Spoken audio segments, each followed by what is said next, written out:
Level up your gaming experience with over 8 billion playlists, only on Spotify, the official audio streaming partner for the 2025 Esports World Cup.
All right, this is it. Rainbow Six Siege at the Esports World Cup begins today. Let's go. $2 million prize pool, crazy amount of money. You've got last year's winners here to defend their crown. The best teams in the world, the biggest underdogs, they all want the trophy. Who's gonna take it? The journey begins right now. Put your foot down, brother.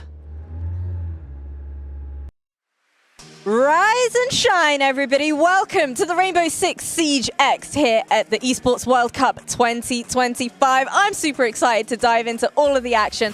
I am Veracity, joined alongside some legends. Some might say legends. Oh, you know what? I told you guys I'd be bigging you up the entire time. Jake and Guz, talk to me. How are we feeling about being here at EWC? I can't wait to get started underway. I had a massive smile on my face seeing the old Ian Chambers there in the intro video. Can't help but always feel excited when he's at an event because it means it's going to be a big event. How about you? The vibes are great. I mean, we're here, we've got the players behind us, the setup is awesome, and a lot of Siege on offer this afternoon, so it's always a good vibe. Yeah. I'm super excited to talk about the specifics of all of the games that we've got going on today, because it's going to be a little bit of a longer day for us. We've got a mixture here of best of ones and, of course, the best of threes as well. But let's talk a little bit more generally about EWC as a whole, because boy, oh boy, have we got some hefty prize money on the line here. Let's go ahead and start things off with our club championship. Boys, a total of $27 million on the line for all of our wonderful organizations. Yeah, I mean, obviously last year it was such a big part of the event, and once again, it will be the main factor when it comes to the Esports World Cup. $27 million, $7 million for first guys, and it's a difficult road to get to that top of the mountain, though. You're going to have to be a really, really good team across multiple titles. Yeah, and plenty of the clubs here representing in R6 still have a fair shot at, taking top spots. So, yeah, there's going to be a lot of exciting storylines as we progress throughout this event. Well, of course, there are multiple game titles, as we've already kind of mentioned. Let's go ahead and take a look at the timeline, what you can expect. Because, of course, there's more than just Rainbow Six Siege X on offer here throughout EWC. Have you boys managed to catch any of the other games? Oh, I mean, we've been traveling quite a bit coming over from Australia. But no, honestly, the games that we've had so far, and obviously Valorant kind of kicking everything off with such a big event that we were able to have here at the Esports World Cup, and followed by some really big titles. And I think that's really what they've done a really good job of this year, is every single week you've got some really, really big titles to watch. Well, you know what, for anybody that's only just joining us, let's give you a little bit of a TLDR as to how exactly our club championship is going to be working. This is the Esports World Cup Club Championship, the ultimate cross-game competition that will crown the best esports club in the world. let's break down how it works. Clubs will be able to compete at the Esports World Cup and as many titles as they can qualify for. The clubs will then earn points based on their placement in each title. To qualify for the Club Championship, a club will need a top 8 placement in at least 2 competitions. But to win the championship, a club must place first in at least 1 competition. At the end of the Esports World Cup, the 24 clubs with the highest number of points will earn a share of the $27 million, with the winner taking home a staggering $7 million, and of course, the title of the best esports club in the world. Who will rise above and write their place in history? Watch it all here at the Esports World Cup. There we have it. Hefty prize money, bragging rights on the line, and of course the pride of representing your organization, your country, across various different game titles. For me, boys, I'm particularly excited to dive into the specifics of how many points can you garner, not only for yourself, sorry, I got a hiccup, not only for yourself, but also for your organization as well. Of course, if you walk away victorious here in Rainbow Six Siege, not only do you walk away with that prize money, but also 1,000 Club Championship points. How are you boys feeling about this? You think the pressure of representing your organization, obviously you walk away with the title, the trophy, but also those points? Yeah, I think there's certainly an element of that for all the orgs here. I mean, the most notable probably Falcons, right? They have been very successful at this event, and I'm sure there's additional pressure for them specifically to do well for themselves, for their org, etc., because of what's on the line. I mean, I wonder, you know, obviously Falcons ex BDS, maybe Falcons are like, hey, we want them to be the team winning this event at EWC to help us for those club points. And so they've gone and picked them up. Of course, as we know, BDS, now Falcons, they've got a rich history when it comes to the Esports World Cup, formerly Gamers 8 as well, so they're looking for 4 in a row. One thing is for certain, though, I'm absolutely loving the fact that we have seen the totem, the keys from across various events, last year in particular. So let's go ahead and talk a little bit more about our keys, our trophies, our totem, and everything in between. No competition is as ruthless as the Esports World Cup. Its trophy system is no exception. The Club Championship Trophy, awarded to the one club that rose above the rest and reigned supreme across all EWC games. The Game Trophy, when a competitor closes their eyes, it's all they see, and it's not complete until it's sealed with a champion's key. Every participant earns a key engraved with their name. That's their right to compete. This year, returning champions hold a key unlike any other. Only one can place their key into the Game Trophy and become an EWC champion. The frame of the champion's key is embedded into the totem, a stone marker of legacy displaying every champion of the year. The keys of the eliminated will be crushed. The champions select 3 broken keys as a personal token, a reminder of who they have humbled. Beneath the totem, a resin block holds the remaining keys, a graveyard of fallen contenders. Will your dreams be broken or your name carved in gold and stone? At EWC, nothing is granted, everything is earned.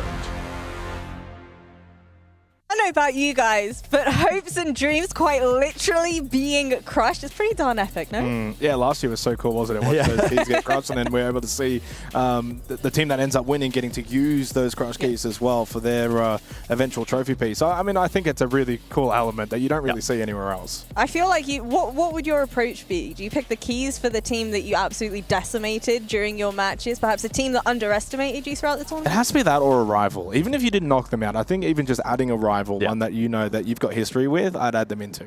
Well, you know what? Let's go ahead and take a look at some of our attending teams, some potential dark horses throughout our mix.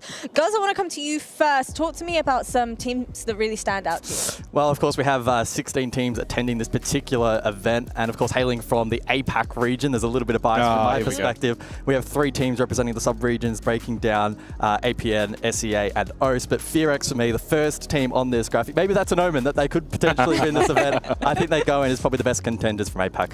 I have to agree with that. I mean, I can't disagree. I think for me, it's probably got to be Falcons just based on history. Yeah. You know, when you got 2 players on the organization that have won the last 3 events here, you're looking for 4 in a row.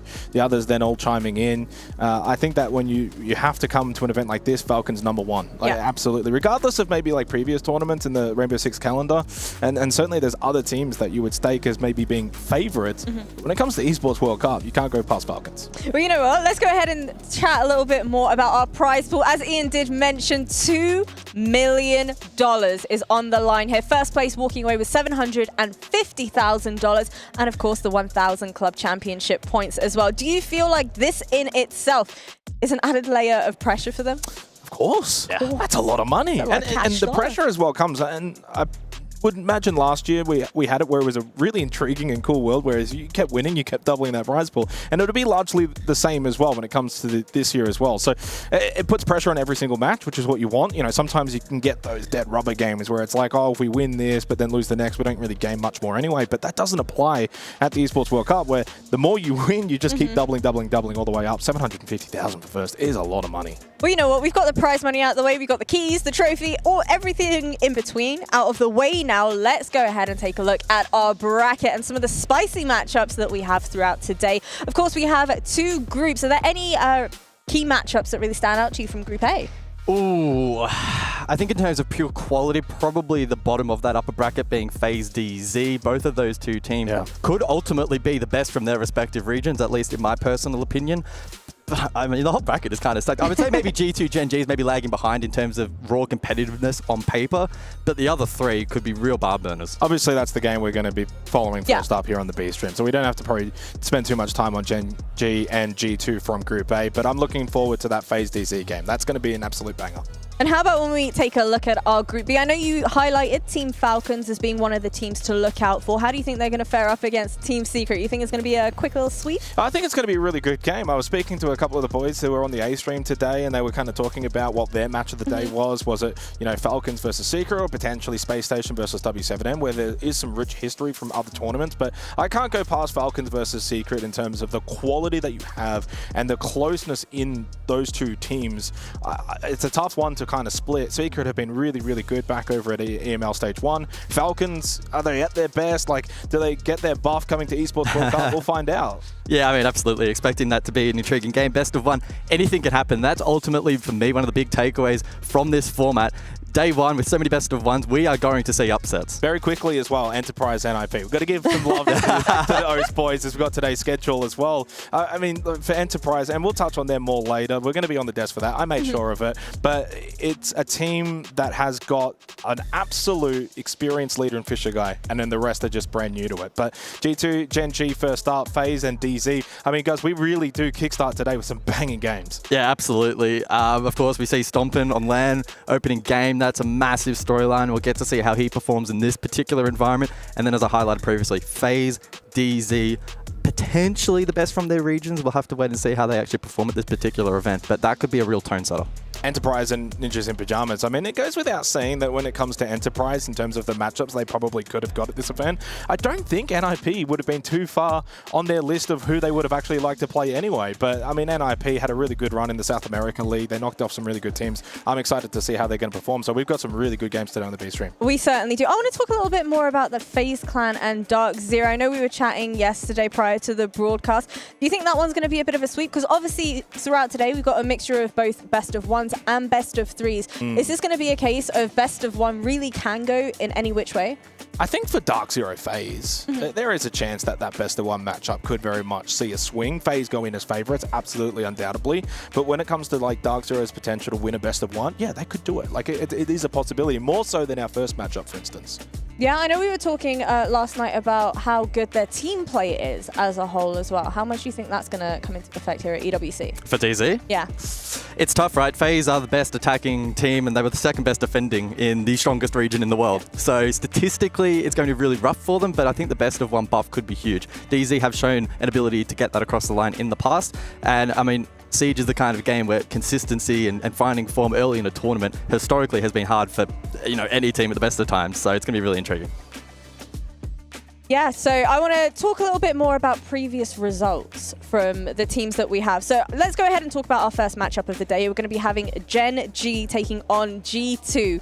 Boy, oh boy, I don't know about you guys, but I think most people would say this is going to be a dominant victory that should go in way of G2. I can hear everybody yelling behind me right now. The energy in here is incredible so far, but do you think it's going to carry over into our match? Yeah, I mean, I think that for G2, it's an intriguing storyline, winning EML and a big change with Stomping coming into that roster. I mean, we're talking about a team now. You look back to last year, it's like fifth. Yeah, they make a couple of the international events, but they're never really a big factor. Well, suddenly you go and win EML Stage 1, and Stomping has an amazing rookie season. There's expectation, there's pressure in a game like this. And on the flip side for Gen.G, like, I mean, they're a benefit of the fact that for Falcons winning EWC last year, EML gets 5 slots, and so they get in based on the fact there was that 5th slot available. They beat Mako in the 2-1, 5th place finisher, and so you couldn't be a bigger gulf in terms of the two teams from the same region. We're talking about first versus essentially last. That's actually at this event. Well, you know what? We've been talking about a lot of teams, a lot of previous results. Now I want you guys' thoughts on our official Aramco power rankings for the teams that we have here at this event. Go on, my dear experts, give me your thoughts. Now, if I'm not mistaken, I think this was Pengu and Devmata that did these, so we can be very rude in their assessment of these teams at this particular event. Favorites G2. For me, that probably stands out, at least in that upper bracket of being the most intriguing selection, Jake. I don't know. For me. I think they're contenders for me. We need to see them prove themselves because, as you were mentioning, G2 are a team that have not had expectation on them for a really long time. And they're kind of in a state of euphoria after their email performance. But are they just online bandits? Can they actually perform on LAN? We don't quite know. I think they can, absolutely. And look, I don't want to disagree too heartedly on it because I think that G2 had an amazing run in the EML stage. And so they probably do somewhat deserve to be in that favorites category. And there's also a world in which maybe it had to be 4 teams in each of the categories. Not too sure, but I mean, they're the standout, right? Furia, Faze, Falcons, I do agree with that. Falcons, if this wasn't Esports World Cup, I actually wouldn't have them in that slot. Like, I'm being totally honest. Where I think would that definitely in contenders, But yeah, like obviously for the others, I think they're on the money. Absolutely. I'm a little bit surprised that they played it pretty safe. Dev hasn't somehow been able to sneak Enterprise into the dark horse, but I understand. Well, obviously G2 are coming into this having just won EML. Stompin joining amongst their ranks, a relatively young player as a whole, coming in from America as well. So what can you tell me about what he really contributes to the team? I mean, Stompin's been insane for EML so far. He was ranked 4 statistically across the entire league with a 110 EPS and a plus 39 stat line in terms of kills. His entry was lagging a little bit. He was actually negative in that regard, so that's an intriguing thing I'm going to look forward to seeing today. And on top of that, he had massive clutch factor. He had the equal number of clutches as Shaiko, one of the best to ever do it in this stage. So he's been incredible, but not to detract from the rest of the team, which also followed him with that energy and played incredibly well too. I mean, Laura had a sensational stage and probably has gone a bit under the radar because of Stompin and the aura that he brings to the team, but 109 EPS, top 5 rated player, playing a lot of the hard breach roles as well, yet walks away with a plus 34 KD. So Laura had an amazing stage as well. Dogi had a very good stage, and I think a lot of the team probably benefits from having someone like a Stomping come in, rejuvenate, refresh the lineup a little bit because it got a bit stale. So I think when you kind of look at G2, it's not just Stomping. The others have also been performing incredibly well over in EML, and that's a reason why they ended up winning the stage. You're never going to win in especially a top region like EML, if you've only got like one really good player. They're all sensational and they're working well as a team. So that's why there's now expectation on them as a team to perform now on LAN. Now, how about their opposition, Gen.G? You know, this is an opportunity now for them to get more reps under their belt, get that experience going, and really gel together as a team. What can you tell me about that? I mean, that's probably where this team is at. It started the stage in EML a little bit hit and miss at times. Lost the games they probably expected to lose, and maybe won the games they were expected to win. Large, of course, of this team is formerly the Ents roster. They bring in Azza as well from Wolves, and I think this is a roster that, speaking to a couple of the other talent members, is just at a point where they're just trying to find gradual improvement, and this is a really good pit stop for them after Stage 1 EML. You know, they only finished 5th place, guys. But you get EWC. Now you get to play on LAN, gain experience versus a lot of other international teams, and G2 for that matter as well. And then you got to look to then take that into Stage 2 onwards for the rest of the campaign. Yeah, I'm really eager to see how Skies actually performs today. Top rated on the team, but interestingly playing the Brava and Twitch primarily on attack. So he's focused a lot more on utility, still finding stats, and having that mixture in a team is really critical in a game like Siege. You know what? I'm super excited to see their road to get here right now, their journey so far. So let's go ahead and take a look at that. The newly crowned champions of the European MENA League have arrived in Riyadh. To kick their season off, G2 made a huge gamble, cutting Uno for the most exciting rookie Siege has seen in years. With a hope reignited, they kicked off their EML run with utter dominance. And with only a singular max overtime loss versus BDS, they secured the #1 seed in EML playoffs. Leading, 3 days got him locked on down, but he swipes and finds the headshot. It's Shaco versus Stompen! It's a big 2K for the young gunner! Once there, and unlike past stages, G2 thrived. They achieved their goal of Esports World Cup invite.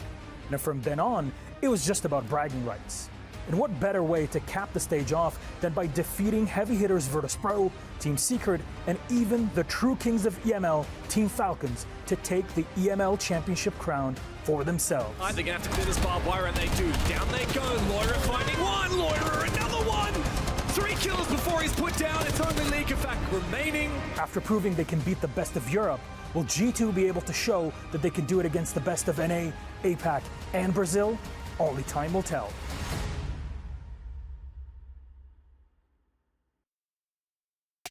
For the G2 boys, that's a pretty beautiful storyline, especially considering the fact that they didn't even get to make it here to EWC last year. I'm super excited to see how they're going to be performing. But on that note, I want predictions, boys. I want you to tell me, do you think there is a world in which Gen.G can win this best of one? Not many. Very Not many. small world. I mean, they're benefiting a little bit by the fact it is a best of one. Yeah. But the last time they played in a best of one, they lost 2-7 anyway to G2. So, I mean, like, we're talking about maybe statistical percentages. Yeah. I'd maybe give them a 10-15% shot. I mean, that's higher than I thought you'd give them. I mean, I'll be there's honest. always a factor. Like, look at where we're at. There's a lot of people around. We're on land now. Like, you're not comfortable. You're not at home. And for G2 and for someone like Stompen, it's a first experience for him in this kind of environment, right? I'm not saying nerves. I'm not saying jitters or anything like that. I'm certainly expecting him to perform on land. But you're not in that comfortable environment that you would typically be at home. So you add maybe an extra 5-10% to a team like Gen.G and say, hey, like, it's a best of one. If we can get off to a good start, get out to a 3-0 lead, that might just put G2 off tilt a little bit, you know? And so there's always that small fraction margin, but G2 heavy favorites, heavy favorites. I don't know though, man. The fact that this is a little bit of a warm-up for the main stage potentially for Stompen, maybe this is like easing him into it ever so slightly.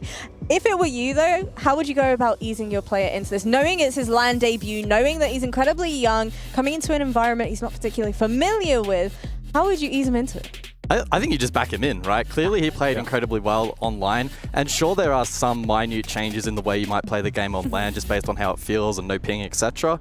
But you just back him in, give him the confidence to do exactly what he was able to do over the last few weeks to get them in this position to start with. You got to remember as well, he is surrounded with experience on this roster. Blaz, Loira, Alamau, Doki. I mean, like, it's not as if it's just a team of 18-year-olds that don't know what they're doing. It might be one individual, but from a team with coaches behind them, he's not coming into this underprepared. Like, he knows full well he's going to be prepped, and this team is around him as well to say, hey, we're here as well, we got you. And for Gen.G as well, like, they've got to come into this with a mindset of fresh slate. Email's done, yeah, we finished 5th, maybe we could have done a bit better, but we've got a good opportunity here at the Esports World Cup to find a little bit extra. What are the win conditions now for Gen.G, knowing that you're going up against an absolute powerhouse of G2?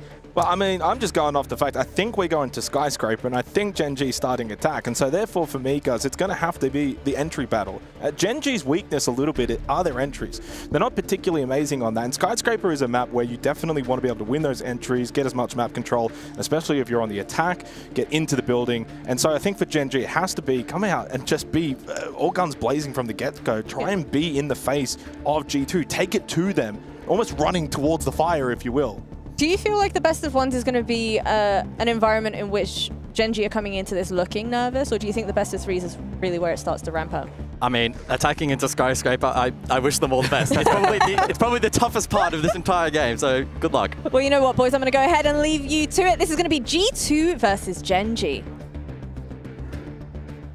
Skyscraper, the way to kick off the Esports World Cup, we go to good old Skyscraper, guys, where it can be, at the best of times, maybe a little bit slow going, but it should be a fun one. G2, heavy favorites and defense, so it's very comfortable for them to start on this side of the map. For Gen.G, though, I don't mind it, right? Because I feel like in some ways there's more pressure when you're defending that Skyscraper first up. There's more expectation. You've got to get rounds on the board. But ultimately, they're starting on the attack, and therefore they can come out, guns blazing, see if they can get a couple of attacking rounds, take those primary sides, put G2 on the back foot early. That's got to be really their only win condition. You've got to start well here.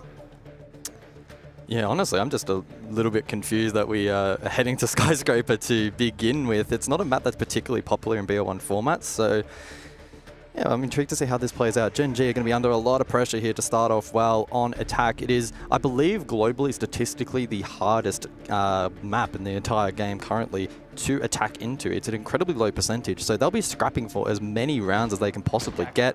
2, probably the benchmark. 3 would be bonus, and anything beyond that would be incredible. So let's see how Gen.G go. Intrigued to see how it plays out, of course. Again, big spotlight, if you haven't joined the pre-show, on Stompin for this game. His debut on LAN, had an incredible Stage 1, and now looking to replicate that here at EWC 25. Yeah, I was having a quick look as well, email playoffs, in terms of like what were the maps played, did we see some Skyscraper, what were the ban veto sections on it, and in the end, it was, you know, G2 and Gen.G, no one really playing either Skyscraper all that much, and so, yeah, it is a bit surprising. So the ban's playing out for this particular first half. Obviously, we now have a new ban system comparatively to last year, in which there'll be 6 total as we enter the 4th round of each respective half. It's Monty, Habana, Kaid, and Bandit. So that will alleviate some of the pressure in terms of hard breach here for the attack. Should make opening up some of these walls a little bit easier. Remove some of the util clearance that will be required here by Gen.G, and they can actually now pivot towards more execute-sensitive utility. They have the Glaz, for instance, that will be self-sufficient with the smokes. You have the bees as well. And even the Rayora in play, which has seen mixed success from the teams that we've been able to watch, especially in APL. So I'm intrigued to see how Skies will implement it here for their opening attack. Yeah, I mean, off the bat, you bring that Glaz opening round attack Skyscraper, it's going to have to be a big factor. They do lose the Rayora, though, which we know at times can have that mixed success, like you were saying. So Skies will go down. That was one that you were kind of highlighting on the desk as well. Not a good start for Gen.G, but it's also the way that G2 kind of need to play here, Skyscraper. They know that Gen.G are probably going to want to play aggressive, try and get in their face a little bit. But you want to play these windows positions. You want to deny the entry positions. Keep Gen.G outside of the map for as long as possible. Aggressive, though. Loira already has one. Looking for the second. Blackbeard in play, though. Oh, nice shot, though, from Nako. Okay, shuts down the aggressive Loira, and the follow that is Doki as well. So Gen.G suddenly with that player advantage, and they've got plenty of time on the clock as well. Stompin, though, to find one back with the DMR. So a 3 versus 3. No smokes left for the Glaz. So that's really going to hinder Nako's ability to get full use from the Glaz. Asa still below, could look for Verd, maybe a lurk up the stairs, and the Blackbeard can frontline with shield. Alamal will go searching for a bit of information. Yellow ping below, 60 seconds. Thinks better of it after spotting out that drone. Yeah, 5 drones still remaining for Gen.G, so they should not be short on information. Azok's actually taking a big chunk of damage on the Blackbeard. Nako's going to go searching. Still 45 seconds on the clock, so Gen.G don't have to rush this too much, but into the site now. Nako can go for the plant stick if he so chooses, but very much would be aware of the fact that G2 playing off-site will look to come in and go for the retake and deny this plant. Nako looking to stick, and if he can get inside of office, suddenly they can play the post plant, and they will. 40 seconds now on the clock, but here comes G2. Yeah, it's quite cramped in the post here for Gen.G, and Blaz will aggress, but with the Blackbeard in his face, it's difficult to have much impact and difficult to take space. Knocked to the ground, should be taken out, and is. That's going to make it very difficult now for G2 in the post plan. Azok shut down Stompin. No rookie sensational start to the EWC. And with that knock, though, onto Azox. That's the Blackbeard. That's the shield down. And Alamau now in the 1v2. But only 18 seconds doesn't give him a whole lot of time. Player outside knows that full well that they're going to be playing outside of the site itself. Alamau tagged up already. There's nowhere safe and there's no time remaining. It is the underdogs that are going to take the opening round here at the Esports World Cup. Gen.G will take the first round on the attack of Skyscraper against the EML champions. They're vocal, very vocal after winning that opening round. And I think that's actually very understandable considering, again, the map that we are on, attacking into a primary site like that on Skyscraper, getting a plant down really while playing into the wing cons. They still got full use out of the Blackbeard, and even with the Glass negated towards the end, they were able to more than make up for that. So some really good clean attacking there to kick things off, and that was even despite the opening duel going against them. So I'm sure they'll be quite happy with that. It's very difficult to fight back from a disadvantage on attack in general in Siege, but specifically on this map, it is very, very challenging. Yeah. So. Oh, well, that means a good way to kickstart things, because I think many would have pegged this to be rather one-sided. When you got G2 starting defense Skyscraper, well, then that probably leans more into that one-sidedness, doesn't it? And by the way, the winner of this game, I don't know if we touched on it on the desk, will play the winner of Weibo versus Shopify Rebellion. That game happening as well. And we've got essentially 3 separate games all happening at once, Gus. So there's a lot of shouting. It's very much that LAN live environment that we've got here at the Esports World Cup. And we obviously got to hear very briefly the cheers from Gen.G. And that's the thing as well, like if Gen.G start well, that puts pressure then on a team like G2. You've got no expectations. I mean, G2 have gone into events previously in the past where they probably haven't had a lot of expectation at majors, at the 6 Invitational. Well, there is a massive expectation here at the Esports World Cup. Changing mags.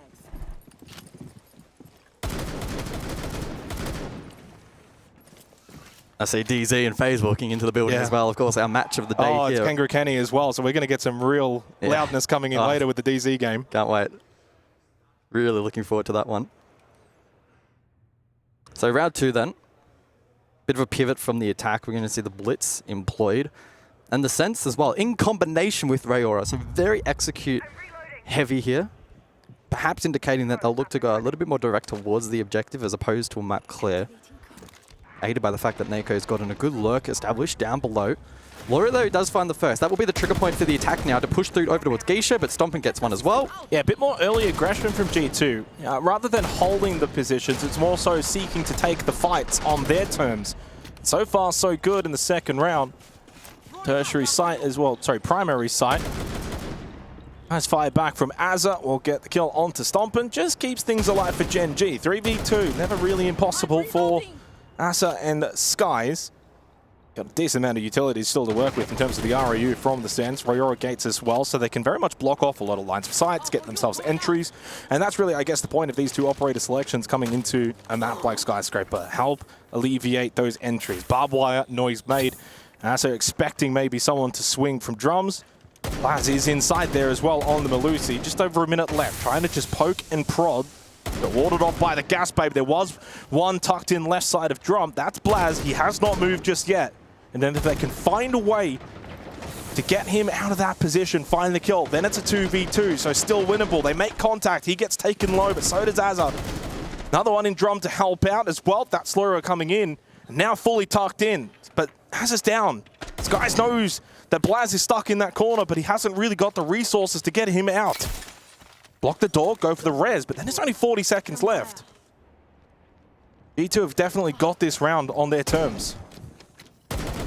Oh, Blaz caught. 30 seconds, and now it just makes things a little bit more intriguing. Sure, the attack lacking utility, but now with the ability to potentially try and trade this out. Close. Shotgun. Expectated, though, by Skies. 19 seconds. They're clearly trying to just give themselves the best avenue possible to go for this win con. Oh, the door peek didn't fully connect onto Skies from Doji. Does eventually get the kill, and he'll get the second as well. And G2 are on the board at EWC 25.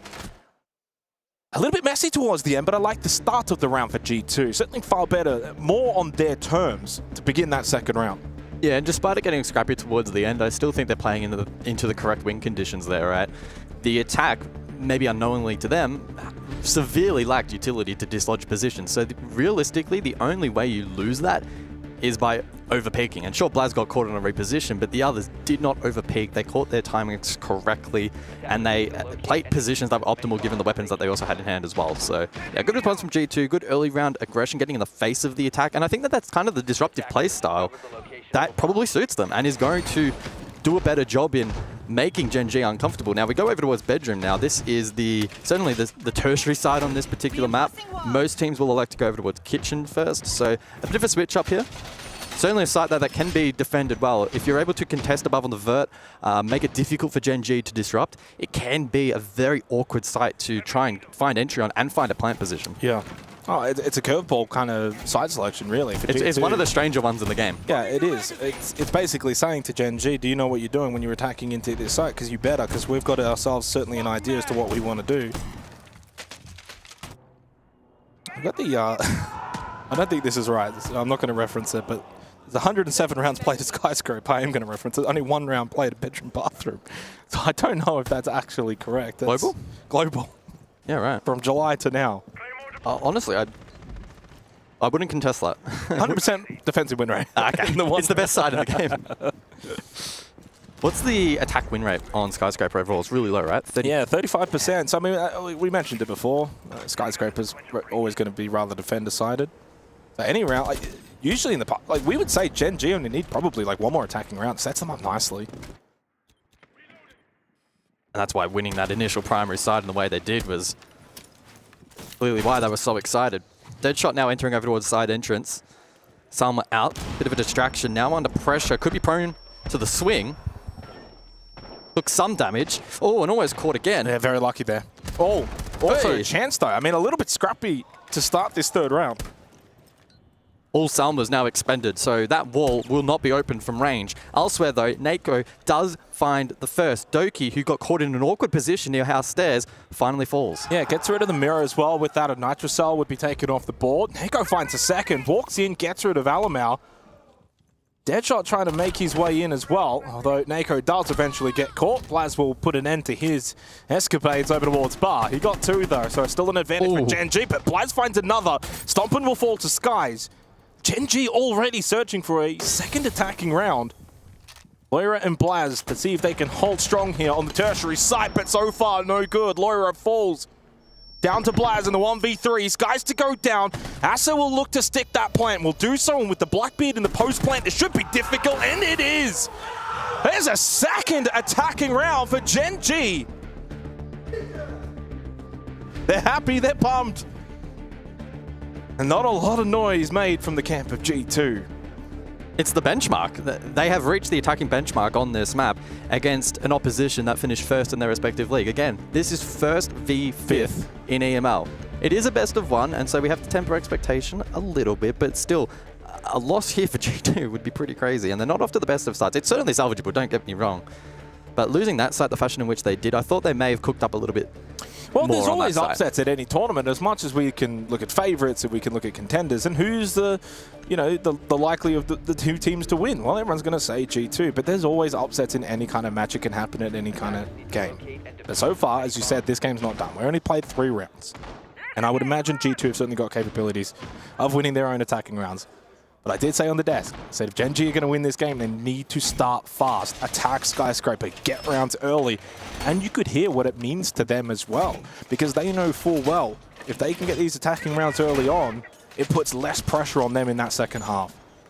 In the second half, that could be quite intriguing. G2 with the best attacking win rate in MENA, and by quite a margin, 60%. And the second best defense as well, but their one weakness are the entry battles, and so far 3 rounds in, you've lost 2 of them.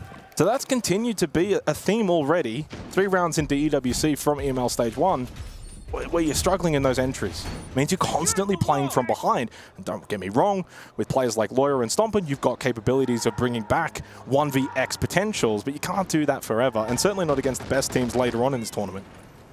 A big 4th round coming up now. Can Gen.G keep this snowball rolling and continue to build it up to grander heights? Nako's been a really, really good player to kickstart things as well, especially that last round. We're talking about a bar entry, double kill, open things up. And the risk of going to the tertiary site didn't pay off for G2.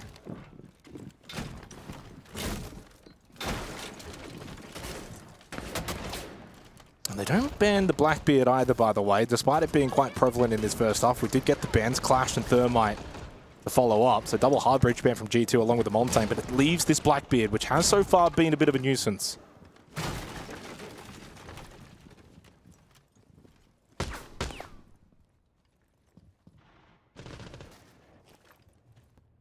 The Valkyrie in play here for defense will be key in gaining info, and no IQ on the board for Gen.G to counteract that.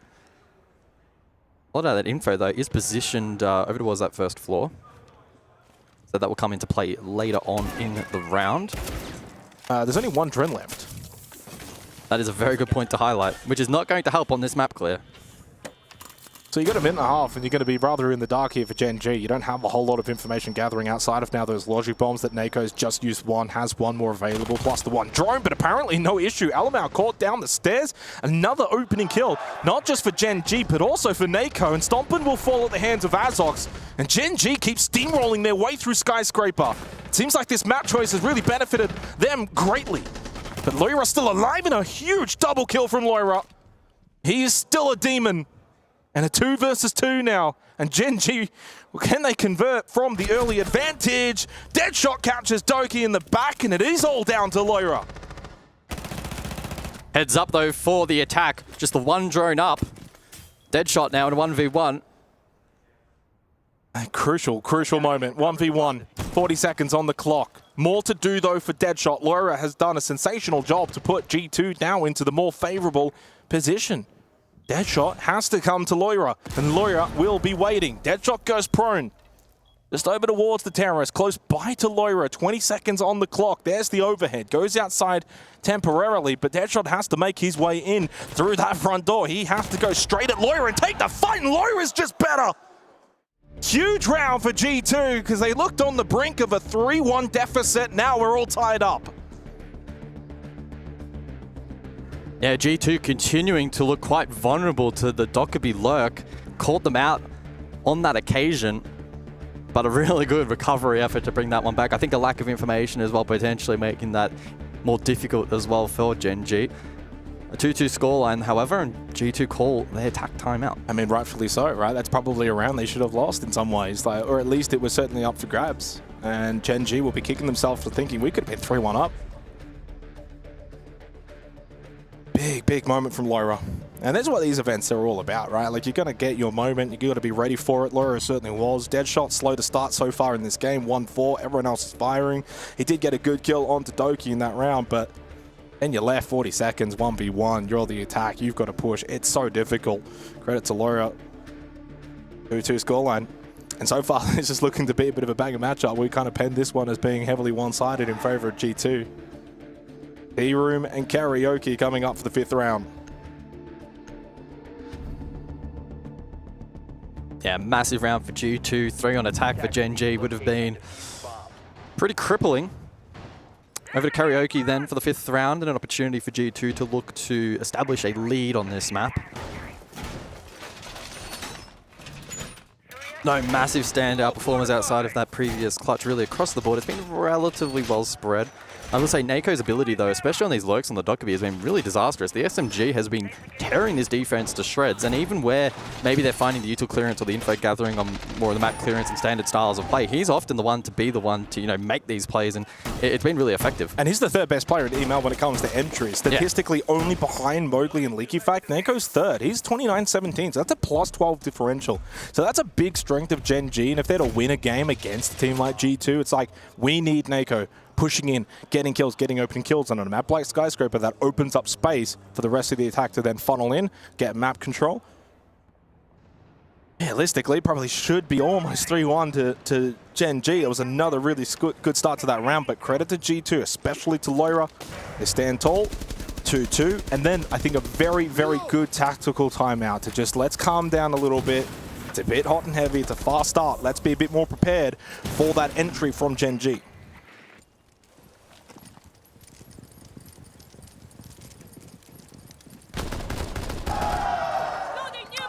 So looking less likely that Nako, at least initially, will go for a lurk. Playing Repel early on this occasion, and with the new Repel mechanic, it gives you the freedom to move and traverse across the map with a lot more ease. Flank Watch as well, interestingly, in play here, so the Nomad on the board suggesting there'll be a bit of map clearance as well on offer. Slow and steady as well to start this 5th round. I like the mutes as well in play. You can see Doki playing on 1, for instance, and an ability to try and counteract some of the utility on the board from attack. That's one thing G2 have done really, really well so far in this defensive half is denying the drones and the information from Gen.G. I mean, we're getting 4 drones left, 90 seconds. Only 1 drone at this point last round. Eiko searching for another opening kill on the Dokkaebi, this time on the Repel, but again, slow and steady, and that might just really benefit G2. Gen.G have been at their best when they've been going really fast and early in these rounds, searching for these opening kills to really destabilize the defense. Keeper Barriers blocking the entry in towards Drum. So Stompin just doing his role nicely here to keep the Blackbeard of Azox at bay for as long as possible, and suddenly there's only 60 seconds left. Some really, really good denial in terms of positioning by G2 against Gen.G. Stomp and Peels almost got caught karaoke window, but able to now situate himself inside of T-Room as the attack begins to constrict the site. They need to find an entry though, Gen.G, and G2 playing very disciplined and not over-peaking. That has been one of their strengths throughout this map. Dokkaebi enters a gunfight, he survives that one, and Alamar finally will find the first of the round. Yeah, this is much better from G2. More control in this round, slowing the pace down, denying Gen.G entries and positioning, and Alamar goes on a treadmill, and I think this is going to be ourselves a rehost coming up. Oh no. Well, that's really rough for G2. That's really rough because they're up 5-2 in the round, and I don't think they're going to get anything from that. I don't know how that's going to work out. We'll find out. Obviously, as we kind of just dissect a little bit as to what's been going on in this first half, it's been Gen.G surprising us all with how they've been playing, of course, to begin with. G2, though, I felt like in that round, it really felt like G2's best was starting to come out from them. They had more control on the round. They denied the entry positions of Gen.G. And they don't really get the benefit right now. Yeah. Of course, as we hear word on what exactly the determination will be for that round, we'll relay that as quickly as possible. Well, you can't really, I mean, like, I don't want to get into the semantics of things, but you can't really necessarily say that, like, you've got to give the round to G2. It's not like we've never seen 2v5s before. It's a very, very difficult situation to be in. From my understanding, like, I think it should be just a replayed round. That's just the unfortunate reality for a team like G2, who clearly were doing some really, really good things in that round. Obviously, with the full confirmation, as we look over some of the highlights that have been taking place so far on the opening map here for the B stream. Obviously, for Gen.G, it's been a really, really good start. Still good moments from G2, and certainly Laura had maybe the biggest moment, I think, really, of the game so far. Nice 4K clutch. Wins the 1v1. At that point, had he not done so, it would have been a 3-1 lead for Gen.G. He really stood up. They went into then their attack timeout, and then we obviously saw what they were able to do in response in the most previous round, that of course now being rehosted.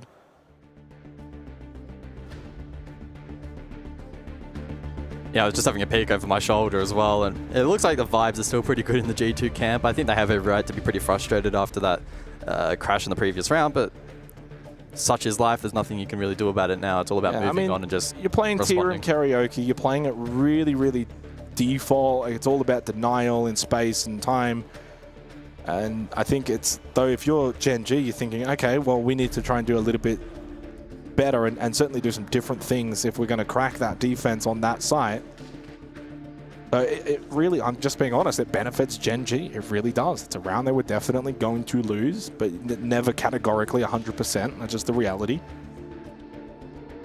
Gen.G had that, G2 had that round in the bag, and they played it really, really well. Again, their drone denial has been sensational on a map like Skyscraper. Ever important. You want to deny that information, make it more difficult for the attackers as they're having to clear out all of these key positions, and there's a lot of them on Skyscraper. Yeah, it was surprising. In that last round where G2 looked really settled and had those preset positions, we didn't see the kind of lurk threat that we have seen previously from Gen.G. A little bit surprised by that, and they didn't find the opening that they needed elsewhere, whether that be like top backstairs or Geisha, something to get some kind of map control. They were left stranded outside the map for a long time. We saw a really nice peel from Stompin over towards Drum. He didn't give away his life and stalled out utility. They just didn't get any ground on the map, and that is sometimes a hallmark of Skyscraper. Getting any semblance of map control can be really, really tricky. But it was a testament to G2 and their ability to play a disciplined brand of Siege. And sure, in the rounds they've lost, they're getting called out by the lurks, etc. But in the rounds that they have won so far, they're doing a great job in consolidating their lead, and I think that's a hallmark of a team that has quite a bit of experience backing them, of course.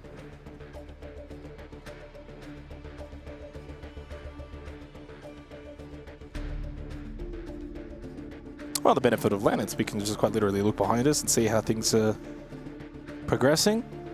I don't see too much commotion, and obviously we can see it on the screen as well. I don't really see a whole lot of commotion. I think this is just going to be, hopefully, a standardized rehost.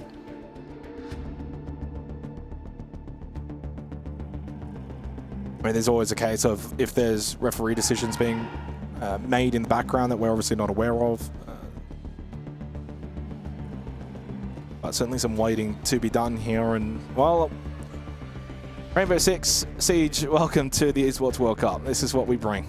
We bring rehosts and tech pauses, delays, etc. And this is just really part of the whole package. They have their own little portable fans, the players. I wish we had one up here. Oh. It's quite warm. That's what that is. I was actually wondering what those were. Those look cool. I'm going to request one.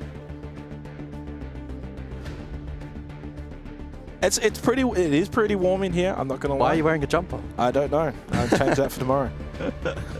Why are you wearing a bomber jacket? Oh, it's pretty thin. Is it? Okay. Yeah, no, I'm chilling. Yeah, I mean, like, this is all part of LAN, right? Like the conditions, you know, again, you're not comfortable, you're not at home, your hands might be a little bit more sweaty, you know, you got a fan in front of you, all these things, they certainly do add up. That's why LANs are the true test. And so far, Gen.G's meeting that test. I mean, they've really been impressive. Nako especially really following up from his EML Stage 1 form when it comes to his entries. He's also good on the 1vx's. Got a rather high cost as well. I mean, so far it's been a really, really good match, and hoping we can get back underway as soon as possible. But yeah, still seeing a couple of admins in the background. Yeah, they've been discussing for quite some time. Not privy to what that discussion is necessarily about, but again, hopefully we get confirmation at some point in time once a decision is reached. From what I can see, all the players are back into the lobby, so operating under the assumption that we're waiting for admin confirmation that we can resume this match. I would imagine this is going to be a replayed round. I'd be very surprised if it's anything but. Could be wrong. I mean, I'm not too 100% sure, but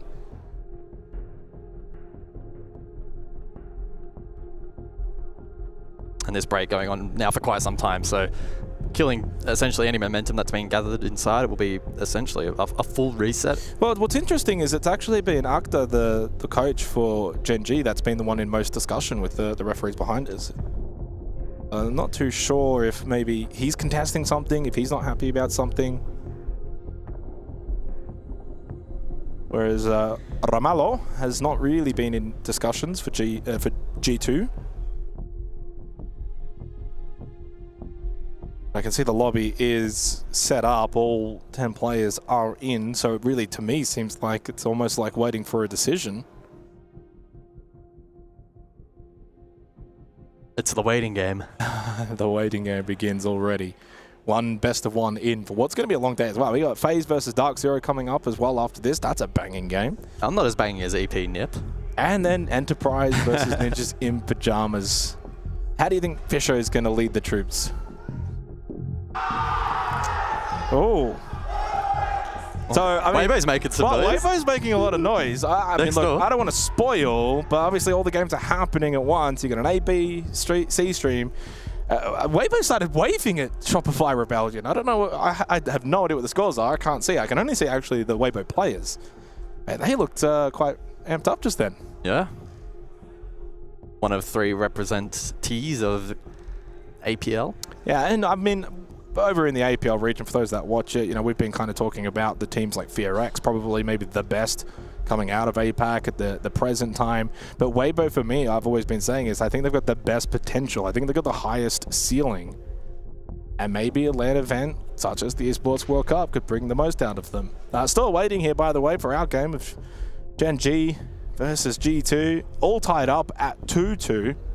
For those that missed it, we were in the 5th round, and G2 were doing quite well on Tea Room Karaoke. They had a 5-2 player advantage. I think there was about 26 seconds in the round to go, so the round was obviously well and truly live, and I'll serve a crash. We wait.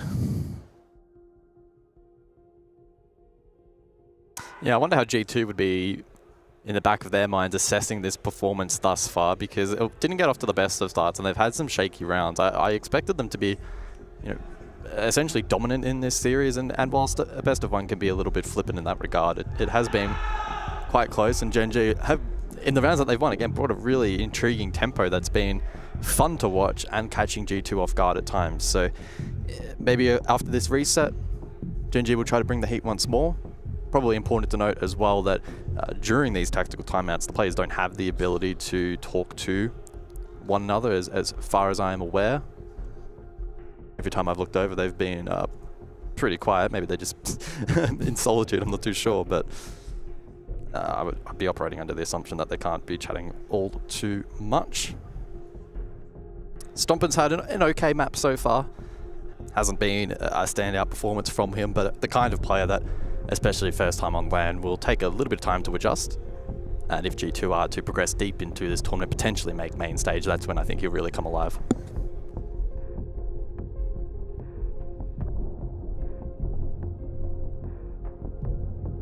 I'm seeing thumbs up, so maybe that means that something's going to happen soon. Hopefully admin decision has been reached, or about to be reached. Yeah, I mean, I'm just speaking off of obviously experience and seeing these situations happen. Rare case. I don't think you typically see full-blown crashes like that. Usually it's maybe one player DCs or something, but more common on LAN historically, but not, yeah, I guess a little bit more common on LAN common. sometimes.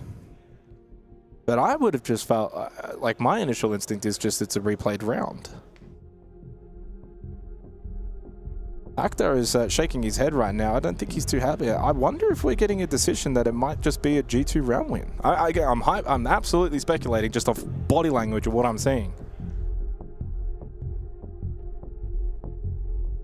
Should note, it is an EWC event as opposed to being as a part of the main circuit, so different rulebook in play. Yeah, I mean, and also again, part of us just kind of speculating a little bit. Yeah. Again, once we know, we'll confirm. Teams sharing some pleasantries as we continue to discuss. But Gen.G are not happy with what's happening right now. I can tell you that much. G2 look primed and ready. And G2 look very happy. Gen.G look absolutely annoyed. So again, you can do the 1 + 1 = 2 and probably start to think maybe what might be happening here. Fist pump's going out and back into the game. What's the score? What's the score? What is the score? That is a very important question, guys. It's 3-2 to G2. They have given them the round off of the back of the server host crash. Now, again, for those that missed it or re-clarification, it was a 5-2 player advantage in favor of G2. 26 seconds left of the round, server crash, but obviously, Gen.G will be saying that they could have still always theoretically won the round. Now, it might have been a 1% probability, but G2 have been given the round. Now, okay, if we're going to be completely candid, they were going to win the round, right? They were absolutely going to win that round. But if you also want to be candid, whenever there's players alive in the server, there is always a possibility, and you have to respect that.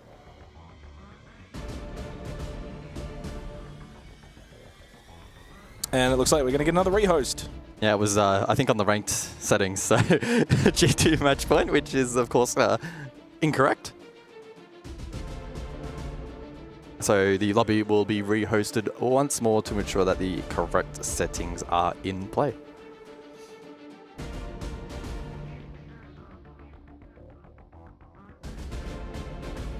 That's some cool music, though. Is it? I haven't got it very loud. Have you got it loud? I wouldn't necessarily have it loud. I can just hear it. Yeah, well, yeah, unfortunately, just a lobby issue again here for the second go around. At least we do have the confirmation regarding the scoreline now, so that's locked in. G2 3-2 up. 1 round to go in the half. I just, every now and then, get like random screams in my ear, and I don't know where it's coming from. So I look over, and if it's like, if it's not, well, it's certainly not our game. If it's not Weibo, then it's like, is it Shopify? Is it overall in the A stream? That's a long way away, though. Have any of the other games actually been completed yet? I would have thought that by now we'd be potentially getting close. Maybe they're both quite close on the A and C streams. Well, after watching Weibo before, it was they were starting to wave. I don't know how close they were. We're going to have a very short break here, ladies and gentlemen. When we come back, hopefully we can continue on with the opening match of the B stream. We leave you here very shortly. It's G2 3-2 up in the series. We'll be back very soon.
Alrighty, we're back here for G2 versus Gen.G. Still only 2-2 in this match. Well, actually, sorry, 3-2, I should say. The round was given to G2 after the crash, and we will continue on Skyscraper. Hopefully, no more issues pertaining for this one, which would be great. Interesting results that are happening on the other stream. We thought maybe Wayward were up, but apparently they're down. I don't know. They must have like a big clutch round because they looked really happy earlier. Now they don't. And of course, over on the A stream, there is another game happening as well. But shouldn't be too far away from getting things back underway here on Skyscraper. And this is going to be a really big test now, especially for Gen.G, because obviously they're not too happy with the result, with the decision. But you got to lock in now, especially the players. Let the coaches, let the staff members, let them take care of things behind the scenes. But like for the players, you're still in a really competitive match. It's 2-3. You've already got your 2 attacking rounds in Skyscraper. You've been playing well. Nako especially has been playing really, really well on the entries. If you can get this 3rd round, why does it say match point? I think the lobby may be incorrect again.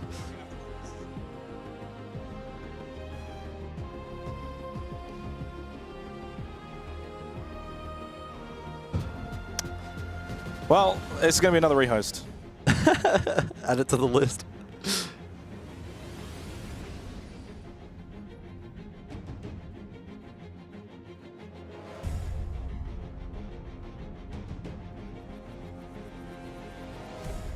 Well, apologies again for the delay. The lobby settings will need to be reset. I imagine we're going to have another break coming up here very shortly. And, well, G2 have started reclining the chairs. They want to relax a little bit because they know this could take a little bit longer.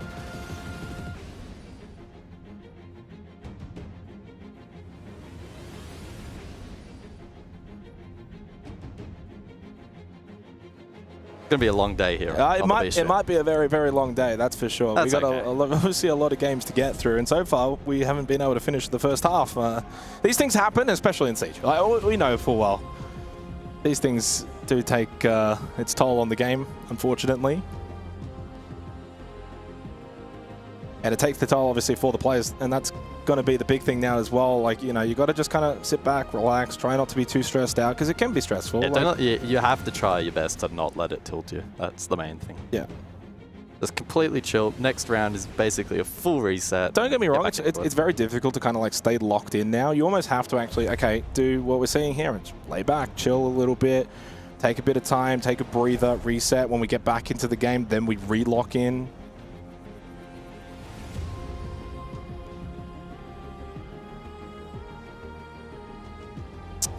We are going to go to a short break, of course, while we do get this game back underway. Hopefully, when we return, we can continue with Skyscraper.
Welcome back, ladies and gentlemen, here for the Esports World Cup Rainbow Six Siege X. It's the B stream. It's G2 versus Gen.G. Yes, we've had some technical difficulties, but hopefully we can return and get underway very, very shortly.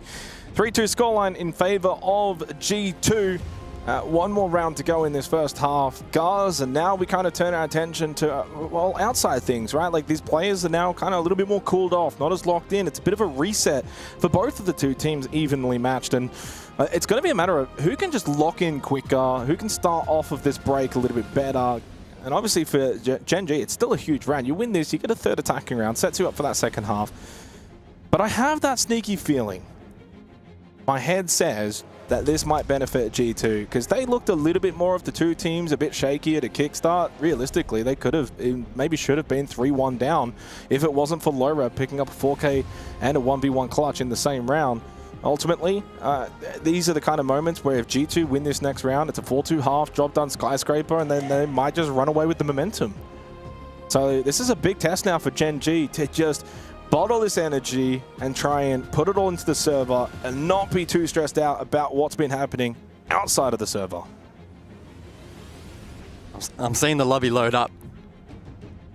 3-2 G2 with the lead. No bans in play, so hopefully we could just know what they are and type them in the chat. Please don't rehost again. That would be great. Yeah, we don't need like, so bans are a one where you can technically do, and sometimes it is also a case where it doesn't always show, but it's not a rehostable thing. You can just very much type in chat, these are the bans, don't pick it, and let's carry on, please.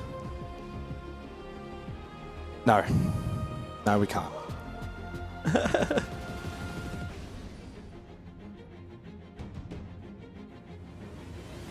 So unfortunately, we will have another rehost to ensure that the operator bans and all the lobby settings are correct. So apologies for another delay.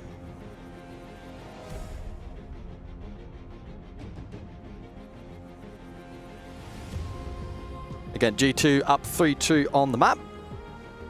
Another break to come in a moment's time, but some teething issues. Sometimes that can happen, not the end of the world. We'll get it sorted. Some laughs being shared across the two teams, trying to make the best of it. I think it's delirious. I saw Doki just like absolutely take his headset off and he's just done. By the way, in terms of the results, we saw Shopify Rebellion. They did take out Weibo. I think it was 7-5. I mean, that's a competitive result for the Asian team of Weibo Gaming.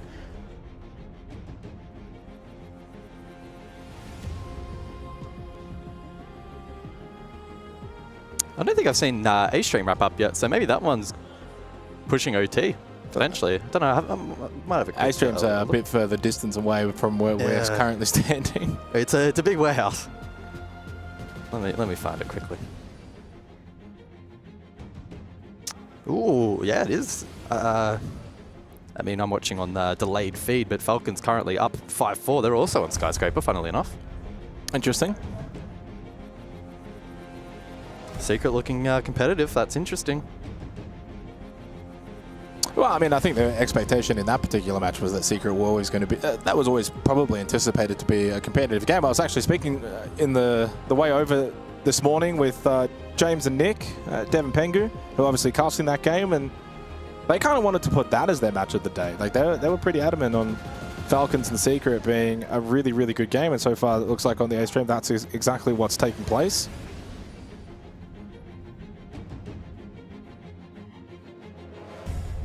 I'd be intrigued to know what the players are saying to one another. It's a bit difficult to tell from here. Trying to keep the vibe up as best as possible. I'm doing leg stretches here to just keep the blood pumping, you know. Just...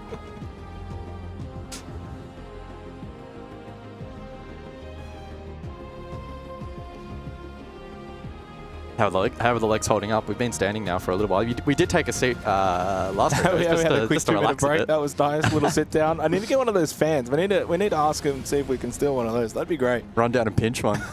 Because we are also the closest to the outside door, and that heat is extreme. And by the way, to add a little bit of context now to the game that hopefully we can have very soon is obviously Shopify Rebellion. They've won their game, so that's over in the same group that we're covering, Group A. So it means the winner of the game that we're covering now, G2 versus Gen.G. Winner plays Shopify Rebellion in the upper bracket semi-final. And that's, of course, a best of one as well. That is scheduled to be played in 2 hours. I'm not too sure if we will reach that schedule in 2 hours with the way this game is tracking. But, of course, then the winner of that particular game, Shopify versus one of these two, would then qualify for the playoffs. So that could be a good... Imagine G2 versus Shopify. Right now, it could even be Gen.G versus Shopify. For Weibo Gaming, of course, that means they drop down to that lower bracket quarterfinal match. Now, anything in the lower bracket, best of threes. So... But there are going to be teams eliminated today on the first day of EWC. 4 teams qual, 4 teams go home. Pretty brutal format. Pretty brutal. If you have an off day, you will get punished.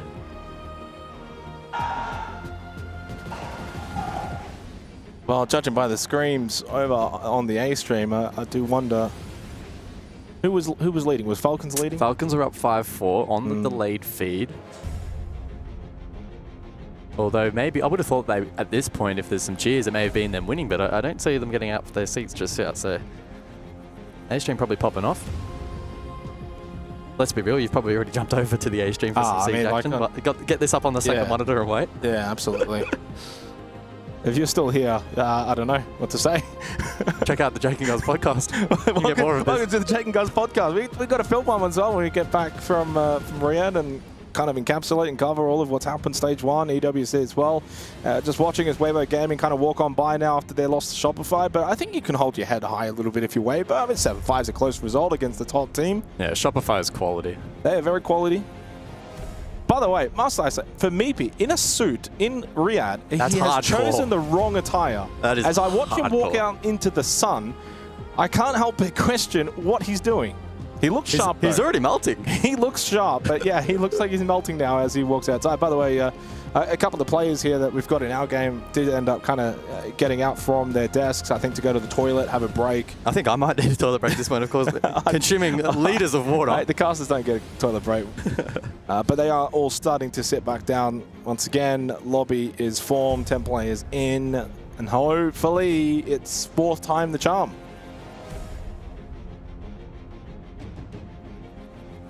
I have faith. I think we'll be good. We'll get back into this one. We can see FearX is setting up on the C stream as well. They'll be taking on Virtus.pro. That has the potential to be quite a good game, in my opinion. Yeah, it does, doesn't it? But I do feel like Virtus.pro is such a well-seasoned, experienced team. They've got that LAN experience. FearX, of course, made some waves over at Reload in Rio earlier this year. They had a pretty dominant run in APAC North as well, largely uncontested, outside of maybe a little bit by D+.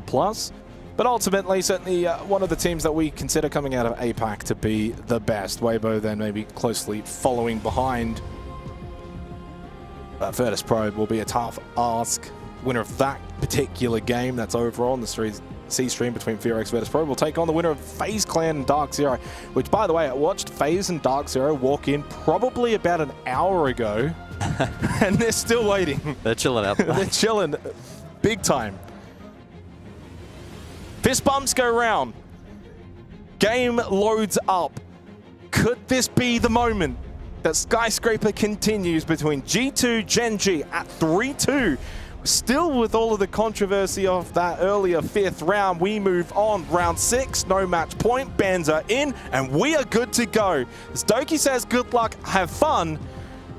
I don't think anyone's been having fun right now, but maybe they will be in this next round to come and the second half to follow after. It is the final round of this opening half for what's been full of controversy. It's been fun. Gen.G have been good. Nako on the opening kills has been great. Obviously, Loira, the top fragger for G2 right now. We've lost, of course, the KDA numbers, but we can kind of keep in the back of our mind where things are at. And we are back underway. Thank you, everyone, of course, for sticking around, understanding these things happen. We move forward. And it's the tertiary site in play, Kitchen Barbecue for the final round of the half. Can Gen.G claim that third attacking round? It would be a big boost. Heading into the second half, G2, the best attacking team in EML. Fully expecting them, even on Skyscraper, to show some strength. Map clear, looking to be the play for Gen.G as they spawn on the opposing side of the map. They have the flank watch in play for the Nomad, Dockerby as well for the clear, and Lurk potential, which has been a big win con for some of these attacks from Gen.G, where they've been able to break apart the defense and crack it open, as opposed to a more head-on, util-focused approach. Blackbeard as well will persist. I'm a little intrigued that G2 didn't take off the board. I know we mentioned that a little bit prior to the rehost, because it has been rather powerful, as kind of expected in the current meta.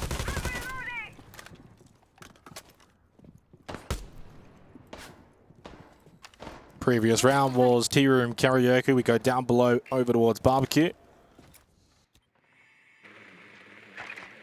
But it'll be a rather similar hold, and it was Stompin on the Azami, what feels like a lifetime ago, that was holding drums with his keyword barriers against Azox on the Blackbeard. So we get a pretty similar dance to take place in the 6th round as we did in the 5th round. But it's Deadshot with the opening kill on to Blaz. That's a big start over towards the mezzanine. They shut him down, but Stompin goes for the swing. He goes for the reaggress, and he finds the kill onto Deadshot. Azox was not prepared. He hadn't got shield up at that doorway and takes a big Nitrocell as well. And he's now low on health. Big moment from Stompin to find that kill. And Doki then gets rid of Skies, and it's falling apart now for Gen.G to close the opening half. Stompin playing this position previously over towards Drum and just has a good sense on when it's the correct decision to peel back, and that seems to be the moment now with about 70 seconds on the clock. Is Barbed Wire getting tapped over towards delivery. It can work with Doki to lock down this portion of the map. Top floor vacated now as well for G2. They'll play horizontal, first floor only, so pantry positions, Barbecue. Black stairs as well. And so for Gen.G, you haven't really got a whole lot to really utilize from that top floor position anyway. You don't have the sledge. You kind of have to probably just go direct 3v4, but your Blackbeard's quite low, so even that is not really something you want to do.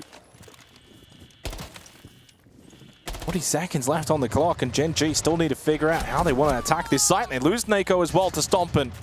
So after all the delays, after the big break, it's G2 that are coming out the other side of that for the better to close out the opening half, and it seems like they will reach that 4-2 scoreline. Don't forget, it was a 2-1 lead to Gen.G, and then a 1v1 that could have made it 3-1. So G2 have really brought this game back into their lead now, and Stompin with a third. Whoa. And he finishes it off with all 4 kills for G2 in that round. He got 4 of them.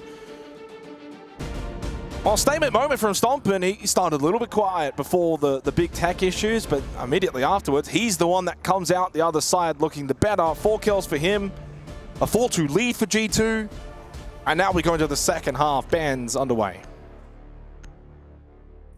And that's the kind of round, the kind of moment that a player like Stompin will be really thankful for, finding comfort here on the LAN environment. 4K big for him, did a good job holding. Drum initially, peeled back, still had impact, and was able to take out some of those key players. As we enter the second half, of course, a new ban phase, Bandit Clash in combination with double hard breach of the Thermite and Habana. So there'll be quite a reliance on Ace here for G2 to kick things off, and shield play will be absolutely critical as well, with them all now being available for attack. Yeah, statistically as well, when it comes to Gen.G, one of the biggest strengths for them, and I know this is in retrospect now, was actually getting plants down in EML. They had the biggest percentage rate at getting plants down. I feel like we didn't really see that a whole lot outside of a couple of rounds in that first half, so they didn't really get that strength of their game going. So you've mentioned it a couple times, G2, the best attacking team when it comes to EML. But only 46% entries. They did struggle a little bit in that department, by and large, in the first half. But that's something to kind of keep in mind. And Alamau on the Montang might help facilitate some of those entries here on Skyscraper attack for G2 in this second half.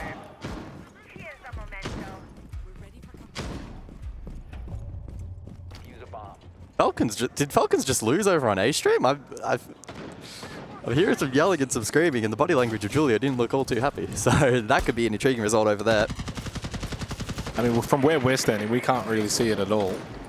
I saw him give a very mild shake of the hand to one of the players at the end. So could be a very, very intriguing result over there. But back here on the B stream, getting ready for G2 on attack round 7. Deimos in play. That'll be a key tool in looking to disrupt some of the aggression from Gen.G, especially with that Ella in play. Nako given the license to Doki lurking on the Deimos as well is going to be really influential. We didn't see a lot of lurk entry play necessarily by Gen.G. Certainly at times Nako was able to push into deeper positions and find kills, but certainly not like a Deimos, for instance, going for some really big lurks. Doki will just sit right now in bathroom.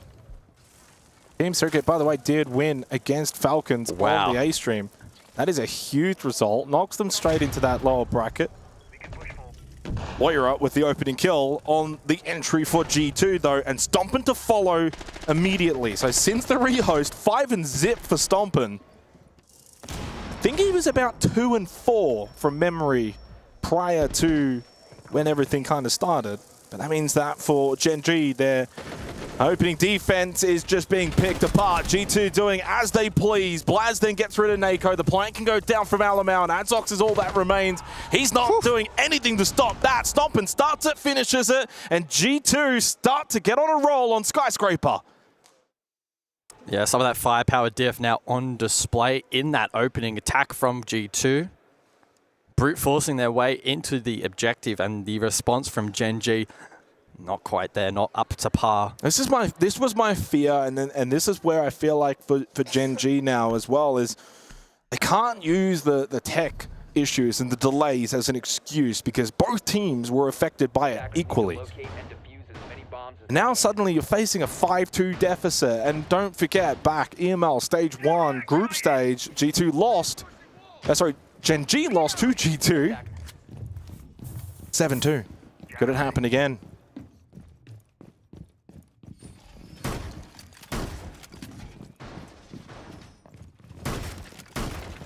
So as expected, the Deimos will persist into the second attack. We saw the death marks be rather effective in the prior round in negating some of the early aggression from the Alla, and then also just confirming position late round, so that was cool to see.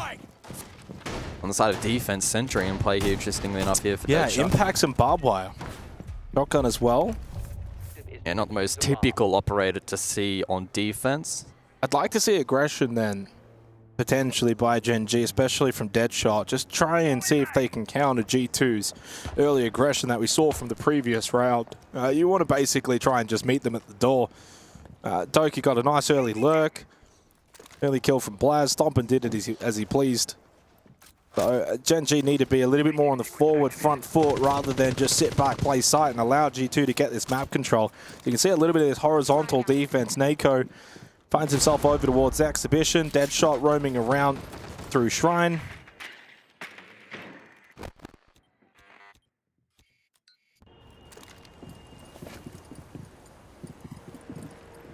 Just the one summer up now for Blaz if he elects to use that for some ranged hard breach potential. Again, noting that both the other primary hard breaches banned out. Leaves the Mav, but unlikely to see playtime here on Skyscraper. Probably looking to posture and play around the Ying here. That's the most likely win con for G2 as we see a Candela pop off, but that is into the drum position. Held by Warden. Already one gas babe used as well by Skies. It's rather early as the smoke that wants to play deep, especially over towards Black Stairs. You want to deny these kind of positions. Only 2 gas babes left at this point. More pressure comes to him soon, and he could be out really early. So far, so good, though, for Gen.G. I mean, this is really what you want. You want that clock ticking down. Diffuser's still outside of the map. G2 are just trying to get some position over towards Dragon and Shrine, and they clear out towards Mezzanine. Candela deep push Loira in towards the site, and they did not even realize how quick he was moving. Huge entry from Loira. Now a 4v1 with that kill from Alamau onto Nako, and as was the previous round, Azox in a 1v4, not possible. 6-2 lead for G2, steamrolling now on Skyscraper. It's just picking up the pace and choosing when they want to hit. As soon as they got that Shrine control, smoke off Mez, push through, and it just seemed like Gen.G were not ready. Yeah, they didn't mess around. They've got the systems and they've got the utility in play ready to go. In the meantime, Gen.G called their attack timeout, now trailing 4 match points. Really good display of just team differential. Last 2 rounds of the attack, it's really highlighted on Skyscraper. And when a team is completing a successful attack like that and there's still a minute on the clock, there's a significant skill gap between 2 teams, and G2 currently out on top. And in terms of their team specifically, who's on top, Stompin, 6-0 after the rehost. Yeah, I mean, he's been sensational, and it's actually really important to highlight that because as a young player, first-time LAN, you're also first-time experiencing triple, quadruple tech delays and lobby rehosts and having to deal with that mentally and physically in this arena where it is quite warm. And he responds in the best possible way by just being so sharp out of the gate, 6-0, ultra impact. That is the highlight of a player who's got so much potential. The opposite cannot be said for Gen.G, who really, ever since those tech issues, ever since those delays, they have just looked far more not involved. Like, it's like not a contest anymore. I was excited. It was a great start. Gen.G were 2-1 up, and they were getting some good attacking rounds. They arguably could have and maybe should have been 3-1 up, and ever since then, it's just been total capitulation, and G2 have just flexed their muscles, got too much strength, too much pace, too much firepower, and too much control on this map now. G2, they'll be looking ahead to their matchup against Shopify Rebellion, and boy, does that promise to be a good one. Yeah, at the very opening phase of this match, I was starting to get a little bit nervous about just how confident we were in a G2 victory, but I think the last few rounds especially have really confirmed that prediction as being rather correct. Anything can still happen from this point, but G2 steamrolling on attack Skyscraper does not bode well for Gen.G. Shield again in play. This is again, a nice not little banned drone out as well from Alamau. I haven't been tracking drone economy in comparison to Gen.G. I know it was a big talking point. Gen.G often, minute to go in the round, had 1 drone up or 2 drones up. For G2, they seem to have a really good read on these executes and are playing them out with really good efficiency as well. Early position, although Toki gets his head ripped off by Skies. An opening pick for Gen.G, and boy, did they need that at this moment in time. I wonder if that, to me, felt like a heat check from Doki in terms of what can we get away with against the Gen.G defense that has looked quite lax. Alamau pushed forward, and on the back of him, playing behind the shield, it's Stompin, of course, opening pick for G2. Blaz will lose his life, though, in response, courtesy of Deadshot. But you've still got some key pieces on the board in Loira and Stompin to play behind the Montang. You can't think of a better trio. Yep, these 3 have been firing. Stompin, yellow, ping, drum. That's Deadshot down. Loira to find the pick. still know that they've got 2 players in Dragon right now for Gen.G. So and Alamale knows where they both are. Alamale knows exactly where they both are. It sets up for Loira and Stomper. Nitro from Nako. They need to deal with the Montang or look to pull back and reset, play the site. Loira as well with the death mark. He almost takes himself out with the nade. Asa's going to be able to trade Loira, who got the kill onto Nako, and it's Stomping in a 1v1. Of course it is. Looking to close this map out with Alamale on the floor. Asa looking to deny. Oh, there's no denying how good this kid is. G2 will take this map endgame against Gen.G and book their place more forward in the bracket against Shopify Rebellion. What a game that promises to be later today. And what a drive-by to complete it. G2 with a confident victory, 7-2 in the end. Post-rehost stomping 8-0 since the rehost. Could not shut him down. They had the systems in place to break down that defense and made Skyscraper look far more attacker-sided than it really is. And I think that puts him probably about 10-4 on the game as a whole, which is outstanding considering he did start about 2-4, a little bit quiet to begin.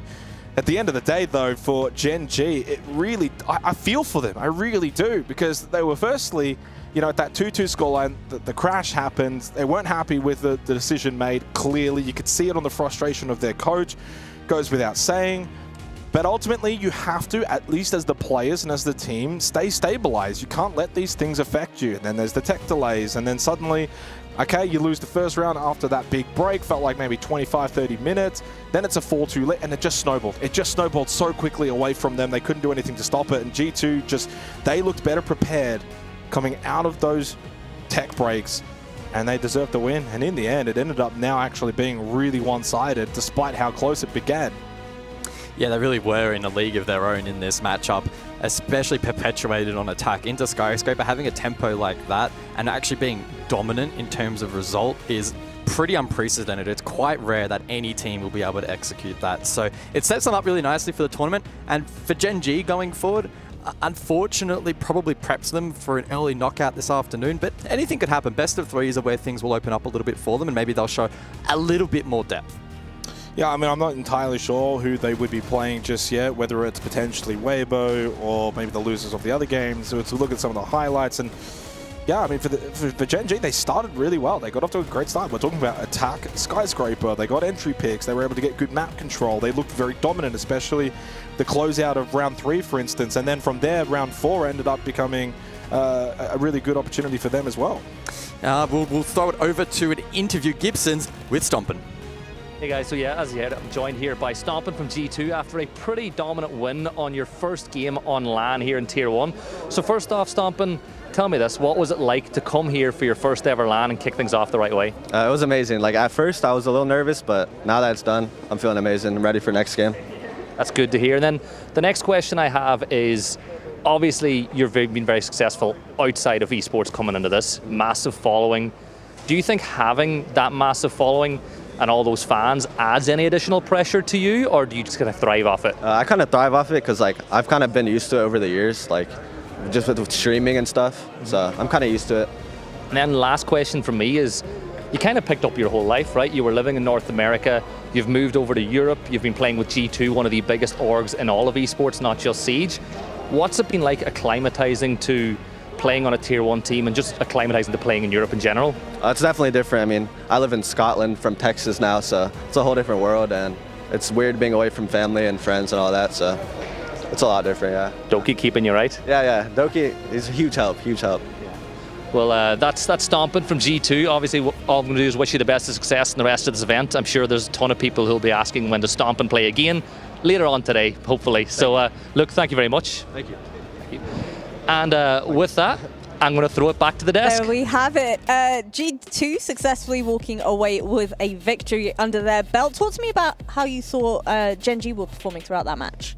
Started okay, started well, started pretty well. And then they went missing. And then they went missing. And look, I mean, it's hard to actually put it down as to why they kind of went missing. I know obviously we had tech issues, and those are always a factor. But as I said before in the cast, like, I mean, it affects both teams. Like, you can't really say that it's just against you. They'll contest, of course, that the round that was given to G2 as maybe like being a catalyst potentially for them, that getting under their skins. But you really can't allow that at the professional level. So it's disappointing because they started well. Yeah. If they had started a little bit poor and this ended up with the same result, I don't think we would have been as disappointed. We would have just said, hey, that's that's what we expected. But they did start well. But G2 were just better in the end. Gen.G were doing pretty good on their attacking side. Would you say that is coming down to the fact that Skyscraper might be a little bit more favoring the attacking side? No, absolutely not. It is the most defender-sided map in the entire so then why ecosystem. is it that they were falling apart when it came to their defense? That's the million-dollar question, right? Gen.G just completely showing no resilience on defense. Stompin led the charge. They didn't ban shields out, which fed them information, and they just found it very difficult to show any kind of firepower in that second half. Again, how much of that goes back to the first half and maybe they were a little bit mentally switched off as the match progressed. I don't know. I wouldn't be using that as an excuse personally. I think this was just a bit of a mismatch. G2 clearly far better than their opposition. I mean, I was loving the fact that, you know, Stompin came into this looking a little bit quiet and, as he mentioned, a little bit nervous as well. But seeing him warm into it, now I get it. Now I understand all of the Stompin hype that's surrounding this game. But you know what's interesting as well is it was Loira that got them off to a good start for G2, right? We're talking about Loira getting a 4K and a 1v1 clutch. Otherwise, it's 3-1 to Gen.G on their attacker Skyscraper. That's a big start. And he was able to, I think he got about 6 kills before the break that we ended up having with all the tech issues. So, I mean, naturally for me, yes, you look at Stompin, he closed it out, but Loira set him up. Loira set him up, and the others were also playing their role. Alamao's at the end playing a Montang, facilitating for his 2 fraggers. Who's behind him? Stompin and Loira. So Alamao's also playing his role. Blaz had some good opening kills as well, and Doki was certainly influential. So again, for Gen2, it's not just the Stompin show, but boy, was he electric towards the end. Well, our next match is going to be Faze Clan versus DarkZero. How do we feel about that one? Match of the day. Yeah, match of the day. We've got arguably one of the best teams Easily. from South America and a hot contender from NA going head-to-head. It's going to be a really, really good game. Well, you know what, boys? I'll get your thoughts and feelings about that a little bit further. This is our SMB match of the day. It's going to be the Faze Clan versus DarkZero. Do we think that this is going to be like going the full distance kind of vibe? Yeah, I mean, it could. I think Faze Clan is certainly the favourites, but I mean, as we saw already in some of the other matches, you know, Weibo were competitive against Shopify Rebellion, Secret beat Falcons, Gen.G started okay against G2. It's best of one, it's day one. If there's ever an opportunity for DarkZero to take down Faze, it's probably right now. So you give them a small chance, but I think Faze certainly still deserve the favouritism tag, certainly. Well, you know what, on that note, we're going to go ahead and throw it to a quick break, but we will be back with our Faze Clan versus DarkZero.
Lately, I feel I can't find my feet.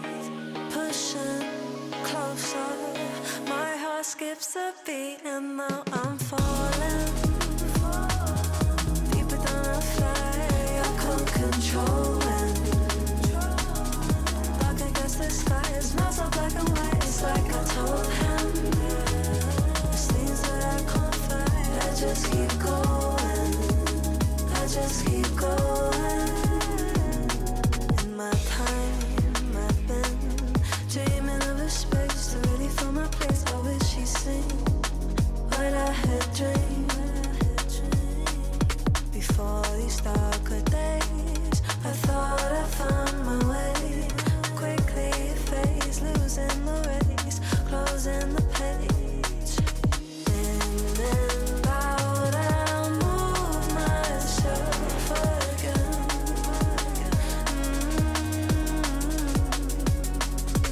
Time moves fast, I feel my heart beating.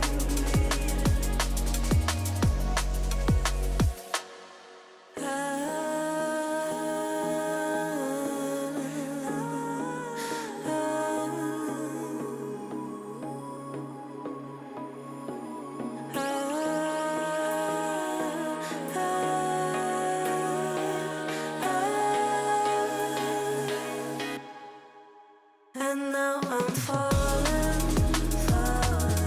deeper than a fly. I can't control it. Dark against the sky, it's not so black and white. It's like I told him, there's things that I can't fight. I just keep going. I just keep going. I just keep going.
This land is calling.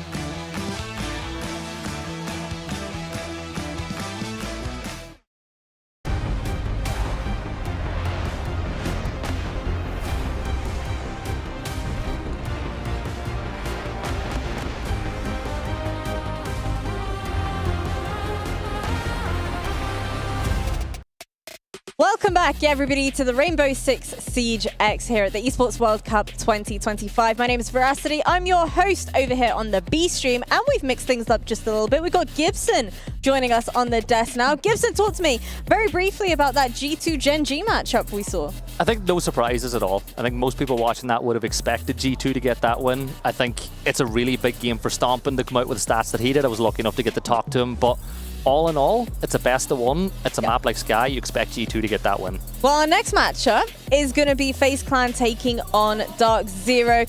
Now, guys, I know we spoke about this very briefly earlier on, but talk to me a little bit more about Faze Clan, the South American team that has been pulling out all of the stops. What makes them so dominant?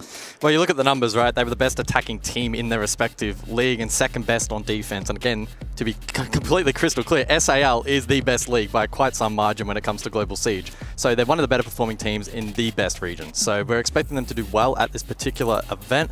And as we were kind of alluding to a little bit as well, Gib, DZ stat line isn't amazing either, so it's difficult to picture DZ winning this game, but certainly more competitive than the last match we had for sure.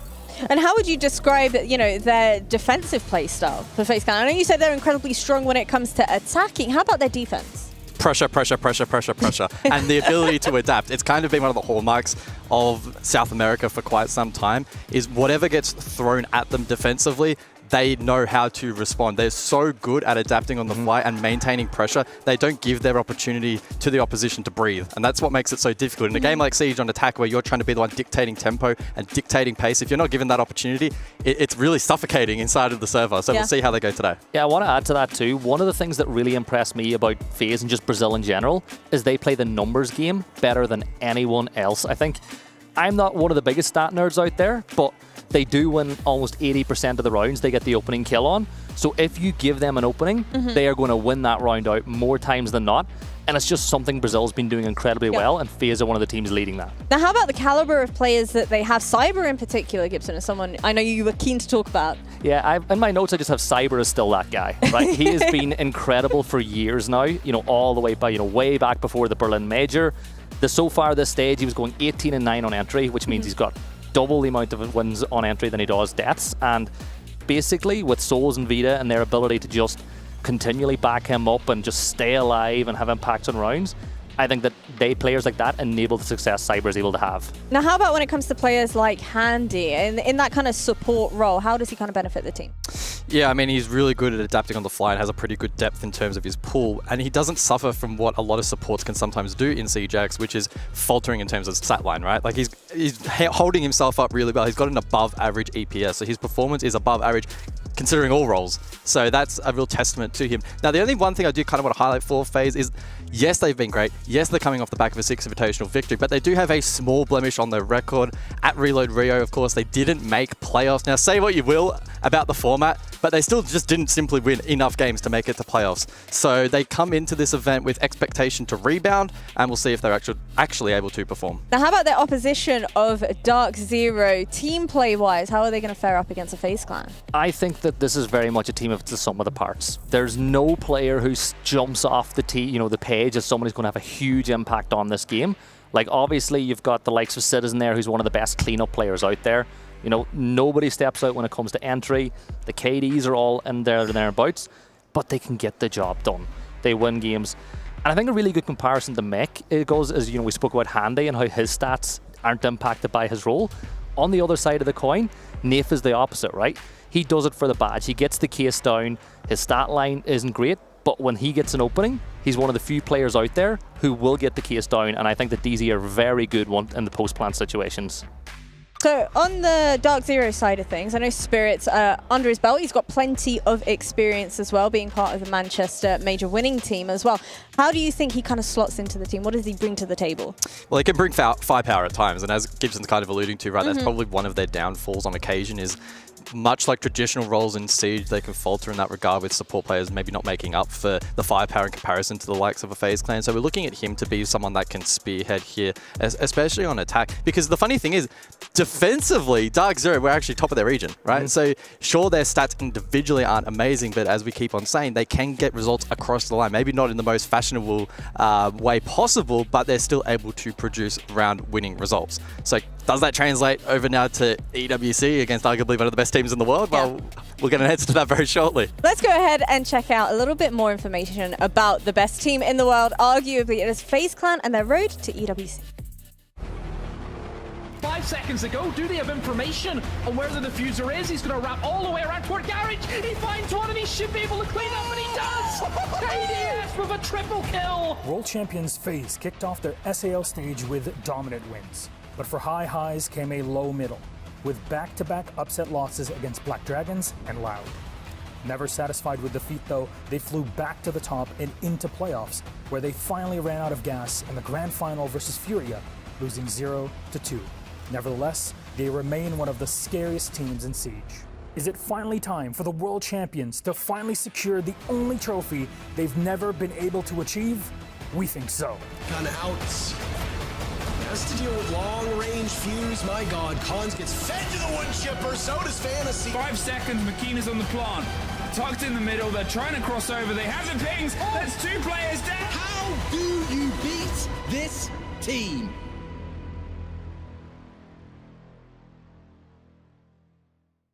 Reigning SI champions, what is it about EWC that makes it so incredibly difficult for them to walk away victorious?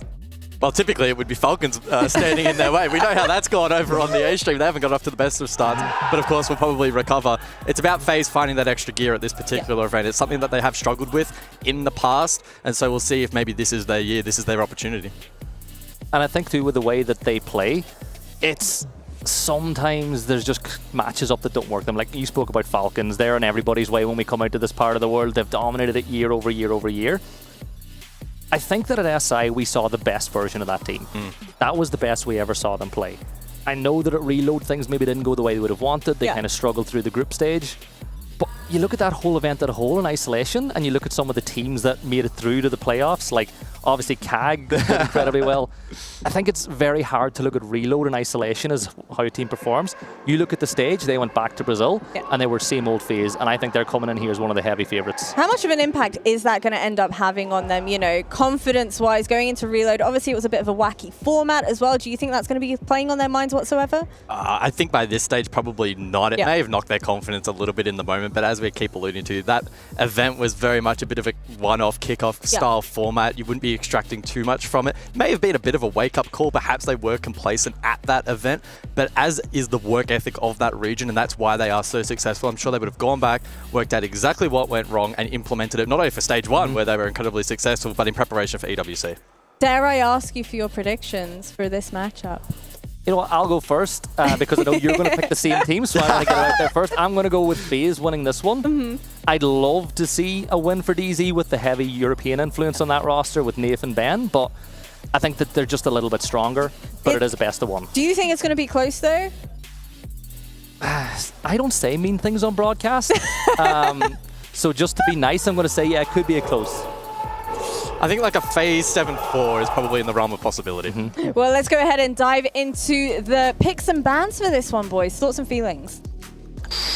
Labs. Well, I've got it down as the 3rd preference map. Actually, it ends up being the 2nd preference map for FaZe, and that's calculated off the fact that they don't typically ban it themselves quite a lot. In the last 6 ban phases, at least, that I have recorded here, they only banned it themselves once, so they're very comfortable with this map, Gibson. Yeah, they're comfortable with it. You look at the stats overall, a lot of teams don't like taking them there either, and I think it's the perfect best of one map for them as well. To come out, show people what they can do on it. I think that it's curious that we landed with Skyscraper and Labs as the last 2 maps in this, but I'm excited. Like, I enjoy this map, and I think it's one of the better maps in the pool. It should be a lot of fun.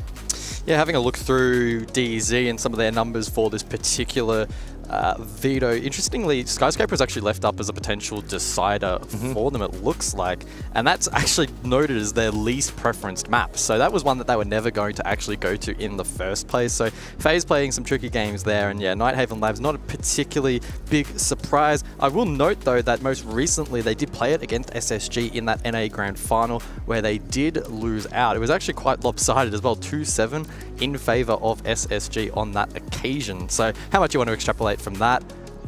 It's up in the air a little bit. Of course, SI points were on the line for that match, so it certainly wasn't a nothing game. Yeah, it's not a nothing game, but the thing is as well, online regional games are so different to playing on LAN. And on the other side of the coin for Faze Clan coming here, yes, they kind of got rid of some of the demons they had at SI, but there's a lot of scar tissue in particular when it comes to Labs in this roster. You know, you were on the mic in that very famous game where they let a massive lead go away against, you know, at the time it was W7M.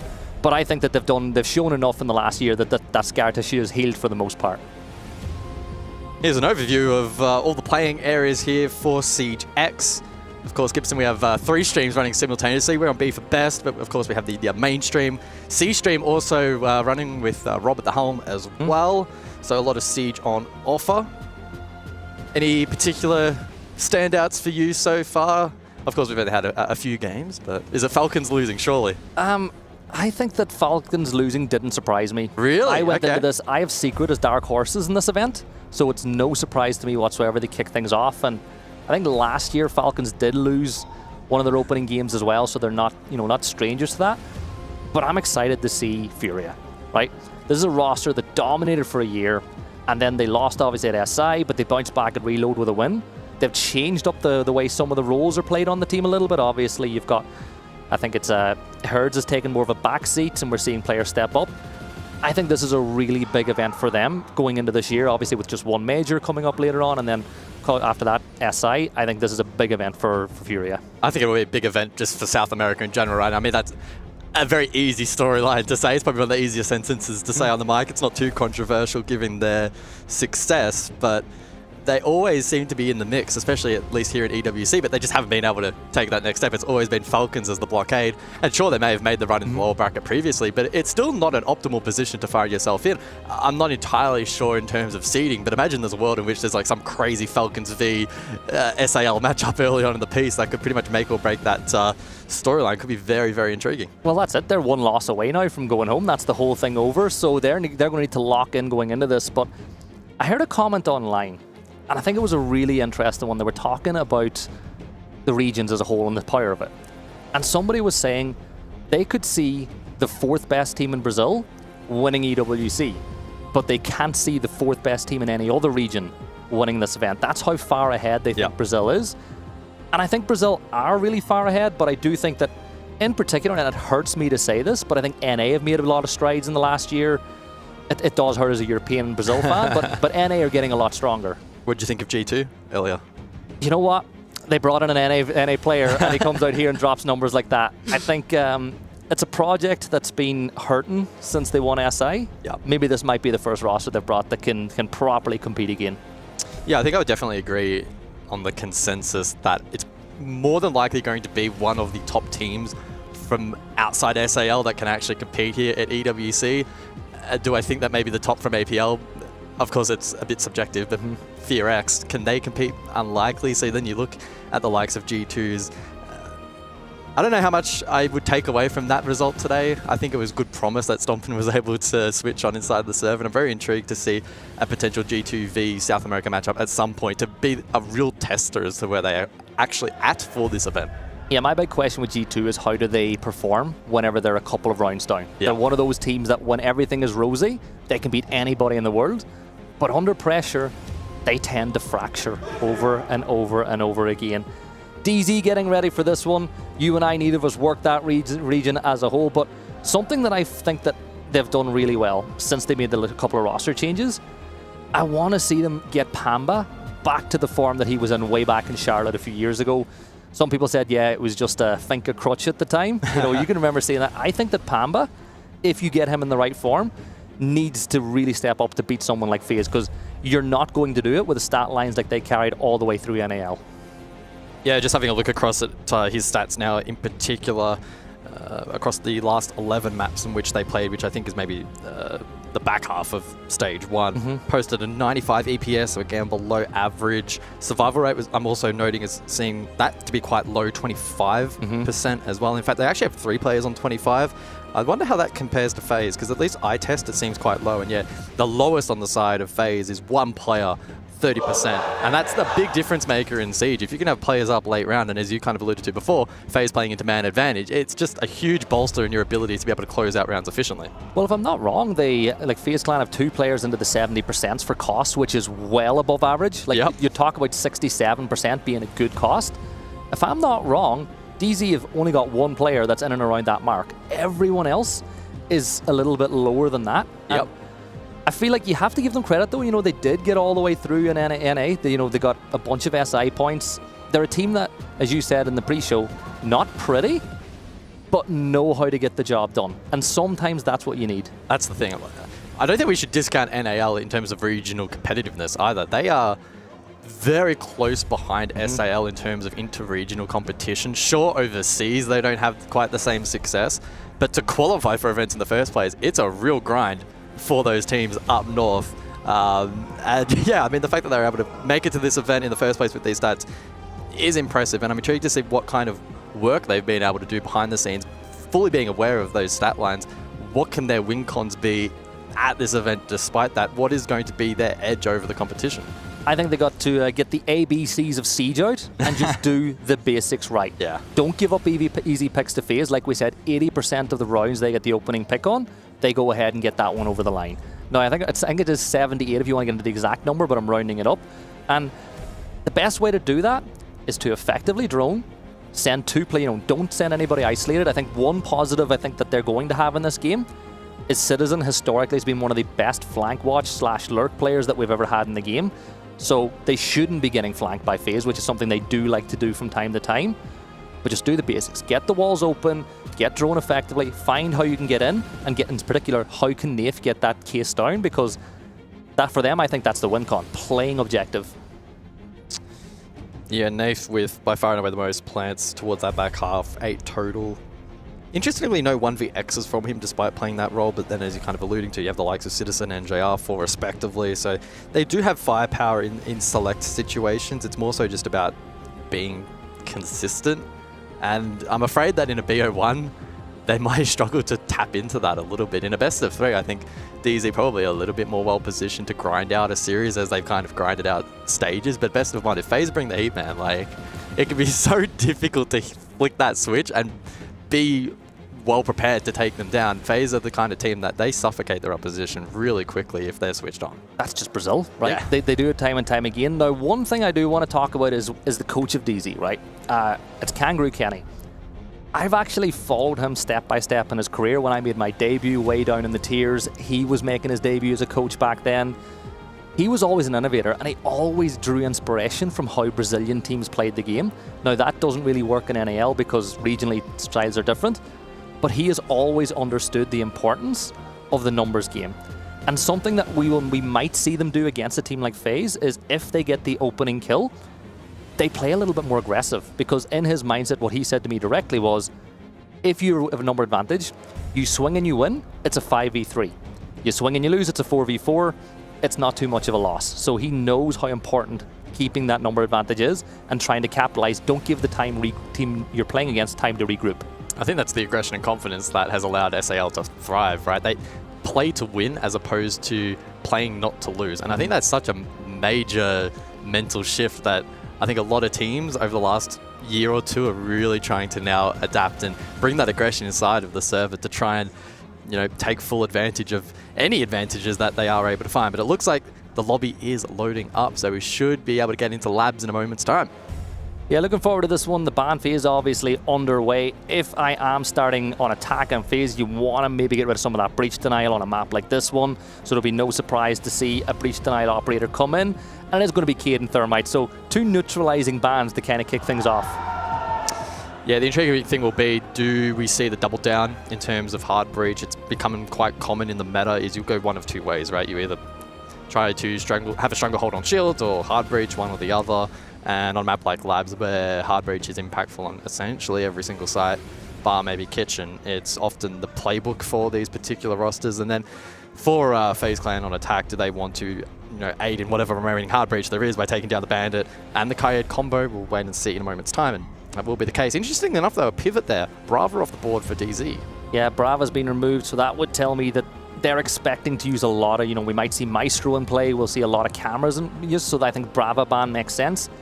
I do love the new ban system though, because the first 2 bans are really proactive. You're setting up your foundation for how you want to play. That ban that comes later on in the game is all reactionary. What is the other team doing that we don't like? And you've got a couple of chances to nip that in the bud, but we're going to kick things off here on top floor. Yeah, just having a quick look at the numbers as well. Maybe I was going to be caught out and FaZe pick Brava a ton, but it is a rather niche pick for them. So certainly indicative that DZ are looking to counterplay into that. As you mentioned, right, the likes of the Maestro will be rather impactful. BPCs now will be better fortified. Default cameras even to an extent now, you don't have to be as concerned about them on defense. So really intrigued to see how that plays out. They also bring the Clash for this opening round, Gibson, and clearly looking to hide that over towards IT in anticipation for FaZe then bringing counter util if they do spot it. It doesn't look like they have. And for this opening round, electing to bring the remaining primary hard breach in both the Ace and the Maverick. Habana unlikely to see play on this side, of course. Yeah, Citizen, of course, as well. Malusi, he'll be using the gadget as an early notification bell if they want to push from certain areas of the map, which kind of, in a way, allows you to focus elsewhere with those BPs. But on the attack for FaZe Clan, you're bringing Maverick. That means that you want to get this wall open. It cuts off the rotates and rafters, gives you direct access in. You know, just because you open this wall does not mean that's where you're planning to push from. You're doing it to prevent defenders from rotating into other powerful positions. And you got to get it open as quick as possible, right? The quicker that they get these walls open, the more time they give themselves to actually go with what they want to do in their attack. Yeah, time will be critical as well. As long as we keep the barriers in play, can be really, really impactful on this side and make a lot more areas playable. So if you don't deal with that rather quickly, it can make things a challenge. But they get the opening kill.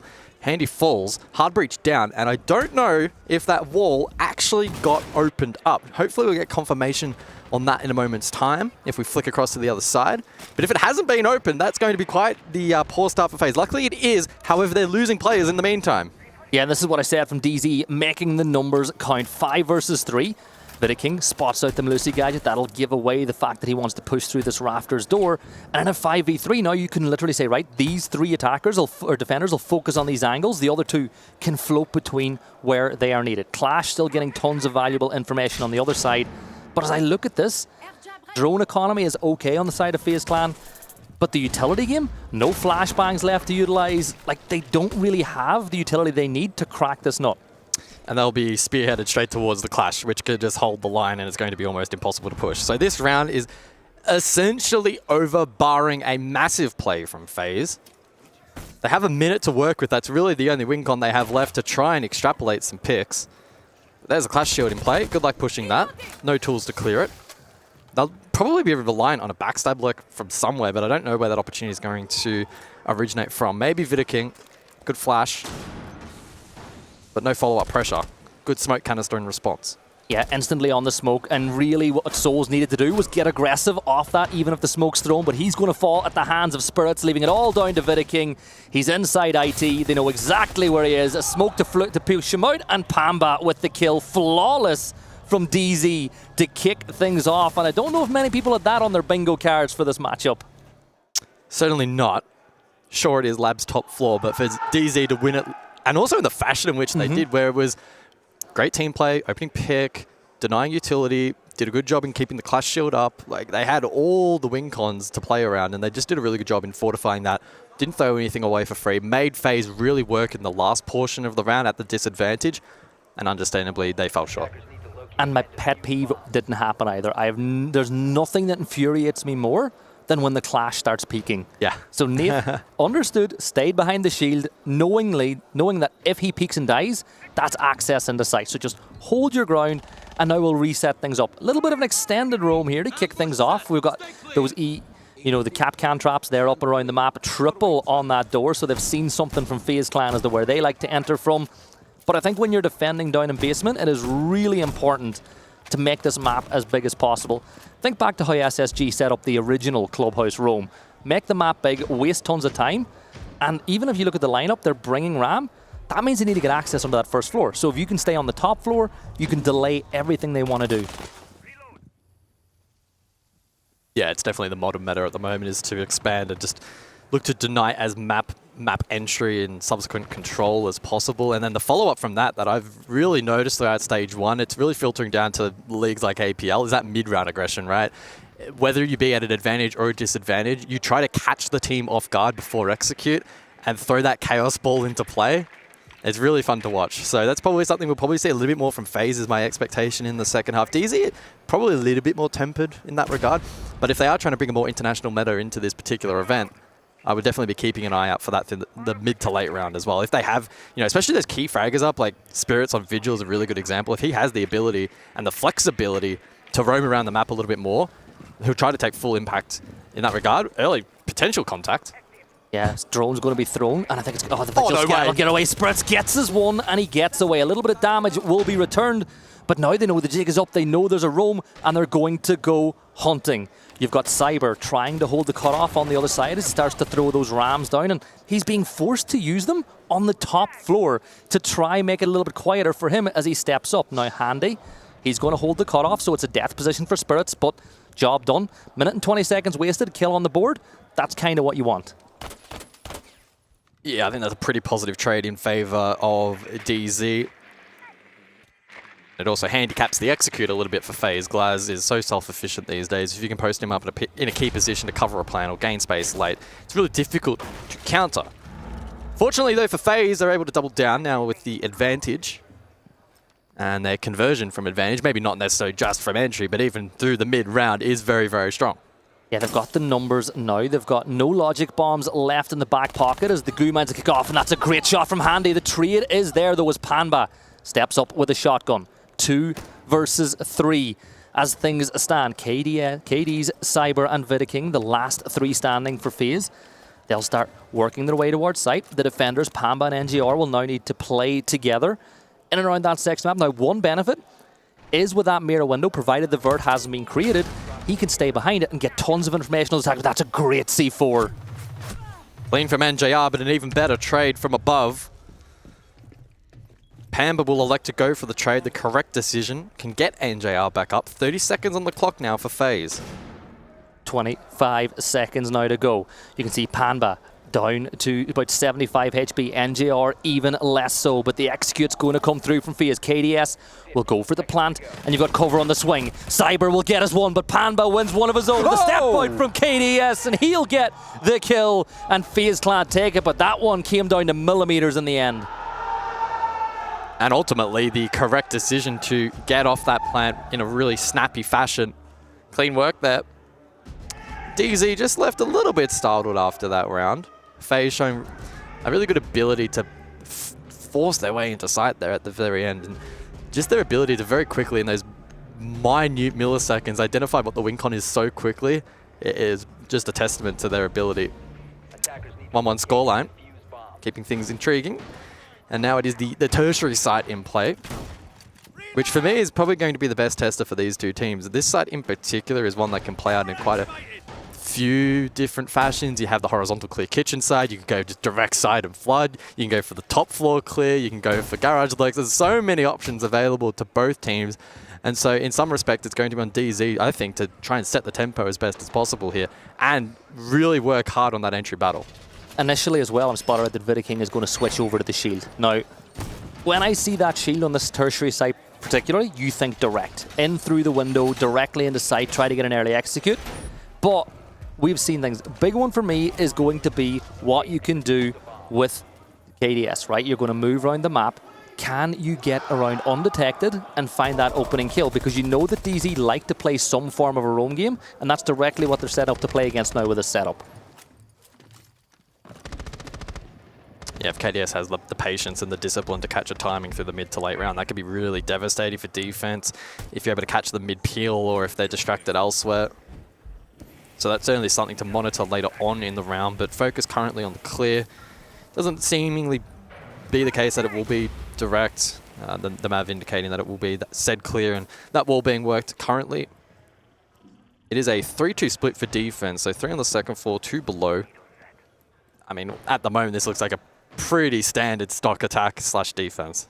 Yeah, plenty of drones to work with as well. They've got themselves 7 in the pocket that they can utilize to get tons of information alongside Vidiking with a Monty as well. Electing to use his drone instead of just walking on in there as well with a sheet that you see some teams do from time to time. But you want to create vert on the site, give yourself the option to play in from above. You can see that Vidiking now is taking a little bit of damage as he stepped on one of those goo mines set down by Panba. But this is the vital part for FaZe. One of the things they're really good at is taking space as soon as it's open. They don't hesitate as soon as they drone and they move in. But look, NGR with another opening pick. Was traded though. Monty now under pressure and Citizen hits a clean fadeaway. A 3 versus 3, midpoint of the round. Things will stabilize a little bit, but Souls falls in the meantime. Handy to swing though, cuts that down. FaZe seemingly having a good read here. Maybe able to now go for the res and give themselves the advantage. Yeah, you can see that Citizen wants to peek this side. He's being held by Handy, who knows exactly where he's going to push from. Being pressured on both sides now, so this is really good, but Citizen's going to fall. And now you know that the other player is pushing up on the other side. So it's a 3 versus 1, and yeah, it's easy for FaZe. It's another round 1 on the attack. Only positive, I guess, for DZ is they can go back to that primary site now. Yeah, I don't know if they had direct info over towards blue stairs there, but Handy was really switched on and landed some clean shots in that direction. Negated that mid-round defense aggression that we were talking about only a few moments ago that we were anticipating, whether it be with defense having advantage or disadvantage. It has become the matter at the moment to recontest vert control, but FaZe are too good to let that dismantle their presence above, and with that they have a 1-round lead. Very disappointed too if you're a DZ fan, because they're finding opening kills. You know, the which we didn't really expect, right? Exactly, and then you're going, right, you found the opening kill, but then in a blink of an eye, FaZe will find 2. It's like DZ are taking 1 step forward and then instantly pulled 2 back by FaZe as they've been able to capitalize on maybe some of the aggression. Remember, it kind of ties into what I said a little earlier too about DZ, right? With Kenny at the helm, when they get the opening kill, they love to try to flex out. But Faze Clan play in Brazil, so this is what happens. This is an everyday thing for them. After day after day. So they're waiting for it. They're ready for it. Yeah. Handy up to 6 picks already in this matchup, so it's been a pretty good day at the office for him. And the concerning thing for DZ is heading into this event, he is their lowest rated player. I say that with quotation marks because he's still popping off, had a positive KD across the stage despite his role.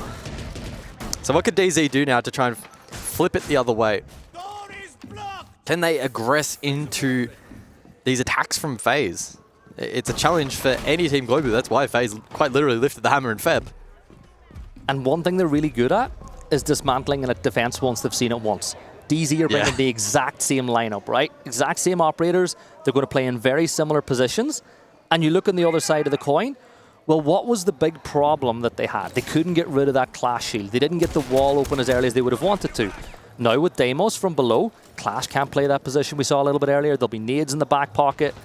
They've brought a little bit more utility to clear that Clash as well.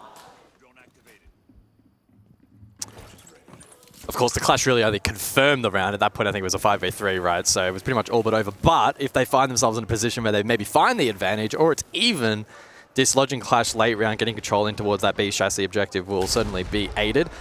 Another Nitro attempt from DZ, this time though unsuccessful. Handy doing a good job in just dangling on to his life. Wall opened up. And so already off to a better start here for FaZe, at least in comparison to last time.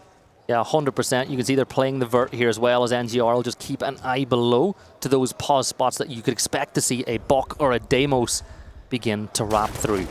Blue silhouette off in the distance as a little bit more vert has been created by the defensive side, and Azami will reveal the position with that ponytail, takes a tad of damage, and Cyber takes a lot more. Full information gathered, 2 red pings as to where those players are playing, and Cyber, realizing some of the cutoffs have been done, will just hold his position for a little bit longer. But this is a much slower tempo to this round by FaZe Clan. Easy should now be clued in.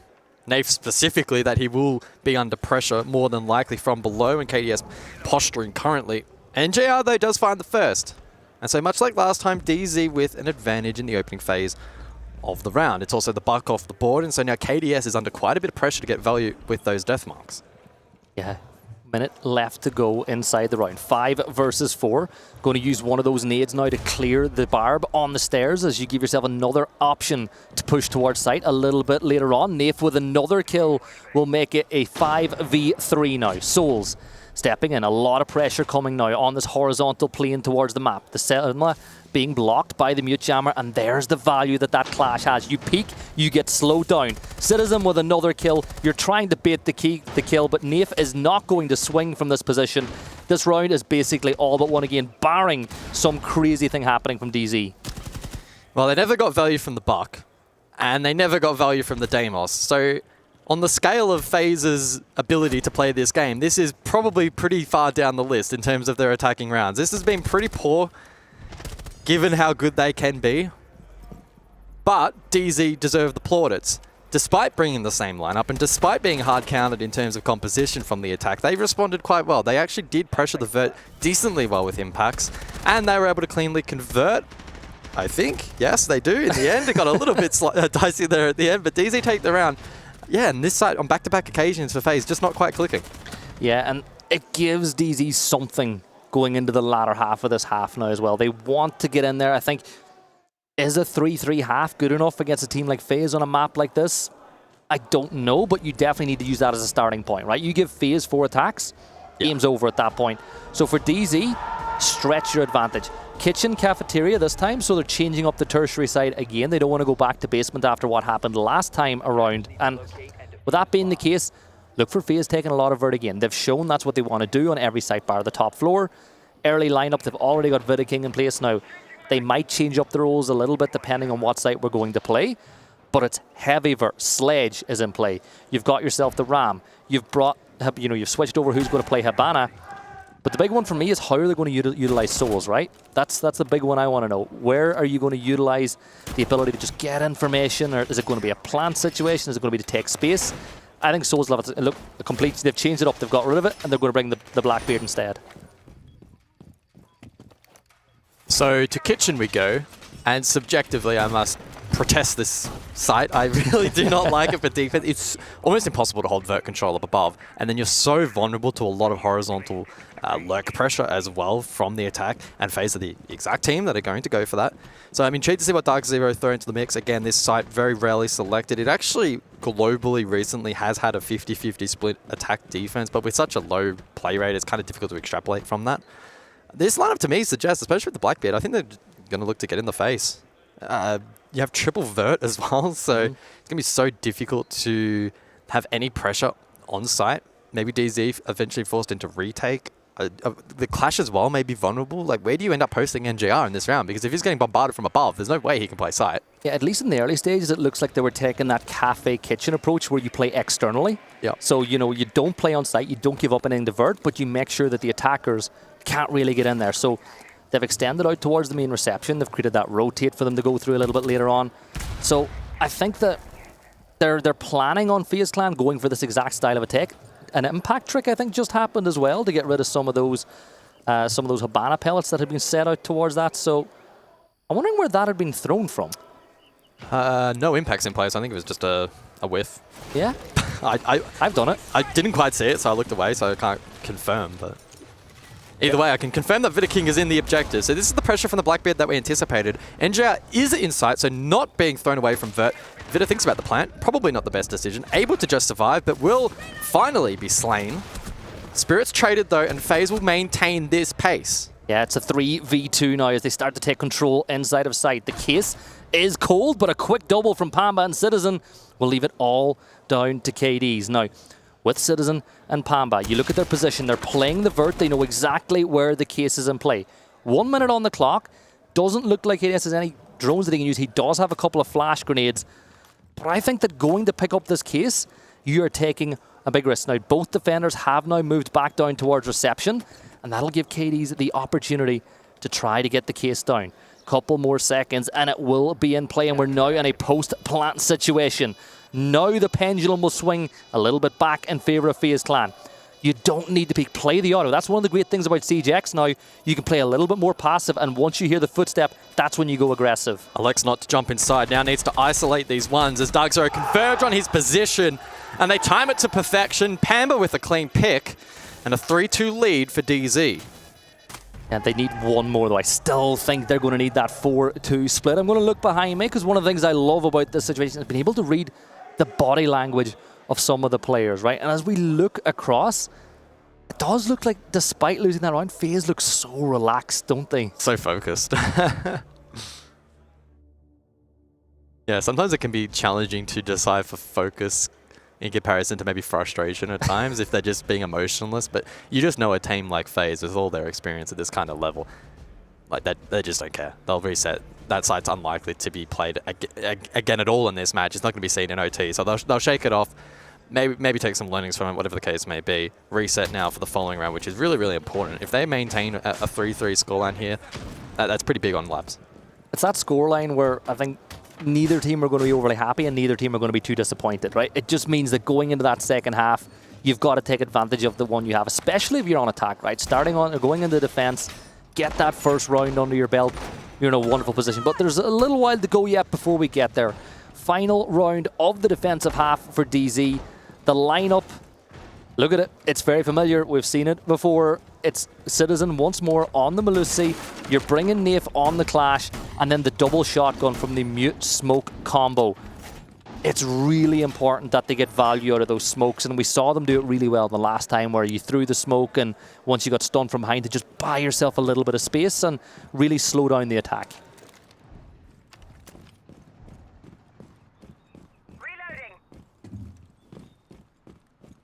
Failed to mention that the additional bans with the Monty and Mirror, at least I did, perhaps you touched on them, but taking that Monty off the board just makes things a little bit more challenging on the map clear for FaZe. They don't elect to bring at least the Blitz on this particular occasion, so intrigued to see how they fight for above control. That is the expectation with the Ram in play.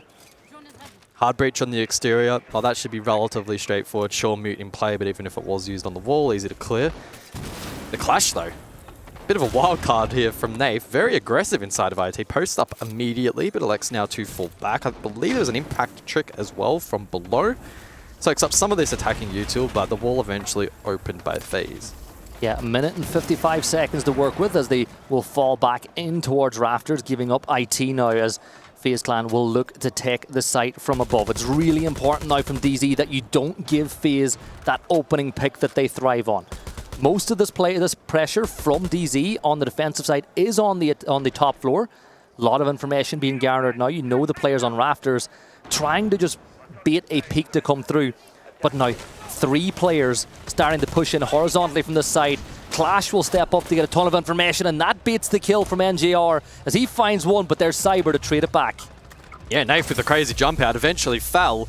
And FaZe now with a significant advantage, negated a bit by Pamba. At least finds one back. NJR under pressure from above though, clean kill from Cyber, had red ping info, and now Pamba needs to find all 3. His position also known, caught out, FaZe Clan take the round. And they won that with information. The drones were in the great position. I don't think DZ had any clue where they were. They knew every single defensive move before it was played. And we will now move into the side swap. So FaZe Clan will kick things off. We'll get our ban FaZe. Do you think we'll see something similar to what we saw at the start of the game, or do you think FaZe have something different in store? If I had to guess, I think they'll probably go down the path of hard breach ban and double down in that regard.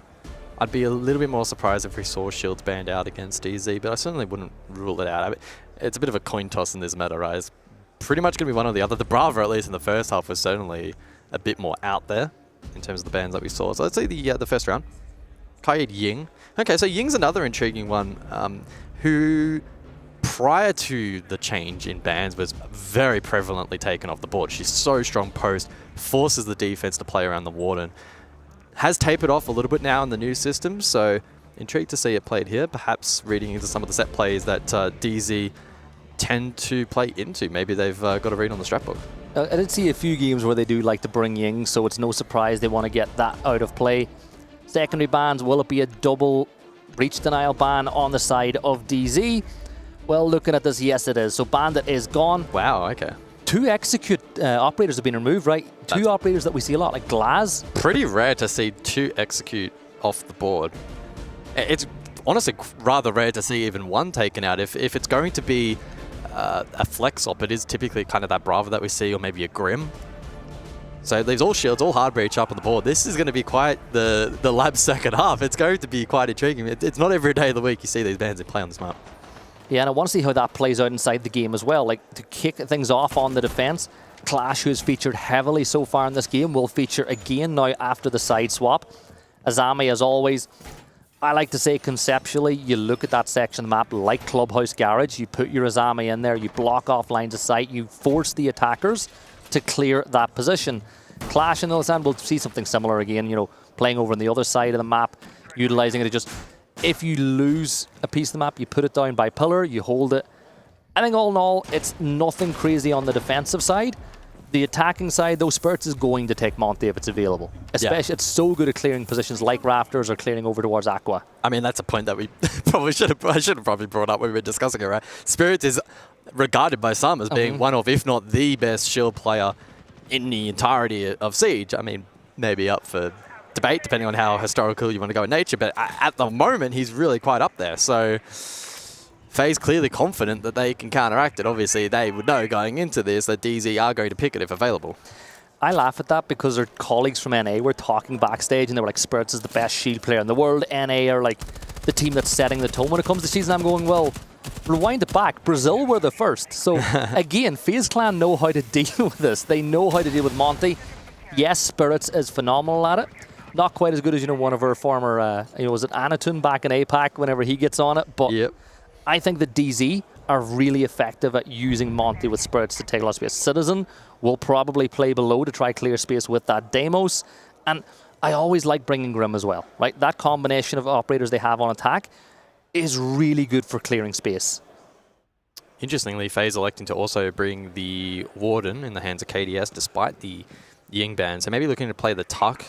You can use that to counter against the 2 flash grenades available for DarkZero. Still posturing outside the map currently, but as I say that, Monty now progressing forward. Warehouse Raft is under pressure, and it has been abandoned by defense. Pixel angle here for NJR as he'll begin to open up that wall. Spirits will take full control of Rafters now. So a little bit of eject on. I think Pamba's just creeped inside of IT as well. So we know exactly where this push is from. Clash will begin pushing from the other side of the map now, but you can see a lot of pressure from the attackers now. One thing to know, you cannot go through that rotate that's been created. Monty, with the shield up, cannot go through that space.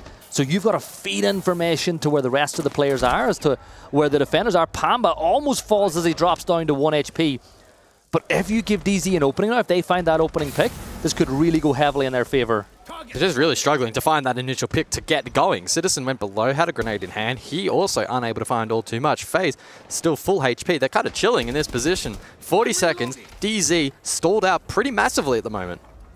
Yeah, time the enemy now for DZ. They've opened up the walls. They've got all this section map, but you cannot step inside without an opening pick. And look at that, not just 1, 2 on the board, as Pamba with 1 HP will find one of his own, goes prone and deals a little bit of damage towards the Clash, but KD's will find one of his own. 4v3. Almost 15 seconds to go. Numbers starting to fall. You can see the rotate. It's all down to the Clash now. And NJR will get the kill. And that's exactly what the doctor prescribed for DZ. An opening attacking round win. And as we said, it was all about taking space, the lineup they had. They took so much map control early on. And they almost just waited going, I know that Faze Clan are aggressive. They will give a peek at one point in time. And that's going to be the pendulum that decides the game, is who wins whenever they eventually do take that peak. And it kind of played out that exact way. They were desperately searching for that opening pick for so long. It was really tedious, even with the Deimos below, the map control, the hard breach. They had all the pieces lining up. They just needed to find that singular kill. And fortunately, in the end, they were able to do so and then steamroll from there. It is, again, that kind of site. You crack that opening up, you break those crosses. It's so challenging then to prevent pressure blue, electrical, etc., etc., etc. It's a really compounding effect on that particular site. So Faze under a bit of pressure at the moment. This game has not quite gone the way I anticipated. Sure, DZ, we expected them to be competitive to an extent. But they're now finding themselves in a rather good position. Obviously still attacking into labs. It's quite even. I wouldn't let the scoreline be too deceptive at the moment, but Faze, I don't know. You predicted 7-4, though. It's still a possibility. Yeah. So, there's still a chance. I think that's waning, though, at this point. Yeah, I wouldn't say 7-4 from here. It's always a possibility until it's not. Yeah. So you're still in with a chance, but for DZ, you got to take advantage of that now. You've got information on where two of the defenders, so Citizen can start tracking out some players and maybe find a bit of information. Thermite will get the wall open nice and early too, so that's another job checked off on the side. Warden's in play again. Now we know this is where the glass band kind of steps in, this side in particular, the Ying as well. So DZ now need to find success elsewhere as they go to push. So get vertical control. Make it so that the defenders cannot play in those power positions. And I think with the walls open and 2 minutes to go, they've got 5 drones that they can utilize, plus the fact that Citizen can get information as well. I think he is going to try to find where Handy is playing. They're going to slow things down again, similar to what we saw in the last round.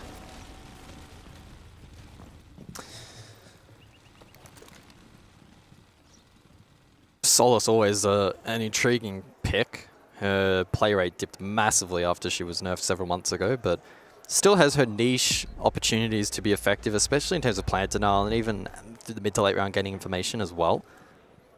DarkZero identify that though and place the death mark on Cyber's position and just make that Solace a little bit nervous. Pressuring from above, DZ with control, Ram in play for Vert. And so smooth sailing at the moment.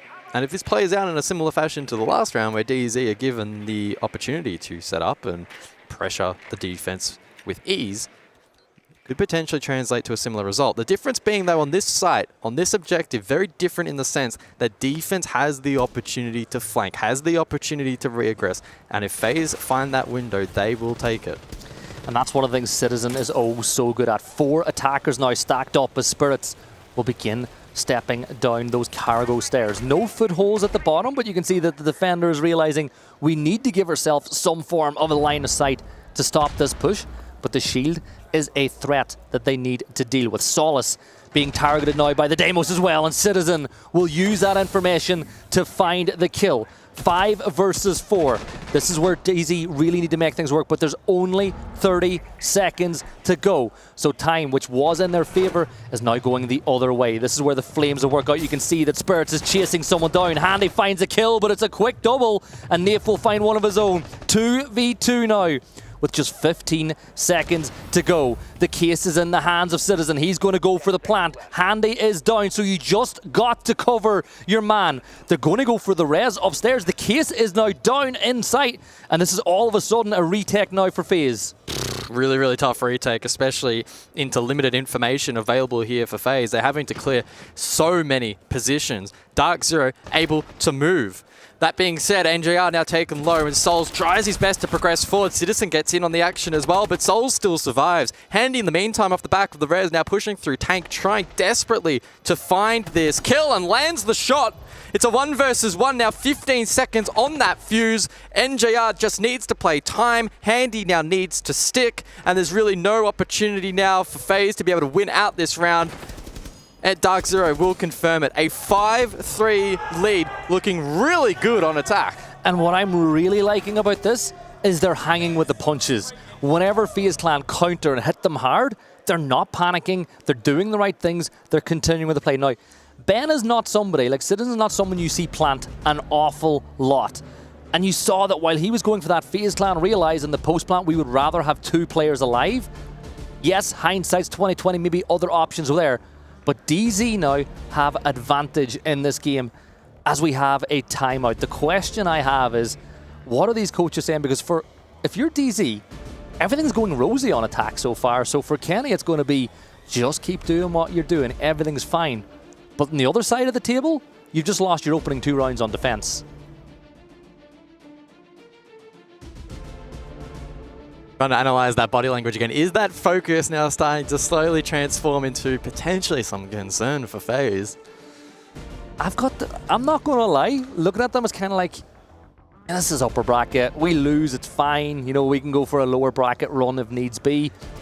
But I feel like winning this game is more important for DZ in the grand scale of things, right? I think that DZ could be in trouble in a lower bracket run, whereas Faze Clan, they could thrive and build on it. But we're back inside the action now as things stand. Can DZ extend that lead even further and move on to map point? Or will Faze Clan strike back? Site selection looks like they're going to go back up to the top floor, bringing a mirror this time around, which can be so effective. But the thing is, having a mirror in play, Pamba doesn't even need to change. He's already got the Ash, the perfect counter for that.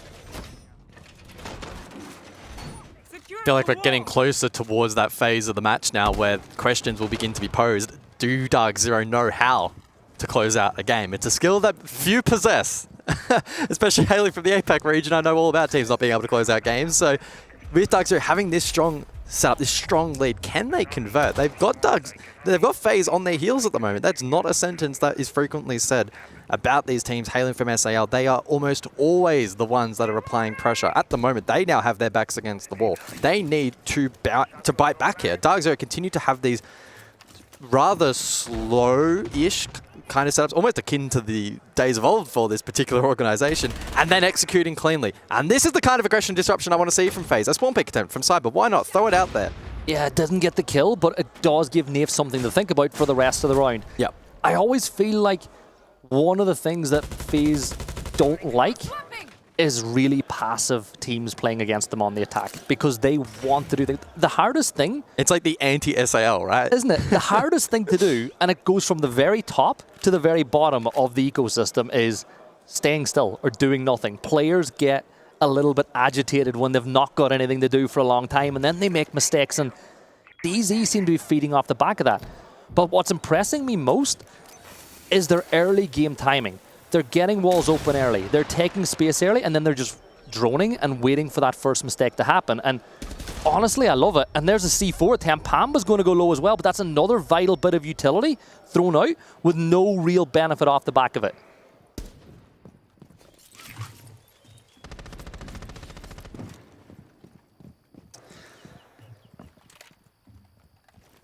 Pamba with no exothermics now remaining in the round. NJR, I presume, will probably have some summers left as well. But again, it's another bit of a slow-ish build-up style of round. Bit of very early aggression from Faze, but DarkZero have done a pretty good job at dismissing that for the most part. Sure, HP now at a disadvantage, but not necessarily the end of the world in Siege. Can they posture now for this attack and look to clear out key positions? Keep in mind, Faze electing not to rely on the clash. Ton of utility being dispersed onto Spirit's position, but Pamba again finding entry. Yeah, and it's just that threat, right? You force the player to get aggressive onto Spirits, and then you play and get that kill. 5 versus 4 now. Stepping inside of IT, but there's only 40 seconds to work with from this point on. KDs and Souls are both playing tucked close to the wall as they get ready to push back this one. But NJR and Citizen, a quick double of kills. DZ seemingly have Faze Clan on the ropes as things stand. 20 seconds left to go. And there you go, the attackers. Nif with a double. And just like that, they move on to map point. And they are throwing some shade over towards Faze Clan. I mean, at this point, they have every right to say really whatever they want. They have the SI reigning champs on the ropes. Best of one, first day, say what you will, but there is no world really in which DZ should be, to an extent, winning this game, but certainly not in a fashion like this. They are stomping them on attack into labs. This is crazy. And I think, is that a case that maybe, maybe NAL is much, much stronger? Like we said they were getting a lot closer to SL. They were the team, the region closing the gap. But this is really good from DZ. Like, I know that the person I normally work with is like a generational NA hater. He is just anyone but NA. But I'm so impressed with the way they're playing. And it's, as I said, they're making Faze do what they don't like to do. They're long, drawn-out rounds. And if I'm anyone else in this tournament, I'm watching this, I'm going, there's the platform. There's the way to play them. Just really slow, force them into mistakes.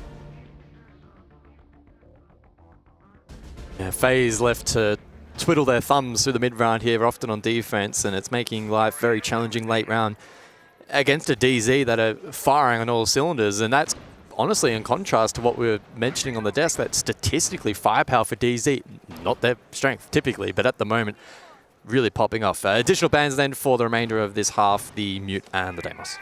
I'm actually surprised they went for the Deimos over the Monty, knowing again how good Spirits is on that operator. Like, I know that they've brought it every round and Citizen's been using it to his advantage to try move players out of position.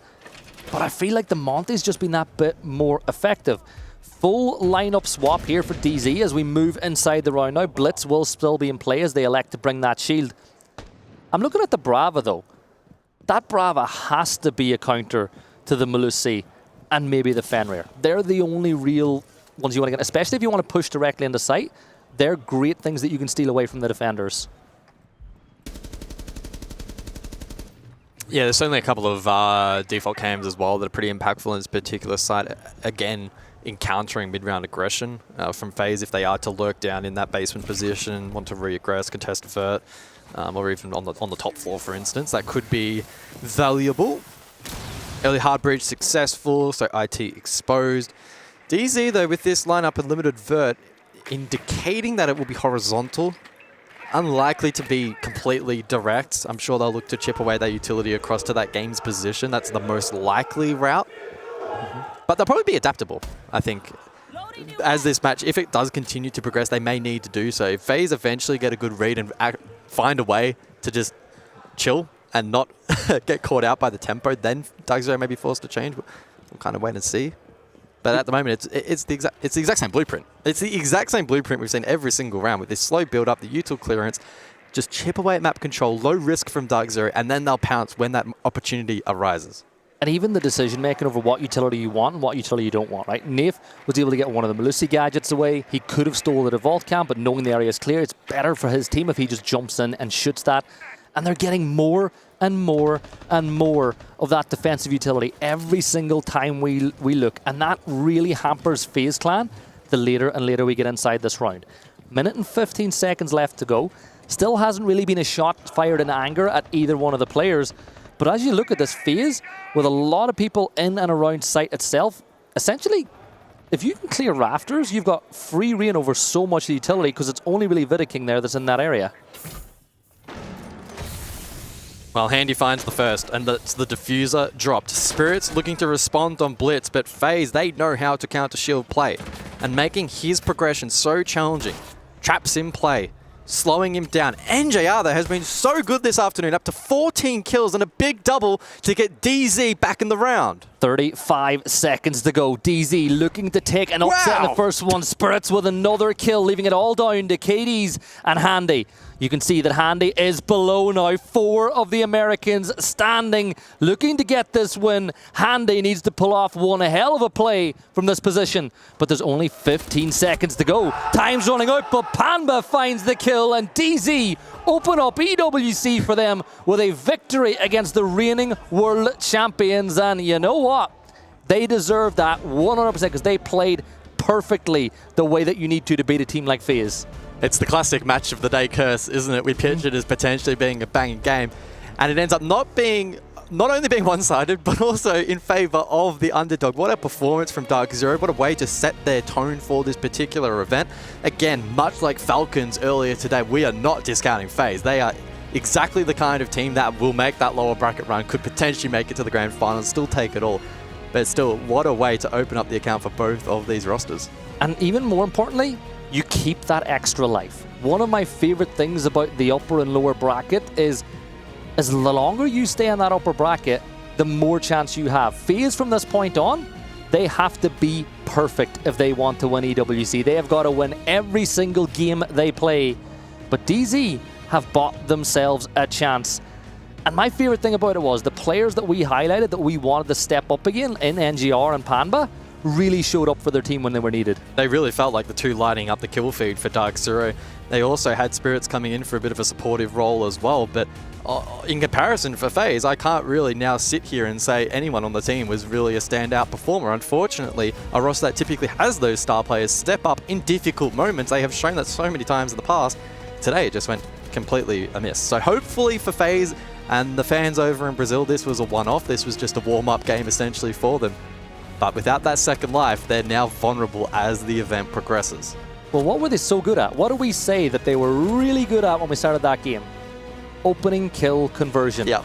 How many opening kills did they get that one? DZ dominated the game when it came to that side of things. And they didn't have to play aggressive to get that, especially on attack. It was slow wind up, map control, the 1-2-3s of Siege, as you were mentioning on the desk, they just played a really, really good brand that was so effective.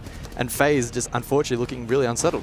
Yeah, but with that one, we have an interview on the main stage, so we're going to throw it over to Jake. Very good win in the end, 7-3, quite resounding win. You're going up against the SI champions, and you guys haven't played FaZe for quite a while. What were you expecting coming into this match? Yeah, I've never played those guys. I mean, obviously, everyone knows it. Nobody needs to explain who they are. They won SI last year.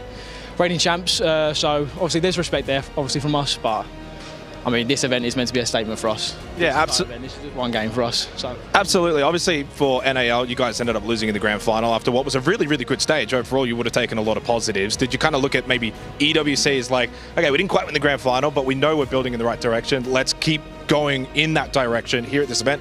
Really good way to start that. yeah, for sure. Obviously, like, we didn't have a bad stage at all. And obviously, we wanted to win. Those guys have came like fourth in second in NAL about 4 times. So they're not too happy. But I mean, yeah, like we were just building on it. Like even from Reload, like we had a good event in Reload. We want to continue that in here. And I mean, yeah, it's a good start. Good start. It seems like you've just gone for a run, Dave. What's the conditions like in here? I was getting a bit hilarious those last few rounds. I had to drop a ball corral, all that kind of stuff. You know, see, I'm a bit out of breath. What did you feed NJR this morning?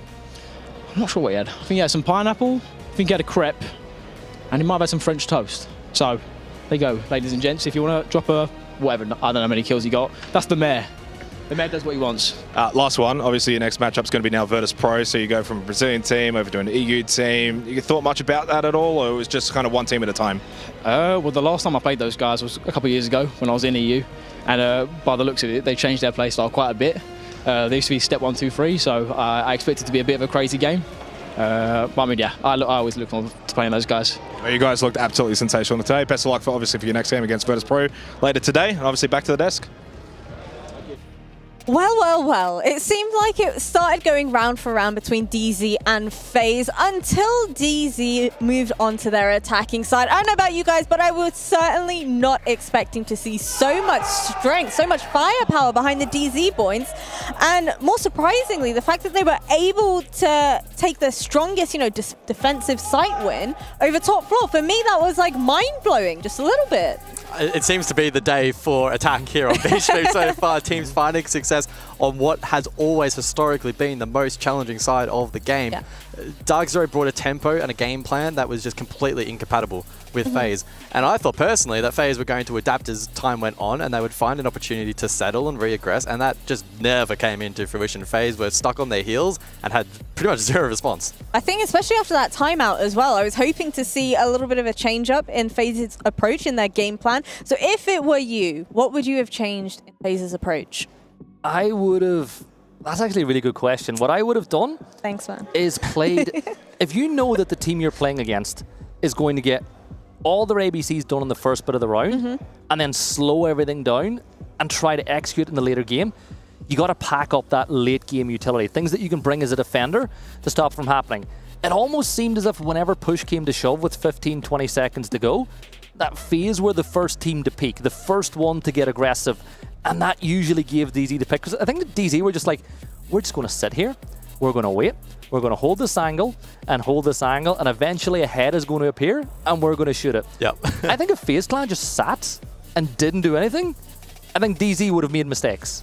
I mean, the unfortunate thing for them, though, Gibson, is that is completely counterintuitive to the region that they come from and the meta that's been, honestly, successful for them internationally as well. There would have been no reason, really, for them to go into this game and be like, let's play the complete opposite to what we normally do. It's just so counterintuitive. But as the tournament progresses, that may be something they need to tap into, because now they've only got one more chance. Well, you know what? I want to go ahead and check out our Sony MVP of this match so far. Who do we think it's going to be? Drum roll, please. NJR, understandably representing DZ, but I do want to give a special shout out as well to Handy. I feel like he was able to hold his own. Oh, Handy had a great game, but I don't think you can look anywhere else for MVP than NJR. And what impressed me most was his doubles, right? Yeah. You would see somebody get a kill, and then NJR would get 2 kills like instantly. It was almost as if Faze Clan were trying to play the trade, but NJR was so on cue as to where that peak was going to come from, which is bang, bang, and then all of a sudden you're really doing well in the numbers. And if you didn't find a multi, you had Pamba in the back line as well, who was offering really good fragging support. So they were super well-rounded today, which we expected, but to just be overall better than Faze was certainly not the expectation. Well, DZ are now going to be playing Virtus.pro. How do we feel about that? Are you feeling a little bit more confident? Well, if you're going to play against a team that's going to play very slow, and that's what you want to do, well, you're just going to meet your match. It might be the slowest game of Siege ever played, that one. It's going to be a real nail-biter. But if you're watching at home, it could be the best.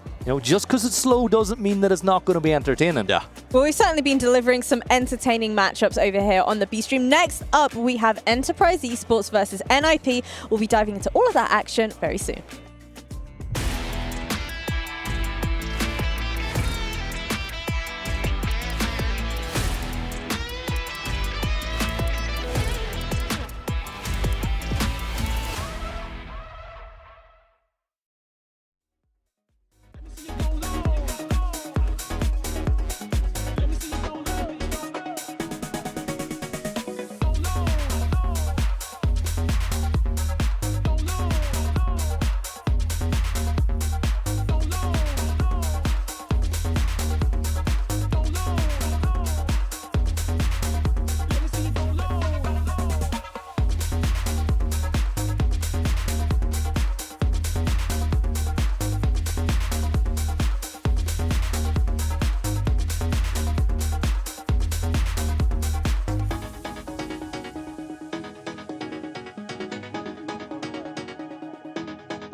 back, everybody, to the B-Stream action over here at EWC 2025. My name's Veracity, and we have once again mixed things up. I've got Jake and Guz, the two legends, joining me on the deck. We're back, baby.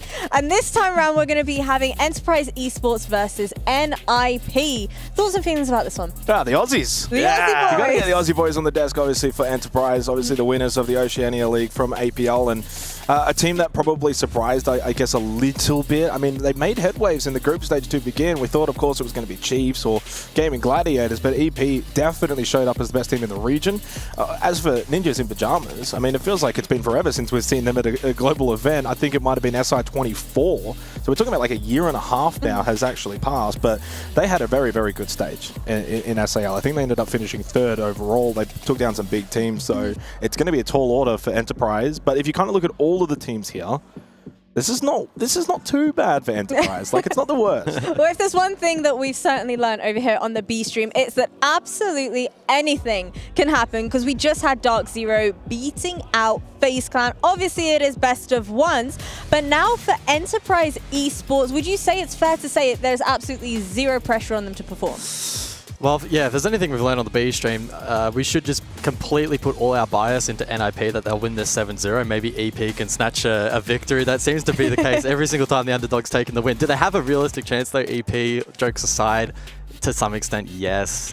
They probably got the most fortunate seeding that you can get. But I think a point that Gibson brought up in our last match is that the 3rd best team from SAL is probably still making headwaves above even the best teams from EML and NAL, respectively, right? So comparatively to APL, they should really be ahead by quite some margin. Well, for OCE, they only have one slot to make it here at this event. I need you boys to break it down for me. Why is it that Enterprise Esports was the one team to secure that slot? Fisher guy. It's pretty simple. I mean, we're talking about someone that is the most, at least at the moment, recognized experienced player in the region. And Fisher Guy has been able to lead multiple teams now to multiple international events, and he's done so with a team full of fraggers. A lot of up-and-coming players, maybe outside of Tuham, but the remainders like Relays and Bappen and Player, I mean, that's a story in itself. We're talking about guys that have never really had that opportunity to perform internationally and even have a chance to perform internationally. Fisher Guy enables them. He's the leader for this team, the IGL, and he's going to have to be the one to probably put the team on his back, not in the fragging department, but in terms of strategizing, leading them forward and saying, this is what you need to do. Well, Gus, when you have a team of inexperienced players, especially when it comes to competing on those international stages, international LAN events, if you are Fisher Guy, how on earth do you help ease them into an environment like this? Yeah, I mean, that's a really, really good question. I think if I was in his position, I'd just be trying to get the team to execute on basics, right? Just make sure you're absolutely getting the fundamentals down pat. Worry about the extra stuff on the side later on, and just ensure that you're getting the A, Bs, and Cs across the line, because if those fall apart, you're going to be exposed big time in a BO1. Well, NIP, the favourites to win this series, what can you tell me about them? Obviously, you've already mentioned the fact that they've struggled to make international events for quite some time now, but revisiting the drawing board, talk to me. Yeah, I mean, it's probably a somewhat surprise they had a very good group stage, finished 3rd in the South America League. We're talking about above teams like Loud, Liquid, Furia, even back in the group stage. And then, of course, things change when you get to playoffs, double elimination. They beat Black Dragons, but then ultimately lost to Faze. They go lower bracket. And they basically entered up into this match against Liquid, where the winner would get to go to EWC. They ended up winning that one 2-1. After Liquid won the first map, you probably would have been expected to say, yeah, they'll probably get this job done. Liquid goes to EWC. But no, NIP fight back. They win the next 2 maps. And they make the qualify, or they qualify in. They do even more than that. Then they go and knock out W7M in the South America League, which progresses them forward and ends up being the 3rd seed after losing to Furia 2-1. And they didn't just lose to Furia, guys. They lost it 8-7 on the 3rd map, so they could have actually made the grand final. So we're talking about an NIP roster that has finally got some really good form, some consistency, and some really good results. Yeah, it's pretty crazy that they've finally been able to break down that damn wall in SAL. So many teams have tried for such a long period of time now, so to break through and make an international event is, you know, a really resounding performance from them. Wizard as well highlighted there on the roster. He is the newest addition to the team. He didn't really make waves this stage though. Unfortunately for him, negative on entry and pretty much stock standard in terms of his rating across the stage. So looking at him as a player who can maybe find some form at this event and could be a potential difference maker. Would it be fair to say that NIP are kind of middle of the pack when it comes to SAL? Historically. Okay, all right. Maybe even historically lower middle of the pack. So but in terms of this particular, I guess, instance of Stage 1 SAL, if you're finishing third... That's really good. That's on the higher end of the Okay. middle of the pack, right? So, and it's a very strong region. So ultimately, they've had a very, very good stage. The question now begs, can they bring that form over to EWC? Yeah. Comparatively, though, now how do they compare to OCE? You know, Well, I being mean, lower end of the pack in SAL, now facing off against an OCE team, do you I think would say the 5th to 6th to 7th best teams in SAL should be the best team in OS. That's how it probably should be. But as we know, once you get international experience, those teams like regions Oceania, Asia, APAC North, they can get that experience. The problem is we end up in this cycle when it comes to the Oceanic teams especially. We get a team over to international events. Okay, they bomb out, but they get experience. Then they go back. They do a little bit better. Then they go back. They make a deep run, and then the team implodes. And that's been a cycle for about 5 years now. And so it restarts again. We had the Bliss roster most recently. They finished top 8 at an SI. Like, they were really, really good, and then the team implodes, funnily enough, after last year's EWC. And then so now we're into this position again where we start fresh. Enterprise are going to have to gain a lot of experience as a roster here at EWC. I'm not expecting a lot, but like, as long as they can look at this and say, for the long term, we get a lot of experience, we scrim teams, we play high-quality teams, take that back home, win Stage 2, off to a major, and the cycle repeats. Could this be the end of the curse? Who knows? Let's go ahead and find out a little bit more about Enterprise Esports. Bappen's got a really cheeky angle. He can look around those smokes. What is this? Run out from relays. Oh, this is perfect. Mate, this is not a quick match. You're here in Pro League. You can't be getting away with this. The OS underdogs have arrived here in Riyadh.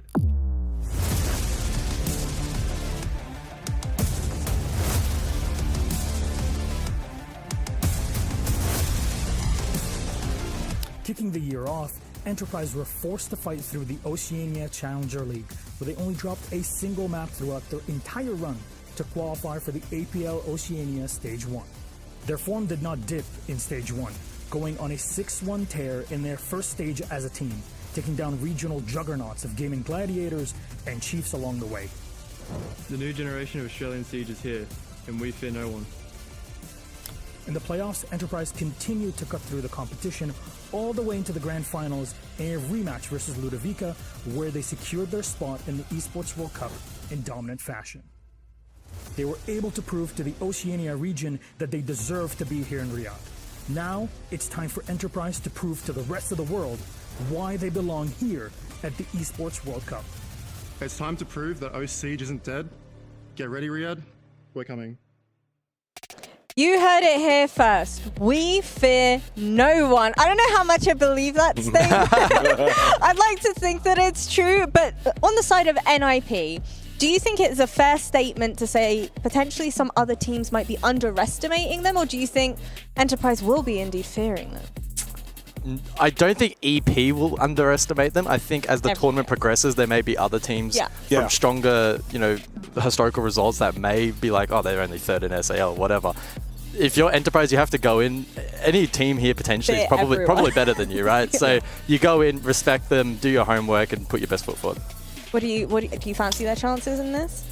Enterprise? Yeah. Not really. Oh, come on, man. Not really. Your OCE boys we got to be honest. I mean, we could be biased and say, yeah, they've got every chance. They could do it. Like, if they're going to do it, again, it's like going back to the Gen.G G2 game, right, where I said, like, Gen.G need to get out to a fast start. And they did until tech issues, right? So probably something similar has to happen here. I think the biggest thing for Enterprise is that your most experienced player is actually not your fragger.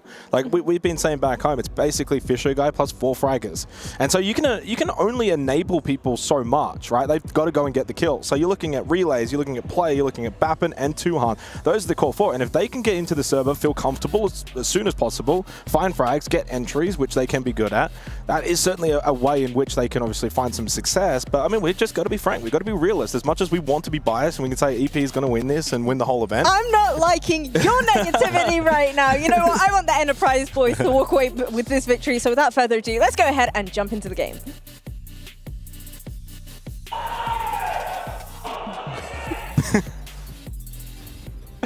Alrighty, let's get underway. We're going into Border for Enterprise versus NIP.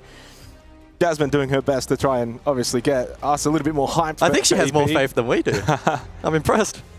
I think that, like, you've got to be realistic. I said it before. We're in that cycle again, and we're starting anew. If this were like an enterprise roster that had gone to a major, maybe then another major, and then an SI, we would be speaking entirely different. There would be more expectations. But we are talking about a team that is playing as a Core 5 for the first time on LAN. Now, Fisher Guy's got experience. The other 4 players have not played on LAN before. And you're going up against an NIP team that finished 3rd in the South America League, taking down teams like Liquid and W7M. They're seasoned players. Even if necessarily they themselves haven't been on LAN for some time, and it certainly has been some time since we've seen NIP at one of these big events, they've got absolutely the experience and should get the job done. We head to Border though, and I did take some stock as to, well, how did teams play Border for Enterprise and NIP in their respective stages? Of course, for Enterprise, they played it in their grand final in the Ost League against Ludovica. They won that 7-5. NIP, they also only played it once. Back in the group stage, they beat ENX on it, and it was 7-5. So not a lot of actual groundwork on this map. That probably benefits Enterprise. Operator bans established. It will be on the side of defense. Castle and Kayid excluded. And for attack, it's double shield, Monty and Blitz respectively. Nothing standing out as being too untoward in that respect. Mute in play, and as you can see, being scattered around the map. That's in anticipation for the potential Deimos from EP. First round, though, and the composition, at least to me, indicative that it could be direct here, and that might be an intriguing way to set the tone if they go for the full archives hit off the rip. Well, the problem is as well, like, you want to go fast, you want to be aggressive, so you don't want to seem too scared, right? You want to almost say, okay, we're not going to be scared, let's be aggressive. And then if it doesn't work and it doesn't work, suddenly you find yourself 2-0 down, attack Border, and then that's when you go into your shell, and that's what you don't want. So Enterprise need to make sure they're quite reserved. Don't put too much eggs in one basket. Like, if you lose this round, that doesn't mean you necessarily have to change up too much. Fisher Guy on the Blackbeard can help enable some of that entry. So the bans as well. Montaigne Blitz. The Blackbeard will eventually be banned. Player opening pick, but the Nitrosol from Hate will get rid of Bappin. Doesn't even get to shoot his gun. Fisher Guy makes his way top east stairs, but he's also now very low on that Blackbeard, so it limits the potential entry now for EP. Still plenty of time on the clock, though, for EP, and they can look to readjust. Player to pivot over towards the vent position outside archives. Fisho is still clutching that diffuser top east. Maybe looking to sweep across security. Ooh, takes a lick of damage. Able to just survive. The 2-man hold from NIP, and Enterprise finding it challenging to break the cross. So 90 seconds left in the round. At the very least, 4v4. Fantasy already down, so no smoke, no delay with the gas babes. This is not too bad, though, for EP, right? It's that initial entry, get a bit of control, and then you get the drones out. Try and find some more information. Gumine stepped on for player. Nitrocell in hand from Pino. That will connect onto Fisher Guy, who was already quite low on the Blackbeard. Gives NIP now the advantage in the opening round. Sets themselves up very, very nicely.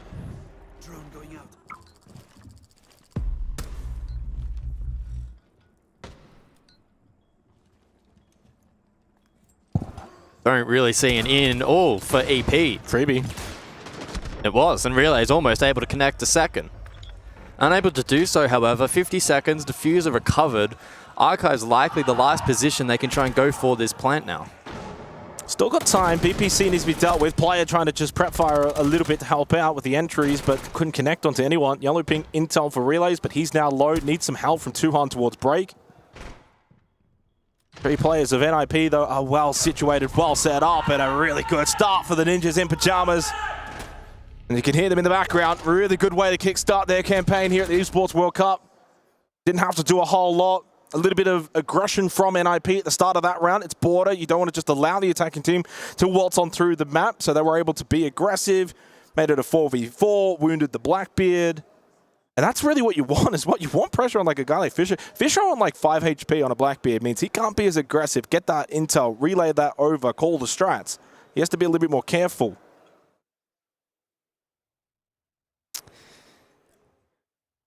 Still some promising signs, though, for EP, not falling into a shell, at least in that opening round, which is good to see. They looked to establish pretty early map control, didn't play a timid brand of Siege, which really is the correct way to go about it, especially on Border. If you get stalled out, especially on the exterior, it can make it really, really difficult to fight your way into the remainder of the round. And so we prepare for the second. Over to Tellers for the following round. And as expected, a pretty big roam to be employed here from NIP. Oryx also selected, and that may offer counterplay onto the Blackbeard.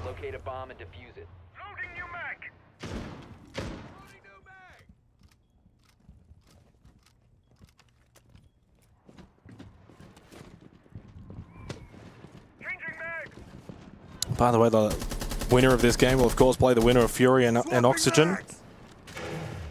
Loser plays the loser of Furia Oxygen. To be honest, that would be an intriguing matchup. EPV OXG in a best of 3 would be some really good practice for the Aussies. If that does eventuate. Right now, NIP, good start. Wizard on the Oryx. Fun fact, of course, there's 3 Wizards playing in Pro League Siege at the moment. One on Fnatic, one obviously here for NIP, and one on the best team in Oceania, Guz. Saga Esports. Why aren't they at this event then? No, obviously I'm joking. Nah. Slow start, Relays lurking on the Nook. It's Cons though with the opening pick onto Fisher, but he had already thrown out a frag grenade. We've seen a lot of trades in Siege X recently, but not often necessarily with the frag. Fisher will happily take that, but it does mean the Blackbeard off the board for the second round. Only taking the Fenrir with him. Hates low on HP. 90 seconds left in this round. Relays makes his way up top main. Hates with the pick onto Tuhan, who has struggled to get involved so far. 0-2 for, I guess, the second most experienced player on this Enterprise roster. Player got one onto Wizard, but Relays turned the corner at the wrong time. And Hates gets another one, but here comes Player. But now in a 1v2 after losing Bappin. He's got well over a minute remaining in the round. Can play this slow if he so chooses. And for Player, of course, a unique scenario where he came in halfway through the stage, essentially coming into the playoffs to replace Killerman. He's gotten his opportunity, and he has so far not let it go to waste. The second highest rated EPS player in Oceania. This would be huge. And these are the kind of rounds as well. If you win this 1v2 for Player, it just gets the team going. But NIP have got the extra numbers. They've got the experience, and they should be able to win this out. Crossfire, watching from a distance was Pino, and NIP will take the opening 2 rounds. Defense, border, good start for the Brazilians.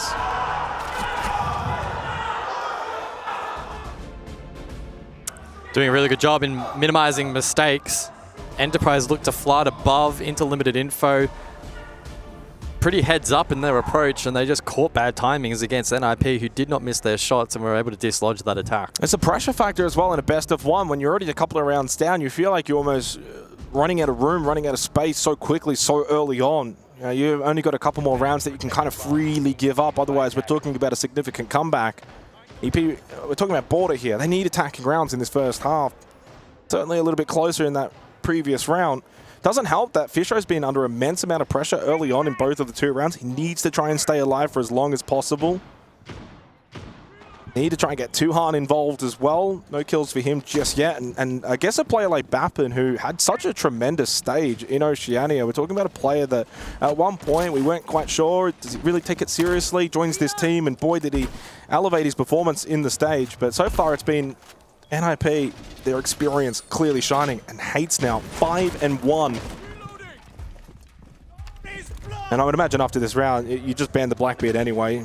It's been used twice, even if it's not in this particular round being used. You're going with the Montank, you're going with the Blitz, so I imagine for NIP, they will take out the Blackbeard. Get ready for the breach.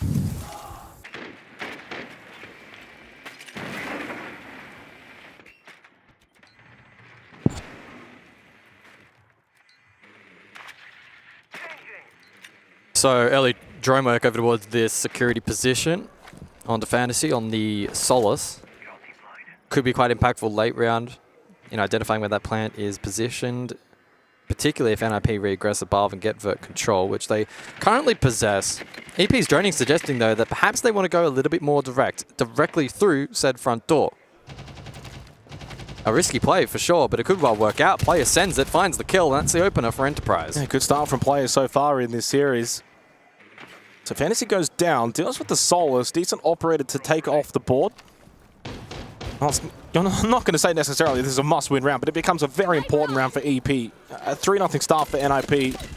It's going to be very difficult. I wonder if they go quick here. Candela's smokes. Fisher may be trying to draw out potential Nitro cells. Don't forget there's a Warden on the board, but he has been EMP'd as well. So Cons is not going to be effective here, and Fisher is going to be able to stick this plant inside of fence, and with that 2-player advantage, courtesy of player, finding his 5th kill, EP in a very winnable round. Cons got Bappin up above, but now in a 1v4 post plant for the defense of NIP, and surely no chance. Enterprise are on the board here at the Esports World Cup. That was really good problem solving there. Player self-sufficient on the drone, made the heads-up play, got the opening kill. That's the Solus taken down, and then the EMP onto the Warden. So there was no plant denial potential there for NIP in directly identifying where the plant was positioned. And they did a good job in getting it down, playing the post, not throwing away anything for free. And overall, just well played there by EP. Bans come through, by the way, and the Blackbeard escapes ban. It will be the Nomad, it will be the Fenrir as the next 2 bans to come through going into round 4. So it does leave that available then as an option for Enterprise if they so choose to keep using that Blackbeard. Didn't use it in the previous round. Rightfully so, had a different plan of attack, and certainly it did work out. But I just wonder if NIP may be playing some mind games here with that ban of the Nomad instead. They bring the Clash, so Cons will go on to the Clash now for NIP on the defensive border. We go back top floor. Armory and Archives to follow in this 4th round. And this is going to be the real test now for Enterprise attacking into a site such as this.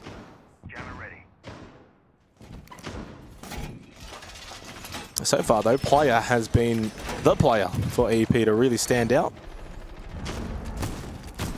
It really does feel like a storyline of someone getting one more opportunity and just not letting it go. He ended up being top rated for the league, right? 2nd. Just narrowly 2nd. Still had a plus 30 KD, plus 4 entry. Played less than half the amount of rounds as the rest of his team, oddly enough, in the end, but his impact has certainly paid dividends on the line for this particular round, so he'll have impact on that DMR. In terms of top-rated player for NIP in South America League, we're looking at Fantasy and Hates, the 2 that were the highest-rated players for a team that obviously had such a tremendous stage. Hates so far, 5-2. Fantasy 1-2. So a bit more of a setup focus from Enterprise this round. They'll bring the Grim, get the Capital, look to dislodge some positions. A little bit of pressure though from NIP, and that Clash is going to be really annoying. And is not fast at all by those Grimbees of Fisher guy. He's got 3 more in the Quan Hive launcher. He's going to let 2 of those go out now. We're trying to cook something here with the EMPs and the Flames. Con's position has now been flooded. Able to escape. The Clash though to re-aggress. Cons again under pressure. Low on HP, still able to survive, but EP unable to confirm that kill. Elsewhere though, Bapper does find entry. Traded out though. EP still narrowly leading this round in my opinion. Yeah, and it's interesting. They're getting some opening picks now. It's not really their forte. It's not their biggest strength. Back in the Oceania League, only the 4th best team when it came to entries. But that's something that they're kind of leaning on right now, especially on this map of border. Hates another kill, and boy, he's turning out to be a real thorn in the sides of Enterprise. Relay's getting involved. We know he can frag out as well. Cons is low on that Clash, so can't be as much of a nuisance. Still a minute left into the round. There he is, though. Cons pulling out the SMG, gets rid of Relays, and Cons with a 2nd as well into Bappin. Well, that's a big miss for EP to not be able to clear out this Clash inside of security, so low on health. But the power of the Clash on display and how strong that operator can be. All onto 2 Harnum player now in a 2v3 with 40 seconds. They need to try and find this pinch, and that's exactly what they go for. Pino down. There's still a 2nd player close by, though. Fancy and Tuhan not in a position to trade that, but a 1v1 needs to land these shots. He's whiffing every single one of them. Fancy goes prone. Well, he's not necessarily whiffing. He's just right behind the desk. He's gone prone, so Tuhan can't shoot him out. Fantasy goes down. 20 seconds, 200 low on health. Death Mark, it'll help, but it does also reveal his own position at 90. They cross paths, but Tuhan was so lucky to cross at the right time and knows where he is. But a shot from Fantasy from the distance with the shotgun, knowing he's so low on health. NIP will go 3-1 up. And that's an opportunity gone begging for Enterprise. They almost had that round delivered to them on a silver platter, and with the Deathmark 1v1, typically you're backing in the Deimos. But Tuhan sniped, also had that earlier whiff over towards Office before said player went prone, so unfortunately quite rough there. For the attack, Enterprise will feel that and sense that they should be 2-2 at the moment, but that's not the reality, and they need to continue grinding out this half. Well, Hates has been absolutely sensational in terms of overall numbers, but it was cons in that particular round. You're playing a low health clash security, multiple players coming at you to get the 2 kills that he did. That probably wins them the round. If they clear cons, they clear out the clash inside of security from that point onwards. Well, they probably find themselves in a round in which EP win and it becomes 2-2.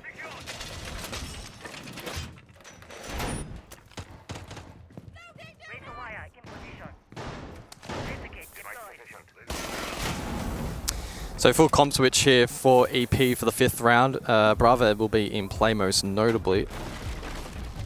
Not really directly countering a ton of the utility on defense outside of the Aruna gates, but could be pivotal in dealing with default cameras. The Nook as well remains a bit of a mainstay here for EP, and it has shown success in the mid to late round and being able to gain space.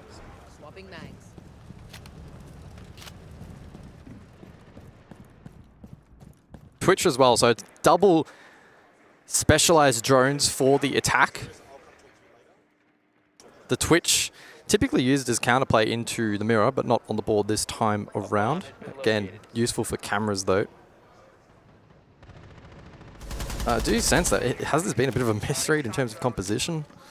BBC is not in play from defense. EP will need to lean heavily into gunplay then for this 5th round. 2 players above, most notably the Clash, and EP need to make sure that they deal with that more efficiently than the previous round. Yeah, and you got to do it as a team, making sure you don't go one at a time. Probably what cost them in that security clear in the previous round. It's sort of like, I'm going to try it first, I died. Second guy comes in, I'll try it second, he dies. Cons now on to the Oryx. 90 seconds in the round. NIP, I think, have got themselves set up once again, but it is another opening kill for EP. But traded, to be fair, really quickly. So no real advantage in the round gained for Enterprises. Fantasy was able to find that pick back immediately. Shuts down the Nook. So no lurk from relays available later in this round. Pressure on Wizard. We can see the bolts out here from Bappin over towards Archives. Hates inside of Towers is going to be one to watch for Ninjas in Pajamas. He's been the standout. Pino shut down by Tuhan. And EP really need a player like Tuhan to match someone like Player and Relays. Bappin, okay, maybe he's 1-4 right now, but you're playing the Capitao. You've got a different role. Yeah, they're trying to cook up a clear here. Bappin still has 1 flame remaining. Maybe can link up with Fisho Guy here to try and clear this position. Gone 6 as well in hand in preparation for clearing that shield. That's not the most effective tool. Now plays down and gets caught in the they have meantime. no watch. Up main comes Fantasy. Is there a trade? No. 1 HP. That can be called out, but it becomes a 3v3. But you know the Aruni's very low off of those shots. Hates has got Smoke Baby in hand. Throws it out. Fantasy finished off by Fisho Guy. Gets aggressive over towards Waiting. Wants to make his way in now. Inside of Towers is Hates. Low. Wizard towards Bathroom. Hates won the battle against Fisho. That's Kit on the floor as well. And with that gas babe and only 15 seconds on the clock, this is tricky for EP. Must get the kills and must get them quickly. Hard to do though with the shield up for the Clash. Tuhan aggressive. Headshot though onto Wizard will land. Hates is low. They converge. They find the kill. 2-3. Close game on border between the Aussies and the Brazilians.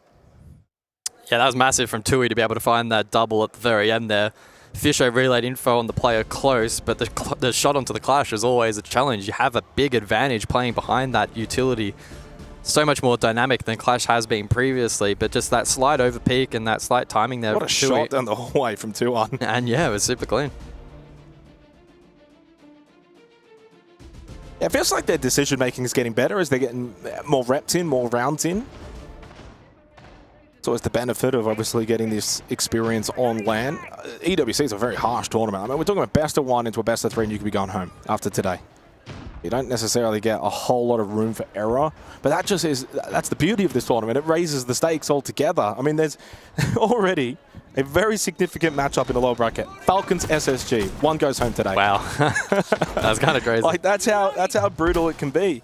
You know, Furia versus Faze Clan. I mean, for Furia, talk about, you know, trial by fire, VP then Faze. That's tough. Gen.G versus Wavo, that could be a good game. Those are the matchups that we've got at the moment in terms of the lower bracket, best of 3, you know, lose, you go home situations.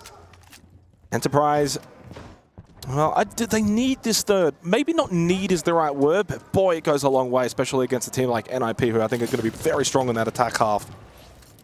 So final round of the opening half. NIP just edging out the lead, and Hates and Relays will trade 1 for 1. The old Siege X, welcome to EWC. But you take that all day of the week if you're Enterprise, because that's the smoke, and that's also the top-rated player for NIP that has been eliminated. Yeah, it's a pretty big pick. Good value there from Relays on the lurk entry. Will certainly free up the late round a little bit more for the EP attack, and they'll be less conducive to that plant denial. He stays clear, an opportunity presented there for Tuhan to find the kill, but he gets slammed by the quick peek. Fancy SMG in hand. Really clean. Fisher down as well. There's the Blackbeard on the floor. Bappin to fall behind him, struggling here in this opening map of EWC for EP and player in a 1v4 outside. The pressure from NIP ramped up to maximum here in the final round of this opening half. There's nothing really player can do from here. Doesn't even have the kit. They know where he is. They could swing at any moment, but the patience from NIP will be to their benefit, making sure they don't give player any kind of chance, any kind of opportunity. He's praying and hoping that someone gets a little antsy, a little bit bored and tired of waiting, but he hops in towards Office. Good shot onto Pino. Gumai needs to be pulled out. Might need to go for a slight reset if he wants to vault back out, but he goes for a clear right now. Utility still standing in his way as well, and it feels... Oh, he's feeling so confident. Feels inevitable that NIP will win this. That's a good kill, though, from Cons, because player looked like he was really heating up. So a 4-2 half in favor of Ninjas in Pajamas on border. About right. Probably where we see this matchup. So far, it's all kind of following the script. Yeah. EP, actually, to their credit, I think looked a little more confident than I perhaps anticipated. They were willing to execute plays and very rarely actually got stalled out on attack. Now, in terms of the execution of those called plays, maybe not always the best, but they had ideas, they were cooking, it was fun to watch. NIP, though, just with their experience and expertise and mistake minimization, were better, well-rounded across the board. We prep now for the second round and the additional ban phase. It's a Blackbeard and Blitz, double shield attack. Defense, it's Azami, which is a little bit more peculiar. Can be used on some of the extensions, and Smoke, interestingly enough, as well. So NIP may be looking to play into the plant win con a little bit more than you would expect.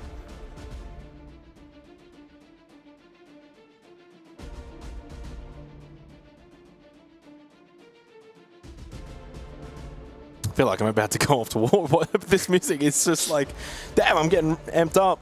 2-4. NIP being the better of the two teams. Fantasy and Hates leading the way, which is very much in line with the numbers that we've seen from those two in particular back in the South America League.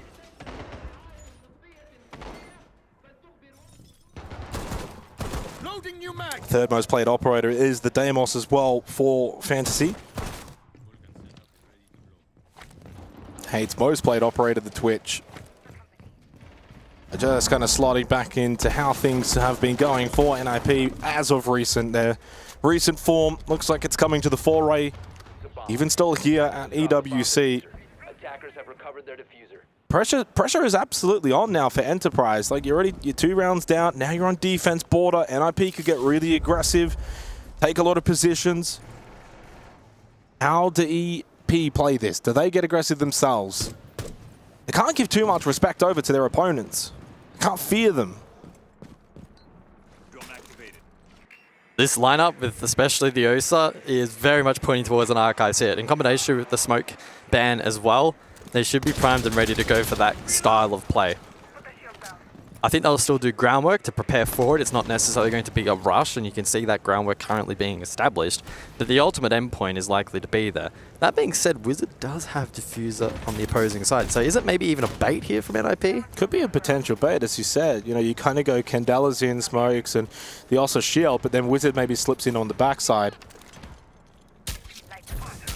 See what NIP are cooking up. Sandwich swinging. If they don't play this default, EP is going to be really confused about this, and indeed into Armory goes Wizard. Will they be ready for this? Anyone stopping him? No, not at all. Straight in towards Sandwich. He'll get the plant down. They've got outside control. It's a really well organized and executed attack from NIP, and Enterprise had absolutely no idea what they were cooking. I mean, there's still retake potential. Do not count EP out from here. Not counting them out. But it's going to be difficult. There's the angle on the outside from Hates. He gets his 11th kill. Relays shuts down Cons. 2v2 post plan where you've got to clear outside. Up close again. Hates finds a third. Well, it's the Hates and Fantasy show now for NIP. They go 5-2 up, and that was a exquisite attack from the Brazilians. Yeah, I really like that attacking style. They completely bait in. Archives denial. Sandwich ends up being the ultimate endpoint. And whilst there was potential for retake, we saw NIP play really controlled positions outside of the map, and that made the collection a little bit easier for them in the post. So now a 3-round lead, and EP left a little bit bamboozled there on that opening defense. I mean, I can't blame them. It was just a really sometimes it's literally more just, well, your opponent just did that. Wow, okay. And this is the thing as well. EP were like, I reckon Fisher's already like, note saved. Let's bring that one out stage 2 at some point if we play border. That's actually pretty smart. That's pretty cool. And especially if you were to bring that back home, all the Aussie teams are just going to be like, yeah, it's default, it's default, it's default, and then you get caught. And as you said, it's not like it was a given round. You still have to play the exterior, deny the jump outs, make sure you stop that counter defuse, but and I played it really, really well. Hates up to 12-5 now. He's been the difference maker. Yeah, this is where for Enterprise, you can't let this become a blowout. You can't just get 7-2'd here. Now, you've got to stay competitive. Keep eking out a couple of rounds. If you ultimately lose 7-4, 7-5, at least it's respectful. Got to stay competitive. Got to maintain some dignity. And try to tap into some momentum that you can find later on. NIP themselves, though, right now would be feeling as if this is going to be potentially the round that breaks the backs of EP if they can win this. And Hates now with an opening pick. He is feeling it. A 13th kill found in just the 8th round. And that's been somewhat the strength of Enterprise in this match. They've been getting good opening picks. They've had good entries. Now that NIP are up 5v4, pressure on the defense, they can set up really nicely as well with the utility available. Smokes, Candelas, the Glaz to follow as well from Wizard. You got the Montang as well for that slow push in. Pressure on this top floor. Fantasy pick onto Relays. Plant going down into Vents. They're doing it again. But this time they're finding the kills at the same time. This is a slaughter in the 8th round. The most convincing round from NIP. They're getting stronger and stronger. And it's falling away now for Enterprise. Showed signs of competitiveness to begin. But NIP, they're getting better and better every round. And with that, 4 match points for the Brazilians, and the Aussies left shell-shocked. But it's not really too surprising. How many times have we seen a team come across and their first match is a bit of a disaster? So, well, you're already getting shown here that you're not playing against regular old OS teams that keep it rather default, try and don't play too far outside the box. NIP in the last 2 rounds single-handedly showing EP stuff that they've not seen as a team since they've been formed. Yeah, we haven't really seen these kinds of attacks in OS, period. So, in APL, period. Yeah, that's why it's an experience thing. Yeah. It's also a really good showcase for NIP. This is why they finished 3rd in SAR. They're playing some really good Siege. Yeah, they're clinical. I mean, you can look to their opponent, but I would say look to the stage that they've just had in the South America League. You're not knocking off Liquid W7M for nothing. You're doing it because you've become a really solid team. And with attacks like this, Hates and Fantasy both performing really, really high level. Yeah, they deserve to close this one out 7-2. They've been far and away the better of the 2 teams. But I should note as well, like for Fisho being 2-7, that is expected, that is normal. You got Tuhan 6-6, Relays 8-7, Player 7-6. 3 of your fraggers are doing well. I mean, this is not to highlight Bappin at 1-8, absolutely not. What I'm highlighting is Enterprise is still getting a lot of looks in, but the gap in quality overall is very noticeable. EP, the kind of team that can't play with a weak link in terms of fragging power, and unfortunately Bappin, it hasn't been his day. We need to see the 4 fraggers and then Fisho IGL, and that has been their playstyle and their game plan and their win con this stage. And it will be the same here at EWC. NIP bring the Ying once more, being a critical piece of utility for them in being disruptive, playing fakes, playing aggressive, just like Fancy, who gets caught out. Probably should have killed Relays, who got given a second chance. Enterprise, again, with an opening kill. The early round from them, from time to time, has actually shown quite a bit of promise.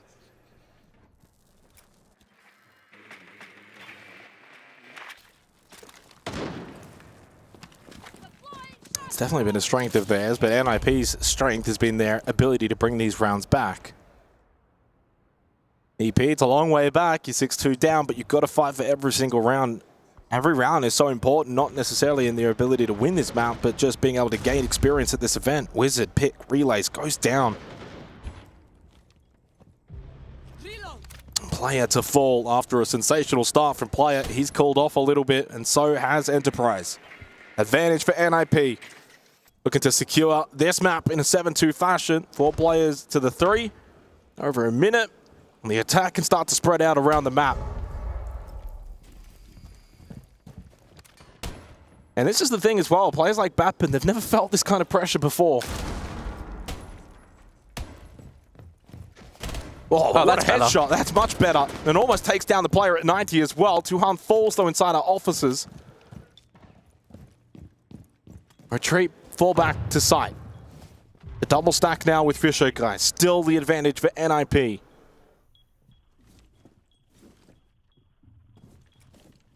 Can they cook up a plan to stay alive here in the upper bracket? NIP have been clinical, 30 seconds on the clock, 3 drones up. They should have the info and the utility to get this result across the line right here, right now. Oh, no, the lineup! Oh, the lineup and the double kill from Bappin leaves Wizard in a 1 versus 2. And he's towards bot east, and he makes his way through waiting now. No time to go and get that kit. No time in this round. And Enterprise, unless Fisher dies as well. Oh, he gets the melee kill. Oh, calamity. But Enterprise stay alive. Courtesy of that double kill from Bappin. Headshot through the hatch. But it just had to be the Osway with still a little madness at the end. Yeah, I mean, the line up into the night. Classic Osway to close out the round, but a round win nonetheless. That keeps them up, keeps them in, 3-6. I think for NIP, that's definitely one you shrug off, you have a bit of a chuckle about, and you move on. Yeah, I mean, obviously NIP have got themselves still match point, 3 of them in the back pocket, OT secured, they're fine, they're chilling. And as you said, it's the fact that they just lined up. They certainly had the advantage well and truly to close out this map, but they keep the EP dream alive. Big round from Bappin. He found 3 kills in that round. You think back top east, that headshot, that was a really nice one over towards top waiting, falls back and then gets the double. So a big round from him. And I think you kind of said it. It's like this team is designed for Fisho to basically get 0 kills, but the other 4 guys frag out. But you need all 4 of them fragging out. Yeah. So a confidence builder then for Bappin. Again, the rest of the team now rally around Fish. They need 3 more clean rounds from here to push into OT. Back up to Archives we go. Last time out, Nip with the fake and the sandwich swing. This lineup, though, much more indicative of early util clearance with the Flores, security control, flank watch you play with Nomad, and then line for the execute. Still a long way back for Enterprise. NIP really should be closing this out. The opening kills have become a bit of a concern. Well and truly in favor for EP. Also, what's with the naming conventions that we've had today? We had the G2, Gen.G, and you got the EP, NIP. I didn't get to do the DZ phase game, which is probably easier one. But even then, there's still 2 Zs in there.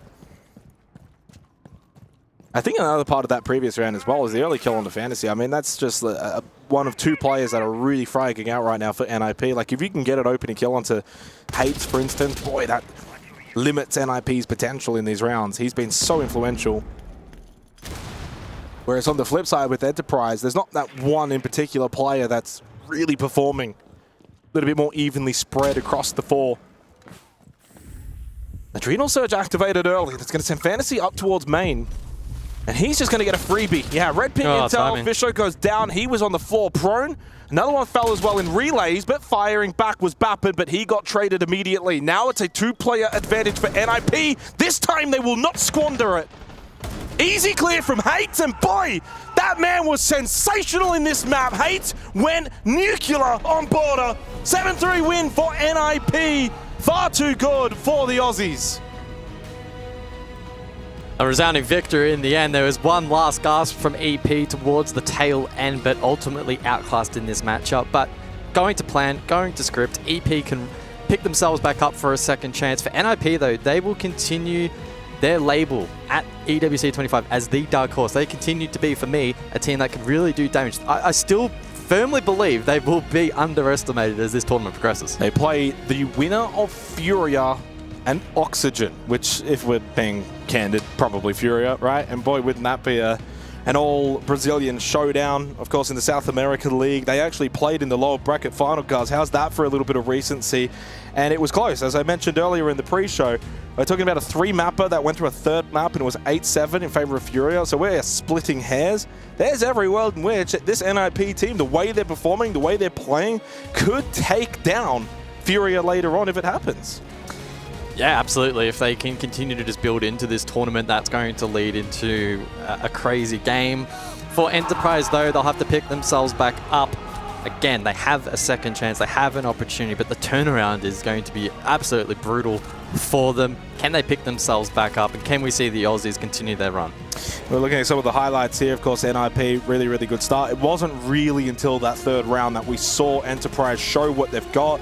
And from there, they were able to get some opening picks. They had really good opportunities in rounds. Like that 4th round, like you've got to clear cons. Far better than that. A low HP, clash. You have the player's advantage. So you lose that one. That's one you really let slip and get away from you. And there was probably a couple of rounds such as that they probably needed to capitalize on if they were going to win this map, or at least make it even more competitive than a 7-3. And obviously this was a really good moment as well. Okay, 2-3, good pressure, quick to pounce.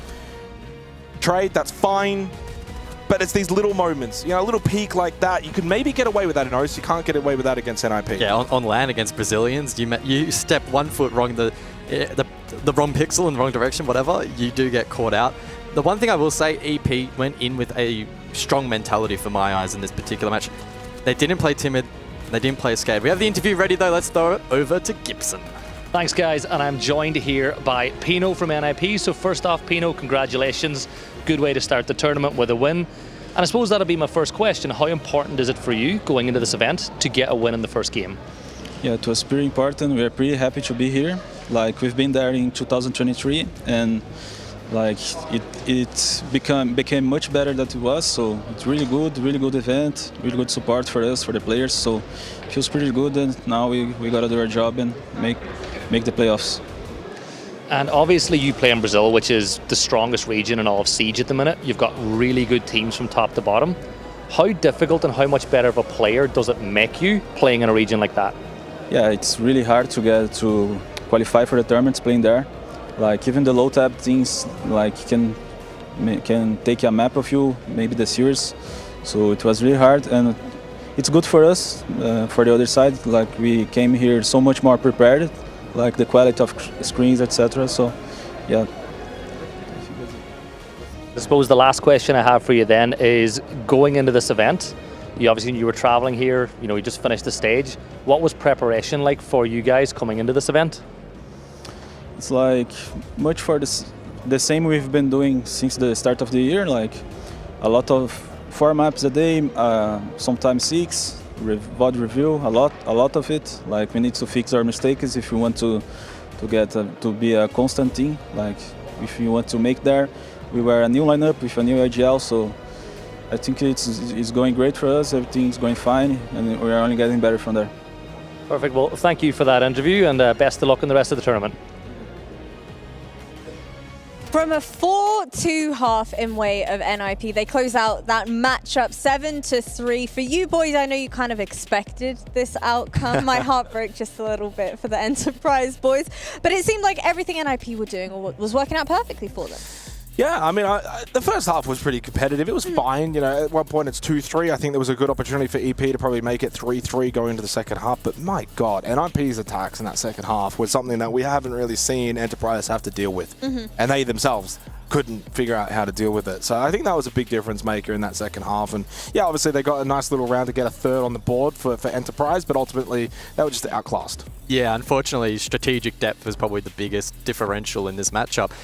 Historically, we've seen APAC teams come to these kinds of events and in my eyes play a sort of a timid, scared brand of Siege. I don't think that was really the issue in this matchup. Enterprise on border where you need to be aggressive and proactive, they had that on the board. In terms of execution though, fell short, and then defensively struggled to get a read on NIP, which just put them on the back foot to begin with. Obviously, it was a great performance from NIP throughout, but I know heading into this match, we were really highlighting Fisher Guy. Did you expect to see more coming out from him in particular? No, he's not a fragger. He's not going to get the kills. So it's really hard to obviously judge a player who's essentially the IGL. He's providing the strategy. He's essentially leading the team. It's hard to really gauge that kind of impact outside of numbers. I think that from the way they were playing, they seemed like they were relatively set up and prepared well for probably the more default kind of style of Siege. But once NIP threw a couple of curveballs in that we hadn't seen, that's when it's really difficult to predict those kind of moments. And then that's really hard to also then lead a team. Ultimately, I was impressed by Player. I thought Player performed really well on LAN. Again, we're talking about a team that have not played on LAN outside of Fisher, guys. So 4 other players that are playing their first time, and as a Core 5, their first time on LAN. They had some good moments, and they would have gained a lot from a match like that against an NIP team that's in form. I was hoping to at least see a tactical timeout coming out from the Enterprise boys, though. Yeah, I mean, that's a good point. There's definitely been times in APAC where we question the timing of tactical timeouts. I don't know about Enterprise specifically, but yeah, important to note they didn't take that opportunity for a mental reset. But to be honest, in 60 seconds, I don't think they would have had enough time to discuss what they needed to anyway. This was the kind of match where you need to go back and spend an hour watching the VOD to work out like where they went wrong, why they weren't reading their opposition correctly, and how they can adjust that in future, and then probably scrim it to actually practice. Like, it's a long, elongated process, so probably not the end of the world. Well, here we have it. Our Sony match MVP. What an astounding player. He was certainly putting up numbers from the very get-go. Yeah, I mean, Hates was sensational, really. As you mentioned, Jez, from the get-go, like, Hates was the one that was really getting NIP off to a really good start, big numbers, and obviously Fantasy was kind of alongside him as well, but closed it out too as well in that final round on the map itself. So easily the MVP, no doubt about it. Well, now NIP are going to go on to play the winning team out of Furia and Oxygen.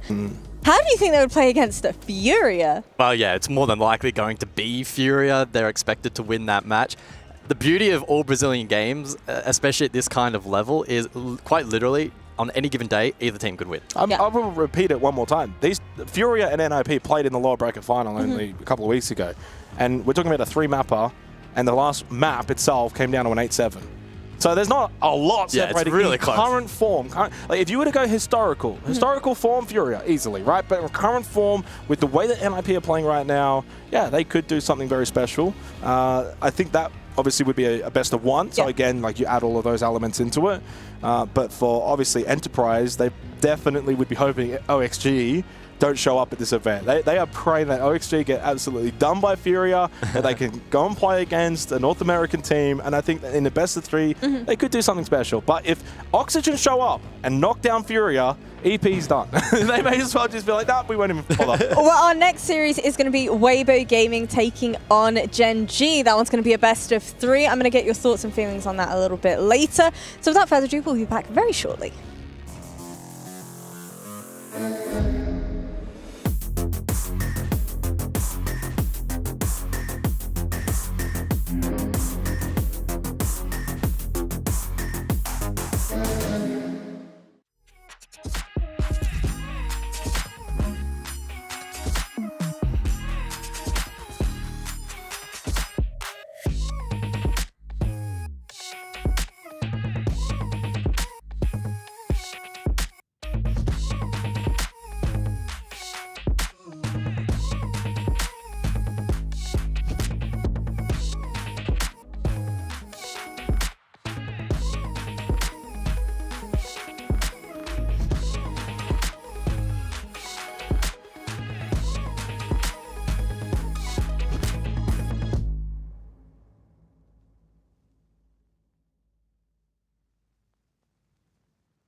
It's elimination time, baby. Best of 3 is finally on the cards for our 2 upcoming teams. It is Weibo Gaming versus Gen.G. Gibson and Jake. Talk to me about your thoughts and feelings on this one. Obviously, Gen.G coming into this having lost against G2 2-7. And we got to see that one, obviously. So we've seen Gen.G, at least on the B stream. When it comes to Weibo, a little bit less seen from them, but we know that they're a really good team, and they were actually very competitive in their match against Shopify Rebellion. 7-5 is not a bad scoreline. I think for them, they don't have to necessarily win a game like that against Shopify, but be competitive, and they did that. So job done. And I'm going to go out on a limb and say I think Weibo might actually be favourites for this game. I genuinely believe that. If they can play to their strength and play to their best. I actually agree with you 100%. We had the talk in the green room, and it's like, yes, Gen.G play in a region that would have a lot more strength and depth.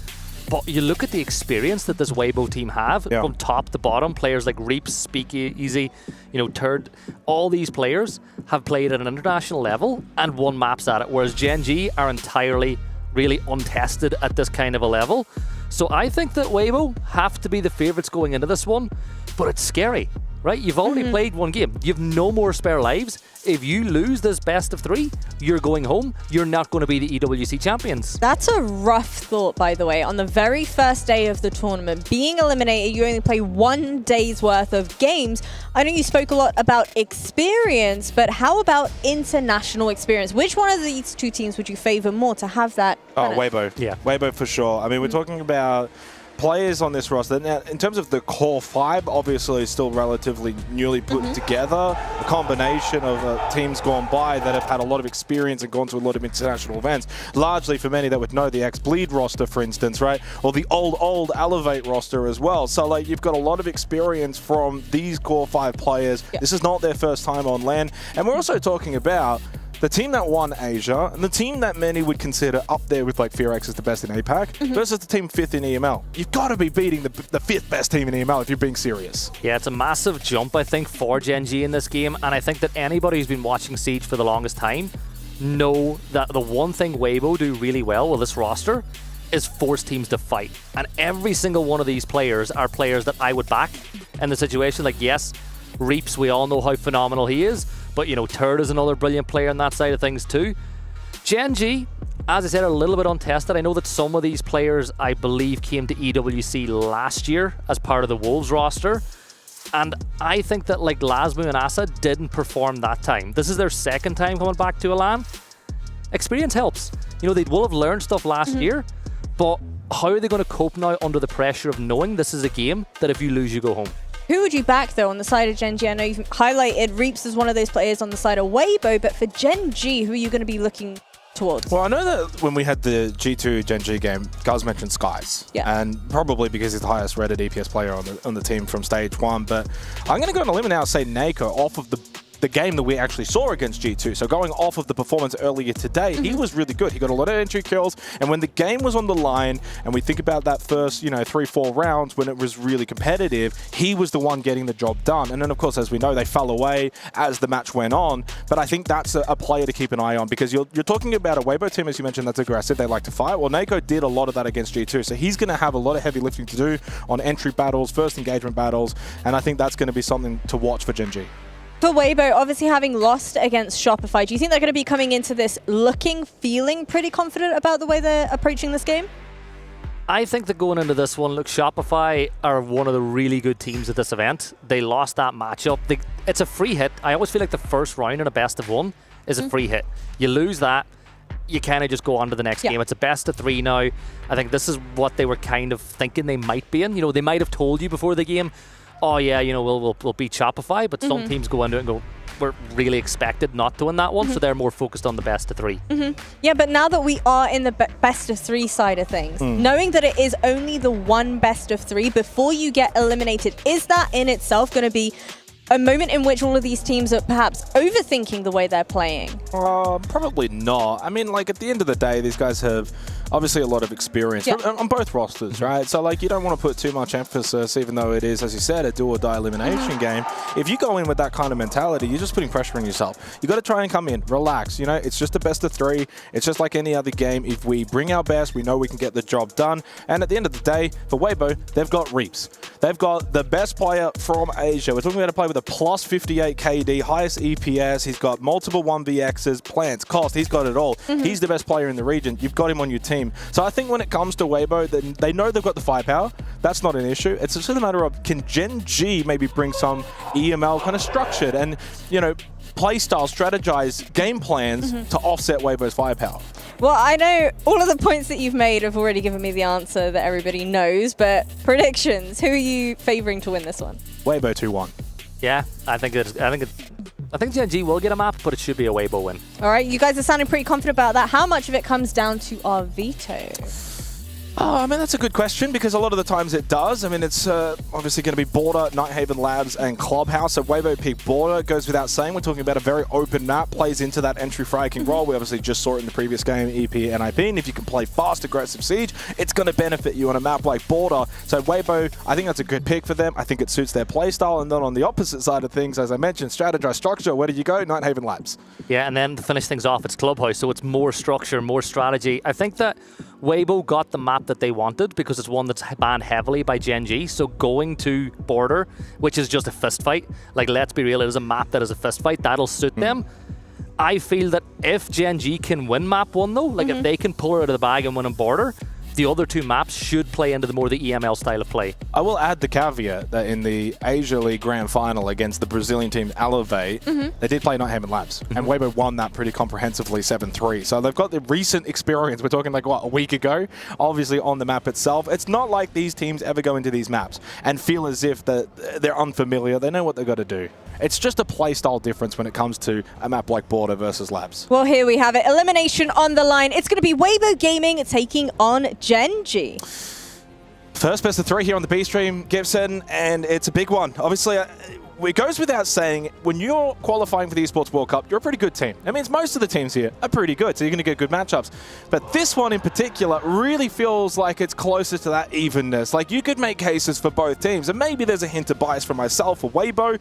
Gen.G had good moments today, and in some ways, I was kind of rooting for them a little bit against G2, but they did kind of fall away as the game went on. We'll see if they can bounce back, bring some of that early form against G2 here in the series against Weibo. If they do that, they could easily win this. Gen.G historically, with the roster that they have, no matter what name they're playing under, they're an underdog team. They've always kind of had that about them. I think that it suits them. They like to play well. But I'm going into this best of 3, and if I'm the coach, the first thing I'm saying is, do not go to Weibo's level. They want to force their will onto Gen.G. They want Gen.G to play a specific way. It's really important that you don't get sucked into that. And I think that's any time that these players that are on Weibo, no matter what roster they were on, when they found success internationally, it was by forcing other teams to go to their level and play that scrappy style. So straight off the bat, they're led by a pretty good coach too. You know, Mipi, he's got really good international experience. You know, he's obviously a major winner way back in the day in Berlin. I think this is a Good mentalist there as well as his right-hand man. Yeah, I mean, there's a lot of experience for both teams. I do genuinely think if Gen.G can play at their best, they can win this. But the same can also be said for Weibo. You know, all stage long, I've been saying for Weibo, it's just a matter of this is a team that's clearly got potential. I've looked at them as the team that in time can easily be the best team from APAC. Is that the case right now? Well, hard to say. I mean, Furia were pretty good back at Reload, for instance. I know they bombed out a little bit today so far, but ultimately, I think in terms of the future planning of a roster like this, they've got that potential of where we've seen APAC teams in the past, the old Bliss roster, the old Bleed roster, making top 8s, for instance, at major and SI events. Can this team do it in future? Yeah. Right now, probably not. So they've got a bit of work to do, but this is a really good test for them against an EU team who has slowly but surely started to find some form. Bit of a shaky EML kind of stage, a lot of ups and downs, but ultimately finished quite good by beating out Mako in that 5th place game. Competitive against G2 in the first couple of rounds, and there's a lot more to that game than just the 7-2. Like, that's one you look on paper and you're like, oh, they got absolutely pants, but so much more ended up happening in that game that really doesn't tell the full story. Well, remember Gen.G and their whole path to this event all kicked off with a massive upset. You know, back in EML, they got that big win, I think it was against VP, on one of VP's favorite maps, and you're going, right, we know they can do it once, but at an event like this, you need to do it time and time again. Well, unfortunately, taking a little bit of time to kickstart this best of 3. Kipsons, we'll go to a very short break. When we come back, Border will be on the other side.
Reach your impossible. Lenovo Legion.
So we return to this best-of-3 elimination game inside of the Esports World Cup arena. It's the lower bracket quarterfinal in Group A. Weibo versus Gen.G. Win and you live to fight another day. Gibson, lose, and your time here at the event is already over. Yeah, and for both these teams, they don't want to leave today. And obviously with so much money on the line as well, you want to get as far as you possibly can. But for the likes of Weibo, this is a big opportunity to set down a marker because, being honest, you look at both these teams, you look at the bracket, most people were in agreement these are the two teams that we expected to see in this game. But one thing, the one ace that I think that maybe Weibo have up their sleeves going into this, flexibility. They can put anybody on any role in this team and they're able to do a job. And I don't know whether that's a construct of what APAC is all about or whether that's just absolute trust in your teammates. Either way, it's a big plus for them. Yeah, I was just speaking to Mentalist as well before this series and sort of just chatting about how they set up their roles. And he essentially said, well, they're kind of undefined roles. They're not really hard locked into positions. You know, you would think of Reaps as someone like a Fragger or entry Fragger, I should say. But no, they don't really have those labels on the team. For Weibo, we are talking about the best team in Asia, and for some people might argue the best team in all of APAC as well. The best attacking team in Asia, the best defensive team in Asia, the best entry team in Asia. And Asia has certainly had some competition this stage. You think about the Brazilian Elevate roster and their strength as well and pushed them various times. And Weibo certainly took some time to really get going in the region. Soul's Heart were competitive as well. They go up against a Gen.G team who obviously had their own journey to get here, 5th place in EML, courtesy of that extra position slot that they were able to get off of Falcons winning EWC last year. We'll see which journey comes to an end now in this best of 3. Weibo will start attack on their map pick of Border. Labs will follow, and if needed, Clubhouse awaits. And you just look at the way that Gen.G are set up straight away, extending that map, boarding up a couple of the doorways and windows just to give yourself a little bit of an audio cue if the attacking side elects to push in from that bottom floor and go for that type of take. And even more importantly, a lot of slowdown operators. Asa, of course, with the Goyo, those canisters can burn so much time. Neko is, again, something similar to that extent, and Skies. So it is all about time delay for Gen.G on a map that could be the most explosive in all of Siege. It certainly can be. And the opening pick, Arpe on to Deadshot. That's a good start for Weibo. Again, best entry team in the region for Asia. And that's going to be a strength that they have to play to here on a map like Border, especially in the attacking half. So you take that, Deadshot off the board. He actually had a quiet game against G2, to be honest, and he was one that I was looking for Gen.G to maybe bounce back in this best of 3. It's only one round, but work to be done for him. A couple of drones already off the board, only the 3, a 4th looking to be taken out by Skies, but he's having trouble to find it behind the cabinet. He doesn't want to, of course, run through that doorway where you've got left and right potential danger. Yeah, very important, though, that he doesn't get too hyper-fixated on that, because the longer you stand there, the more of a problem it could be. Turd, roaming around below, will look to maybe retake those stairs a little bit later on, if needs be, with Hoven droning from the outside side of the map. Brava as well can have an impact, but you look at this lineup, and apart from maybe Skies, who we've just actually seen Ace fall, there's not a lot of value to be gotten off the Brava. Second pick from Alpe from outside the building, but traded by Skies, who finally got aggressive through break. They've still got Nako as well over towards security, but he's just ducked back in towards Fountain after throwing a goo mine at the entry point into security. Azox goes for a peek as well, so they're getting some good information outside security, outside of Armory. So Gen.G themselves not completely in the dark. They know full well it's top east stairs where a lot of this pressure is coming from. Guys, with that DMR, you got to make every single shot matter. Opening round, you're not going to win a best of 3 based on one round alone, but you certainly can settle the nerves if you can win that round, particularly for Gen.G here on the defense. But you can see a little bit more aggression coming through. You've got full information on the player on top east stairs. Not able to get rid of that drone just yet, but you bought a little bit of time here, a little bit of damage dealt, but just like that, Jake, it's a 4v2. And Azox will go down, leaving poor old Nako in a 1v4. Very difficult position. Well, he does get one.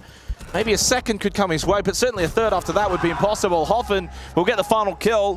First fist bumps come the way of Weibo. They take the opening round here in this elimination best of 3. It's a long game, a long series though, Gibson. It's a marathon series. It's just one round. We're past the best of ones for these two teams, right? Like, you can't get too excited with just one round. And it's your map pick. You've won the opening round on your map pick, so it's no surprise whatsoever. For Gen.G, though, it's important that at some point you do kick off your defenses the right way. I feel like a map like Border really does just mold itself to teams that are playing. Like, is this going to be a game where you're going to say, oh, defense is so heavily favored? I just don't think so when we come to a map like this. A site swap has been brought in, so they're electing to go downstairs this time around and towards vents and workshop. And while we wait on what could be a potential rehost here, if you're Gen.G, oh, never mind. We're sticking on board. I mean, I don't know. If Gen.G the one's calling rehost and then Weibo saying no is okay, I don't think that one works. I don't think that's going to be possible. I am looking at Gen.G, though, to see... 10 seconds left. Everyone looks like they're moving around, though, so we should be fine. We're good. I think we're good. If we're not left at this point, we're probably sticking on the road, right? So we move into the second round now. Obviously heading over to Workshop. This is going to be probably a rather similar defensive setup for Gen.G top floor. Nothing too crazy, though, from Weibo. I mean, this is a side in particular, at least in the APAC region, that you can see sometimes teams look to hit really fast. We saw Enterprise actually a good example of that on the previous game that we just had. They brought the Ying, they brought the smokes. They obviously tried to then get the plant down quickly. They did that. It was actually quite successful. But I think this will be rather default from Weibo. Skies, by the way, has already taken a big chunk of damage. Didn't quite get to see where that was necessarily on the map. Maybe going for a rather early peak. I think there was a little bit of early aggression. There's another spray as Deadshot will take a ton of damage, but that's 2 players for Gen.G. Not looking awfully healthy at this early stage of the round. Looking at the droning side of things, but there's Nako. He'll certainly balance things out. We have 2 players low, but you're 1 player down as Ash will fall. Not necessarily the worst loss in the world with no Mira in play, you know, really just more so of an active gun in the round that you've lost inside and for Speakeasy. But the big thing now, it's his job to just call what he sees, get on drones, help his teammates take some ground, and I think that that's exactly what he's doing. 4 players up at the moment for Gen.G, holding top floor towards Armory. Break, security, all around that entire second floor. Leaves the site a little bit vulnerable, but as we know, Weibo need to clear that top floor so they can get the vert control. Skies, Deadshot still quite low. Despite having this man advantage for Gen.G, by no means is this round solidified, but Asa with the kill onto Arpe is quite decent to give them an advantage, but it's short-lived. Holven gets the trade. A lot of this fighting has been still on the exterior, so not a lot of map control for Weibo. It's one of those maps. So many fights on Border happen by the windows and doors before you even enter because of just the way it forces fights. You can see the silhouettes. There's still a defender playing down below as they start trying to get some information. The case now picked up by Hoven, but see, he's a little bit cautious as he begins to walk in. Still pressure from below as Gen.G will give up that space now. This is, of course, Vents and Workshop, so you've forced a lot of time out of the game already for Weibo on the attack. 3 versus 4, 35 seconds to go at this point. They've got a little bit of information here, but they've really got to make something stick. There's one. Hoven, he'll get the kill onto Azox. 3 versus 3.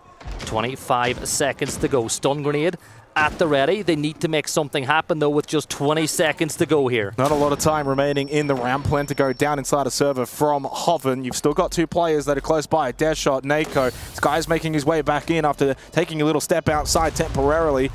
He's in towards supply. But that plant has been successful, and you've still got a player up above in third, holding towards Armory. He's going to be one to watch here for Weibo to make sure that he is at least the last player up. He can provide any kind of denial.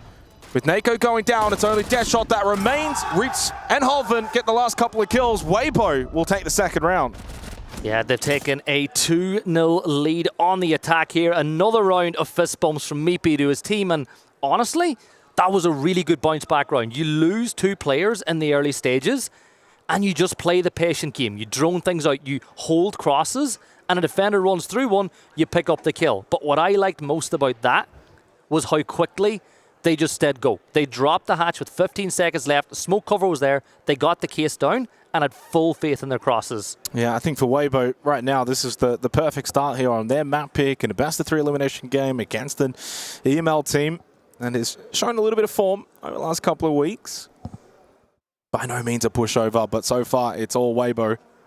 Looks like a little pause here at the end of the second round. Look over my shoulder once again. It seems like there's issues coming from the camp of Gen.G. It's been a rough day for them when it comes to issues even outside of the server, let alone what's been happening inside of the server. Akta's not happy again. Maybe it's you. Maybe that's not me. I was saying to Asros before, it's like, it's you guys again. Yeah.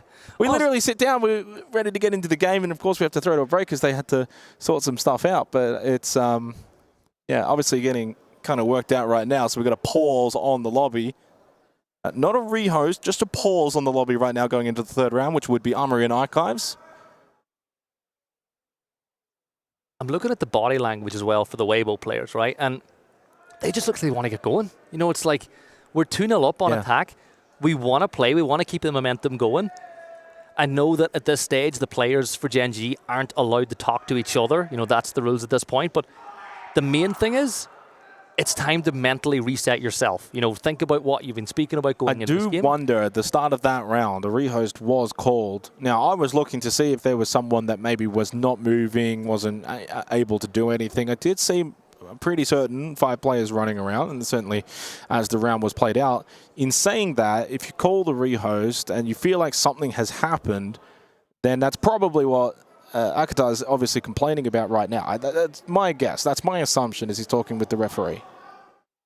Yeah, looking like the headset might be about to go back on as we wait on a decision. And for obviously, Gibson, those who missed it maybe earlier today, it's been a couple of hours now, but the G2 Gen.G series, of course, had some, well, rather controversy as well, in particular against Gen.G, so they had a really rough day.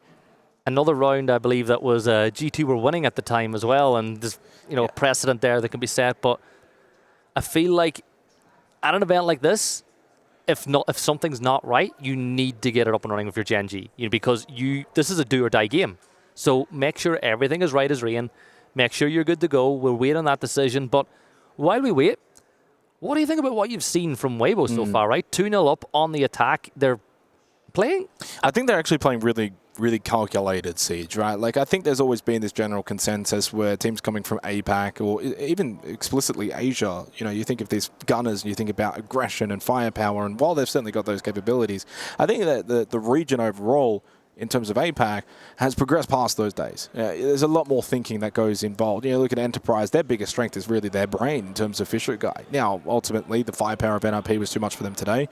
Boy, they got a big task now against Furia, but ultimately, I think that's one takeaway for me is the way that Weibo winning these rounds. We're talking about border. Like, you could just run into the map and try and kill everyone, but they've been a bit more calculated. We're seeing a lot of exterior play. They're not rushing to get in. It's like, okay, maybe we don't have the map control we'd like right now, but we're still finding a couple of picks. We're keeping ourselves alive, and when we need to get that kit down on the floor, they did it. So, like, I'm really impressed with their patience so far, the way that they're delivering in these rounds, and the benefit as well for a team like, obviously, Weibo, if they so need to, they can just bring out the firepower. Like, if all else fails, go shoot. Reaps, go shoot. Speak easy, go shoot. They can do that. Even the first round, they saw a player inside a break room, ran in, shot him, got out of the building again. No point taking any risks. It was just that was a freebie that was there to be taken.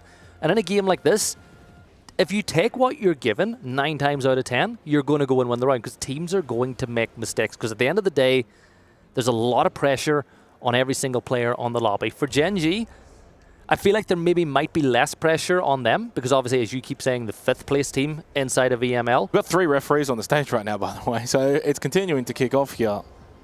Again, we're not quite too privy in terms of the exacts. We can maybe speculate a little bit. Ultimately, again, more issues on the side of Gen.G today. That I think it's one thing if the coach is upset. The coach is always able to be upset and fight with the referees and do all that. The players themselves need to stay focused and just say, leave it to the coach. And keep all of our focus for the game and the server. But the reality is, though, Gibson, you think back to that G2 game. And it wasn't until the controversy followed by the tech pauses and then Gen.G just, they barely looked like they gave a whimper. The same cannot happen in a series like this against Weibo. Yeah, the heads went. It's so hard to get locked back in. And in that last game, G2, they were just ready to go. So, and by the way, Weibo are a seasoned team when it comes to tech pauses. That happens a lot in the Asia region. So they're used to sitting around waiting. So they're fine. They love a mascot too, don't they, those guys on Weibo? Yeah. Like, they've got one here on stage. Yep. That is the, I'm pretty certain that's the Weibo mascot, the organization mascot. Yeah. No Joel anymore, no but Joel. We've got a new one. They've upgraded from the fish. But yeah, as you said, 3 referees getting involved. Can we get a 4th referee in? That might help the situation. You know what we need? We need VAR. Do we have a 4th referee? is there one? We might have to pull a referee from another stage and be like, boys, help out.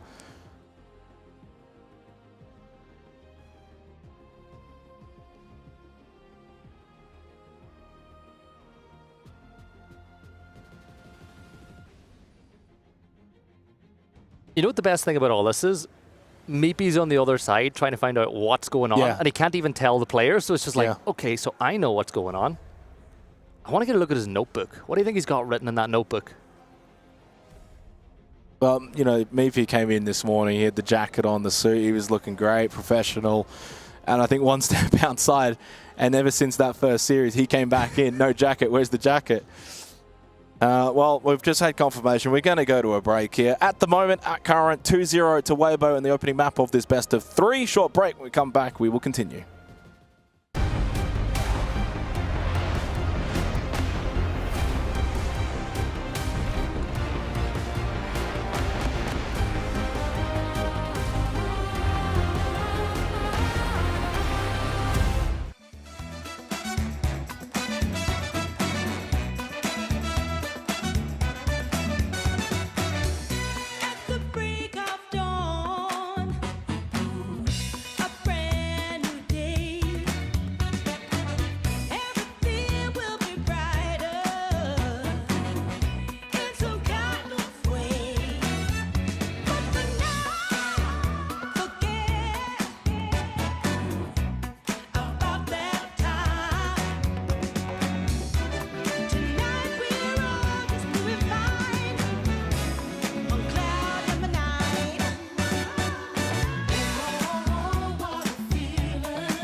Every moment can be precious like this.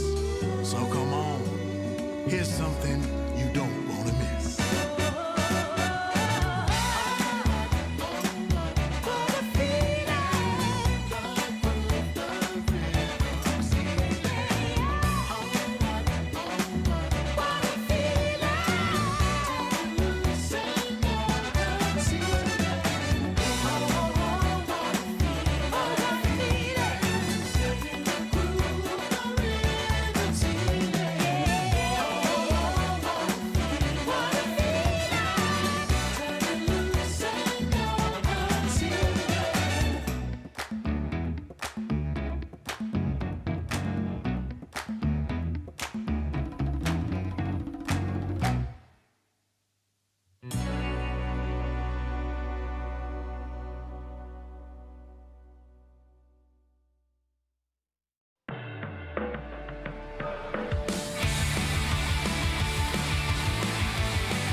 Welcome back, everyone, to the B stream here for EWC, where at this moment in time, Weibo hold a 2-0 lead against Gen.G on Border.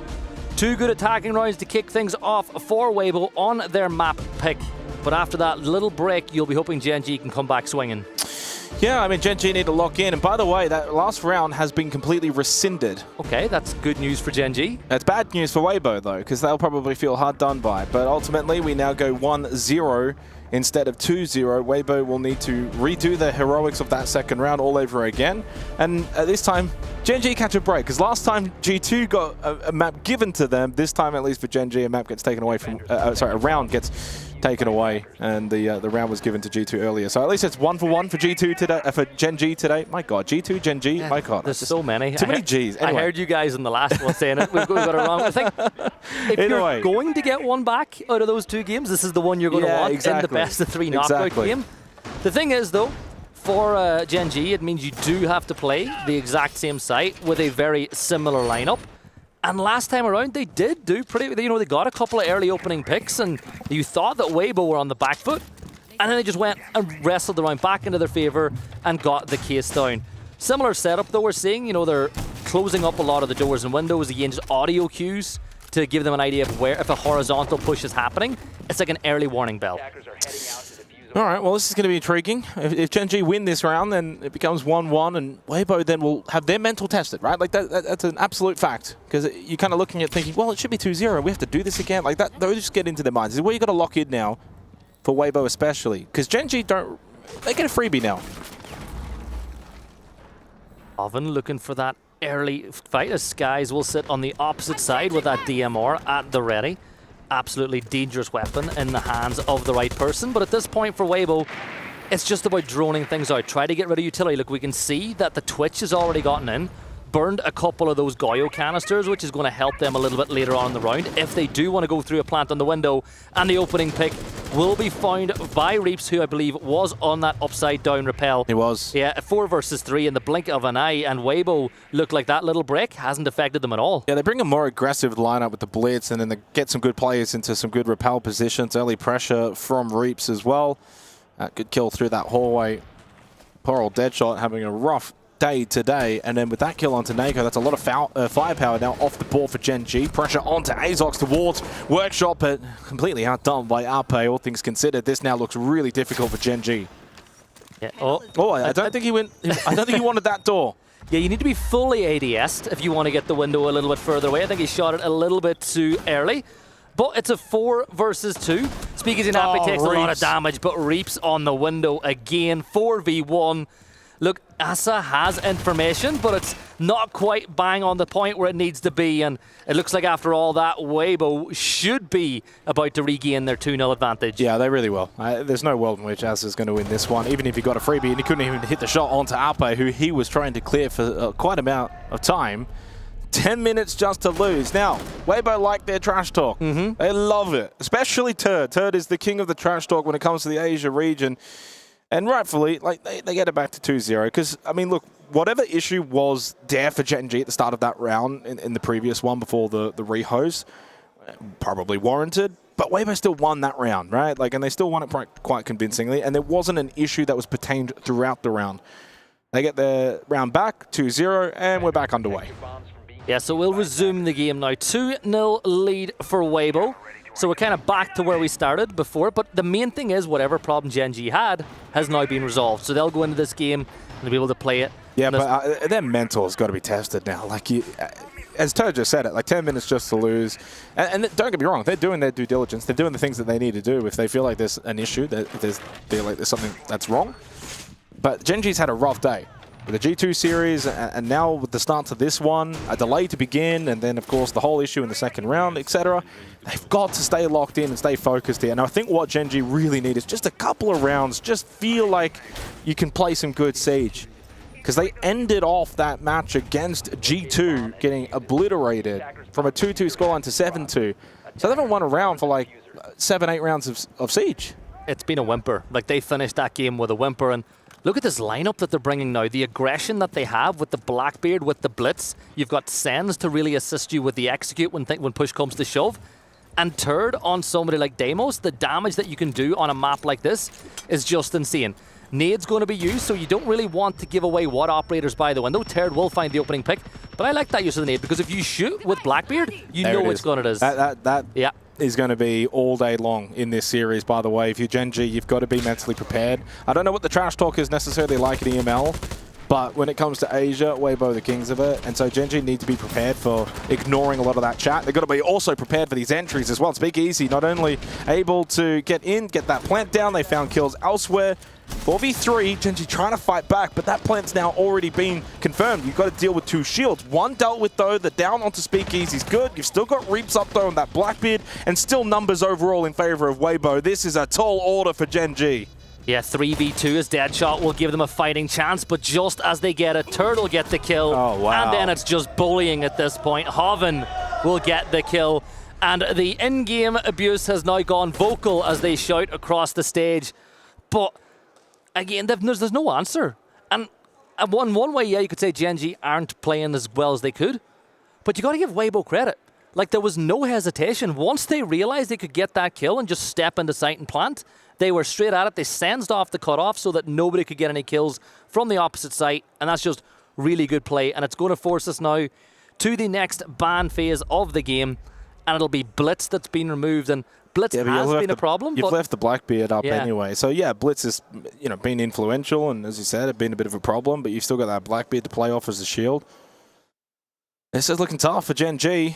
3 up already on the board for Weibo. And look, we can consider Border a map where attacker can have a bit more flair on that side, but it's not actually statistically on the global level all that attacker-sided. As much as you maybe think and what you get from the nature of it, it's not attacker-sided in nature, it's more aggressive in nature, right? So like you can still win a lot of rounds on defense. Armory Archives is a very strong defensive side, for instance. So Gen.G, no rounds on the board just yet to begin this best of 3. We add the asterisk though. This is Weibo's map pick.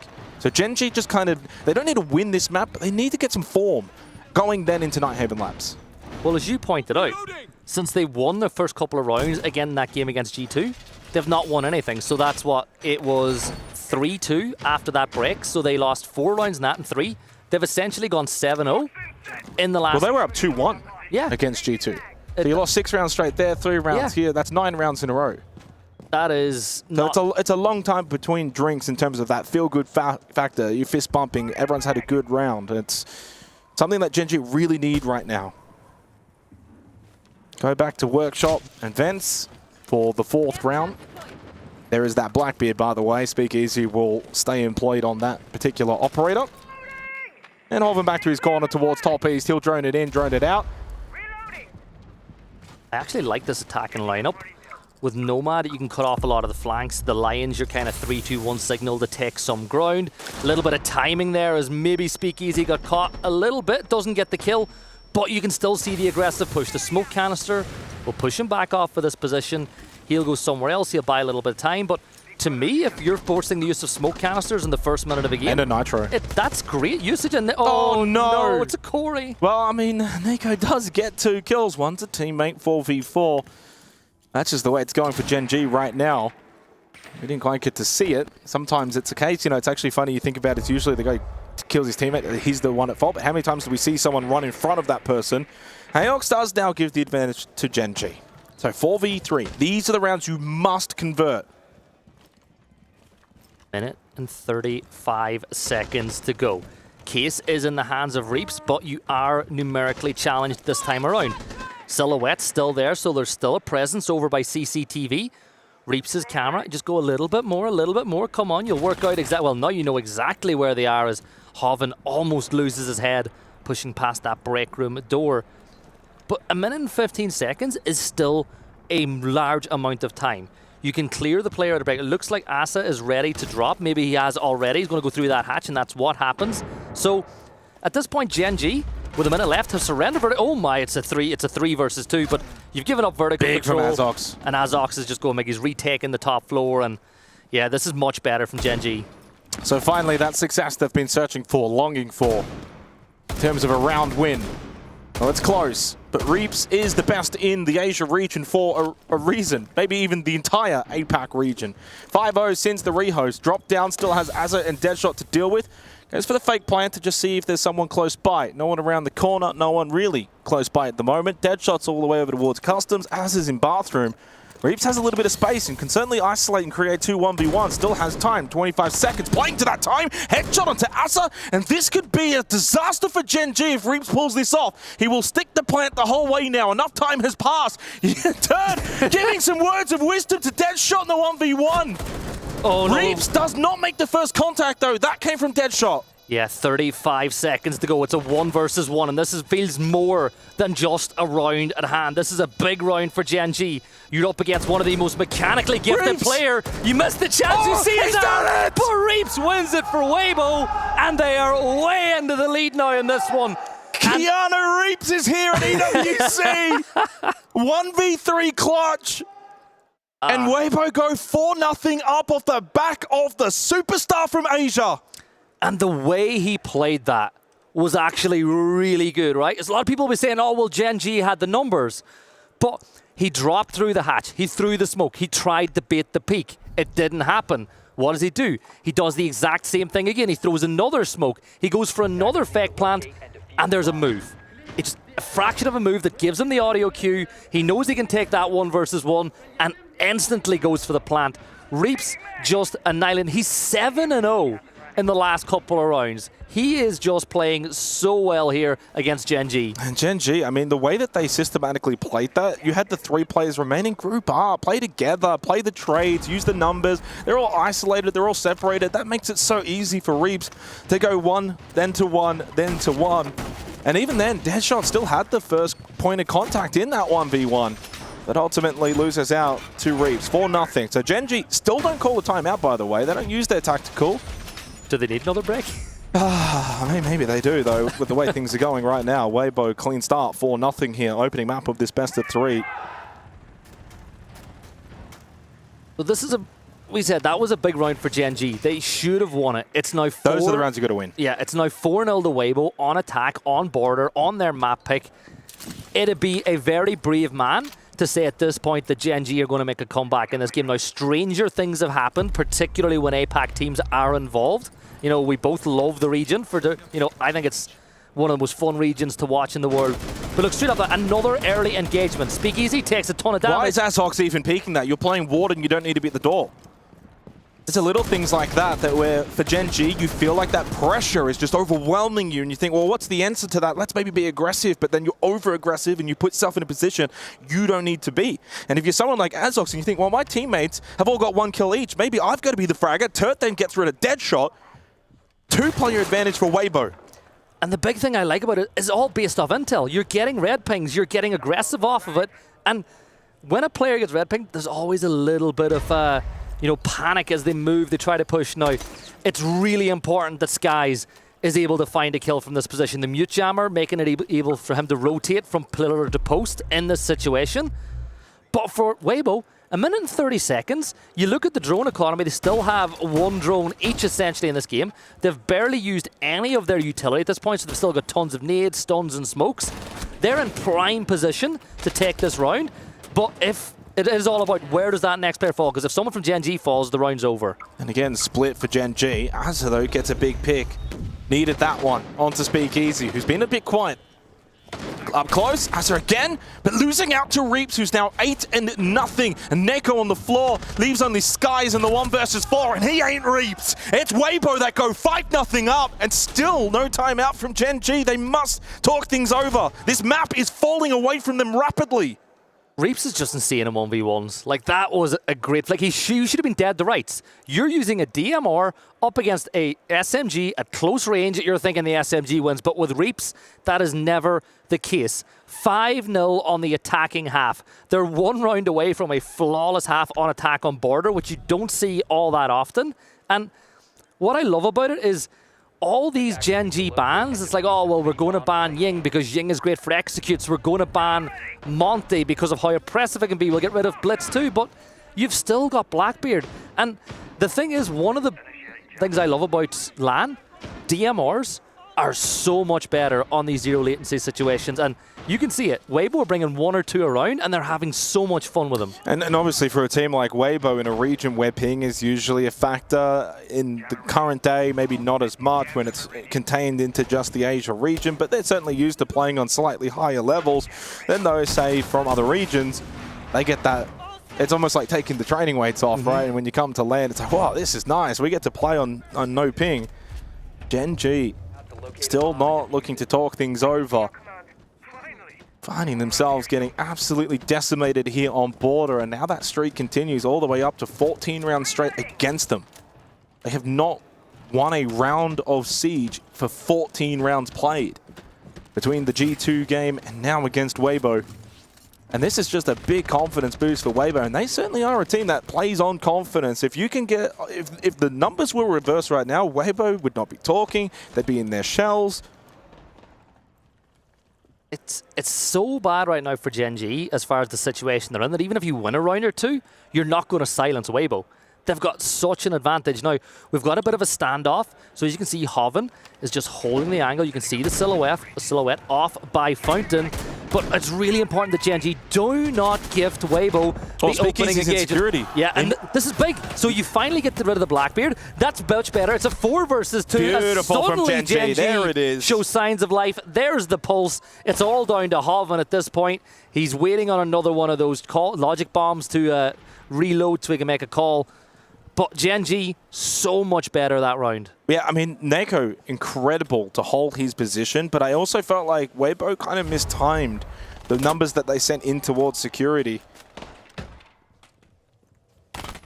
And as you said, like, they've got so many rounds on the board, they'll probably keep talking. But for Gen.G, this is the circuit breaker they need. They catch Hoven on the vault over. There it is. Gen.G are on the board in this elimination best of 3. Weibo will probably put that more so down to themselves, though, in the way they executed that attack in towards security. But credit to Neko. He had numbers that he had to deal with. He got a multi-kill. He was able to defend his position and ultimately stay alive as well. And that's the most important thing. So 5-1. What a half, though, for Weibo to get the 5 attacking rounds. Now they go defense. We'll see if Gen.G can try and look to emulate what Weibo just did. Bring a lot of that attacking flair. If they can do that, this game's still alive. The thing about that is for Weibo too, it's the first time we've seen them change up the recipe. It was a bit more aggressive, like Blackbeard just went into CCTV and lost his fight, and because of that, you give Gen.G the advantage. Ban phase kicking off here on the other half. We'll see Glaz and Castle removed, as will Ying and Mira, so no place for Ying here on border today at all. I like the Glaz pick, because I've seen this team in Gen.G, especially when they're trying to attack the top floor, using smokes, using Glaz, using Ying to try to get that standard execute off. So I think that's a situational ban because of how they play and how this map plays. Yes, there's other options, but you just want to lock down that primary site, because if you win the site, you're 6-1 up, and you know you're going to go there again and again. You're going to get 2 or 3 more tries at it. So Hoven will go Vigil. They can play a Lurk Roamer bottom floor for Weibo defensively. Other than that, the rest will probably play close to sight, and Speak Easy on the dock can also take some peeks and then heal back up if he takes a couple of elbow shots, for instance, and gets taken low, can then just heal. But I think this will be rather default from Weibo, except for Hoven. Curious to see how he's going to play this Vigil. Slight change up as well for Gen.G. They're going to bring the Montagne. No, they're going to bring the Blackbeard. Look at that stat line for Eeps as well, though, since 3-0's 9-1-1, and that's the number that Gen.G are kind of calling right now with the way this game has been going for them. Little drone being thrown early, make sure there's no spawn peaks that'll cause any problems, but like, I look at this lineup for Weibo, and it just reeks to me of confidence. They feel good, like Hoven with the Boss G playing inside of waiting room. One shot from that. He's playing top waiting, though. He obviously has the ability to drop if he so chooses, but that's an aggressive position on the Vigil. I like it. You're playing, just playing on that kind of rafter. You're going to put pressure on the window, and you've got to worry about break. And I'm just looking at the map, and there does seem to be cover, so if anyone does try to push him from the break side, he's got it. But that Boss G at close range like this is going to be deadly. He's going to step on out, tries a pre-fire, but there's nobody there. But I like the idea. Azox, by the way, made his way in through Passport. Now making his way up top East Stairs on the Blackbeard, and so far uncontested. Need the 5 drones remaining with 2 minutes on the clock, so some decent drone denial from Weibo Gaming. Azox now continues his way through East. Got a deep position and got a tag onto Arpe as well inside of Archives. Turd's the one that's playing close by on the Fenrir. Over towards Office. But good top East stairs control established now for Gen.G. Did Azox just think that the reinforcement was happening on site and not by the wall directly beside him? Because if he knew that was as free a kill as you're going to get. Now they're going to open up another wall as Nako will find the opener on the round. Quickly followed up by Asa now. 3 versus 5. Doc is down and they'll clear him out. Oh, Dead super shot. clean from Gen.G. This is absolutely spectacular to clear out one of the better defensive sites on border. Clean as you like. Reaps was able to do a little bit of damage at the end, but Gen.G do the majority of the damage, and they seem back now. That's going to get them amped up. A second round in a row for Gen.G. And Weibo just didn't seem too prepared for the more direct nature of that attack. You bring the Vigil's moving around, but never really with the team. And a lot of players isolated as well at times. And we could certainly have a match still on our hands in terms of this opening map. The kills just cascaded there as well. It was one and then another and then another. Just a really quick couple of punches from Gen.G. Well, they had essentially 4 or 5 players stacked all together, so Gen.G always will have had the numbers advantage. And I wonder if that's a bit of lack of information and intel from Weibo when they're kind of peeking that. They think, okay, well, pressure's there, and I've lost a teammate, I'll peek it too. And then suddenly, oh, there's so many targets, and it's like, then you die, and then suddenly that just continues on. But so far, so good for Gen.G in terms of aggression to start this second half on the attack. It's very easy to think, oh, 5-1 down. If we go too fast, too aggressive, and then that falls apart, now 6-1. You want to be controlled, but no, they back themselves in and it works beautifully. And a lot of it just came down to the fact that I don't think the Vigil really was used all that well. It just never really got involved. And for Azox, easy entry through Passport, up these stairs. There was never a contest in the mid-round from Weibo. Now, in this time around, you're looking at what Gen.G are going to do. They're bringing the Monty in the hands of Azox, so they've ditched the Blackbeard this time around to do something a little bit different. Of course, it's a different site as well, so they'll try to push in towards Bathroom. But what Monty does is allow them to take a ton of ground. You can peek these angles at the risk of losing a player. You can get loads of information and really make things difficult for the side of Weibo. Now, you look at the utility that Weibo will be bringing in, so they've got themselves a C4 that they can utilize, the smokes as well, so they can do a lot of damage onto this Monty without necessarily engaging in a gunfight. And again, early usage of those toxic canisters, so we're less than a minute inside the round. You're forcing the use of one already. I don't mind that, though. There's the one small caveat. It's Reaps playing the smoke, right? So yeah, most conventionally, the smoke player is more of the support player. But in this instance, Reaps can use those preemptive and early so that if he does die when he goes for engagements, at least he's not wasted the utility. But you are right. You typically want those gas babes later in the round, but he expels them early. Oven as well with the SMG-11, rocking the shotgun as the secondary, which is worth noting for any late-game engagements on the side of the Solace. Should be able, if you're using your gadget, to spot out where these drones are, where they're coming from. Where that network's going to be is Speakeasy will find the opener of the round as Mute will find one of his own. He's just in Bathroom, though. That's an easy kill onto a Dockerby. I don't know how that's gone and taken place. The Monty pulls out the pistol, deals with Reaps, which is a big kill. He has gotten to double digits, but they don't clear out Arpe. Nice little double into the back. Good timing. Gives Weibo a huge advantage now in this 8th round, and this was the issue for Gen.G. You never left yourself a lot of room for error. You're about to be 6-2 down. Unless Nako goes massive, kill onto Turd, and the down onto Ape means it's a 1 versus 2 against Speakeasy and Hoven, but still has got 60 seconds and will look for a reset outside. Back into Talaz he goes.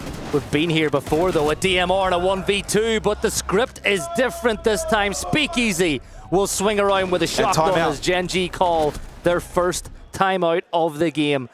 It is a match point timeout. I am not a fan of timeouts in situations like this because, you know, you should have used it earlier, but maybe all those breaks.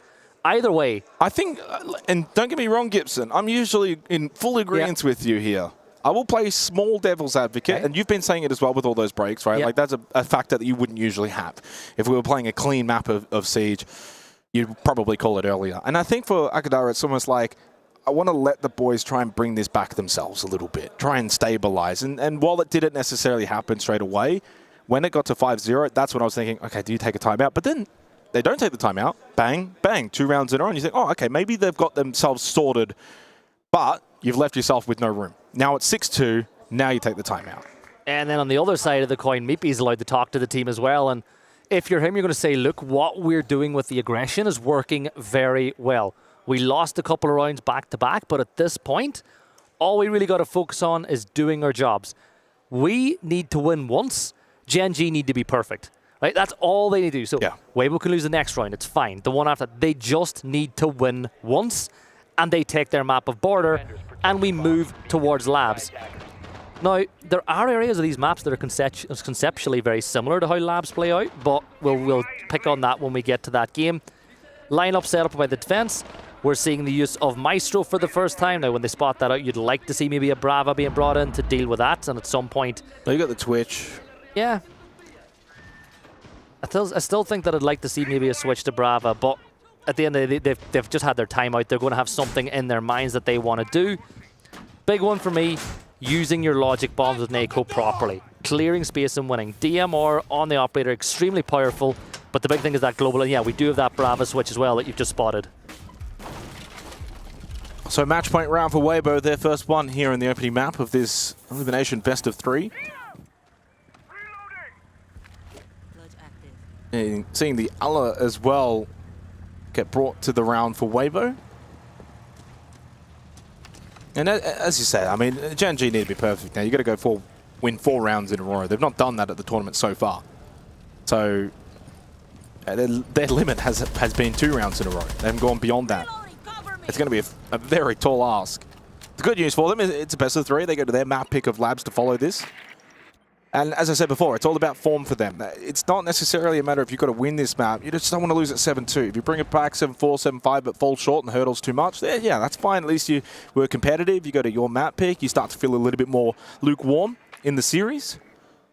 So far, slow start, though, for this match point round. Thought maybe a little bit more aggression might come out from Weibo. Just to try and get in the face of Gen.G, right? Don't let them set up. Don't let them do what they wanted to do. They called a timeout. They would have planned something. There's the logic bomb from Nako. So far, Weibo sitting back a little bit. Even little things, right? Lesion, Ape was just able to swing and get rid of one of those Selma charges. That's one of your Selmas gone. Asset, look at that, there's the quick double. When Gen.G are doing things right, they double down on kills pretty quickly because they know that Weibo love to try to instantly trade back a kill. You've now got pressure in towards Office, looking towards Fountain. Angle being held, Ape will pull one back Ape and a second for a double. Hoven is down low, as is Ape, but it's a 3 versus 3. Big thing though, Monte is alive. That is 1 less gun in the game. So out firepowered right now are Gen.G, but the amount of information that Azox can find, if you can isolate any of these players now, or even get access to the phone that's been dropped and get their cams, it gives you more advantage in the situation. I do wonder if they dealt with these Maestro cams, because obviously the Brava's now gone. Can't get to see whether or not they were able to deal with at least either some or the majority. Saw one in the background there where that was still blue. Logic Bomb goes out, Speakeasy, he is full health, so he'll take the first contact, spots the Monty, knows one is playing behind, so that's 2 of 3. Nako, though, slips in towards Office. Has he been heard and spotted? Ape was creeping in behind, but a good turnaround from Nako, but he gets shut down by Speakeasy. It leaves only the Monty. It's all too easy for Speakeasy and Weibo. They take the opening map of this elimination best of 3. Big game for Weibo. They take the lead and they needed to. This was their map. And from this point on, they have the advantage. They break the serve in the next map, they go through. If not, you still have to go to the decider. That's how important game number 1 is in a situation like this. But at times, it just felt like bullying. Like Gen.G more than once were like, right, we have that round 1. And then it's just, no, you haven't. We've got other plans for you. And we've seen multiple, and it all kind of kicked off with that big round from Reaps. Yeah, it certainly was. I think that from Reaps, he was sensational. You expect that from Reaps. Ultimately, he's the best player in the region for a reason, obviously. When it comes to what he can do, I think that you got what you wanted. But Ape was the one that, for me, really stood up. Like, Ape was like, hey, I'm going to help out, and I'm going to be... Usually it's Speakeasy is the one that you would say, hey, it's Speakeasy and it's Reaps. but Ape was the one that really showed up in this match as well. So it wasn't just a one-man show, it wasn't just the Reap show. And for Gen.G, too much was done early on against them. A 5-0 start for Weibo just put so much pressure on the team. And it doesn't help that once again they had some tech issues go against them to begin the series. That mentally plays with you.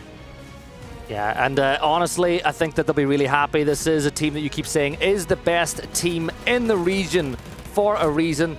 Big one for me, right, is they've taken it. But we are going to throw it to a quick break. When we come back, we'll get ready for Game 2 of this best of 3.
Welcome back, ladies and gentlemen, here for the Group A lower bracket quarterfinal. Best of 3, Weibo 1-0 up in the series. And before we kind of continue on, Gibson, I just wanted to give a little update as to what has already transpired at the event. A big result in Group A, actually, is Shopify Rebellion beating G2 in the upper bracket semi-final 7-5. They have now qualified for the playoffs. G2 go to the lower bracket. They await the winner of Furia and Faze Clan. Big result. NA team taking down the Kings of EU. There was a quiet confidence about Shopify going into this event. I spoke to some of the players, and it just seemed like they felt really good about their chances coming in here. G2, they're always good for I suppose they're always good for a map loss in a best-of-1 series, but we're back now with the best of 3s. This is an elimination game. Somebody is going home at the end of this one. For Weibo, they can still keep the best of 3 mentality, right? They only need to win one of the next 2. But for the other side of things for Gen.G, this is now a best of 1. Yeah. It is a best of 1, and then they got to win another one to get through. It's their map pick. It's Labs. They're starting this time on the defense, and to be honest, the overall win rate on defense in Labs isn't as high as you might expect it to be. Sometimes results skew the numbers, right? But we know that Labs statistically will play out as being a little bit more defender-sided. We're talking about 4-2 hearts, right? That's usually the kind of pass mark. But sometimes you get those matchups where like a really good team plays maybe a not so good team and they're on attack and they just decimate, and it just skews with all of the numbers. It makes everything look a bit jumbly. But Weibo will begin on the attack, and so therefore for me actually the pressure's on Gen.G. Like if you're losing defense rounds on Labs to begin with, man, that puts you in a hole. So they need to start well. They're going to go top floor.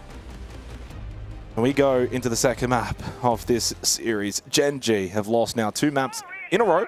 1 to G2, 1 to Weibo. And we got the bans as well employed. Maverick, Thermite taken off the board, along with the electrified denial in Kaid and Bandit.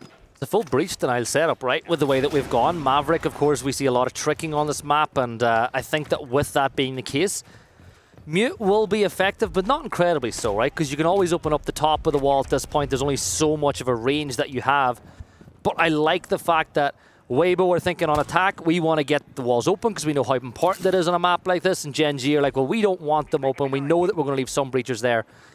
But you think about this map conceptually, on the top row in particular, you open up that IT breach, it's all about cutting off cutoff points, right? The defenders then cannot rotate through rafters safely. It gives you a bit of control on the map. You open up the other side, you do the exact same. So you're not necessarily breaching to get into sight. You're breaching to stop the defenders from rotating or maybe get yourself a few easy kills. To note, the Clash on the board is a very strong operator when it comes to Nighthaven Labs, especially with the new update. Able to move around the map really, really well, get to key positions. Is it a con side here? Rotate to con. Is it IT? Rotate to IT. Is it blue? Go to blue. So the Clash is very, very strong at being able to deny these entry positions.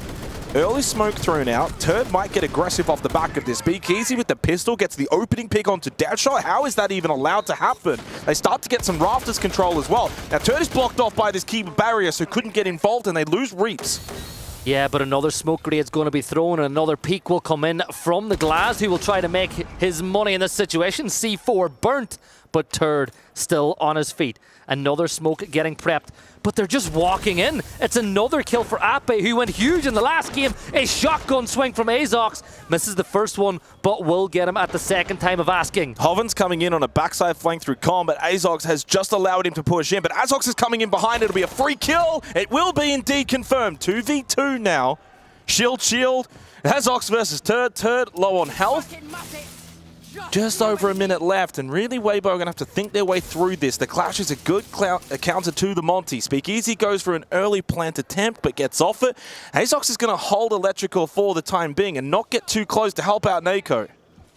Yeah, I'm looking at this, and they've essentially left the 2 shield operators by themselves in a battle, because at this moment, Turd is more focused on what Azox is doing. And another attempt at a plant is going to come through. Down goes the shield, will spin around, and coming off, Speakeasy gets the kill. But it's a 1v1. It's the shield up against the Mute, and at this point, you gotta say, it is about who hits the shot, and it's Speakeasy! With the pistol from the Monty! They're just mechanically flexing on them. Like, this is insane. Those are rounds you've got to be winning. Top floor for Gen.G. Defense Labs. 1v1 against the Monty, and they cannot convert. Weibo take the opening round on the map pick of Gen.G. And that's the confidence builder that remains as well. I mean, certainly the confidence is already up for Weibo, but it just enhances it. And for Gen.G, that's when you're like, oh, you know, you let out that groan, you shrug your shoulders a little bit. It's just that moment where you think, today's not our day, but you've got to stay locked in. And it's little things, right? So you've got a player playing on rafters. At the start of the round, all you got to focus on is the door and the stairs. But what do you see happening? You get the IT breach open. All of a sudden, you get a player locked in on that angle, hoping to catch somebody on their pell, and Monty just walks in below, walks up the stairs, gets a free kill, and blows open most of the defense at that point. And then, really, from then on, you're fighting an uphill battle for Gen.G. Now, they did a great job at some of the retake. You know, Azok's got that great flank off, brought them back into the game. But for Weibo, they kept their calm, they kept their cool, they got the round one. But Speakeasy, a 3-kill on the Monty, you don't see that all that often. No, not that often, but certainly in Asia. In that region, you can see it sometimes in Asia. Well, how did Gen.G respond now? They go basement, so it means you're going to have to play around the map, play your roam game. But that probably plays somewhat into the strength of Weibo. They're very good at being able to clear out these roamers. So rather top floor centric hold right now for Gen.G. Not top floor in the sense that they've actually given it up rather quickly. Now it's first floor. That's fine though. You know, it's good. I mean, it's good for Weibo. It just makes their clear a little bit easier, a little bit quicker. They'll drone out. Okay, no one's top floor. We've got to then go first floor. Nako, though, goes back up. I really wonder, is the drone network there? Are you going to catch them by surprise? Because at this point, with that wall reinforced, there's no reason to assume there's going to be a retake at this point. Guys will keep them interested from below to try and enable that flank, but it could be really big for the side of Gen.G. Over on the other side of things, interesting, the wall is open. They're using a Kiba barrier to create a one-way angle as the attackers will drop down below and work on getting those hatches open, but still, you've got the flanker on the top floor. There was a drone in server. Nako's inside a server, so if they flick it, switch it, see him, it's too late though. He gets the kill onto Speakeasy. But there was a drone here for Weibo. But it must have been moved. And Skies then gets the kill onto Alpe, and this is really good for Gen.G. Taking down Weibo in these roam games where you're trying to find these battles around the map, and they're finding good success to begin. Minute and 20 seconds to go. Case is cold at this moment in time. You know he's in there, tucked in. Get some help, call someone over. You got Reaps playing IT, but I don't know if he's got a vert angle from above. They need to force a pick at this point with a minute to go. Oh, Deadshot will get one. I think at this point this should be around one, but we've spoken too soon before in games involving the side. Reaps will find one as Skies will drop. Another silhouette not too far away. Maybe they'll just start to fall back towards site now with 50 seconds to go. If you're Weibo though, you can't really plant in a 2 versus 4. Now the flames will burn off some time, but not all of it. Well, the big thing for Gen.G now is have they learnt their lesson. Need to consolidate, group up, play together. Play the full site here. It's a 2v4. You've got the numbers advantage. You can play the trade game, even if you allow them to get close to site, even towards plant default positions. Gasbave thrown in. He's going to deny Reaps. He has to fall back. Just under 30 seconds left. Death Mark activated for Turt. That's onto Deadshot over towards Exo. Gen.G have got good positions here, though. This should never be a round that you lose.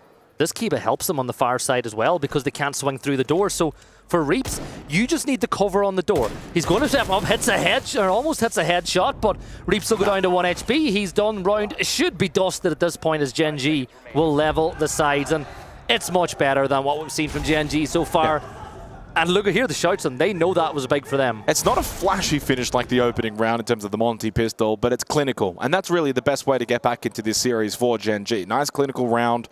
I think they actually did a really good job where they had a couple of players all the way top second floor. Then they immediately go back down first floor, but then Nako goes for the flank over through meeting into Con, and then eventually that nets an opening kill. Skies then gets one through storage as well, and yes, he eventually does lose his life, but job done at that point. You've already put a big dent into the side of Weibo. So they played that round really, really well, but you've won one round now. You're still a long way back. You're going to have to continue to play error-free Siege for such a long period of time, not just this map, but then over onto Clubhouse, if you can even get there. Yeah, and it's getting there as the goal. Weibo, if they do things the way they want to, they will be in the next round before we even get to that point. That Neko flank, though, was big. And you pointed out they had a flank drone, but a flank drone's only effective if it's being used. If it's being watched, or if it got moved, you know, that's unfortunate because then, they, as I said, they had one in there. And then that's the turning point in a round. If you have that flank drone set up and you're like, hey guys, there's one server, spotted him. Okay, pull off what we're doing right now. Let's get that kill. Bam, 5v4. Now their roam game is no longer as effective. And now you've got the numbers to assault the site. It really is a simple game on paper, isn't it? It's a lot easier to say these things than to do it. So we go back over to command server. So top floor again for Gen.G. Last time out, of course, it came down to a Monty 1v1. So both teams will kind of look at this as a side that they can find improvement on. Both teams. Weibo will think, well, we could have done this a lot better. We could have done that a lot better. Let's mix things up. They don't bring the Glaz this time. They go a little bit more direct, potentially with the Blackbeard. That's kind of the point of entry that caused a lot of problems for Gen.G last time, allowing the pressure to come from below. We'll see Haban open up the wall now. Hopefully. I know what you're talking about. It's not quite the same wall, but it's the same trick. But it worked. It will work. There you go. Maybe some players should watch that as it does open up. And again, this is a cutoff, right? By just opening up that wall, it's another rotate gone. It's another way the defenders can't push back. And essentially, you drone this part of the map, it should be free for the rest of the round. You're also doing the same over on Rafters, but with 1:50 to go, plenty of utility, plenty of drones you can use to get lots of information, get rid of those mute jammers, and you know what? You step in, that FNAC goes off, it doesn't really cause you that much difficulty. It lets the defenders know that you're pushing there, but whether it's a shield operator doing it, you just step out and you're fine. So it looks like it's going to be a con side here. Little pressure outside electrical as well. We can see Azox inside of electrical right now has the Nitro available. It's only Reaps that's kind of lurking the IT breach. A lot of work on the exterior here, but that's really normal for a site such as this. To spend a bit of time on the outside rather than in. Nitro, but gets overthrown, and Azox gets caught from a different sided angle. But so far, the trade's going the way of Gen.G. Finally starting to find some success here on Nighthaven Labs. Another 2 versus 4 for them in their favor for the second round running. And Weibo couldn't make their entry work onto this top floor. Asa with the kill onto Turd. That will solidify with Skies finding the last kill. Gen.G take the lead here on Nighthaven Labs. Yeah, big round for them. They take the lead on the defense, and this is, if I remember right, this is the first time they've led all series long. It is still early days. It's because it's only map 2, but for Bleed, or it's like Bleed. Oh. It's you know what? You see the name for Weibo. It's a sign that, yeah, they do bleed, so you can take some rounds off them and take advantage. It's the next ban phase. After what you've seen, is it going to be a Blackbeard ban? I know that Weibo have used it quite extensively. Where would you go if you were Gen.G with this ban? Yeah, I mean, that's a good question. I don't know if there's been necessarily a lot for actually either side that you've gone and said, okay, we've got to get rid of this. You haven't taken off any shield, so even if you do take one now, it's probably not going to be ultra effective because you can just swap onto another shield. You have to kind of go all in on the shields, or at least decently 2 at minimum. But if you've already banned double hard breach, getting rid of 1 at that point isn't going to do much. So I don't mind the Glaz ban. But mainly because Glaz can actually be quite multifaceted on this very map in terms of basement, top floor, etc. So you can get some use. It's already been seen so far in this half. Don't hate it, but it does feel like a reach. It's not really the kind of ban that's going to be like, oh my god, we can't play Glaz now. They'll just pivot to something else. And we kind of actually saw that in the previous round where they didn't even bring the Glaz. Weibo, tactical timeout, by the way, so Meepy wants to obviously talk things over. As you said, first time that Gen.G are leading in this map. But also in the series. Yeah, I was going to say, you made me doubt myself, and I love what you did there. You know you're a pro when I ask you a question about a ban, and you just talk and talk and talk until it's revealed, and you're like, yeah, and it was going to be a Glaz ban, which is exactly what I was expecting. I never said it was going to be a Glaz ban. I mean, I honestly don't even know if the Glaz ban was worthy. We'll see. I think, like as you pointed out, this is probably one of the maps where Glaz is a lot more powerful than others because of the way the map plays out, but as you said, there's so many alternatives. You could have taken out the Twitch, the Grim, the Deimos. Yeah. There's a whole lot of alternatives. I think the main talking point was more so, and in the end I was right, you probably don't go to shield ban. Yeah. So multiple shields there. The defensive ban, or the other attacking ban, sorry, was the ban of Valk, which is obviously a good one to get rid of. You know, Neko was used it really effectively the last time we were on the site to go for a huge flank. So at this point in time, Weibo looking to tie the sides up. Gen.G looking to extend that lead a little bit more. Mira's in play. Again, no issues with that. You look at the whole lineup as a whole. So they go with the Blitz. Yeah. They thought about potentially, I think it was the Blackbeard initially, but now they're going to go Blitz. It's almost a full change. The only operator they've kept is the Ram. See how this is going to work out for Weibo, but it's certainly going to be a pivot compared to what we've seen from them so far in the opening 3 rounds. I like the Mozzie here for Gen.G. Nighthaven Labs, decently sized map, so if you can get some extra information from any of those drones, that'd be good. When you're in a situation like this, something that they can do is once you establish vertical control over Kitchen, with the Blitz, with the Sledge, with the Ram, you can then with the Rora, close off one of the windows or close off, and I actually like the setup that they're bringing to this. So this is a call based on the site that we're going to. So they're not setting up this attack based on what the defenders are doing. They're setting up based on the site. They have a plan. They're going to look to complete that objective. It's all about watching their flank though, because Gen.G in the opening, all 3 rounds of this game have found some success to some degree, getting flanks onto Weibo. Garage already a bit of a breach, so a little bit of pressure already from Weibo. They go on the clash over towards Blue Stairs at the moment. Not a lot in terms of on the site, so therefore they think about the walk in, but the Nitrocell was great from Asa on to Speakeasy. The Blitz wanted to go fast, but got denied.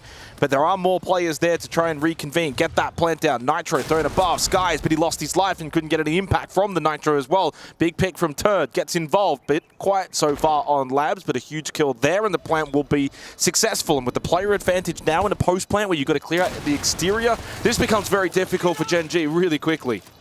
Yeah, and at this point with 35 seconds around, it really means they only got about 25 seconds to get the kills and get on that case with a 7-second defuse time. But this is really important for Gen.G. At this point, though, you got to say this is a loser. Oh my God, dead shot. That's the sort of thing that they wanted to see from you. But yeah, as you said, they've 12 seconds to get to the site and get on that case. Yeah, it's a big pick, but I don't know if they're going to... Oh, no, that doesn't help. Hoffen team kill onto Reaps limits, and suddenly Hoffen also now in the 1v1 against Nako, but you've got to get someone onto the kit, and so far no one's there. Because Nako's up above, so Deadshot has to stick it, but there's no time, and therefore Weibo will take this round. A second on the attack has been found for Weibo. Yeah, that was really good, and it was just pure... You know, they looked at it, there was one defender on the site, send the Blitz in with backup, get the kill, but they didn't go for the instant plant. They waited still to get some players in cover. You saw the kill below coming in from Turd, then the execute happened. Deadshot had a beautiful shot, but it was absolutely for nothing. And I want to take this situation to talk about Deadshot, right? It's not been his best year. It's not been his best day. It's not been his best day. If you want to complete the quote from Friends, not really been his best month either. But when I look at him, I saw him come up through the Tier 2 system. Really talented when he came in. And it all kind of happened after Liquifat got picked up by BDS at the time. And then there was this next young French kid coming up. But I think that the Wolves roster were like, we need to pick him up. You know, we need to take this opportunity. I don't think we've really seen the best of Deadshot since he got into Tier 1. Don't know if it's a confidence thing. But to me, he's got so much more in the tank based on what I've seen from him in other situations. You can't always make that jump from Tier 2 to Tier 1 and have everyone be a success story. That's also a part and partial. So 2-2, 2 rounds to go in the half. Definitely feels like it's a lull in terms of momentum. Like it doesn't really feel like either side's really got control of Nighthaven Labs so far. A 3-3 definitely suits Weibo more than it suits Gen.G if we get there, though. Yeah. I mean, right now, Weibo's in the better position. They got the early attacking rounds. Gen.G have got a lot of work to do. 2 minutes and 30 seconds to go on this round. They'll just get about doing their prep, open up some soft walls. Again, it's all about cutting off routes that defenders go to. It's a very much similar setup to last time, though. That's the concern for me. Have Weibo done their homework here? You know, 1 top floor, 1 storage, couple of roaming around the map. So can they find a way for Weibo to group up a bit more and get pinches onto a player like Skies? Is there the potential no one flank, above him. though? Is there the flank option that we saw last time? I'm looking over on the map to see if that's a possibility. Nako is way over the other side, but Hoven will find that opening kill, and that was a little too easy. Yeah, way too easy. Hoven gets his first kill here on Nighthaven Labs, and for Weibo, they clear out that storage hold. Last time it was Nako that went top floor and finds himself around those top lobby stairs and he's literally doing the exact same flank rotate top floor. And there is a cam and servers this time, and now will someone stay on it? Right? You've got Hoven keeping an eye on control room. They need to keep someone. That's he's the electrical. Flank. He's very close to server. Reaps. He's flicking. I don't know. They know. I think he knows. Nako's gone back. Yeah. So he's going to cancel this flank. What it does do is the perceived pressure as well from Nako. Off the back of the previous round and also this round, where he can waste a bit of Weibo's time. Now he's going back up again. It's an indecision. Will it cost Gen.G? Or is it a double bluff? It might be. He's still got that server drone. Flicked it again. Nako inside a con. Now, while all this has been happening, by the way, the other members of Weibo are still prepping for this site hit. They go back to electrical, and this time he looks like he really wants to go for this. But by the way, Ape's inside of tank. He's in sight, went for the plant stick, and there was Speakeasy ready for that Nako flank. So they have learnt from that past round. Still time on the clock, and Ape still has Kit, and Turd finds the kill onto Azox, and they start to bleed. Gen.G are falling. Yeah, it's just all down to Asa now, and at this point, you know where he is. The attackers are going to take the round at this point. They played the same round though, Gibson, and while that found success for them previously, you can't do the same thing again. Yeah, a good team is going to break it down the second time of asking. And you saw the adjustment. It's like, okay, well, this time on the server cam, we're going to stick on it. We're going to keep there. We're going to keep a player in position for the flank. And it worked perfectly. Weibo, they've got 3 rounds on the attack now. Anything else is a bonus going into their defensive half. But for Gen.G, this is the damage limitation round. If you go into your attacking half on labs, 4-2 down, 1 map down, and a best of 3, you're going to feel like the weight of the world is on your shoulders. And this is an event unlike any other. The prize pull up for grabs here is essentially life-changing money for some of these players. So for Gen.G, they really need to get into gear just to force that third map. Lineup, we're seeing a lot of operators that they like to bring. Clash is going to be brought into play once more. Azami is brought as you would expect on a site like this. You look at the attacking side, I'm seeing a double shield swap. They were going to do something with Amaru, but Blackbeard and Monty, they've kept them in the pocket the whole time. Yeah, they had the Amaru Blackbeard, and then they thought, we'll drop the Amaru, we'll bring the Monty. So a change up in strategy for Weibo. They'll go double shield and look to punish Gen.G for not banning out the shields in the first place here in the final round of the half. They can find a 4th attacking round. That's going to make things very difficult for Gen.G. Gen.G must win this defensive round. Top floor, command server, the strongest defensive site on this particular map. But with the double shield, what you can also do is go double split if you want. You can have one of the Blackbeard or the Monty IT side, garage side, or you can get the other one then also on the con meeting side.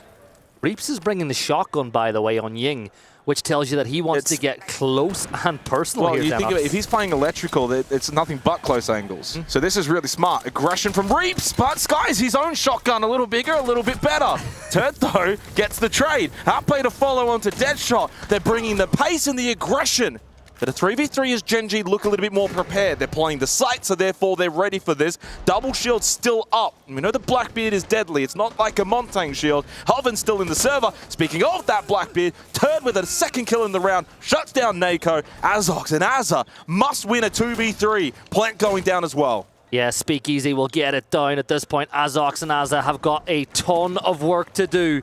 Asa will try to flank. You can see that there is a silhouette holding it on the prone angle. And now Hoven's going to catch him cold. That leaves it all down to Azox. SMG 11, 2 players to deal with. And Weibo take a 4-2 and they have got almost 1 foot into the next round. 4 attacking rounds of Nighthaven Labs puts Gen.G in a perilous position now. Weibo 3 rounds away from knocking out the email team from EWC and progressing a little bit forward in the bracket. They're looking really, really sharp. It took a little while for the trash talk to kick off in the second map, but now that Weibo have a bit of an advantage, they start to say, well, they're saying, do we know how good you are at this map? Well, you better win now. You know what? Save that. Now, by the way, I know they're trash talking and they're very close to winning this series. Do you know who their opponent would be if they win this, Weibo? It's DarkZero. Doesn't get easier, does it? It does not get easy. Virtus.pro beat DZ 7-1 to qualify here for Group A. Faze Clan, by the way, 2-0 over FearX as FearX get eliminated from the tournament 7-0, 7-4. And that's going to put a dent into a FearX team that made headlines at Rio, at Reload. Obviously won APAC North, but then get bundled out here. And that resets them a little bit from being a feared APAC opposition to, well, just another APAC team that once again just gets bundled out. a lot more progressing, by the way, here in Group A than Group B. Group B lagging a little bit behind. But yeah, so Shopify Rebellion, Virtus.pro have qualified. VRX have been eliminated. Could Gen.G be next? Well, we're not too far away. They're just 3 rounds away from that point. And, you know, you talk about maybe people saying VRX, the best team in the region. I just think Weibo's ceiling is so much higher. You know, the big thing I think when you talk about players and tournaments, it's the floor-ceiling gap. I think that Weibo, that floor could be a little bit lower sometimes if we're being honest with each other. I think VRX can find more consistency, but this has been really good from Weibo so far. Look at the lineup that they brought this time around. They're going to bring Tachanka into play. And I think that with the attacking lineup, we're not seeing any shields. We're not really seeing much use. The bans have changed, obviously. It's going to be Thermite and Glaz. I would have liked to see maybe Gen.G reach into that well that Weibo were able to use. Bring some form of a shield to take ground quickly. Also, like the trash talk there at the halftime break from Weibo saying, you know, do you guys know how good we are at this map? You know, questioning the stuff at Gen.G. I think that it says a lot that you're saying it now 4-2, not when you've won the map, for instance. Like, it's very easy. It's like, we've just won the map, type something like that in, but you've now got to back that up. You've got to back that talk, and that's what Weibo's always been about. They do a lot of trash talk, but they always back it up. Deadshot with the opening pick onto Alpe, but that's got to fuel Gen.G. They've got to look at that and say, no, we're going to beat these guys and make them look really, really silly. That's a good way to start in the 7th round on the attack. Get that opening pick. Pressure towards Electrical. Deadshot's been obviously quiet today, but he is starting to get going now. Up to 4 kills, 3 deaths, under pressure, being burnt out. Closed down, headshot. That's a good clear from Deadshot. Now, Turt did get the trade, but job done. Yeah, and you got rid of the clash. That's one of the most important operators of this defense have now been dealt with, and that gives Gen.G tons of time to work. Look, it's 1:45. They have so much time. They've still got a bunch of drones. This is just where you slow everything down. Let's have a look. Let's work out where Turd, Reaps are. Where's our most favorable fight? Can we create a winnable 1v1?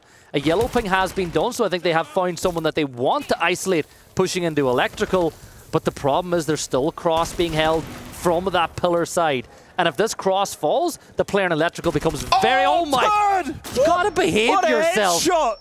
All our UK friends are probably going to have to give their ID to watch that clip back. Reaps losing his life, and Reaps, by the way, quietly 1 in 6, has been irrelevant on Nighthaven Labs, but others standing up for Weibo. 2v3 gives the advantage back to Gen.G, but Turd is having a monster performance and still alive. 60 seconds left. Gen.G have got to utilize the numbers advantage, though. Push in together, overwhelm these remaining defenders. Turd is half health, as good as he's been. He is vulnerable. Hoven, headshot, Nako, a little shoulder peek around the doorway costs him his life. Hoven expecting maybe more, holds with the shotgun. And as Azza and Azox will play together inside a con, but now a 2v2.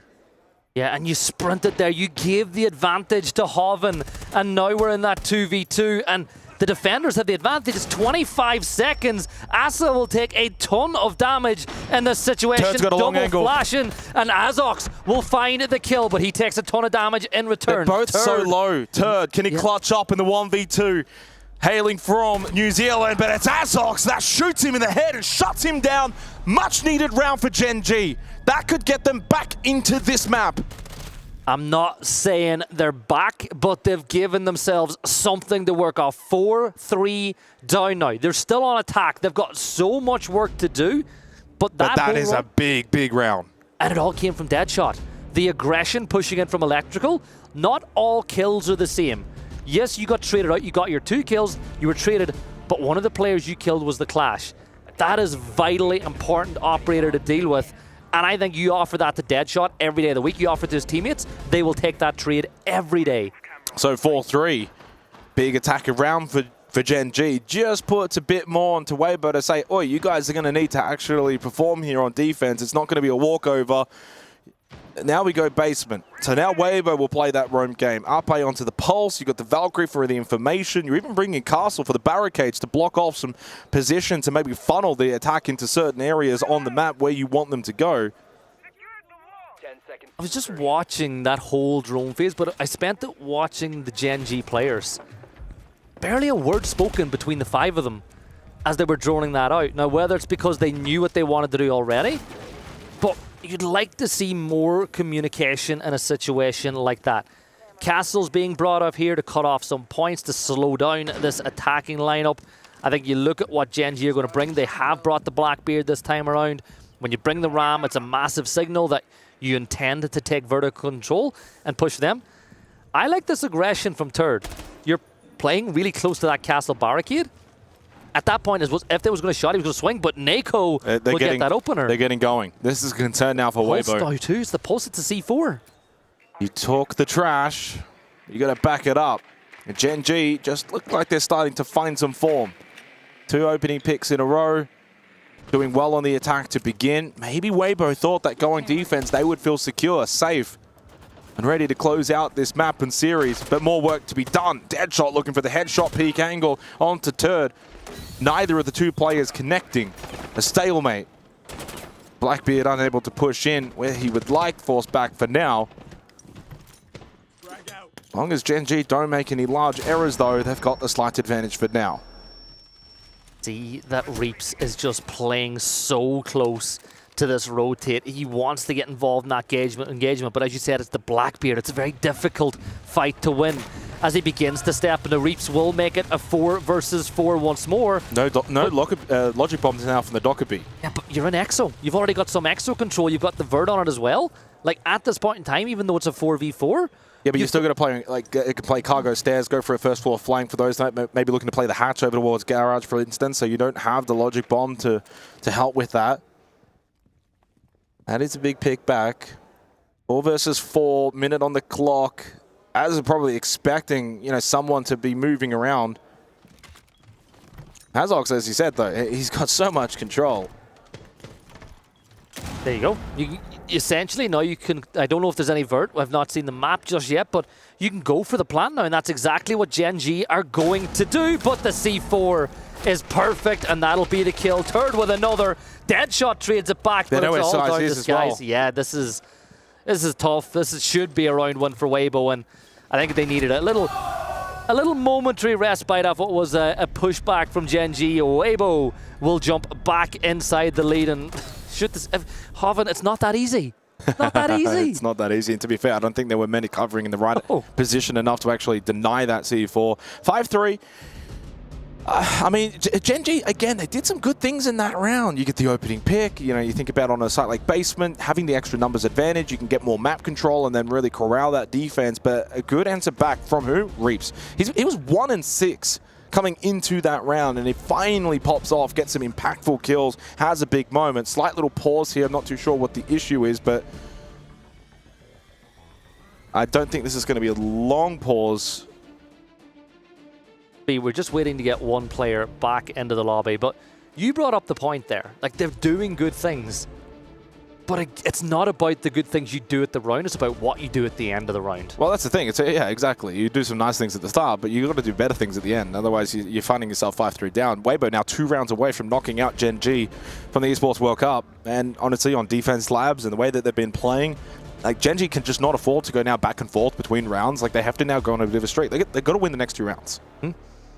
It's actually, like, it's, to me, it's not been great from Gen.G, but it has been really, really good from Weibo. Like, we can talk about some mistakes, but you got to praise the way Weibo have approached this game. When they do find themselves back against the wall, they swing, they fight back. This is a really good example as well when you maybe think from an outside perspective, if you don't really follow Weibo and you just kind of look at numbers, you think, well, Reaps is 1-6, this is the best player in the region, they can't win without that. No, they can. Turd is capable of standing up. Speakeasy's capable of standing up as well. Arpe on the first map as well. So they've got firepower in this roster that it's not just Reaps, but when Reaps is Reaps, well, then that's a lot of firepower, and what he's capable of is some really high-level siege. We spoke about it in the last break. This is essentially a roster that have taken all the best players that were playing in that region, and they're now in one team. So this is the best they have, and this is really good. Like, I think this is better than maybe some of the Jewel rosters that we saw in the past. I think it's better than the Bleed roster. This is the best that they've got, and I do think... On paper, it absolutely is. They've got to just get the results now to match the previous rosters, as you just mentioned, and I think that's just kind of where they're at right now is they haven't really had the opportunity. It's only been stage 1. Now you're at EWC. Obviously, they'll go back home and stage 2 and then look to make the major and then try and go for that run at SI, and that's really, for me, the goal for this roster is to be at their best by SI. And this is a really good proving ground for them here at the Esports World Cup. getting this international experience as this Core 5. I don't see this team making roster changes for, you know, this given year going into 6 Invitational. Be very surprised. So you know you're going to keep this Core 5. And so far, it's all going great. You know, you win Asia, and you had some competition with Elevate. The Brazilians coming over, looking to spoil the party. They got through them. Competitive against Shopify Rebellion. Feels good, doesn't it, as someone from that region when you beat back somebody who's brought an import roster. I had the same result against Shopify Rebellion as G2 did. So, I mean, like, it really goes to show that they had a really good result there, and now they're really putting Gen.G to the sword, who, by the way, have taken a tactical timeout. So 30 seconds left on that tactical timeout. That pause did expire straight then into the tack. Turd is 11-5, and it seems like it was Speakeasy who had some issues. He's back into the server. The big rounds coming up for Gen.G, and this is a better use of tactical timeout from Gen.G as well. This is the right time. You need 2 rounds in a row. You need to go bang, bang, get this back, even scoreline, 5-5. Maybe you then force attack out of Weibo and see if you can get a little bit of a lifeline. They're a long way back. And it's just so much less pressure on Weibo. Like, you got a whole other map in your back pocket if you need it. And if they win this next round, they're on map point and series point, so they are feeling... And you secured OT. Exactly. What's the bad news, really, for Weibo if they win this next round? But we're getting back into the server. Suppose the only bad news is who they're facing in the next round. DZ, I think you said. Yeah, DarkZero, and there's no third chance after that. Yeah. So you'd have to beat DarkZero in a best of 3. That game would be tomorrow. But I mean, that's pretty big in itself. You know, you think about how cutthroat this tournament is. Like, 4 teams are eliminated today. As long as you're not one of those 4 and you make it through the next day, that's a pretty good little bit of progress. You also get obviously better prize pool money. And you get a really, really good opportunity against DarkZero. So in officials for Weibo, Shopify Rebellion, into Gen.G, into DarkZero. We're talking about some really good practice. And it's all games on LAN, which is just so much better at this point too. This is it though. This is round 9. Weibo will be looking to get onto map and series point. Gen.G looking to just claw it back bit by bit. Defensive lineup looking pretty good. You've got the Mira, so good at controlling space in this situation. But as I look at the map, it does look like it's going to be a 3-1-1, at least split in the early stages from the side of Gen.G as they work their way inside the map. They're going to work on just getting all those angles open up IT, get the con side open. You've got the solo player with the case, but we've got ourselves, oh yeah, Hang okay, on. 4v3. A bit of aggression again from Gen.G as well on the attack. They did this last time out, command server, but meeting it head on. Halvin shuts down Deadshot. And Deadshot's come alive here on Nighthaven Labs, which has been good to see. We spoke about him earlier. Battle towards Rafters. Azok's very low and probably very fortunate to have stayed alive there from that swing from Turd. And Skies will shut down Halvin. Gen.G fighting out of the timeout. Skies goes big. Speakeasy, though, keeps things alive. On the clash in a 1v2 with Azok's low. He confirms it with the SMG. And there's still 2 minutes left in this round. Azza versus Speakeasy. With the shield on his back. He wins those. He wins those. Speakeasy is just that good. Match and series point for Weibo Gaming. And he just baited him so hard. He sprinted away, flipped it around, put the shield on his back alongside of Weibo and carries them onto map and series point. But the decision-making from Speakeasy was perfect. You know you've got the 1v1 in Garage. It's only going to be a 1v1. You got to ban the clash here off of that round. If you don't ban the clash here, something's wrong. But how do you not ban the clash? I think really they just want to ban Speakeasy. Just get him out of the server, right? Oh, that's cold.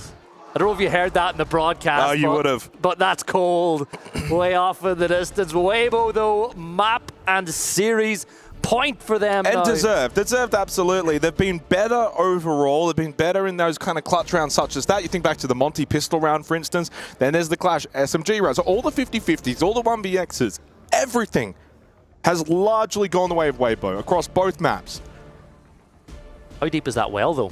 Like, you can only go to that well so many times, and the good thing is, for Weibo, there's multiple players that can do that, because when I think about APAC teams and incredible clutches, one of the players I always think about is Woogieman, right? How many Woogie the Boogie. Yeah, well, he's gone home now. Yeah, it's fine. Okay. But the amount of 1vx's that he wins, but the problem is, you can only do it so many times. But Weibo have got, on like all their players, are capable. Well, yeah, I mean, Speakeasy is statistically the best on the team when it comes to 1vXs, tied with Reap. So, I mean, they're probably the 2 best players on the team, so not really too much of a surprise there. But yeah, that's big for Speakeasy. You saw, obviously, again, trash talk immediately off the back of that, the question marks, like, how are you guys losing that, all of those things. But 6-3, Gen.G now need to find 3 rounds consecutively to force overtime, to then win in overtime, to then get a chance on the 3rd map. We are talking about finding yourselves in a deep hole.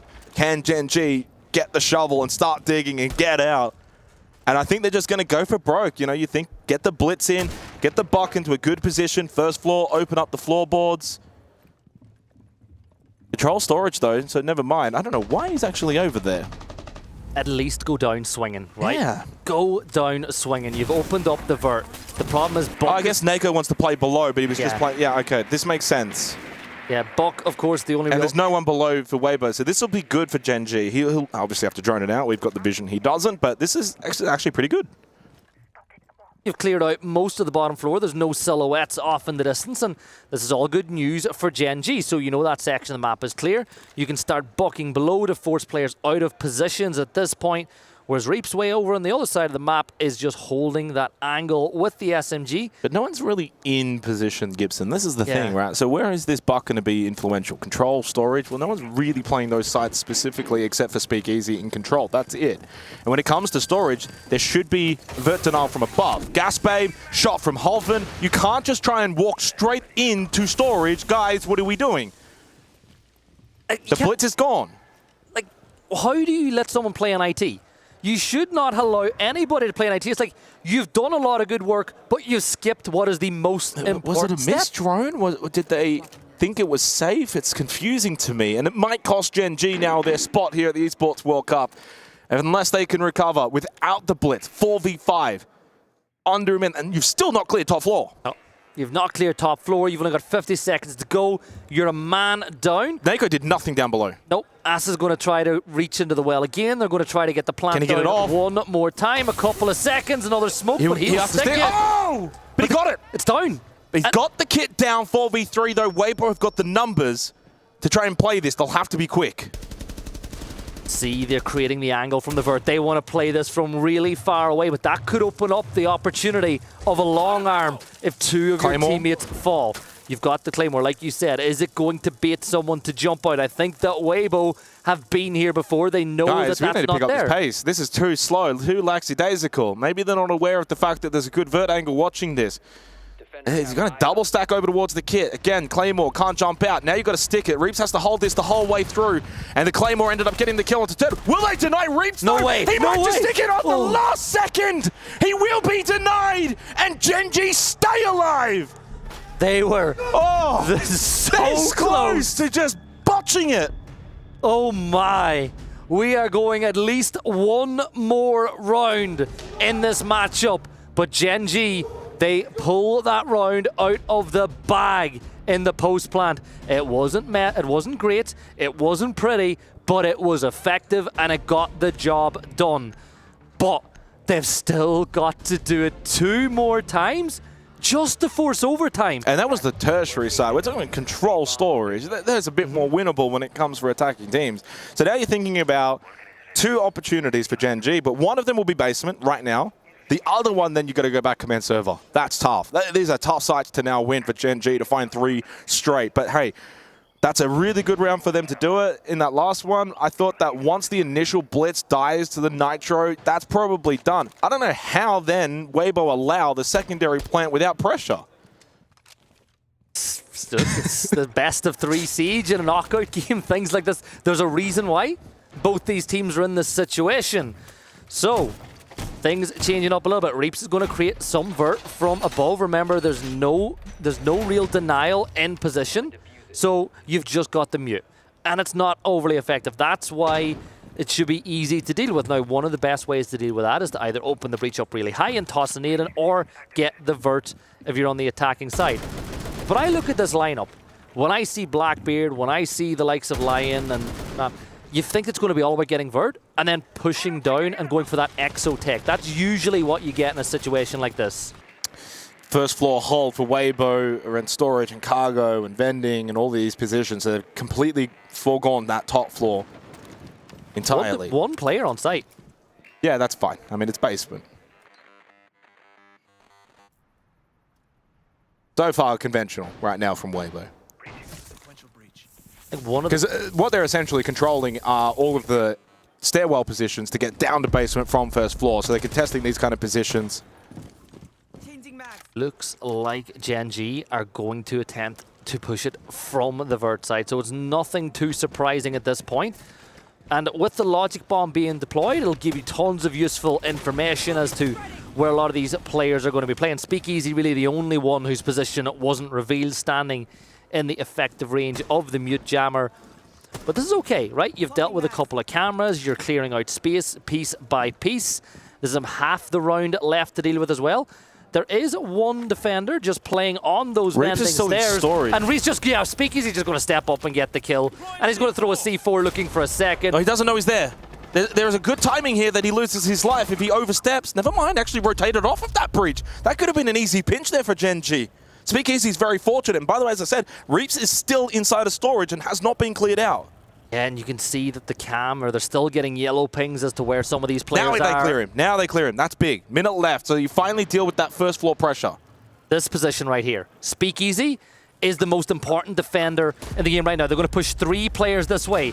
Blackbeard will step forward. Don't get too close. Yeah, that's perfect. No. You got to fall back there. The pressure's mounting. Got to be quicker, Speakeasy. Now Gen.G are in a really good position. But it's perfect from Gen.G to clear that player from there. Swing 2 players there. You've got control of EXO at this position in time. 3 gas babes You've still got alive. 3 toxic that's pretty babes, good. as you pointed out at this time. You've got the case in hand, but still angles being held. A spray there. There's another kill from Skies. It's a 4v2, and Gen.G are showing that they have a pulse, and now it's all down to Hoven. They certainly have that pulse.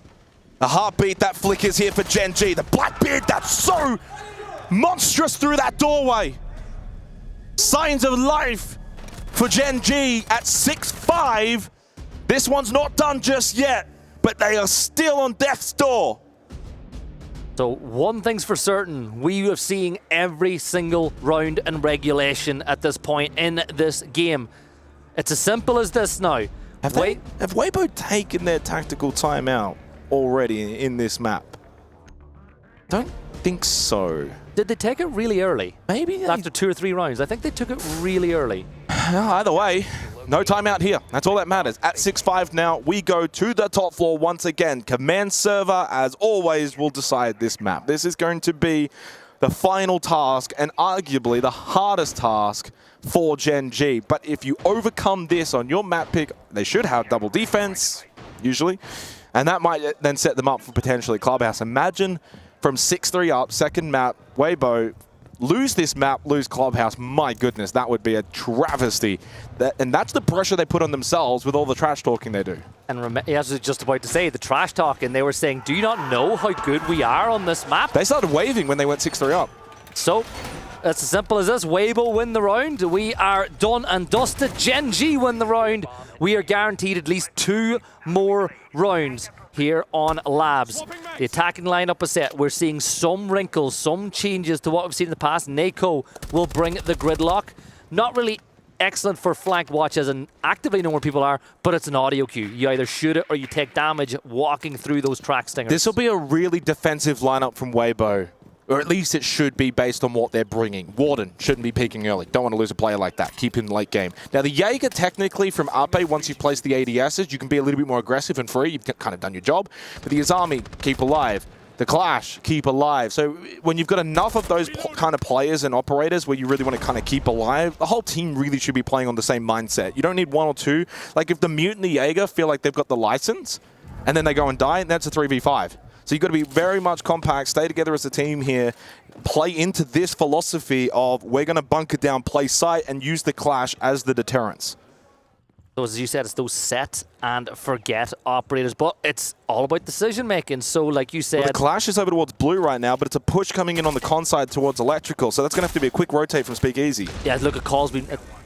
surely a call's been made at this point. Nitro, But never mind. Double Nitro, 5v3. Is this going to be GG for Gen.G? Oh, hang on. Not if Nako has anything to do with it, as he makes it a 4 versus 3. Now the gridlock track stingers will prevent the IT retake at this point, but they still haven't got the breach open because of the mute jammer. And it's a triple stack con, so one-dimensional on the attack, no pressure elsewhere. Blue, IT, Rafters, Garage, nowhere else that Weibo have to focus their attention. They know they've got them stuck inside of con. Bring the clash over, keep them stuck inside of electrical. So now they pivot, now they go over towards electrical, into Nako goes, and then the other two are on the con side. But where's the IT pressure? Breach, it's closed, so you can't get in. They're in a very tricky position with a minute left. Gen.G must pull something miraculous out here. They've only opened one wall. It's got to be horizontal. They're only opening IT now. Yeah, and there's 50 seconds left to go at this point. Weibo are loving where they find themselves. Turd will hold the close position inside of IT. He has not been droned out. Maybe could have got Azza, but it hasn't been fully opened up. 35 seconds. Nade thrown out from Nako. Nade doesn't go. It does get the kill onto Reaps off the bounce, but Turd did get Azok, so nothing really changes. 3v2 player advantage for Weibo. 25 seconds to go. Ape will find a kill. There's just one player standing now between Weibo and early GG, but they're confident. I would be too. Nako in behind pillar. Getting he's shocked. typing while he's alive. He's alive. He's going to do some damage, but this should be this. A little knife. Hang on. He's going to get one, but Weibo's life continues here at EWC. Well, the pride of Asia will send Gen.G home from the Esports World Cup as Ape says sayonara inside of the server for Gen.G. It is a short trip here to Riyadh, but for Weibo, they live to fight another day in the lower bracket. Unfortunately, their prize is DarkZero tomorrow. Yeah, that's not where you want to be, but it's still better than where Gen.G find themselves in. They are going home. Weibo will be fighting against one of the top teams from North America tomorrow to see if their EWC journey will continue. As for Weibo, it was just a really good series from them. Yes, there was a couple of little messy things, but it wasn't just the stereotype of what people thought of these players in the past, where it was just, we're going to just out-frag you, we're going to go crazy. There was a lot of really good things that they did from a structural standpoint, from just a strat standpoint. I want to also say for Gen.G, I wish I could go and tell them right now, but obviously you can't. I feel for them today. A rough day in terms of outside the server stuff, tech issue stuff, delay stuff. A lot of that takes a toll. And for them to keep just persevering and keep fighting and keep trying, I think that's a good testament, and they can still take a lot from this tournament. You've got to remember, we're talking about the 5th team in EML. We're talking about a team that beat Mako to get in here. We're talking about a team that still is on that learning path. They're still obviously on a trajectory that they're not quite at, say, even a Weibo's level just yet, but they can get there. They've got potential, and I'm very keen to see what they can do in future and if they can get back to these international events. Yeah, 3 more maps of LAN experience for the players who haven't been here before as well. And as I said, 5th place in the stage. Still going to look to get some more SI points in the next stage. It's still an opportunity that they could be representing the region further on.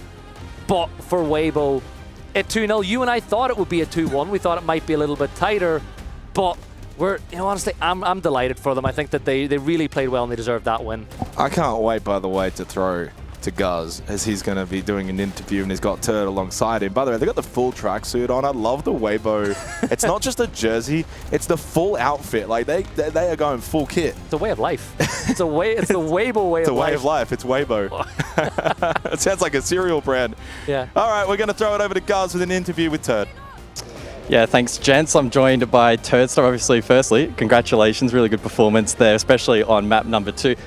How do you assess the team's performance today, though, right? Obviously, you had a pretty difficult opening game, but then you respond really well in this second series. Well, I think, Shopify is obviously a really good team, but I feel like we lost to ourselves in the first game more than anything. We started really slow, and when we started to get our groove, we just lost to, minor details. So I think on another day, maybe we could have won the first match. In the second match, we knew Gen.G was a lot worse than us, to be honest. We didn't think they were going to be a challenge, and, well, they weren't. They also picked one of our best maps, so hats off to them. I guess looking forward then to your next match, DarkZero, so another North American opponent. Is that a team that you actually gave much preparation at all heading into this event, or how are you going to respond in that next game? No, we actually didn't prep them yet because it's so hard to prep who you're going to verse if you lose. So we only focus on Gen.G, G2, and Shopify. So we'll probably spend the night prepping DZ, and yeah, hopefully win tomorrow and get to the playoffs. Obviously getting quite late now in APAC, but I'm sure the hardcore fans are still watching. What do you want to say to the people back home? Shout out my mum, my dad, friends and family. Shout out Weibo, and shout out everyone watching in APAC. Thank you. All right, Ted, appreciate your time, and back to the desk. What a dominant showing from Weibo. I got to ask you, gents, do you feel like Weibo came into this with as much fragging power as you'd anticipated at the very start? Because you boys predicted a 2-1. I think that's a bit of respect to Gen.G, right? Yeah. And what they can do. And also from my perspective, coming from Weibo and what they can do, sometimes they troll a little bit. Like, sometimes they can be capable of throwing some rounds. And so I added that into the equation, right? And obviously whenever you're doing best of threes, both teams kind of get a map that they like. And so like I want it to be quite fair to Gen.G. But unfortunately, and look, obviously Labs ended up being close. Yeah. So we weren't too far off of that. Weibo just had too much firepower, as you said. Well, Gen.G came into their map pick, especially on defense, kind of starting to warm into it, but unfortunately they started to fall apart at the seams just a little bit. How do you think they could have gone about correcting that? That's, when you think about that game as a whole, I feel like it was a lot of situations where they were either not taking the lineup that they need to do, or if they lost the fight, the adrenaline was there and they were like, oh, we need to get that trade instantly. And that just plays into Weibo's hands, because you look at those players, they've got some of the fraggiest players in any region, and they're, because of the region they play in, they're so ready for that swing. Yeah. Like if there's any players in any region that are ready for someone to swing straight away, it's going to be the Weibo ones. And you've got to know that against that opposition. You lose a player, hit the brakes, slow it down, try to win that one back. Don't try to instantly get the retrade.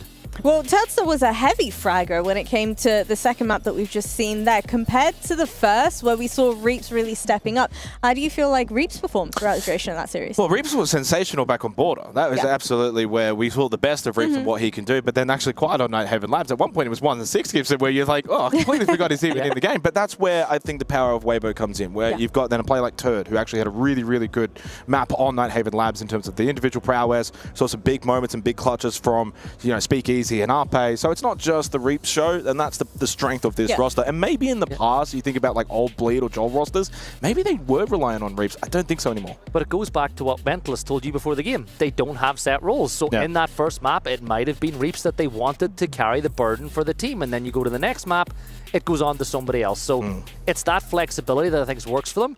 There's a lot of teams out there where if their star player, or the player that you would see as their key entry, or the one who gets most of the kills, if they don't play well, it's curtains. But Reaps didn't have to in that game, because everyone else kind of like Speakeasy had a brilliant game. Ape was brilliant over the two maps as well. You could run it as superlatives talking about how good some of these players were. I just want to highlight as well, on that very first map, we saw Reaps standing up out of his chair after that 1v3 clutch, absolutely giving it. Is it typical for these Weibo boys to have so much confidence? Absolutely. I mean, we saw the trash talking as well in the server too, right? I mean, that's what you come to expect from Weibo Gaming. And they back it up. And they also do it at points where the game's not finished. The game's not solidified. They're not up, 6-1, and then that's when they start talking. They started typing GGs in the chat before it even finished, by the way. Exactly. Yeah, and so, I mean, you could take that as disrespect. You could take that, obviously, as maybe going a little too far, but that's just their nature. That's just the way they do things. And they backed themselves in. It would have been quite hilarious if they lost the 1v3 after typing all of that and going to overtime. But, that's just the way that they play the game. And they've been doing that for a while now. Well, you know what? On that note, let's go ahead and take a look at our Sony MVP for this match. You boys can give me your thoughts and feelings about it. Speakeasy. MVP worthy? Yeah. I mean, you could have given it to a couple of players, which maybe, I'm not debating Speakeasy by any stretch of the imagination. I thought Turd was really, really good on this. Yeah, and that was the close map, right? But, I mean, Speakeasy was also sensational, and he had some big clutches and big moments, so can't debate. It's one of those times where it's a good thing for a team. You got multiple players you could kind of pick between. Well, Gen.G were coming into this having lost against G2 2-7. A rough day in the office for them, but moving on forward, our next matchup is not going to be an elimination game. It's going to be a best of one. It's going to be Oxygen versus NIP. I'm going to have Gibson and Jake on the desk for that one. So, thoughts and feelings about it? Honestly, one of the best games that I ever seen and casted involved NIP, so I'm excited to see them again. It was a long time ago, but Wizard was still playing, Pina was still playing. So it's a nice bit of nostalgia for me to get to cast them again. But OXG, probably the surprise of the day so far. Absolutely with that the surprise. big win against what arguably is one of the best rosters we have ever seen. So I think OXG, they could surprise some people. We were talking just after we got back off the desk. We didn't realize we were kind of spitballing about, the Oxygen Furia matchup. We didn't realize it had just finished as we were talking. And unfortunately for the poor Enterprise boys, you got to go up against Furia. And obviously for NIP, I think they'll be really liking this matchup and liking their chances now to make playoffs. So that's going to be the talking point when we come back, obviously, from the break. I'm super excited to check out that matchup. We'll be back very shortly to dive into all of the action.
We have just seen Weibo Gaming pull off an incredible performance, but now we are back to our best of ones. This time around, gents, we've got Oxygen versus NIP. We started off talking about it very briefly earlier on.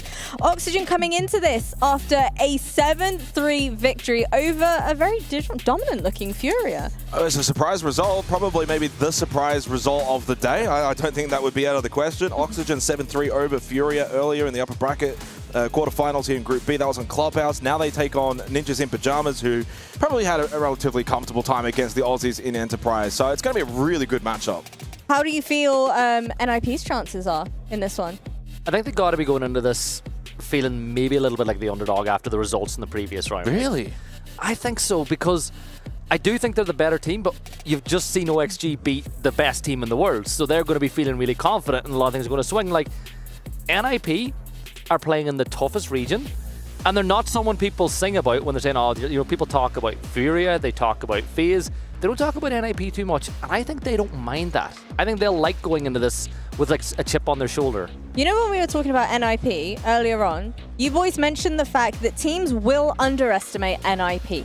Is this yet another instance of where you think they're going to be underestimated? I don't think so. I don't think at this point at EWC, with the results that we've seen so far, Oxygen, big result over Furia. If anything, it could be the other way. NIP might just look at Oxygen on paper and think, oh, we can beat these guys. But as Gibson mentioned, of course, with Oxygen beating Furia, that maybe changes things. I think for both of these two teams, it's an intriguing matchup, because I think if you had have had this as the first best of one coming into this, you would have probably said NIP. But now it's like with Oxygen beating Furia, that changes things a little bit. bit, but I certainly can't see either of the two teams underestimating the other, that's for sure. Well, the theme throughout today has certainly been the fact that best of ones, absolutely anything can happen. Oxygen's victory over Furia might have been just that, or it could have been a showing of how great of a team they really are. Now, heading into the series against NIP, do we think it was a case of, you know, that Furia game might have just been purely down to the best of one? I will say this, it was on Clubhouse and they started on defense, and it is a map that teams really like the structure of the defense on, so that might have something to do with it. They got a really big lead. They were 5-1 up at one point in that game, so I thought, okay, this looks like it's probably going to be their game to win, because you'd expect them to get 2. So I think that that did impact the game, but for Oxygen, you can't take that away. Like, Forrest had a huge game in that matchup. He's a player that I've liked watching for a long time at this point. I think OXG, they're going to be feeling confident, and the biggest confidence they have is this is not an elimination game. Yeah. It's a best of one. It's a free hit. Well, we were talking about underestimated. Maybe Furia underestimated Oxygen. That could be a factor, right? So then for NIP, you see that result, you think, oh, we're playing OXG. We were maybe expecting Furia. Yeah. They're not going to underestimate the team that just beat Furia, right? So I think for Oxygen, they also come into this event with a bit of a free hit, right? When you consider where they kind of placed at the end of NAL, the 4th team, so you're talking about maybe not quite up there in terms of that stratosphere of SSG, DarkZero, Shopify, Rebellion. And so therefore they come into this event with no real pressure. Like, there's not as much expectation on an Oxygen to perform incredibly well at EWC. It's more about, you know, can they get some good experience, continue to build form, then going into stage 2. So for them, it's like free hit. Yeah. While you take down Furia, now it's like, okay, hello, expectations. Yeah. Is there going to be a key player on the side of Oxygen who you're going to be looking towards? Oh, it has to be a team effort, though. Like, you can't just go to one player. It has to be a team effort for a team like Oxygen. I think, Forrest is one to keep an eye on, because the amount of times where a round lives and dies on a decision that he makes, too often, whether he gets too aggressive. Like, we know and we love Forrest, but sometimes he gets a little bit too trigger happy on the swing, and it can cost his team a round. So I think the round will live and die on what he's going to bring, because, as you said, it is a team effort, but a huge play or a mistake by one individual can knock around as well. On the flip side, Hates was obviously really good for NIP earlier against Enterprise. We know Fantasy was good too. So, you know, in that series against a lesser opponent, maybe you only needed 2 players to really stand up, but you're going to need more now against Oxygen for sure. I got a question. Do you I love how you look so surprised. She has a question. Would you say these two teams are pretty equal caliber? I mean, I wouldn't go as far to disagree. We're talking about the 3rd team in SAL, the 4th team in NAL. You could make arguments, of course, for NIP, the stage that they had in the South America League to finish 3rd against some really good opponents, beating out W7 and Liquid. Again, on paper, if this were the first game of the day to open things up, I would have given the edge to NIP. But now with Oxygen knocking off Furia, it really evens it up. Well, that brings me to my next question. Prediction. Well, I did kind of say OXG at the start, so if I backed off of that now, I'd go, I'm going to give them the win. You know what? It's 2 underdogs. I think the 2 teams with an underdog mentality going into this game that I think both have a point to prove. I think that NAL have had a pretty mixed day, as has Brazil, I suppose. I'm going to go with XG because I know you're going to go with NIP. I am going to get NIP. I think that we saw enough from what Hates was able to do, Fantasy, and Cons had some good moments as well on that clash where you got a big couple of kills as well. So I think that we look at the map that we've got, Consulate, I don't know, it's a best of one. It doesn't probably change a whole lot. It's not Clubhouse, that's the main thing. That would have been a surprise to see after obviously losing that one out. For Furia to lose that one out, NIP banned it away. So we go to a new map as well when it comes to NIP after what we saw from them earlier on Border. Yep. So, and of course that got banned out by OXG. The beauty of the best of ones, you don't really get to replay those same maps that you both won earlier on. It's a neutral ground. 2 teams, I think, evenly matched. This should be a good one. Well, you know what, boys? I'm super excited for us to dive into this next matchup. So without further ado, take it from here. So another best of one, a best of 3 to a best of 1, and then a best of 3 again. It's a fun old time here at the Esports World Cup, and a good match. Really looking forward to this one. Winner qualifies for playoffs. Loser, at least, has the reprieve that they don't go home today. They would just drop down to that lower bracket where I'm going to be honest, it looks quite spicy in terms of who are in that lower bracket, by the way, where you got Falcons, SSG. I think they're playing maybe now. Enterprise, Furia. Furia probably win that. So either way, you're facing a tough opponent then if you do lose this. So it's a good opportunity for two teams that are actually evenly matched to just quickly leapfrog into the playoffs, avoid some tough teams. A best of one as well to do it. So it's like, as you said, it's not a best of three, it's a one and done. Like, I look at both of these two sides, and if they qualify for the playoffs, it's a major win for them. Absolutely. It's a good way to look forward. NIP, I always feel like even though the org has found success, a few years ago, I always feel like they're the underdogs of Brazil, because everyone's always talk about Liquid, Faze, W7M, Furia. NIP have always been there. And when they qualify for events, I always feel like they perform. They just haven't qualified for a while. Yeah, they just haven't. But they're one of those teams that I think they're very, at least the older teams had a very European style of playing. They love to use all the clock. They slowed things way down. They've still got a lot of that core. Wizard's a player that I've liked watching for a long, long time. But bringing in Hits, obviously he's been there for a little bit. I think Hits is a cracking player. Well, we saw that earlier against Enterprise. Now, you could make the argument in terms of Enterprise maybe being of a lesser opponent compared to, well, even Oxygen, let alone other teams that are at this event. But you still got to perform. You still got to get the job done, and he had a sensational game. As I said, Fantasy was really good in that as well. Really liked what we saw from Con. So I think there's still more that you could get from NIP. Like, Pino had a very quiet game. Very quiet game against Enterprise. Obviously, we didn't get to watch the Oxygen result. I was really surprised when I found out the results. I was like, oh boy. So I haven't really got the opportunity to go back. Obviously, we just did the last best of three to go back and look at how that result transpired. But you kind of just on paper have to think, wow, they did a really good job. So can Oxygen then bring that result into a best of one? It must be a weird mentality, though, for the players where you kind of, at least for Oxygen's sake, you beat a really good team. And obviously, now Furia, you've beaten them. You go to NIP. They're not quite Furia, but you still got to respect them. It's a weird mentality that you kind of got to adjust to, because it's so easy to go into the Furia game. It's like, we are the ultra underdogs here. We get a free hit. Can we take down Furia? Can we take down a team that is so renowned? We did it. But now NIP by no means is a walkover. You've just beaten probably the best team in Brazil alongside FaZe. Now you're going to the third best team inside of Brazil. So you're going to feel like you're able to do it. But a best of one is a game in isolation. It all falls down to what the map is, who gets the stronger start.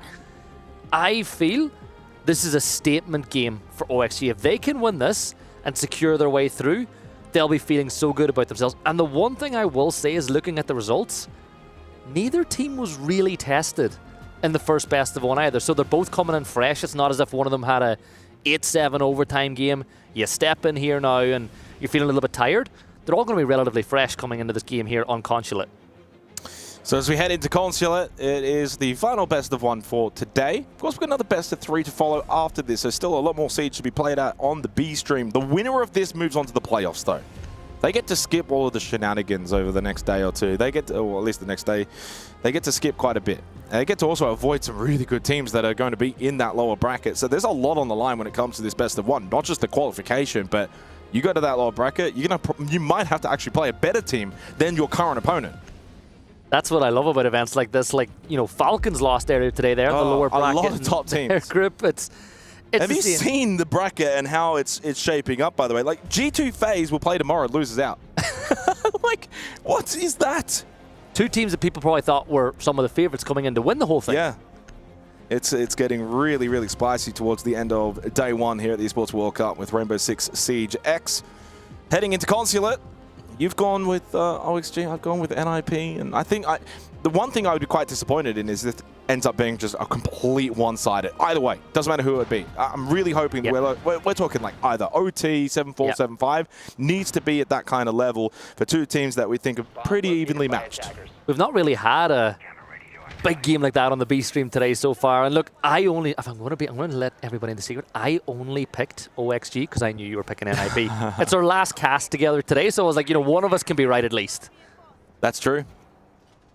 I'm a fair man, I believe, as we go. But there's every world in which OXG can win this. Like, it's not like you're just saying it for the sake of it. Like, there's a really good opportunity here for OXG. Yeah, and looking at the way that they've set up as well, so much utility clear being brought by the side. Obviously, Flores brings that into play. Ash can be used for that. In fact, they've got 4 nades in the back pocket. Like, they are heavy set on clearing that utility. And look at the utility that they're bringing, right? So you've got Azami, you've got yourself all those Melusi traps, you've got... So they're the keys. They're the main bits of utility that you want to deal with. Big one for me is how are you going to clear that Vigil? Because Hates is going to be a problem. Not using the K1A, not electing to use the Boss G. I don't think that's the worst thing in a world on a map like this. But he is the problem that you've got to deal with. Fantasy on the Azami over towards managers. Obviously had a really, really good game against Enterprise as well. I know Hate's got all of the plaudits and certainly got the MVP, but he was just as good. Cons had some good moments. Yoga now coming in on the rappel in towards admin.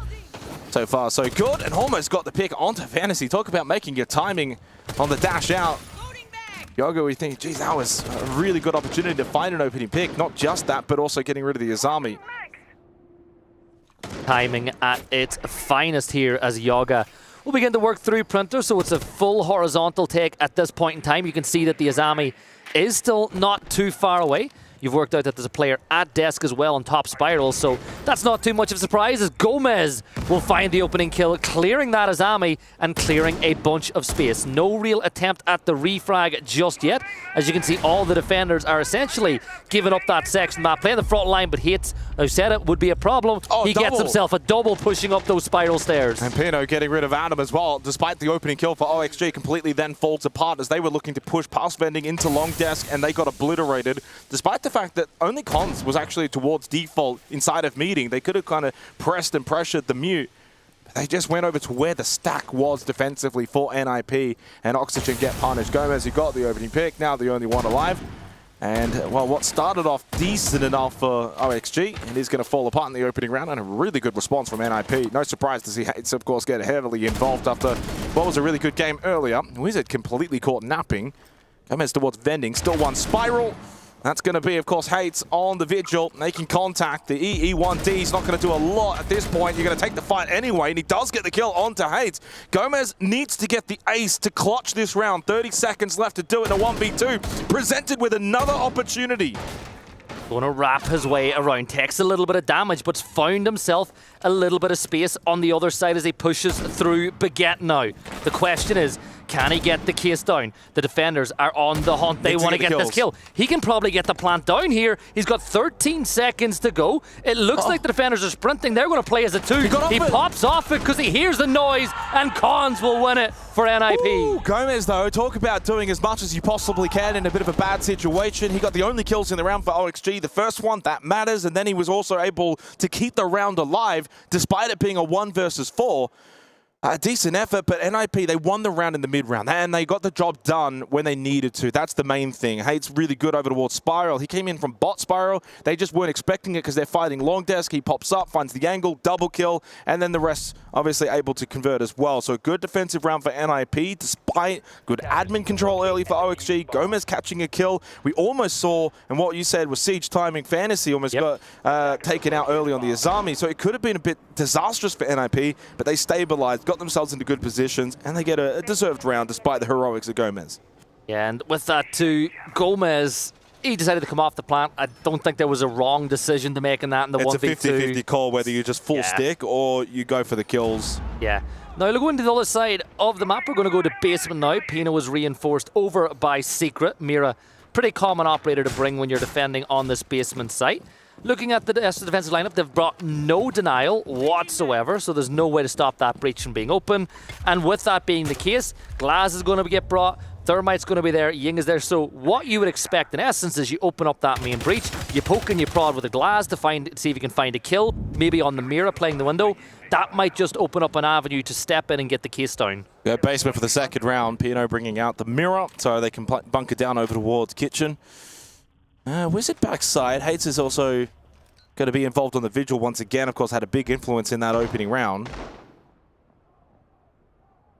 Other than that, though, there's a decent amount of contribution across the map for NIP. You know, CO for Fantasy, Hates roaming manager, so they've got double top floor pressure. Breach, though, and that might just force those roamers back. And Forrest is going to go for the quick plant inside of the smoke. Now, there is a Nitrocell that can deny, but it does not be effective at all for NIP. But at the very last second, microsecond kiss, and it gets stopped. I thought it was going to be successful. I thought it was down. That's how close it was, and now you have to go to plan B if you're OXG. But that's a big play from Pino. Did get traded out, but has done his job. Another big fight coming as Fantasy will begin to flank down the stairs. The goo mine revealing the position as one will run away, but you can see that the angle is being held. Grixer knows there's a good chance that somebody is going to flank back down these stairs. The drone will confirm that, so not taking the risk with the barrel of the gun, droning it out, which I suppose is just as effective, maybe more so as you keep yourself in the game.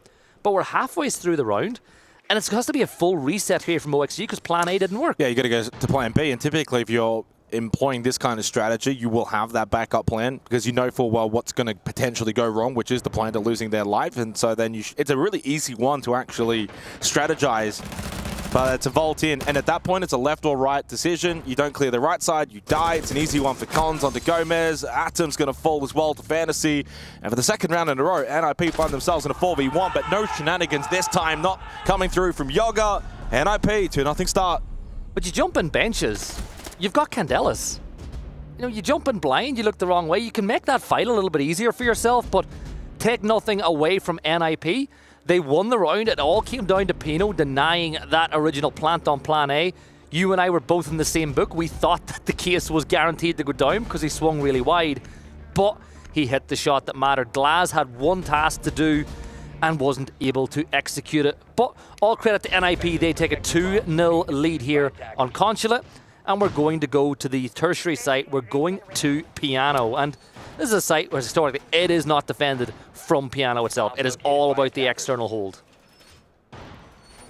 One concern, though, right now is that the 2 rounds have been 4-1, 4-1. Yeah, I know, a little bit closer towards the end of the first round, but NIP have had a decent amount of control in terms of the firing power. So for Oxygen, it's like, okay, well, we got the opening pick in the first round, and then obviously we saw a little bit of a fight back from Gomez, so it doesn't end up looking as bad, but it was a 1v4 at one point. And in the second round, they were microseconds away from getting the plant down. So you can look at that and think, okay, almost successful. But it's a case of so far, too many almosts for Oxygen in the first 2 rounds. Now, can they take that next step, start getting some rounds on the board? Otherwise, this could get away from them really quickly if they're not careful, because then on the flip side, you can say for NRP, well, maybe they should have actually denied that plant even better. You know, maybe they shouldn't have allowed Gomez to get that down to a 1v2. You know, so all, like, the NRP themselves are doing a really good job of winning, getting the rounds, but they too have improvement within them. And this is the thing, they win this round at 2-1, it's fine. You know, no matter how dominant or how the situation you lost those first 2 rounds were, you win your tertiary site, you just reset for this, you know, the second phase of your attacking half. Now the lineup, once again, your global operator in Dokkaebi will be so important for just clearing and taking space. Forest with the Sands, you see the Sands in play, it is all about the execute. It's going to be used in some way, shape or form to try to get that case down. The question is when and where. Another few things to keep an eye on. A team that's been flanked already in this game once, they're bringing Gomez. They're going to look to sneak in somewhere themselves and maybe counteract any potential flanks that NIP might try.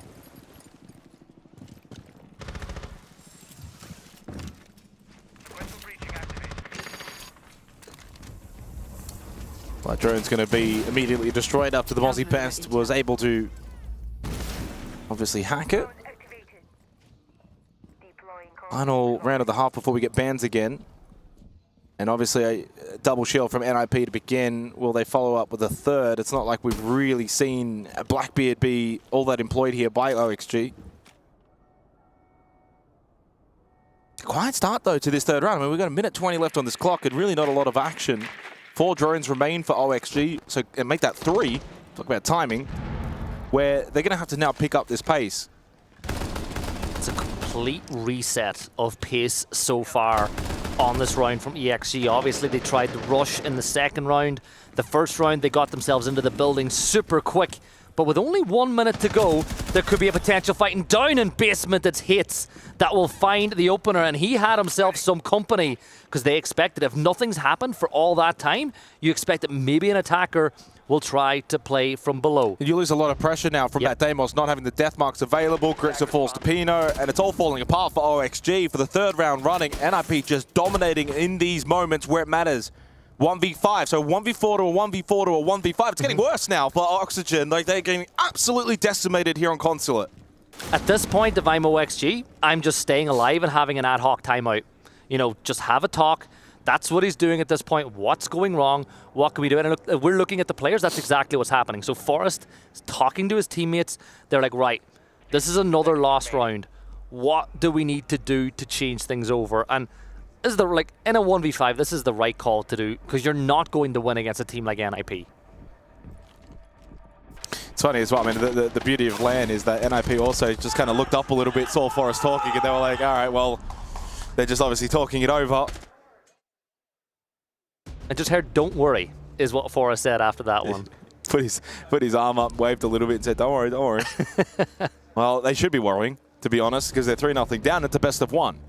You only got so much time to obviously rectify things, work on things. Into the bans we go. What would you even ban if you're OXG at this point? Like, it's usually the reactionary ban where your first 2 bans the players you want out based on the team you're playing in the map. The third ban is usually, what have we struggled with? It depends, not necessarily sometimes. You can go 2 ways, as you said. Is there something we're struggling with? But also, if you're preemptively thinking, we want to do X, so we always need to ban out Y. Yep. And so that might be a case in this situation. I like the fact that we don't end up seeing another shield ban from NIP. They just get rid of the Dockerby, because we're not really seeing the Blackbeard get used anyway. But then, and what I've noticed as well, this is I love the new ban system, is like teams like in this situation, double shield ban. And think, okay, for the first 3 rounds, if we don't play Blackbeard, they're probably not going to ban it. Now we play the Blackbeard anyway. Yep, and then you're safe. Lineup this time around very much screams to me that it's going to be your normal office take. So you've got the Sands in there to cut off lines of sight. Grim's going to clear the position by the table in the corner as you try to take some control from below. Maybe they'll use Forest to create that vert as opposed to Buck below, which is another way to clear that space without taking the risk of having to have a body inside the building, because that's been a big problem for them so far in this game. I like the pick of Flora. Well, they're going to change it over to the Ying this time around. I love this. As long as I've been casting the game, sometimes I still like to talk too much about the attacking lineup, and then they'll go, "Now we're going to do something different." Well, they're going to have to do something different, though. Oxygen are staring down the barrel here of being decimated, which would mean they'd be staring down the barrel of a lower bracket position tomorrow, where they're going to have to take on maybe an even stronger opponent than NIP. And as I'm watching this now, I almost have forgotten that they actually did beat Furia 7-3, and I'm starting to wonder, how did that actually happen? And to be fair, the credit to NIP is that they're playing really well. They've been in form, and it's all the way back to the South America League, into the way that they've now started here at EWC as well. This is some of the best form that we've seen from this roster for a very, very long time. And the question we'll pose, if they do win this, then obviously make their position into the playoffs, is how far can this team really go? Long way to go in this map, though. As Forrest said, don't worry, we'll see whether or not we can hold his words true. And it is going to be a take from the opposite side of the map, so it's going to be full admin across this time around. Printer, of course, has been cleared already by Yaga. No pressure this time by side door, so you're not going to really give Gomez that free pick that he got last time around, but it was the flank up the spiral stairs that really caused the problem. Now you've just spotted one of those defenders push defend. That's excellent. You throw the nade, knowing he's going to have to move, you get the kill. Really good use of the nade to pick up that freebie, and now maybe you could work. This is like, it feels like this is the first time all game that they've had the number advantage. Well, they have tons of time. They had it in the opening round, remember? And like it still ended up being a 1v4, so... It was like a second though, right? It was ruined by the still flank. Something. And still need to convert as well. One player advantage is something, but it's not a guarantee. Adrenal Surge is going to be activated by the Thinker of Forest. Now they make their push. Yoga headshot onto Fantasy, though. Well, the Blackbeard gets aggressive and will punish NIP for not tripling down on the shield ban. Maybe that don't worry message from Forest is right after all. They've come out swinging out of that ban phase, heading into round 4. Cons to keep the round alive for NIP. They need the next kill. Hates has to land this shot. Went for the shoulder peek and didn't fully commit. Cons then gets rid of Atom. Cons now up to 5-0. Nitro does nothing, and Hates will go down in a 1v3 that Oxygen must convert, and they will convert, and they're on the board for Consulate. Don't worry was the message from Forest, and what a way to bounce back from that last round. Really good from the start. This time, they kept their eyes on the bottom of spiral stairs. There was no flank. They then took that position. You clear the player from vending machine. You clear the player from the desk. And from that point on, you've got so much control of the map going in now to the next round. So, if OXG can win this one, that poor start is completely forgotten about. 3-2, you know, they're not in the worst position in the world on this map. Now, as we change back down to the basement, where we saw the attempted rush last time, which was foiled by Pino, who will be rolling back that It was mirror. close, though. That's the thing. So, I mean, the only caveat is you can't really go for those twice. You kind of get, you know, 2 opportunities maybe in the half. You've got to pick one of those 2 opportunities. Say, okay, are we going to do it first up or are we going to do it second up? So you can't really go for it a second time in a round, which then means you've got to go for clear above, play vert. So they bring the Sledge, the Deimos, the Grim. This is good. This is a good lineup for Oxygen. Plays a little bit more default. NIP then don't have to be as prepared and worried for that breach here. You still want to put pressure on it, open it up with the ace, but largely your emphasis is going to be, can you get like Piano and Expo control, open up the floorboards, put pressure, clear out any of that first floor pressure as well by NIP, and eventually then hit basement. But you want to open this breach still as early as you possibly can. Yeah, and even if you open that breach, you don't need to use it. You've just given the defenders something to think about. It could be, we're going to open that breach, then we're going to flip and attack from the other side, attack through secret. But it's a very important thing to do, because if you become too linear, like they kind of did in the first round, it really makes it easy for the defenders to hold back that push. So you've opened up the breach, now you can draw, but they're going to clear the map from the top down. They're so worried about that potential Vigil flank once more. It should be. I mean, he is over towards Secretary. Hates has obviously been a very big, impactful player for NIP so far. Boris trying to get himself back out. That's just the lesion of Cons, but a bit of help from Fantasy. The numbers prevail for NIP towards Yellow. And that's a really good effort for NIP against the Blackbeard, looking to be aggressive and get control of a key position on the map. Boris was close to maybe getting a kill onto Cons, but really was never close enough, couldn't land a tag. But if Cons didn't duck back down as soon as he did, he may have lost his life. Boris now 0-5, by the way. And I said it too, he was a player whose performance was going to have an impact on this game. Valkyrie will be targeted now by Deimos, but on a map like Consulate, it's never too hard to find somewhere safe to stand in the situation like this, as Gomez is going to go on the hunt, clearing all the corners. But you don't really have any map control. You're down a player. There's 1 minute and 20 seconds to go, and there's still the potential for another flank. You miss an opportunity to get that kill as Cons will dip back to the stairs. And now you don't know, is Cons going to go back up? Is he going to go back down? Well, that's going to help as he gets the kill on the hits. Yeah, big kill, evens things back up at a 4v4, but the site itself is still the main objective for OXG. Talk about playing close by to each other right now, Wizard and Grixer. No one makes a move. Fantasy falls to Atom, and Oxygen maybe just finding a way through this back door and see if they can hit the site. Grixer playing in the longer angle. Wizard's close. This is tense, as neither player is willing to move to reveal their position.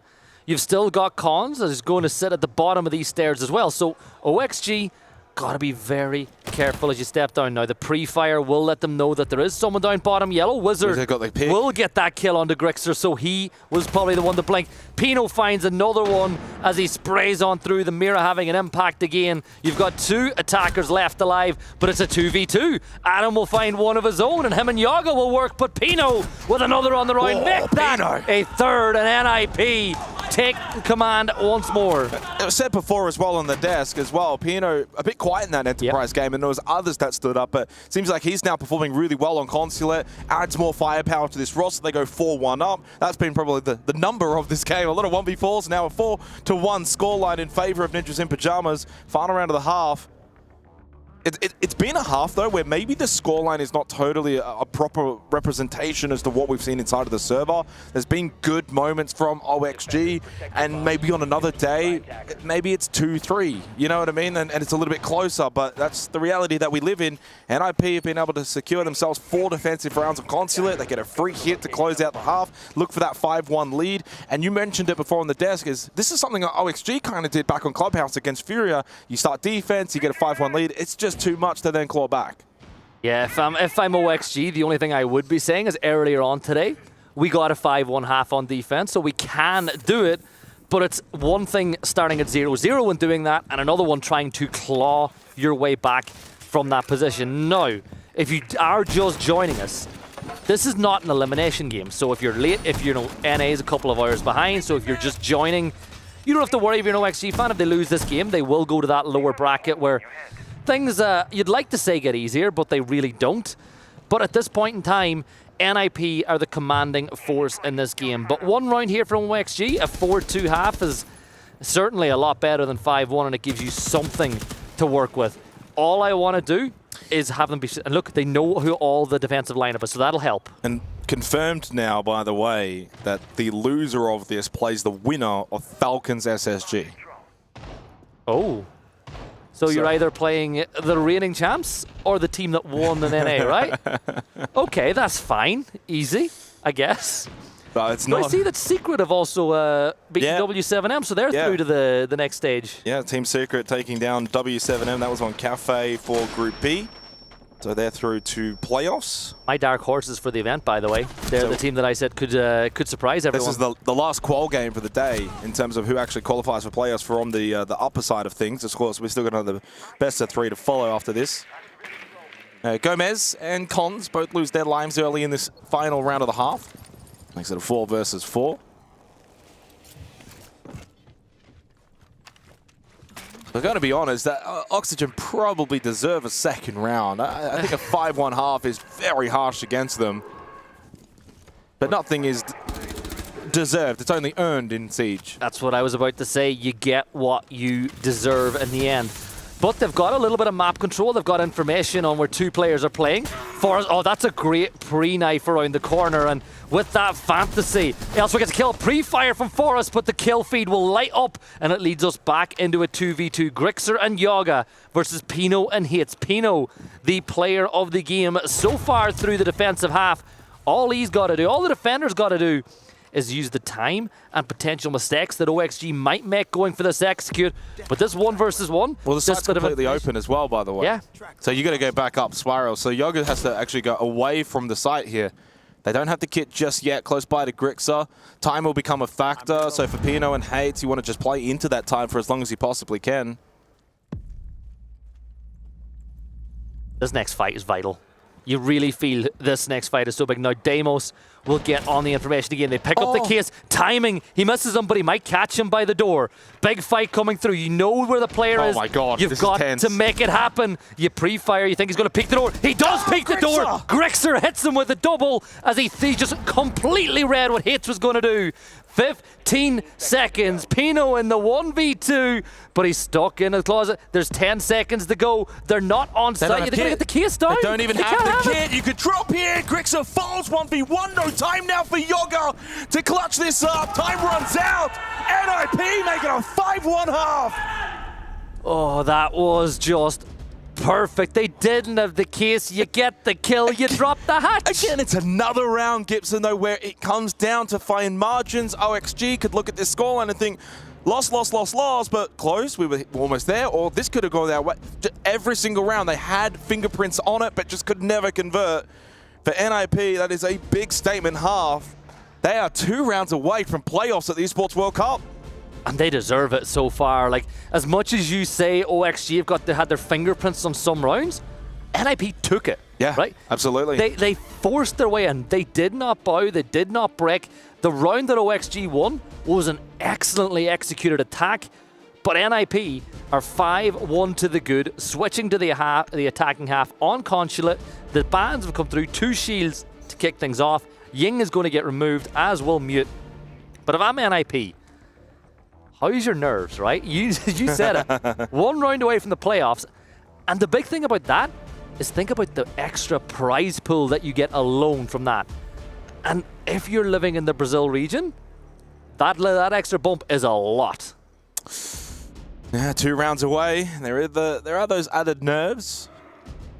It's always a funny one because technically both sides get those nerves, right? If you're OXG, it's like, well, geez, we got to climb this mountain. It's a torturous grind. But for the team that is ahead, it's like, okay, well, we don't want to now collapse and capitulate as we're so close to that final hurdle. So pressure on both sides, but for many different reasons.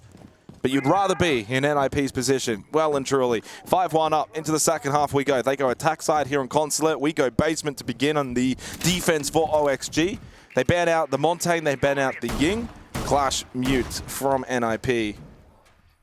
So you've brought the Bandit, which means that if you want to, you can trick alongside Gomez. But with Cons being in position with the Capitao, you can stop that from happening. So you're adding more pressure onto Gomez to delay for long enough so that you can do that without the fire removing that player from that position. So you can see the little games of chess that are occurring across this map.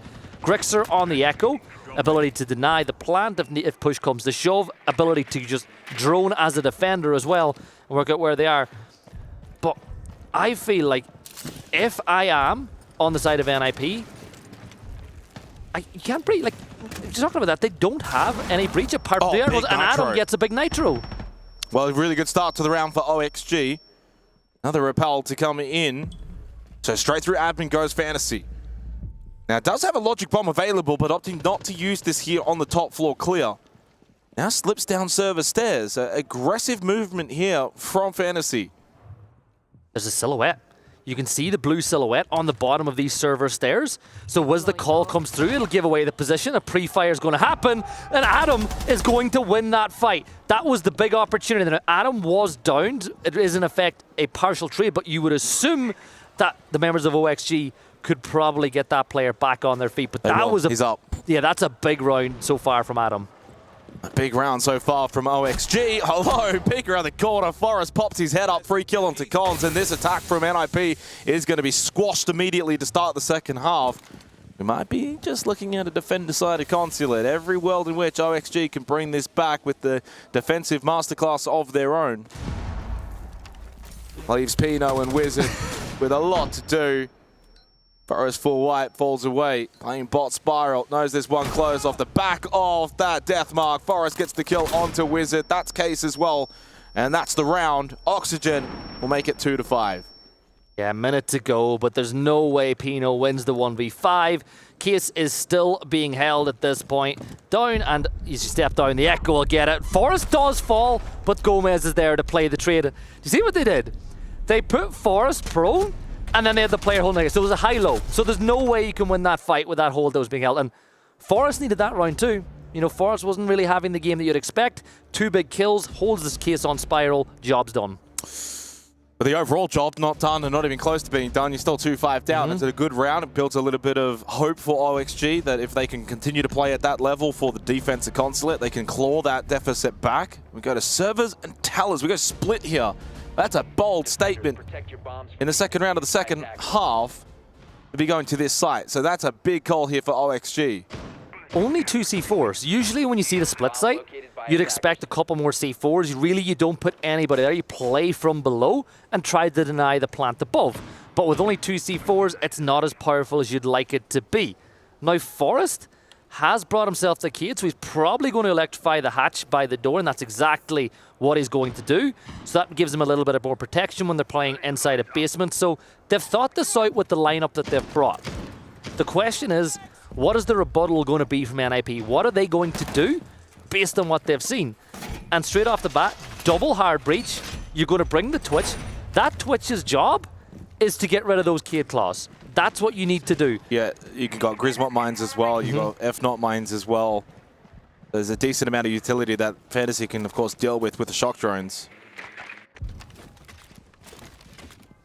Well, this is a bold call for OXG. You win this, though, and then suddenly you got some really good sites that obviously remain opened up then into the next round. You can really start to snowball. So this is almost like the do or die. If we lose this, we're 6-2 down, it's going to be really unlikely. But if we win it, it really opens up a solid pathway to have an extended run here in this second half on defense. You're going to have to win one of the tertiary sites anyway. Exactly. And, you know, who's to say Cade's going to make it through? So if Cade's a vital part of that, go there now. Do it now so it'll help your team out. Now, as you can see, Blackbeard will go in, the goo mine will go off, that'll reveal a little bit of information, and Gomez gets the opener. Yaga with a second, using the goo mine for information. Grixer will find another one as OXG are activated here on the defense. Yeah, I mean, it's hot here in Riyadh, but they are hot inside of the server right now. Dominant start in this second half. NIP have not really fired a shot, not really shown any kind of strength on the attack of Consulate. And if you're an OXG fan, if you're a North American fan, you're probably starting to think, geez, they might actually be able to bring this back. I know there's still ways to go, but you're now looking at 3-5. You're now also winning a tertiary site, so you've got main site still to play after this as well on defense. and you just beat Furia on Clubhouse where you got 5-1 half defense. So there's a lot that really now does suggest, statistically for OXG, they've got a really good chance, despite what was a first half that things didn't quite go their way. They can make it happen here. Wizard does get the kill onto Adam, but a lot more still needs to be done in this round for NIP. I think what NIP need to probably do is slow things down just a little bit. Just calm down. 2 rounds in a row, we're just losing too many bodies too early in the round. Do a bit more drone work. Do a little bit more scout work. Try and play the start round a little bit slower. Can you find that opening pick? I'll set that defense a bit. Yeah, Case is cold at this point as well, but Wizard is going to try to conjure up something for his side if they're going to take a round win. Remember, there's still a C4 in play, so if you try to plant in here and the information is gathered, well, everything is going to go up in a cloud of flames. So Wizard, he's going to tuck himself into the corner. The C4's been thrown and it's been misthrown, and that's the signal. Now you can start putting the case down. Maybe we spoke too soon. Cover's there, but the shotgun from below will force him. Wizard gets one, Pino another, but Forrest will bring it to a 2 versus 1. Case is still in the hands of Wizard, though. He's still playing below, and he comes off it. BPC, so he's worried about that. He's expecting them to play off of that information. Left side, there is one who's running. He's got the auditory information. Knows he's close. It's the headshot onto Yoga. Last one server stairs. Red time, though. Has the kid available, but not opting to go for the stick. OXG will take the round. Timeout from NIP.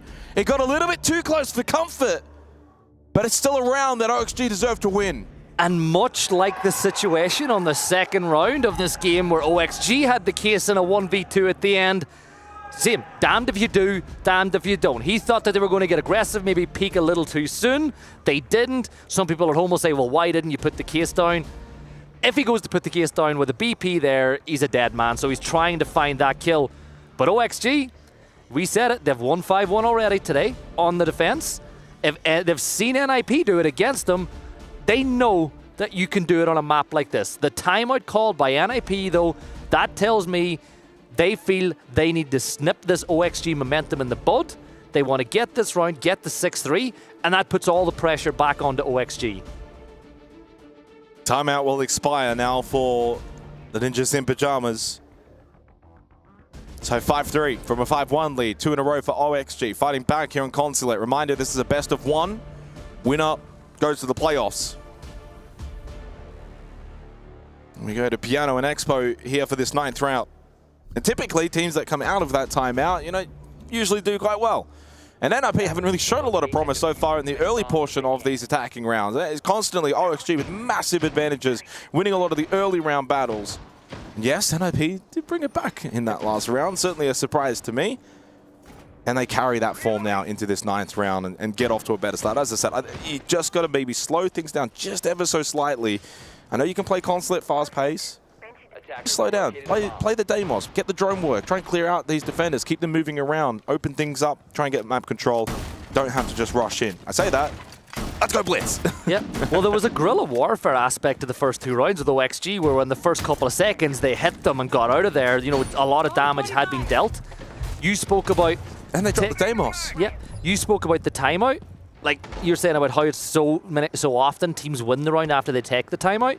I think one of the biggest mental warfare things you can do is win the round after the opposition takes the timeout. Like the damage that does to the mentals, like you paused, you spoke about it, and you still couldn't win. Yeah, and then it's 4-5, and suddenly it's a very even game. So a big switch up for NIP on the attacker repick. They drop to the Deimos, they brought the Blitz, they bring the Capital. Allo once again employed. Seen a bit of use here on Consulate. Solus too could have some impact as well. Setting up a breaching sequence. It's been a very even spread performance from OXG. When you actually look at the KDA numbers, everyone has been evenly involved. There's no clear standout. There's also no clear standout on the negative side. I know Forrest did start a little bit slow. I think he was actually 0-6. Certainly was 0-5. Now 4-7, having more of an impact. Nitro thrown out early though, expended, wasted, doesn't gain anything. Yeah, I think the only thing he's really gained there is the information that nobody was standing in that position, which is not really the bit of information that you want to garner. Now, Brava is in play. Again, you're thinking about what you're going to steal, those Malusi gadgets, those Grismots as the teams try to walk in and take some space. But Grixer with the shotgun on the Solus is going to tell a lot about the story. Is he playing below? Is he playing above? I'm just going to look at the map. I can't quite see from this angle. But look at how quickly NIP, like we're a minute and a half into the round, but they've cleared a lot of space already. It looks like they've skipped the top floor in its entirety. It's more of a horizontal push that's coming in from NIP. If they can hold their flanks correctly, this could be really good for them. Just over a minute remaining. At the very least, they kind of got what I wanted, and NIP slowing things down at the start. So they've got 5 players alive here towards the middle round of this 9th. Attack over towards the yellow side for Oxygen. Both bottom and top floor, so they've got good control in terms of the vert. And they're trying to find an angle. Don't forget, they've got this blitz as well with Con, so they haven't used it overly aggressive, but it means it can still be a factor late round, and they can go for a hit when they so choose to pull that trigger. This is such a tricky situation for NIP to be in because they know there's the threat of the vert, but Cons is just going to walk in. Solace was below. Pino gets the kill though. Fantasy with another one, so Grixer isn't going to be able to stop the plant from going down. He will find 1 kill of his own, but it's a post-plant situation. Shoot him! Got him! No, well, it was Grixer that got him. I thought maybe Gomez, who was, of course, shooting, but they were able to tag team together from different angles. 3v3 keeps this alive for OXG. NIP were quite fortunate because Yoga was inside a piano despite that plan in Expo. Grixer, another one, 3 in the round, could even go for the ace. Boy, this could change the fortunes of this very best of 1. But low on time, despite having the player advantage. Outside on the scaffold is Wizard, but does not move. Means that Pino needs to deny this plan as Forrest sticks it the whole way through. No, but then he doesn't. At the last second, Ninjas in pajamas deny that ninja defuse. They go match point on Consulate. That was so close for Forest, but not close enough as NIP take the round and they go to map point, and they are 1 round away from the playoff stage. OXG, well, if they want to move on to the next stage, they're going to win this. That is the second microsecond kit for Forest. You think back to the first half, the plant going down inside basement. Microseconds, denied, doesn't get it. You're thinking now about the counter defuse. Microseconds and denied and doesn't get it. OXG would be looking at this scoreline thinking, there's no way this should be 6-3. How is this 6-3? It is 6-3. Isn't it crazy how these little threads just work through a game, that it's the same player on the opposite side of the coin, but it's the same thing that costs OXG the round. Looks like OXG have called their timeout on the opposite side straight off the back of that. Well, there's no time like the present whenever you're in that situation. But look at the conversation. It's all between Forrest and the coach. Those are the 2 people that are talking right now. And they need to cook up something because, as we kept saying, OXG, they need to be perfect. And all that NIP need to do is win once. 1 round away from playoffs at the Esports World Cup. But Ninjas in pajamas. This bombs go out. Tactical timeout expires. 6-3 lead for NIP. They know full well 1 more round and they are into the playoffs. OXG, as I said, a daunting task would await them if they do lose this. We're talking about either Falcons or SSG being their opponent. That game happening, I believe, at the moment on the A stream. At least it should be, because I believe we're going to be covering on the B stream, Enterprise versus Furia. The winner of that will take on W7M, which means that if Furia were to win the expected result, Furia W7M elimination game tomorrow. It just, all of these matchups that we've got for tomorrow are absolutely insane. We got what, Faze G2 potentially, DarkZero, Weibo, yeah, W7M, Furia potentially, or Enterprise. You know, don't rule them out. Well, don't rule them out. Sound harsh to the boys, but we're being realistic. Furia, the absolutely hard favourites. My hope for Enterprise in that series is they can just be a little bit competitive. Like, they don't have to win, but if it's like 7-0, 7-0, that's a downer. Yeah. Well, Furia are going to be bouncing back with a range, but OXG need to bounce back from that previous round that they lost by fractions. Well, can they get the timeout buff? You'd hope so. But they need a timeout buff and then 2 more on top of that just to get overtime. But every journey starts with the first step. Adam, will go on the Vigil, and he's bringing the Boss G this time around. And again, Pino, 11-4 now. So, like, a quiet game against Enterprise. It was Hates that was popping off. Now, Hates is 3-7, so they've kind of swapped in terms of their numbers, which is a really good sign of a team that's got multiple weapons. But look at all the player stats for NIP, like Wizard 9-5. Yeah, and he was quiet too. Yeah. So you got Pino and Wizard in this match, and in the previous one it was Fantasy and Hates. And Cons has been actually stable and solid in both of those two games as well. So, I mean, it's a real team performance today for NIP. Like, if they win this match against OXG, they're all heading back to the hotel, and they're all feeling really confident about going into the playoffs. But it's Atom that finds the opening pick onto Cons. That's the black bit. That's a good start to this round. Now, Gomez is down at the moment on second floor bathroom, and they do lose Yoga. So it's a short-lived little win for OXG, and now they actually find themselves slightly behind. Yeah, look, Vigil's going to be forced to jump on out, and what that does is it means that you can clean up that downed player. Now, Wizard's going to try to find the kill. Fantasy will clean out Gomez, so it's a 4 versus 3 now. NIP can just almost taste that next phase of the competition. Oh, this could be big. Wizard gets the kill. It's a 4v2 now. He cut off the rotate, knowing full well that Adam was eventually going to want to make his way back down the basement, as that's the site. Really good position and really good patience. 4v2 now. NIP have got OXG on the ropes. Forrest and Grix are going to have to pull off something very special here. Both in sight. And what do? You bunker down. They're going to reinforce off or close off some of these doors to give you the early information. You've got the mirror window that can watch the bottom of yellow stairs. You can watch the main breach. But if you look at those silhouettes... Patience from NIP, though. Yeah, this is better. This is what we did, maybe didn't see in some of the rounds that they lost. But it's not done yet. With 30 seconds to go, can OXG claw it back? Well, we know Grex has got a Nitro Cell. I didn't quite catch whether or not Forrest actually has one available too. No, he does not. So just the one. Hasn't been used though. This is probably the time you almost want to use that unless you're thinking about the plant denial, but there's just too many bodies available. I'd rather try and take a body off the board and take the early fight. Forrest though, losing his battle. Grexa wins his though. Big kill onto Hates. Keeps this alive. Into red time we go now. Forrest still very low. Grix are having to navigate. Plant going down from Wizard, but gets off it temporarily. Now, can time be the friend here for OXG? You've got to deny the plan, and they do just that! And Grix clutches out! They're not done yet. That North American dream stays alive a little longer. And do you know what actually allowed them to win that round? Did you see when Forrest fell back, he reinforced that door off to Coffee, and that stopped the push coming the other way for just long enough for them to retake and stop the plant from going down. That tiny decision helped them massively win that game, and if you're NIP, you're fuming. Oh, absolutely. You're thinking, that's it. We've got playoffs. It's a 4v2. We've got a minute. Let's make sure we don't blunder this. But they almost left it with too little time remaining.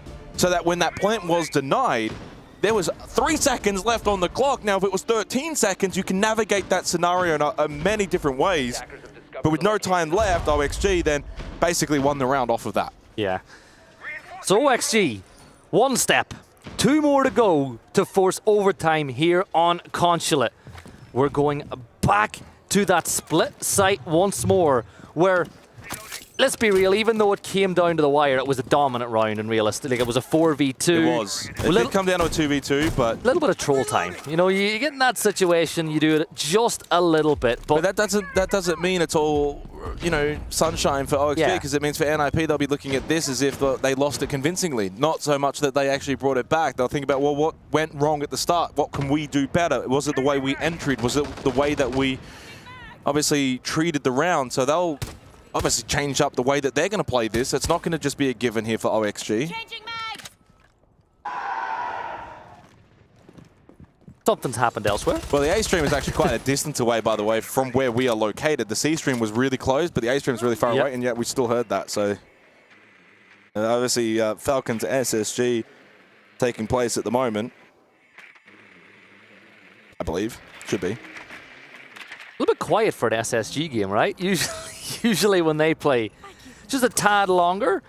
Speaking about things being quiet, not so quiet for the defenders now, as the logic bomb will go off and the vibrations of those phones will echo out around the Consulate map to give those attackers just a little bit of an idea of what's free, what's not free. And you just see that Legion inside a piano, almost catching Wizard with just a tentative pre-fire through the wall. And Well, Wizard will dip into cover because there's even more blue silhouettes starting to come this way. Again, it's the slow approach from NIP this time. Last time we saw Split, it was brass, it was brazen, it was fast, and NIP obviously saw the worst of why they probably don't want to do that again. So it's that slow approach. Wizard actually had a really good tempo hold earlier in the last round where he got Adam on the flank back over towards yellow. He wants to probably try and do something again similar here, but there's less reason for OXG to obviously make their way over towards his side of the map. Logic Bombing again rings out, so has gotten some decent value off of this. Deathmark activated onto Gomez by Hates, who's only 3 and 8, struggling here on Consulate. Was the MVP in the earlier match against Enterprise. Minute left, again, time factor now for NIP. I tell you what, OXG getting some really good momentum being built up. This round goes the way of OXG. Doubt creeps into NIP then because they were so far into the lead. And at this point, it's going to have to be explosive with 50 seconds to go. They've opened up the hatch. It gives them access to that position below. They've got some drone work. They know where those defenders are. But Xenox with 40 seconds to go and some information gathered, like, there's still so much work to do. And maybe, if you don't do this right, you're going to potentially lose Fantasy. But the case is going down. Yeah, plan's going to go down. Con successful now for NIP, so it becomes a post-plan. Big kill from Wizard. The patience pays off for him. 3v3, though. Grixer low on health, but so is Cons. Evened up between those two. 35 on the clock. Con's taken even really lower towards Spiral, navigating back in towards Lounge. Oxygen need to hunt down, find these attackers. Oh, and Grixer is going to fall, so it's a 2 versus 3, but a sneeze on the Cons will remove him. Sir, Forrest will go for the defuse, but comes off it, and he is going to get put to DBNO. It's all down to Gomez, but Wizard will send NIP through to the playoffs. It was a very good map in the end that we anticipated to be close, and it played out to be close, but NIP have been sensational, both back in the South America League, now here at EWC. Their form is strong, it's warranted, and they are a threat in playoffs. They definitely will be, and some threads of the old NIP, when they started to play patient, when they started to go for those late round executes, they found success. They'll give fist bumps to OXG. OXG's journey will continue in the lower bracket where things only get more dangerous with the teams that find themselves in there. But for NIP, job's done, at least for the group phase. Yeah, I mean, we're talking about now either Falcons or SSG. That game happening at the moment on the A stream. Either. It doesn't matter who it would be. That's a tough, tall ask for OXG, and that's the issue with now dropping down to that lower bracket. This was your opportunity to leapfrog into the playoffs. That's what we were talking about on the desk earlier. Some of the highlights here, of course, NIP. What a fantastic start in that first half, but there were close rounds, close moments, and maybe in another day, another time, OXG don't go 5-1 down. Maybe it's a 2-4 half, or even a 3-3 half. That's how it really played out in the rounds themselves. Well, you look at the defending half from OXG, it was really good. Like, they were on track for at least a 4-2, even with that round being lost. So it goes to show that NIP built the platform for their success, the foundations of that game on their defensive half, where they won 5-1. And with that now, they got eyes forward to the next stage. I'm curious to what they have to say, though, because when you think about it, did they really break a sweat even in that game? No, I don't think so. Might have to break a sweat, though, with Guz coming up on the interview very shortly. But honestly, I will say for OXG that when you're a 5-1 rounds differential down, that's a long way to claw their way back. We saw Forrest earlier say, don't worry, and in some ways, he was right. They did get themselves back into this, and it became a contest again, and we were starting to think, man, one more round, maybe OXG could really start to gain that momentum, and they did. But ultimately just left themselves too short, and it probably comes back then to that first half deficit. In the end, it was a mountain way too tall to climb. Yeah, and like, it's just a game like that. But let's jump down to Guz to hear what NIP have to say after that victory. Thank you, boys. On the cast, I'm joined with Pino. Congratulations. Fantastic performance from you today. Equal top fragger, actually, in that match. How are you feeling off the back of that Consulate performance? It feels pretty good. All the hard work we were doing since the new lineup change is paying off. So, yeah, being the MVP is always great, but I think the best part is that we are really synced with each other. Like, we have good comms, we have calm when needed. We throw some rounds sometimes, but we're gonna fix it. So yeah, that consulate win was pretty good. We we were really listening to each other, and that was good. Now you and the team obviously have been working really hard for a long time to finally make a LAN event. How does it feel to come to EWC and on the first day just completely smash both of your opponents? Is that a really good feeling? Do you feel relief, excitement? How do you feel? Yeah, it's a lot of happiness and some relief that we're gonna have how we say it, a rest day tomorrow, so we can prepare more things for the playoffs. And yeah, feels pretty good. All the hard work we're doing since the new lineup changes, new IGL changes. So we were practicing for 7 months, and we didn't know what's gonna happen with this new team. So yeah, everything's paying off, and it's really good relief.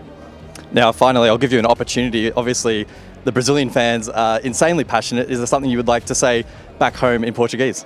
I want to thank all the fans from NIP. They never stopped supporting us, even when we were losing for 1.5 years. So yeah, thank you guys. Thanks to my family, my girlfriend. I love you. All right, back to the desk. There we have it, a 7-4 victory going in way of NIP. Now, boys, Oxygen have dropped through to the lower bracket, and they will now be facing the winning team out of Falcons and SSG. Currently, the scoreline for that is 4-1 going in favor of SSG on the very first map. Wow. That would be massive if Falcons get... This is actually something we've forgotten about. Yep. The loser of that, by the way, is out. Yeah. Like we're so worried about, obviously, OXG, because we've obviously been following their match against NIP and who they're going to play, who wins that. But you also now got to remember, imagine if Falcons get knocked out. Like they're looking for 4 in a row. Yeah. That would be crazy. That is not a pretty sight, absolutely. But, you know, one thing that I'm really interested in, Pino mentioning the fact that we're really synced together this event. Sure, there were a couple of rounds that didn't necessarily go in their way. Certainly when it came to defensively, they were looking pretty darn good. However, their attacking side looked a bit wishy-washy. What was it in particular that really stood out to you? As far as their attacking side, I just think it was, I won't even say it was wishy-washy, right? I think they just got caught out by some early round aggression by OXG in the first 2 rounds of the half, and that kind of derailed their whole plan. They did regroup and almost won one of those rounds back from the brink, but I always felt they were in control of that match. There was never any point that I was watching it that I thought, they're going to lose enough rounds. They're going to lose 5 rounds on their attacking half. You always felt they would get the job done, and they did. I think the timeout they took, the timing was perfect. They won the round after it. And I feel like if I'm watching that as another team, if I'm VOD reviewing, I'm taking NIP even more serious after that, because you beat a very good OXG team that beat Furia earlier on today.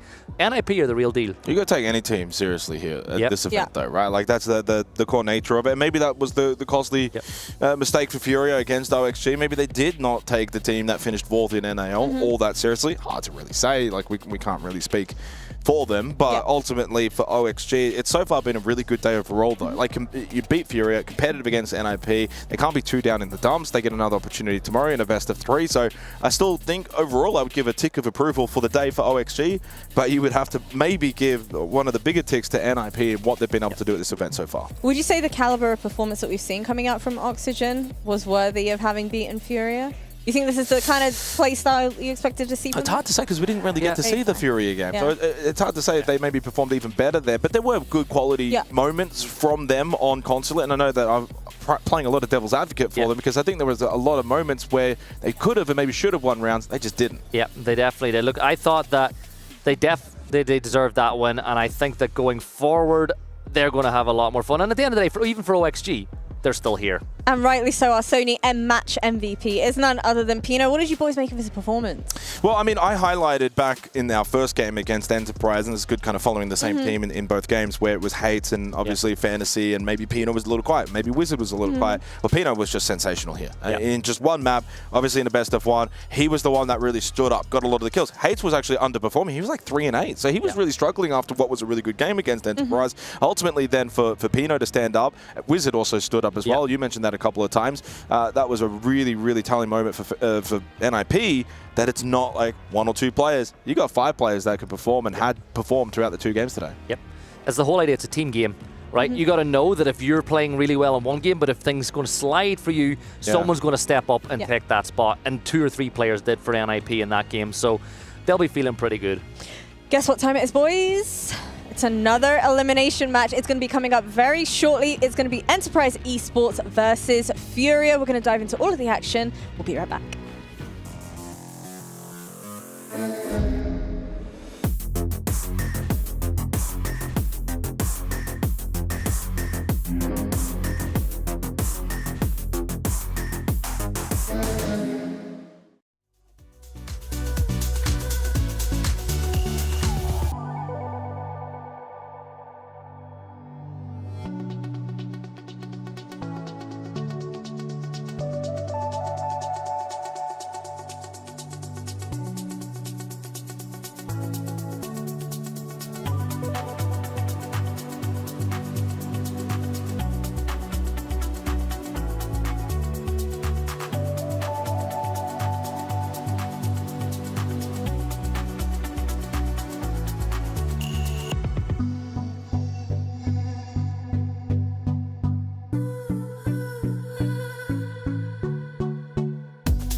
I swear you remember who you are.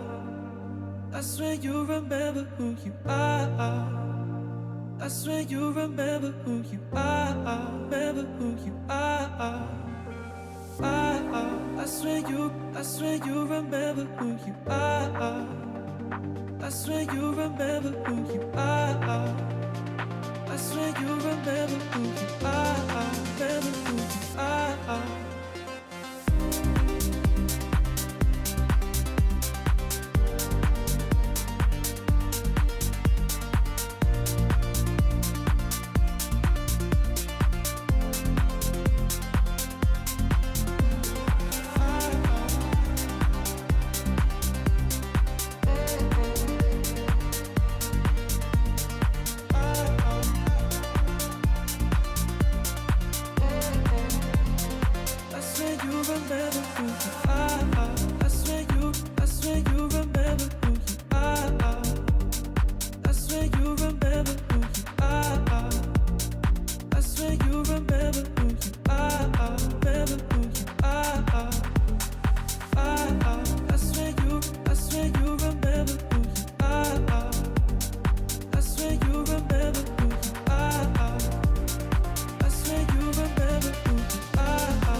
Welcome back once again, everybody, to the Rainbow Six Siege X event here at the Esports World Cup 2025. My name is Veracity, and I've got the legends back on the desk with me. It's none other than Guz and Gibson. But for everybody who might only just be tuning in, if you want to keep up to date with all of the latest Esports World Cup news, go ahead and follow at EWC_EN across all of our social media channels to get the latest scores, updates, and everything in between. Speaking of updates, I have a little bit of an update of our own. Space Station Gaming have taken away the very first map against none other than Team Falcons. Quick thoughts on that? I mean, somewhat mind-blown a little bit. Probably expected Falcons to dominate that particular series, but SSG, they are the champs out of NAL, so they deserve some respect for sure. I believe in call out as well. Like he's got a strict way of playing. He builds a team that really believe in each other. You know, they do loads of team building exercises, loads of trust exercises. Well, they need to trust themselves a little bit more because they could be about to knock out the back-to-back-to-back champions out here. And that's saying a lot on day one. Yeah. Speaking of eliminations, we have another elimination matchup of our own over here on the B stream. It is Enterprise Esports and Furia. How do we think this one's going to go? Enterprise coming into this having lost 3-7 versus NIP, and Furia coming into this having lost 3-7 against Oxygen. Look, neither team with the best run of form, Gibson, but I think the reality is that for this match, we have to pitch this as a very, very one-sided matchup in favor of Furia. Enterprise do not have the experience on LAN. Furia have quite literally lifted the hammer. They have been at the very top of Siege X. So for EP, this is very much a learning experience, but who knows, maybe we could see a miracle. It's a free hit. Yeah. There's no expectations. They've come to this event. You know, at the end of the day, even at the start of the stage, did you expect them to win out and be here? I know that some people from the region might have expected it, but I think globally people didn't think it would happen. And you are literally playing a dynasty at this point. I know that that word gets used, but this is a team that have won SI, multiple majors. They won the Reload event. These are players that if there's a Siege Hall of Fame, every single player would have a bust inside of it. So to me, this is just as free a hit as you're ever going to get of your Enterprise. And if I'm them, it's have fun, don't put any pressure on yourselves because there isn't any, and there can always be an upset. You say there isn't any pressure, but let's be honest. When there's as much prize money on the line as what we have here, when there's as many bragging rights as there are on the line here, and when you're going up against a Furia that is that loud, oh my goodness, I would be shaking in my boots if I were them. Talk to me, if you're Enterprise, what is your approach in this game? I honestly agree with Gibson, right? You have to go in with a mentality that this is a learning opportunity. You can have fun in this matchup, but we know the pressure that this roster can put on them. Furia inside of the server, they are absolutely brutal. And sure, today maybe hasn't gone to plan exactly as they would have liked, but they are going to be such a powerful force in this matchup. Well, the Furia are pretty notorious, are they not, Gibson, for saying that they have to lose a game before winning? Yep, so this is an exclusive. I had a conversation with Philippe Ox a few times in the past, and what he said to me was every event that they play in, he feels they need to lose a game to wake themselves up to get in the action. And you know from being at these majors and working them, they always have a surprise loss against somebody in the groups or in the upper bracket, and then they go on to win because it's what they do. Because at the end of the day, to me, there's no weak link in this team. They've switched up the roles a little bit. So, you know, the dominant team that was winning all the time used to have Herds playing that entry with KZ as his dynamic duo. I think it's JV92, right, who's taken that more aggressive part. You've still got, who in my opinion is probably one of the most important players in that team, is KZ as his number 2. I don't think there's a better trader. Now, the stats, yeah, but I think there's a better player at playing as a number 2 in the world right now than KZ. Well, for Furia, do you think they're going to be perhaps having taken a knock to the confidence? Coming into this, they lost against Oxygen. Yes, it was a best of 1, but surely your confidence is going to be affected just a teeny tiny bit. I think a little bit, sure, but I don't think it's going to necessarily translate into a performance impact in this match. For me, the only thing that could potentially, you know, be the roadblock for them is complacency. But this is Furia, and they're from South America. That's pretty much, you don't put the C word in the conversation with them, right? They are a team that will go in with 110% effort for every single match. They will take Enterprise seriously. They will respect them enough, and they're not going to treat this like a free win. Yep. And they won the last LAN they played in as well at Reload, so they're coming into this on top form. All right, you know what? There's no point of me even asking what your predictions are because it's pretty damn obvious that you're both going in way of Furia. I'm guessing a 2-0? Yeah. Yeah, both of you? Okay, well, how about the veto? How are we feeling about this one? Okay, so Clubhouse. Yeah. This is a map that I think Furia did play on earlier today, and OXG got a 5-1 defensive half against them on. So I feel like Enterprise saw that, or at least heard about it, and says, right, you know what? We're going to take them to that map. Not to mention the Clubhouse has taken the place as the staple map. Like, every team has to be able to play it if you want to be a tier 1 team at this level. It's also the map that I think most teams, when they're trialing a player, it's one of the maps they're going to trial someone on. So both these teams should be pretty comfortable here. Well, without further ado, let's go ahead with our final elimination game of today. Thank you very much, Veracity. Can't wait to jump into this one. Can OS pull off the upset, or will it be same old with Furia taking the win and continuing their run here at EWC 25? You know what? I'm excited for this one because it's my first time ever casting Enterprise. Like, it is a free hit for them. It might go really badly. You know, there is a world where that could be the case.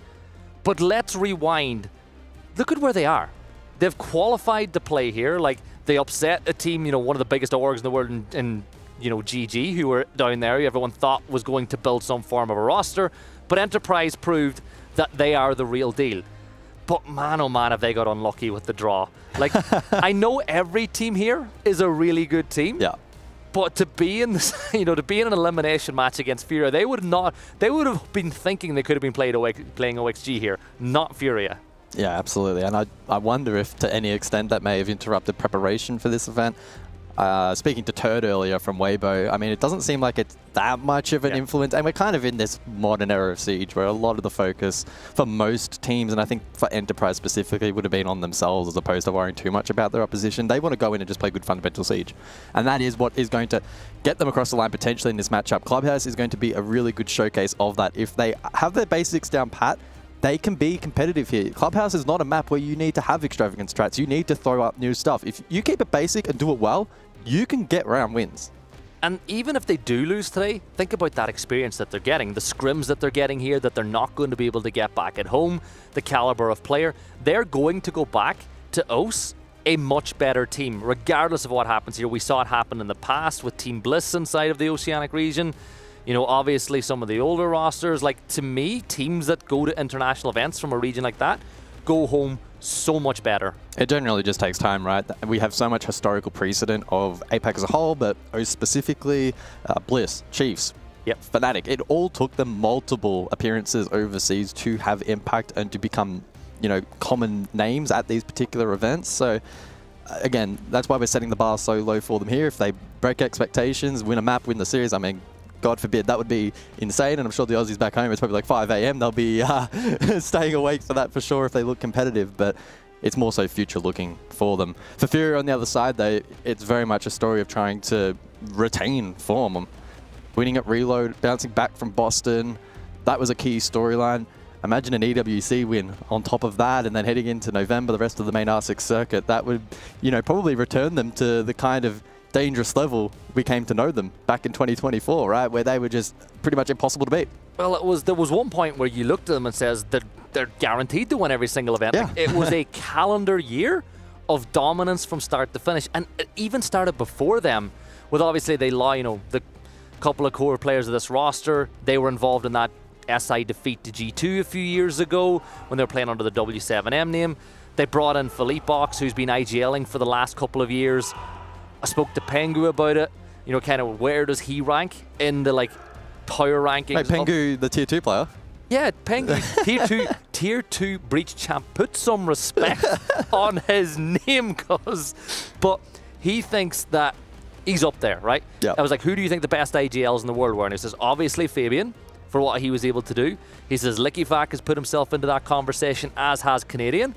But that man over there, he's in that list now too. And he can only get better because he's still relatively young in his career. He's calm. I want to see what they're able to do over the course of the event, because a win here really legitimizes them once more, because it was a little bit of a bad patch they had after they won that SI. Yeah, for sure. I think that would be the most remarkable thing if they're able to bounce back from that potentially. It looks like the game, though, is getting underway. The operator bans will flood through. And this could actually be a match of IGL capacity, honestly. It's a big talking point for Enterprise. It's 1 IGL, 4 gunners. And Fisher needs to be the one to be able to direct them into playmaking positions so that they can execute. And again, on Club, if they bring a clinical nature into this first map, who knows what's possible. They are starting out on attack, though, and so weakness will certainly be exposed. And not only that, if you're Furia, this is probably the team that you have the hardest time prepping for, right? Yeah, you're not watching us. Yeah, well, it's not even that. It's like, how many VODs are there available of them playing compared to every other team here? What have they performed like on LAN before? Like, it's really difficult because you don't know what to expect. And I think that's something that Enterprise really need to play into as well. You know, if you try to play cookie cutter siege against Furia, they're just going to go right through you. So Operator bans then a sole focus on Hard Breach, Bandit and Kaid off the board, and Thermite Ace respectively. So there'll be likely a lot of Mav play in this opening half. The side of choice though Basement, and so that may limit it a little bit. I'm eager to see how aggressive Furia play across the map. As I kind of mentioned earlier, there isn't a ton of crazy depth compared to other maps on Club, but the biggest change is typically map expansion. You can get away with turtling on Club. It's one of the few maps even today where you can get away with it to some extent, but you can also go for full map roams. Castle in play suggesting that that's likely going to be the style for Furia, and as you can kind of see by their player positions currently, multiple players all around the map. Yeah, and they're going to make it really hard for Enterprise to get any real control. Something that we've seen teams like Faze do in the past in a setup like this is just go direct to site and try cut off all those defenders. But the first fight is going to kick off, and JV92 will take a little bit of damage. Tuhan has made his way down main, so spotted that on the overhead to the side. Yeah. And this is, the kind of playmaking that I want to see from EP. We saw it actually in the earlier game. The execution just wasn't quite there, but that's a good start. Player finds the first, traded back. Yeah, Official Guy will fall, and Tuhan, he'll step back up those main stairs, not giving away his position just yet. He hasn't opened up the board, the barricade, and eventually he will now elect to do so. You have the ability, well, do you really have the ability to open up some of those hatches at this point? Because you've lost your Dokkaebi, so they got to go direct. Just look at it. You have no Dokkaebi, you have no hard breach, so this has to be a direct take, which means it's either main stairs, bottom blue. I wonder if this is a case of Furia aren't particularly certain that they actually killed the Habana, considering they're still committing to the roam. I would have thought that they'd maybe look to peel. Because we'll see, EP could pivot direct, bot main, dirt, and then Furia could potentially be exposed. EP, they need to catch good timings, and Relays down bot main, one of those players looking for said pick. Bapid falls elsewhere though. EP have Diffuser in hand, but they don't have the ground. That being said, Duhan does fight back. Yeah, and if you're Furia, you're going, right, no hatches have been opened yet. So you've got to start thinking about that. You can see the silhouette pushing towards bathroom. This is a big fight now for Tuhan as he's looking the wrong way. The gunfire lets him know he's in that 1v1. He'll start pushing down bottom main. He is being held. There's the swing from Nade. He'll get the double on the round. It's a 3v1. Make it a 3v-none. Furia win the round, but there were shoots of optimism if you're an Enterprise fan. There was plenty of glimpses of optimism, to be honest, in their first performance. I was genuinely impressed by Enterprise. They didn't play a timid brand of Siege, which has probably set them apart from a lot of teams from OS who typically at their first LAN play completely in their shells and completely differently to locally, where, they're dominant, they're confident, and they're landing shots. So, yeah, much the same. But again, it's just the difference in experience and execution. Like, Furia just a whole nother level. Enterprise need to play quite literally the best they have ever played as a team if they do stand any chance in this matchup. That is how lopsided this matchup really is. Well, like we said, it's SI winners, multiple major winners, reload winners, a roster that's been together now for almost 2.5, 3 years up against a relatively new roster. Some of the players don't have LAN experience. So make the most of it. And if you're in that round, you got the opening pick. You got yourself in a situation where you were in a 3v3, but then, Tuhan off the back of not being able to win that fight, pushed down main and lost, and then it becomes a really difficult situation. But we're going to reposition ourselves. We're going up to the top floor. Clash is being brought in play. Obviously, no Azami, which is not the most common feature you'll see now whenever you play the site, because usually Azami, when free, isn't ever present. Yeah, a little bit atypical. Despite that, they still bring the discs, and so JV92 just may play that bear. Which is a little bit more risky, but it does maybe free up the options elsewhere to be a little bit more dynamic as KZ finds the first.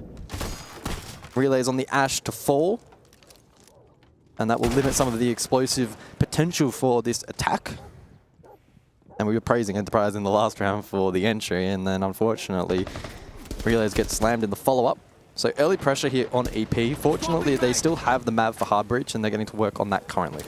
Yeah, and you don't have to win every single entry engagement on a round like this. So we'll just slow down the tempo a little bit, get that breach open, and get your drone. Like, their drone economy is pretty good. Yeah, I can't remember that being particularly poor for EP in their previous match. And they'll use that info now to scout out the objective.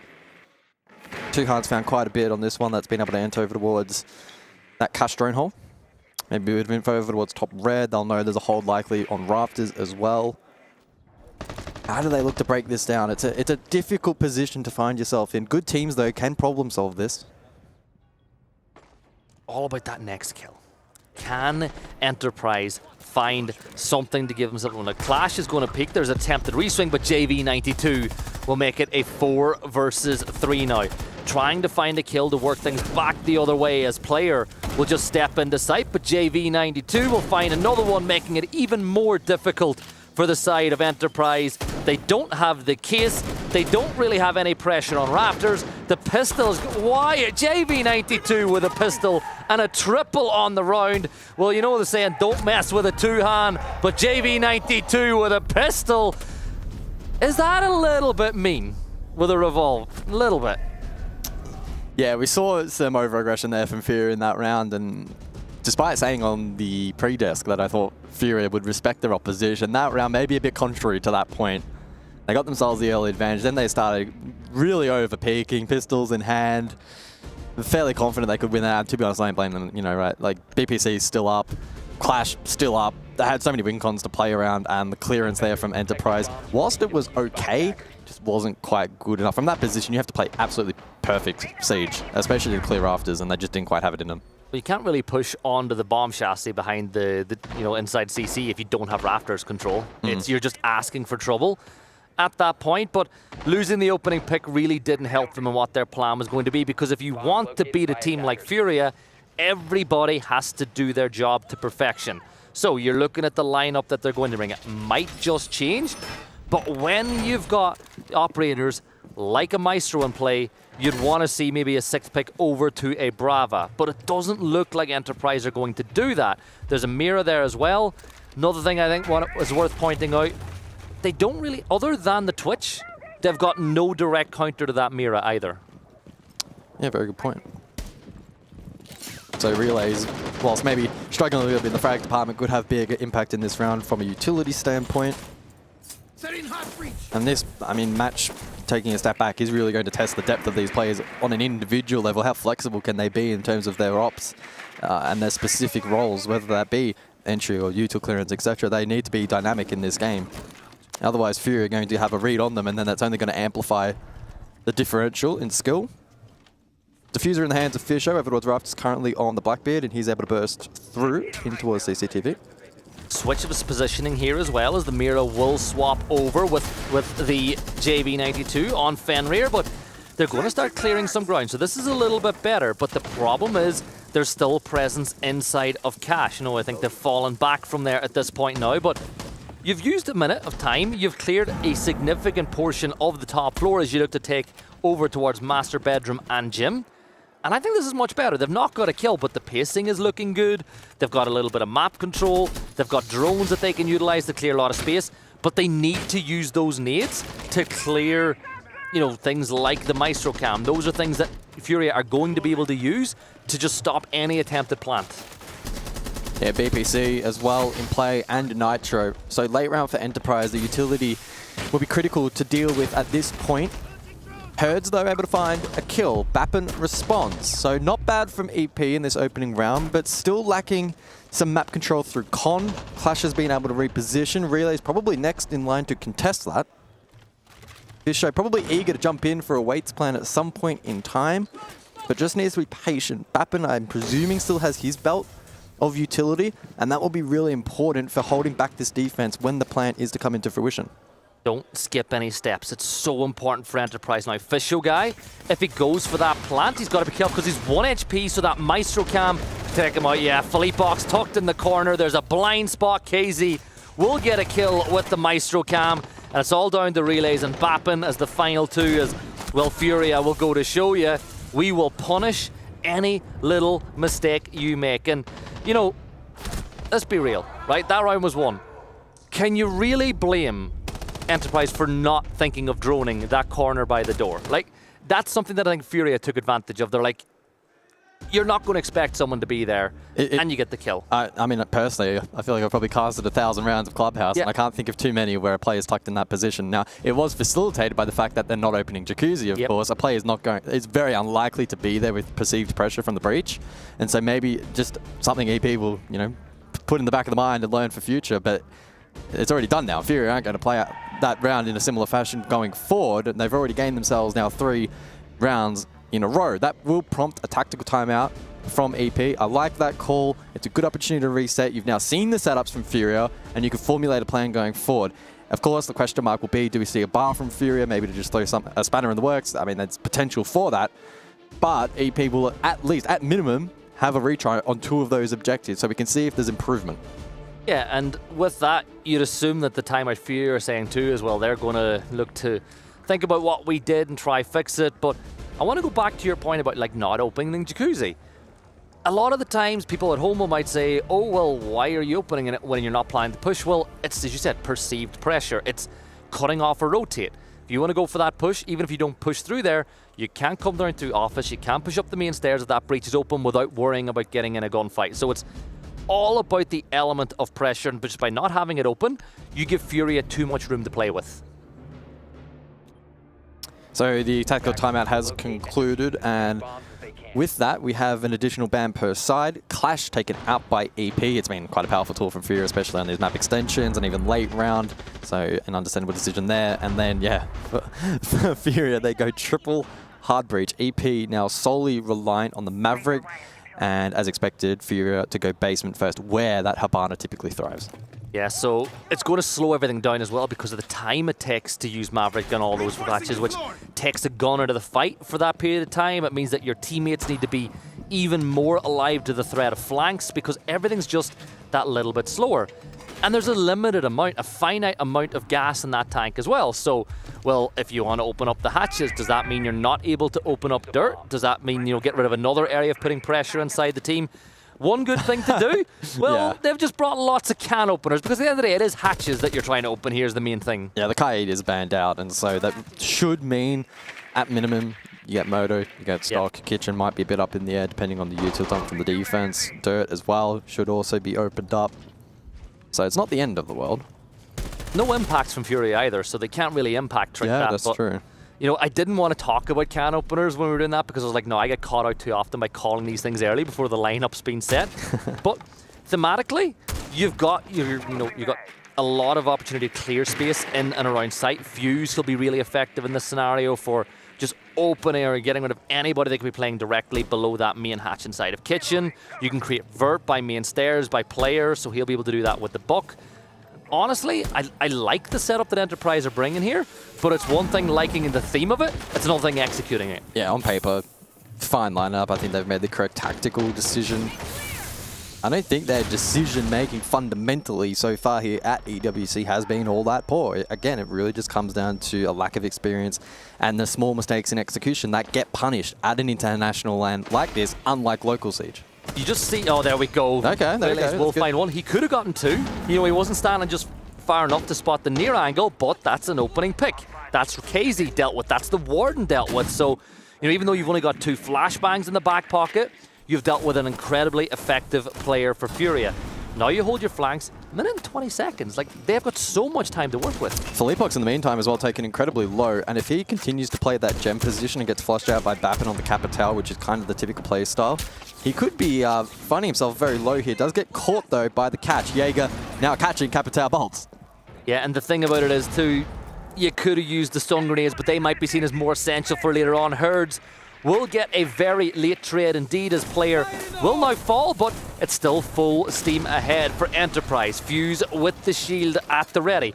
AKs now is the position you need to clear. That's what you want to deal with if you want to get this plant down. And Fisho, with that case in his hands, it's an opportunity, but he needs support. The hatch drop plan here is optimal. Both nitros have been used. Felipox is one shot.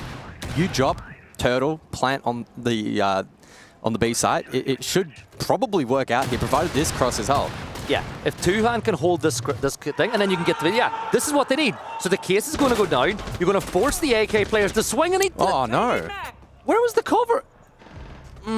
Okay, Furia are going to take a 4-0 lead. Two-Hand's going to scrap and brawl, but... It's another example, though. Pretty good idea. Yeah. It is the right theory's right. Win con. That is the exact play they should be going for. It's just, again, small little things in execution. Allowing that plant to be denied probably wouldn't happen in OS, but here on a LAN against one of the best teams in the world, they're capable of doing it.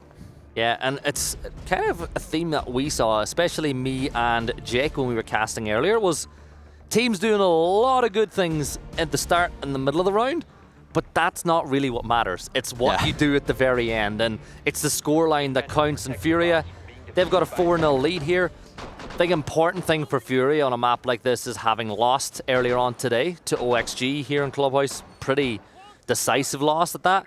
They'll want to go and put a statement out in this map as well. It doesn't matter who they're playing. They just want to go, get the job done, and then the next map border is their pick. So a 4-0 lead. And in most matchups, we'd still at this point be hesitant to say Furia will dominantly win.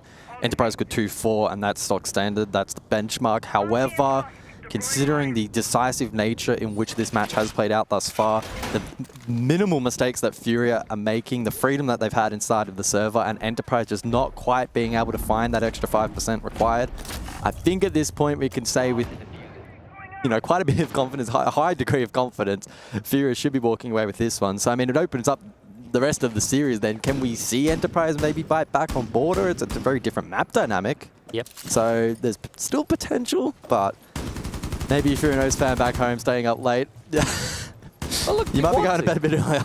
And you know what? Enterprise are going to have family watching. They're going to have friends watching. Like, this is a big for them and an opportunity. Like, when are you ever going to get a chance to play Furia again as well? Like, it might never happen. Maybe never, yeah. So let's have fun with it. Looking at Furia though, JV92 obviously taking over the primary, you could say entry on attack, or the initiator, I suppose, on defense when it comes to getting in. He's 7-1. Yeah. Like, great stat line. Nade 4-0. One of the things that impresses me about Nade is his survivability. He's one of those players that they can rely on, right? Yeah, I'll try and back that up with a stat. Please tell me I'm not wrong. 39%, highest on the team. There you go. Yeah, you're cooking, right. Yeah. And that's just, that's just from watching them. I didn't actually look up the stat line for that, but it's something he's really good at. Yeah. I mean, that's what you want from your support, right? Yeah. 7 plants in the last 13 maps as well. So, stacking some good numbers and playing well here this afternoon. Thought for a second he was going to... Relays gets another opening pick. And that was on the flank as well, against the flank. That's a really big pick for EP.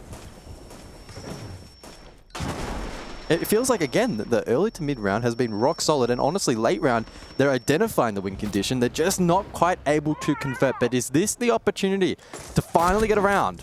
Oh, Bappen gets another. It's a 5v2. Enterprise on the brink of winning their first round here against Furia. And the thing is, as a player, once you win a round, you realize that if it bleeds, we can kill it.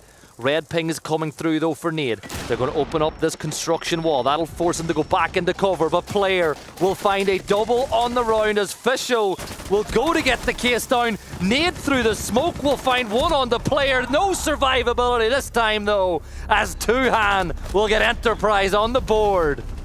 Okay.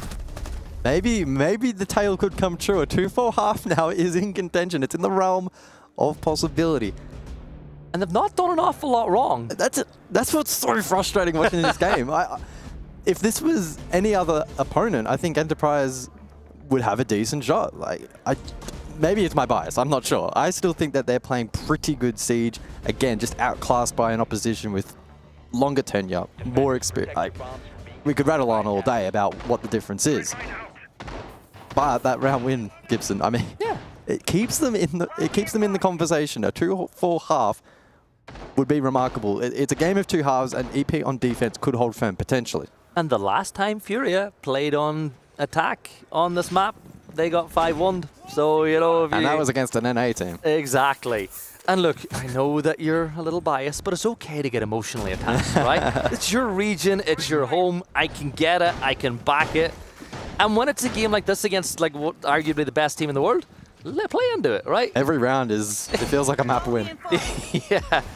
So we're going to get into this next round, and they're going to double shield it for the final round. They didn't really use too many shields over the course of the rest of the game, so do you think this is the right time to maybe catch Furia with it? I think shield play in OS, generally speaking, not necessarily just Enterprise. It was a little underwhelming this stage, maybe a bit of an over-reliance on the one team not actually being able to extract value. Yeah. So I'm intrigued to see how this shapes up. Doubling down, you've got the Blackbeard as well, very on meta at the moment.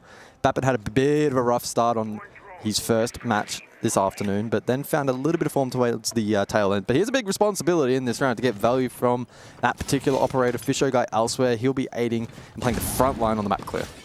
They do have 2 can openers as well, but you're allowing Philippox once more to play that position without opening up Jacuzzi Breach, which bit them in the back the last time around.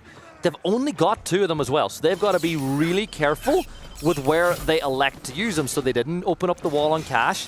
I think you have to open up this wall into construction to give you the long angle in towards Master Bedroom and Gym. I beg they use that last one over on Jacuzzi. I really hope they do. If it wasn't for that play, Enterprise potentially could have actually won that round. It was another one that went begging. Another intriguing factor poured into the mix as well as the Deimos. As Army targeted, relays down below, Herds immediately under pressure, and Vapid maybe trying to catch a timing from the Balk, but unable to do so.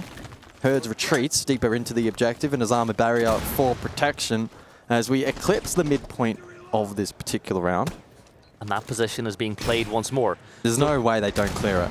It's JV92 this time, so it's not Philippox, but Philippox is going to take a ton of damage as the Deimos from below is just going to pick players. Now, they do know who all 5 players are, so if they target the right one, you might force them out of that corridor and into the line of sight as they start now pushing in towards admin as well.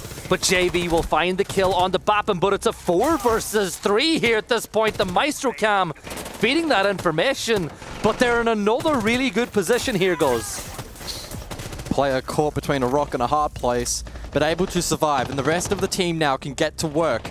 Nade and KZ, the only 2 up for Furia. Fisho finds a kill, and now KZ needs to find 3. Caught in bathroom, finds 1, sprays him down, but now the shield in his face, taken down by Relays, a 2-4 half for EP. That's what you wanted. I ruled them out, but I take it back. They got it. So they've done what you would say is the bare minimum on attack. They're smiling, they're having fun. Now they go to defense. But this is where I fear that Furia, they get a little bit dangerous now, because you've JV92 pushing in. He's your entry. KZ is going to be in the back pocket. Now, something I've seen some of the better teams do when they play against Furia is if they get a kill and the player that falls is JV92, they are straight up looking for, because they know that KZ is like right on his shoulder. They play for that. Even if you get the down, you're like straight up, where's that next player coming from? Yeah. Will Enterprise be able to do the same, or will they maybe fall into some habits that they have of you get that kill, you don't expect the second player to be right there on the shoulder? Yeah, the intensity and the tempo is going to be quite literally unlike nothing they've seen before outside of Fisher, who has this international experience. For the other 4 first appearance on LAN internationally, you don't play against that style in O's typically. It's going to, oddly enough, feel more like a ranked game than it would a competitive game, just because of it's going to them, potentially feel like they're just randomly running around it. There's a lot more to it, of course, from Furia. It's very well calculated, and I'm intrigued to see how it translates into a second half, which should be entertaining. Enterprise giving themselves a chance, an opportunity, an outside shot on this first map by getting 2 in the first. I'm excited to see how that translates here across to the second. The brands are Ace, Habana, so double hard breach as anticipated, and the Kaid mirror to follow from Furia. And it so it is going to be basement. That's the site they're going to go to first. It looks like there is going to be a bit of a map roam here on the side of Enterprise. I have no issue with that at all, as long as they get their timings right. Like, once you get to a certain point on the clock, you either fall back, or you know, if you're playing in a position where you're expected to die, you try to find that fight and maybe make something happen from there. Barbed wire on blue, par for the course. They'll probably do the same here over by Pit. And I think that if Furia realize that there's a bit of a roam, sometimes they're really good at going direct. Yeah, they'll just flip the switch within 20 seconds. They've got a whole new game plan reinstated, ready to go. That's why they continue to be so dangerous. They have the ability to flick that switch. And if Enterprise can't respond, they're going to have issues. But maybe that's the doomsday approach, the glass half empty approach. Enterprise have proven that they can play some decent siege. 2 rounds on attack on this map into Furia should not be understated for a team that has quite literally never played on LAN. Yeah, and they've brought themselves can openers here too for Furia, as they will open up all of those hatches. No need for any real hard breach when you've got as many can openers as they have in the back pocket. They're going to clear some of those new features of the game, so, you know, some of those explosive pipes that you have here, just so that you don't get caught out by it in the late game. It's funny, I've seen a lot of defenders, sometimes in the prep phase, getting rid of some of them as well, because like we don't have to do them, because the attackers can use these as well. Yeah. There's definitely some common ones that are just taking our prep phase. There's others, though, that can have impacts throughout the rounds themselves.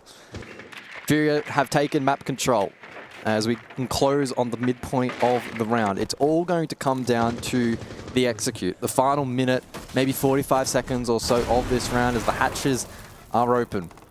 And you look at the belt of utility available for Furia. Eyes on the Ying, eyes on the Grim, and being able to clear space, gain information, and find these entry jewels. Diffuser in the hands of Nade, and maybe pivoting for some kind of blue-centric hit? Well, Church Wall's electrified, and there's no rotates, and there's no head holes. So you can't really go in there. Now, Bappin will find the opener for Enterprise, so they're doing pretty well on this game so far. Do you go for the 5v3 though, or do you consolidate? That's the question Enterprise are being posed. I think you got to consolidate in a site like this. You can see the JV92 is fishing, trying to tempt out a kill. They're going to smoke off blue to buy some space, but KZ just gets it and brings it back to a 4 versus 4. He's got the case in his back pocket. Now, Player's going to get an important fight, but JV92 wins it. Had Player won that, the round is a completely different thing. But we're back to a 3v3. 30 seconds to go. Hatch drop here will come through. Relays will get another one, and it really looks good for Enterprise now. Just JV92, 2 HP. Case is cold. 19 seconds to go. And they're all pushing from one spot now. Herds will step up. He's left the diffuser down in the ground. He's playing for the kill. The Azami is pro. Two-hand gets it and goes. Enterprise are 1 round behind. My emotions are so mixed at the moment. I don't want to be given false hope. It's the hope that kills you. I know. Hope that kills you. I want to be excited, but I don't want to get too excited. Well, it was a clean round, though. It genuinely was, again, another example of them playing good Siege. And I think that Furia are a little surprised. You know, like, obviously, you'll say, oh, you don't take anybody for granted, but it's very hard when you see yourself as the pinnacle of the game, and you're in a game like this to go, well, Enterprise has no experience on land. Like, who even are these guys? We should be smashing them. And now you're facing a game state where you're far from a secured win. And this is a very serious matchup in the sense that imagine being Furia, you win Reload and then you get knocked out EWC day 1. Like, you'd be the laughing stock of the esport. Well, to be fair, from what I've heard, Falcons are mapped down on the other stream and they're the reigning champions. They could be about to get knocked out, so... It could be one of those events, man. It could be one of those events. I beg. Well, our last LAN did have a bunch of surprise results. That one also had a bit of a funky format, so... We'll brush over that. We'll brush over that. Jumping into the action here, though, inside of round 8, you've got Enterprise on the defense. They brought the Azami. They've created a little bit of a maze. You've got Amaru with the shotgun in the hands of Herds. You've got the Philippe box with the Ying. It doesn't mean a rush, but it does mean that it is going to be shotgun on when they eventually do hit that go button.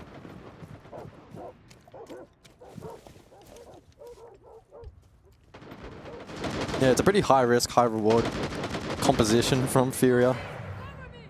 They're going to lay all the chips on the table and say, have at it. It's all about timing on this execution for them with the kind of tools that they have available. They don't have the biggest windows to go for this particular execute, depending on how they layer the utility. We open things up over towards Con to kick things off. And already it's shaping up to play up very differently. EP went for Garage across. They didn't even open this wall. Yep. And so Furia already looking to at least have perceived pressure on this position. They may completely vacate it for the remaining 2 minutes. They may post someone out. They may go for the bathroom hit. They have options and avenues available, and that's why they're one of the better teams. They will open up these opportunities, and then they have the foresight, they have the experience to know which one is the most optimal to go for later in the round. But as a defender, it's almost like the conundrum that an attacker has with a mirror window. Is there someone behind it or not? Yeah. Once that breach is open, you cannot make any assumptions, so you've got to clear it. You've got to when you're walking past it. We might be about to see someone push, but we'll see the first bit of fire being thrown. But I'm looking, right? You've got a ton of information. You're holding the cross. the ace in the pack of Herds on the Amarus to play. Is this going to be like a gym match? I think they're about to go hit main stairs. Nade's already charging forward, but taken down by Fisher guy. Herds is late to the party, so the window has not been great here from Furia. Despite that, they still have the advantage and they double down. 4v2, minute on the clock, and now it's all up to player. There is a little bit of a team kill as KZ will take out Herds, his former partner in crime. But the round is won by Furia, but it's like you said, they opened up so many options, it stretched the defense so thin, and it's something that if you're VOD reviewing this afterwards for Enterprise, you're going to work on, and you've seen them in those. These aren't steps that they usually skip, but I just think the pressure of the occasion might be just forcing them to forget about some things, or... I don't think that was, again, still even played that optimally by Furia. They dropped kit on the entry. Fisher gets the nice kill from Logi. Herds was late main with the Amaru hook. Like, there was so many pieces of the puzzle, at least, that we captured that weren't great. But then still, they were able to split the attack from other positions that were more successful and able to override any advantage that the defense was able to gain. Are you going to reinforce this wall too, Han? Or are you just opening it up? Surely the Mav counter, right? Yeah, it has to be the Mav counter. Look, you're going to get tons of information. Two-hand will go for it. Player will likely play inside of rafters, which, if you don't know, is a coffin position. So for the viewers back home, it basically means that's your spot. You die there. I know coaches who actually get annoyed at their players if they play them in rafters and they don't die there, they go elsewhere. Like, your job is you're the captain, you go down with a ship in that position. Well, we even see some teams over the last few months double down and play two there, one under the window and the second in the default position. Like, it continues to have small refinement, but EP will play the more traditional one-man setup with the Azami that's kind of anticipated. And in response, Furia bring the classic U2 lineup to counter at the Capital and the Grim. The Mav as well brought into the fray, and that will be used over towards default breach. Kennels will be opened up, no worries. Maybe stalled out a little bit after being shot open by Two-Harm, but otherwise I expect JV to be pretty proficient. Nitro Cell ripped by Fisher. This could have impact if it's able to pluck the hard breach. I don't think it's big enough. I don't think the gap is wide enough to get that C4 out of. It looks really narrow on the side. Now on the bottoms, oh, do you see? Yep. You spend too long lining that one up. You don't focus on what's happening below, and this is not a surprise spot from Herds. Usually whenever it's being opened, someone is on rappel on that side of the breach. But in doing so, you've got rid of the bandit. Yeah, he got his utility down. But that's a C4 gone, and that's the only C4 that they had. Yeah, that's the kind of mistake you wouldn't typically see from Fisher, guys. So he'll be disappointed in how that has played out. Now puts his team at a disadvantage, and it's 2 kills to the Rapal now. So the mistake's now creeping back in for EP. Or at the side of Furia, though, they're taking what they are given. KZ will find another kill, making it a 5 versus 2. The smoke canister, but again, from the breach, JV will find the kill on the Two-Hand, and Nade makes it flawless.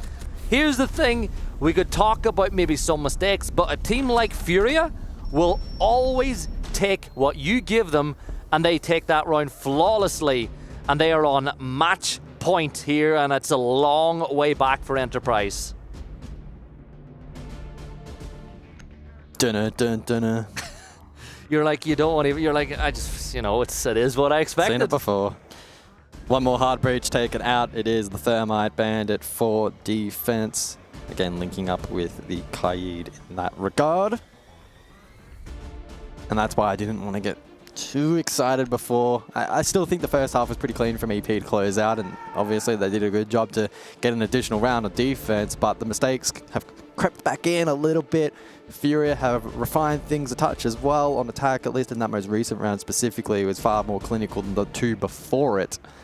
And now with that platform they established back in the first half, they now have 3 map points, and all signs pointing towards a 1-0 lead in this series. Yeah, and look at it this way. Enterprise, they've already avoided what is an embarrassment. They've not got 7-0'd. Yeah, for sure. So, they've looked good. Yeah. I don't think they should be disappointed regardless of how it turns out from this point. Exactly, and I think Furia are going into this game, they're going, okay, you know, these guys are doing some of the right things. They've taken 3 rounds.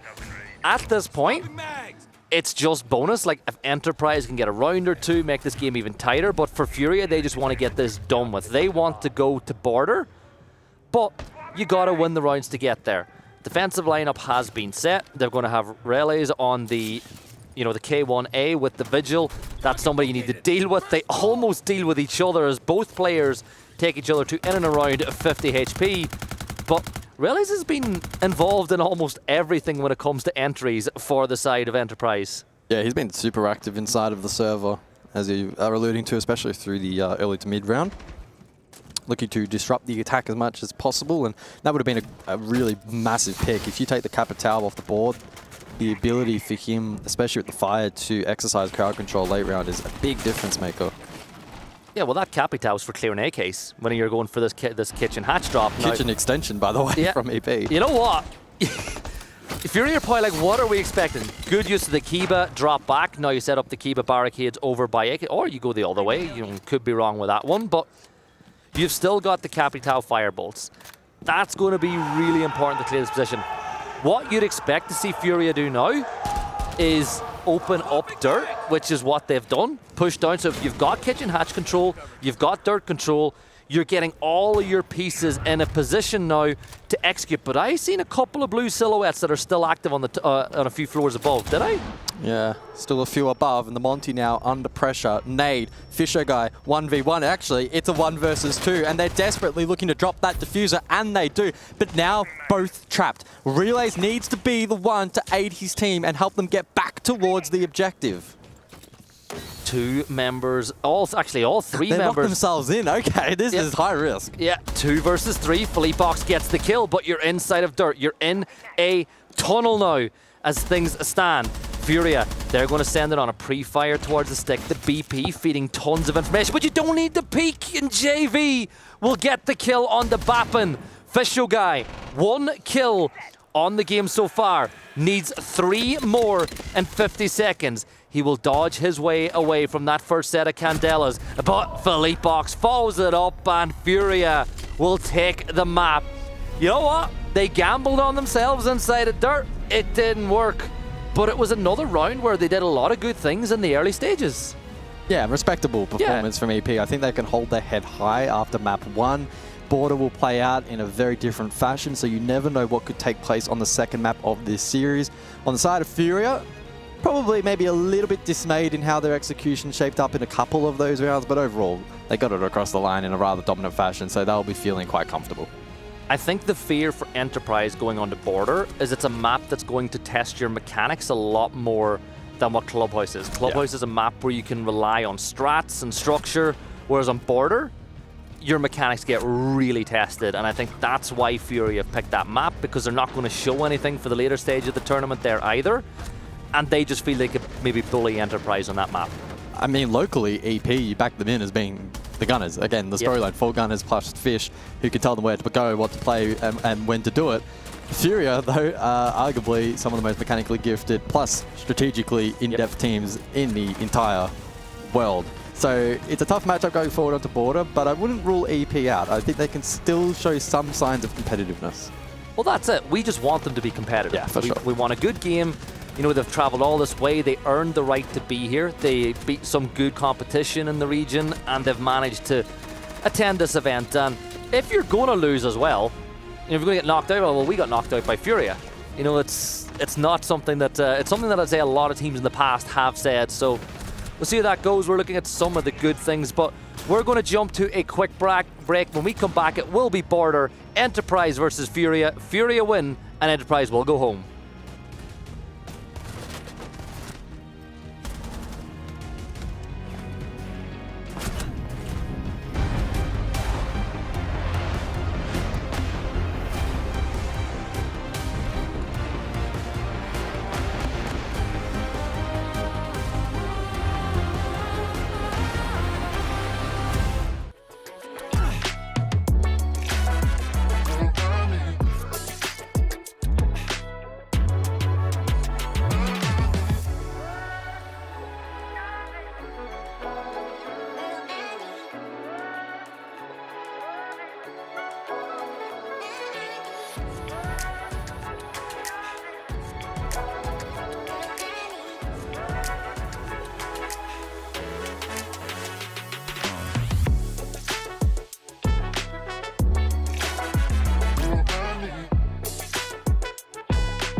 Furia lead Enterprise 1-0 in this best-of-3 knockout game here at EWC. Goes some positive signs for Enterprise on Clubhouse, but Border is going to be a different kettle of fish. Yeah, in many respects, it's almost on the complete opposite of the spectrum in terms of how the map dynamic does play out. Is that going to be enough to produce a result for Enterprise? I think we're still clutching at straws. They show promising signs back on the opening map of Club, but just not quite having the prowess to get a result across the line. Furia, as expected, one of the best to ever play the game, with a pretty convincing victory, I believe 7-3 in the end. Looking to close this one out in a 2-0 fashion and get some sleep. Yeah, and I was watching what Enterprise were doing during that break, and I think Mingaran had some special videos to show Bappin during that one. Showing some strats, yeah. Do you think, what do you think he's kind of saying to Bappin? Is if we're going, well, look, guys, you've proven you can take rounds off the guys. You're going to have to be more aggressive on a map like Border, but you know what? You saw the likes of Relays won a couple of entry frags. You saw some big plays from Tuhan at times. Like, they've shown they're able to do it. And as you said, in the OS region, these are seen as the fraggers. These are seen as the guys who can go toe-to-toe with anyone in the region. They just got to go toe-to-toe with, you know, arguably the best team in the world. Yeah, again, very much like the mindset that I would have, at least heading into this series, would be just back yourself in. Like, nothing to lose. Show what you've got. Gain as much confidence as you can throughout the map and see how it translates inside of the server. Well, prep is done at this point. There's not much you can do in that regard. It's just about translating that into the server. And speaking of, the server is ready to go. Let's see what the op bans end up being. Is it double shield into Furia? Or something perhaps a little bit different? Ying taken down. Still some playtime back on the opening map. And a great operator for the likes of Furia, who have really tight execute windows. Yeah, you think about a lot of the sites that you can use those Candelas to execute to get the case down, to free up some space. You think about CCTV cache and how effective it can, or sorry, you think about security and you think about how effective it could be there. Break room clears. I like this, right? If you see the 2 bans that have been done by Enterprise, you've got rid of the Candelas that Ying has, and you've got rid of the Grim, which is excellent for like clearing space as well. So you've gotten rid of one kind of execute operator and you got rid of one operator who's great at clearing space. These are really good target bans for them if they want to be able to hide in certain positions and make themselves really difficult to clear.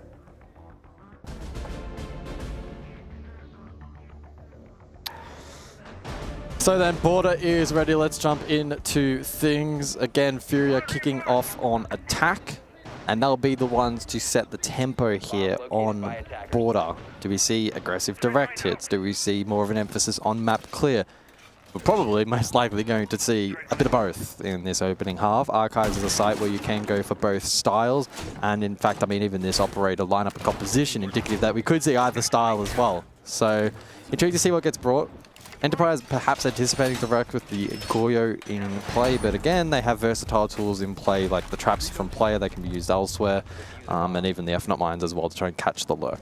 Double flank watch though does. So yeah. They've brought themselves Nomad and Gridlock, so you know, maybe they expect Enterprise to play hyper aggressive on their own game, but it looks like they're not taking any risk with their flanks, at least in round 1. Yeah, I don't know if I would necessarily be anticipating a ton of mid-round aggression from the likes of EP, but could be the case. Again, they had the versatility though. The likes of Furia could use it for aggressive late round play. Couldn't even get that sentence out as Fisher finds the opener.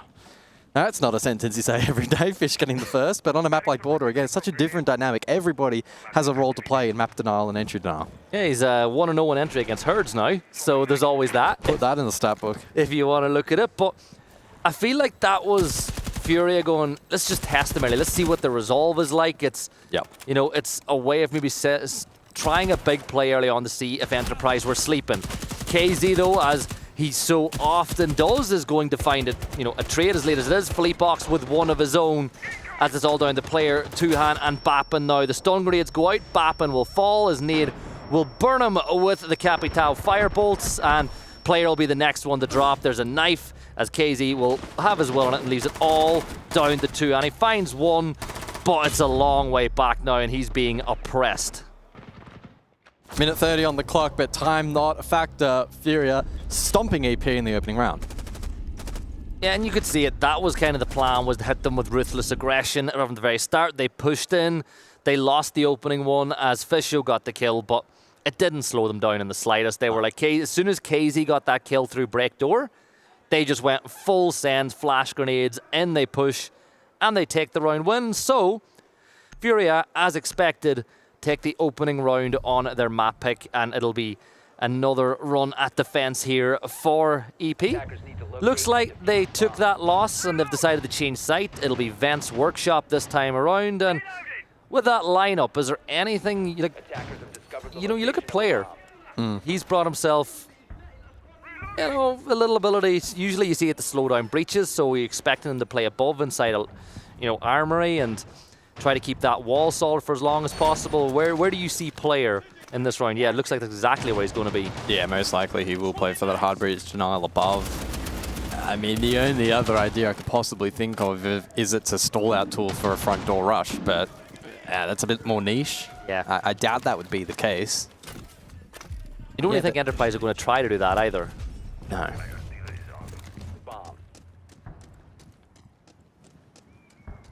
Furia bring the IQ into play for the second round, potentially in response to the Valkyrie from Bappen. Given the vertical nature of this map, Valkyrie is incredibly powerful for nitro cells and just general info gathering, and so counteracting that will be quite important. Furia already with such quick map presence. Yeah, you look where they are already, and they'll burn off that pipe. That gives them the opportunity. You know nobody's going to flank for a few seconds, and it means if you need to rotate a little later, that the defenders can't stop it.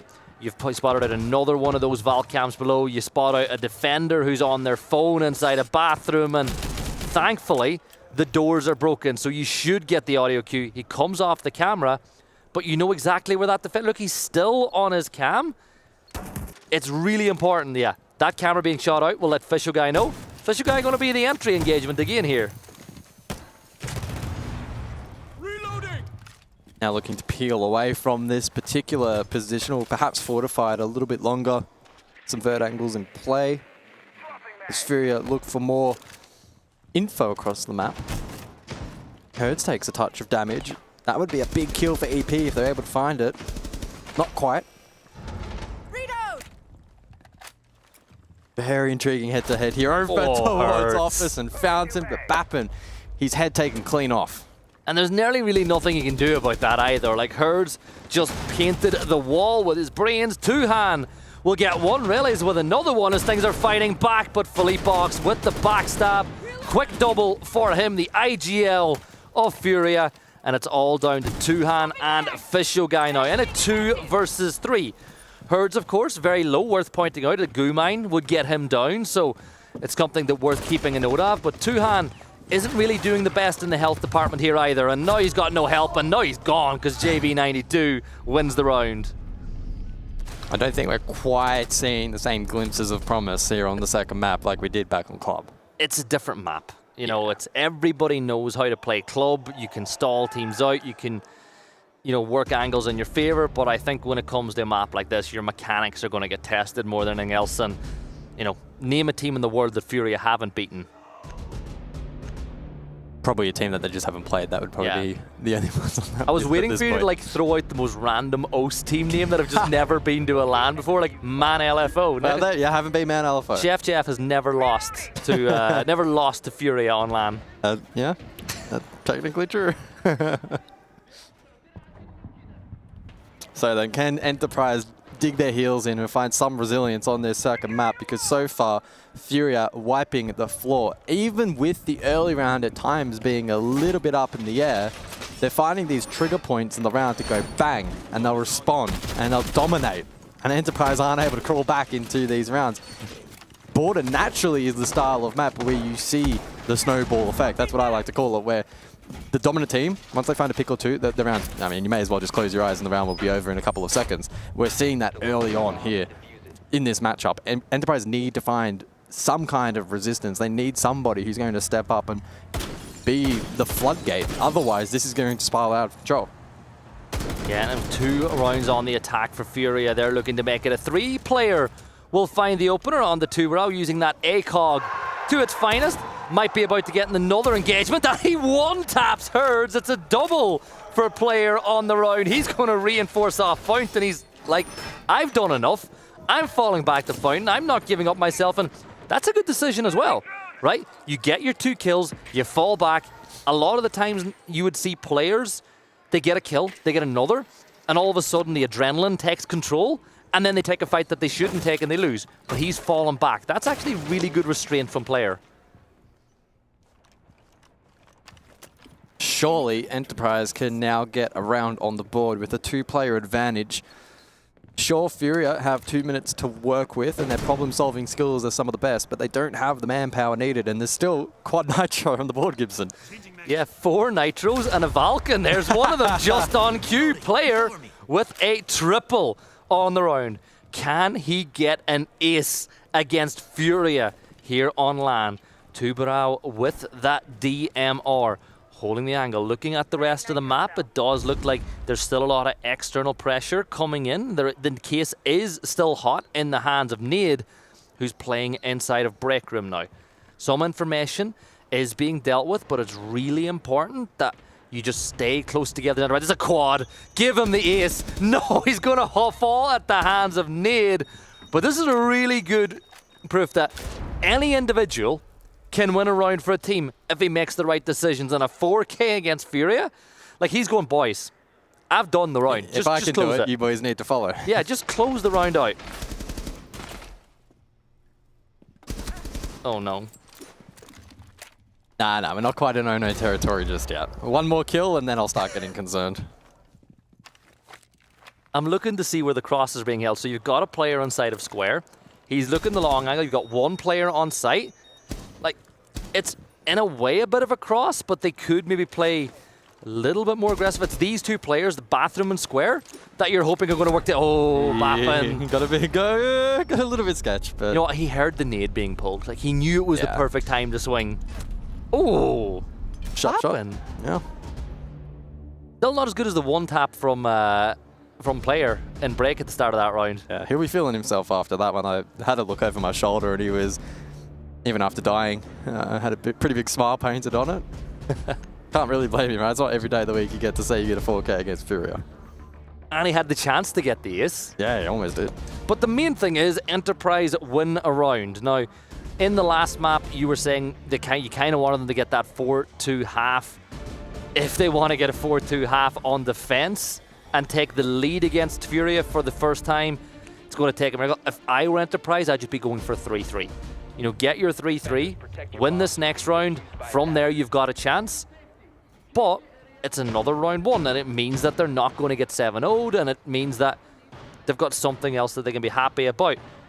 This is the, we've had the next set of bans as well. And just for those at home, it was Valk, who's been used heavily by Enterprise, so it's no surprise to see that being removed by Furia.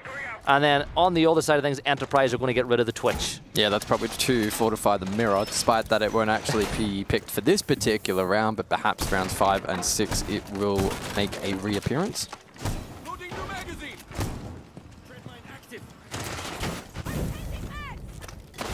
We've seen a decent amount of mute play as well here from EP through the half. I think some of that in response to the potential Deimos, although it's repicked off for this occasion. Probably also then acts as a counter onto the line by extension as well, and just drones naturally too. 4 of which were taken down in the prep phase as well. Also got a prone player, by the way, holding an angle in from break room, and I always feel like security and break are such valuable. Oh, Tuhan, what you doing up on top of the vending machine, by the way, as a couple of shots get sent that way. But to me, when you think of border, one of the most integral parts of the map, provided you're not going for that direct take, is security, is break room. And it does look like Enterprise are going to play into that with the clash. It means you can peek this long angle without necessarily taking any real risks. But for this to work, you need break room to be looked after. Yeah, player holding that position currently, so should be rather chill. Fisho, another entry duel. Player to find the second for EP, and Furia is starting to look a little stalled out. This is strange. I don't quite know what I'm looking at. Have they created that rotate so that Clash can float between security and sight? Yeah, go with the shield? Tuhan gets another kill. I think that, you know what? This is actually working. And you can actually then place it down, right, and play off that actively if required. I mean, we're at the point now where the round's pretty much over, but EP cooking here on border, it would seem, and they are going to even out this scoreline to a piece, barring a remarkable clutch. Highly unlikely at this point. We hope. We can say we want an underdog I think I can win. say that objectively. I don't think Furia are winning this round. Well, it all depends on how aggressive that Enterprise are going to be. The right amount aggressive by the looks of it. You get that kill, there's just one shield left alive, and it's a flawless for Enterprise. So we had a 4K in the last round from player, and a flawless in the next. And you know what? It's 2-2. Yeah, a bit of a nothing round from Furia. On the flip side, I don't want to take anything away from EP. They cooked with the Clash, for instance, and had some good ideas, and they locked down break as required, but Furia, I don't know, they just looked at that setup and looked a little bit dumbfounded, which is really, really strange for a team of their caliber. A round, though, that they can shrug off. They won't have to go back there for at least this first half, and that can be one they put in the back of the mind for the VOD review. I'm looking over to the far side of the stage, and I'm seeing an interview, so it looks like the Falcons game might not be, or might just be over now. Based on the person carrying out the interview, they might have lost. Can we get an update on what's going on in that other game?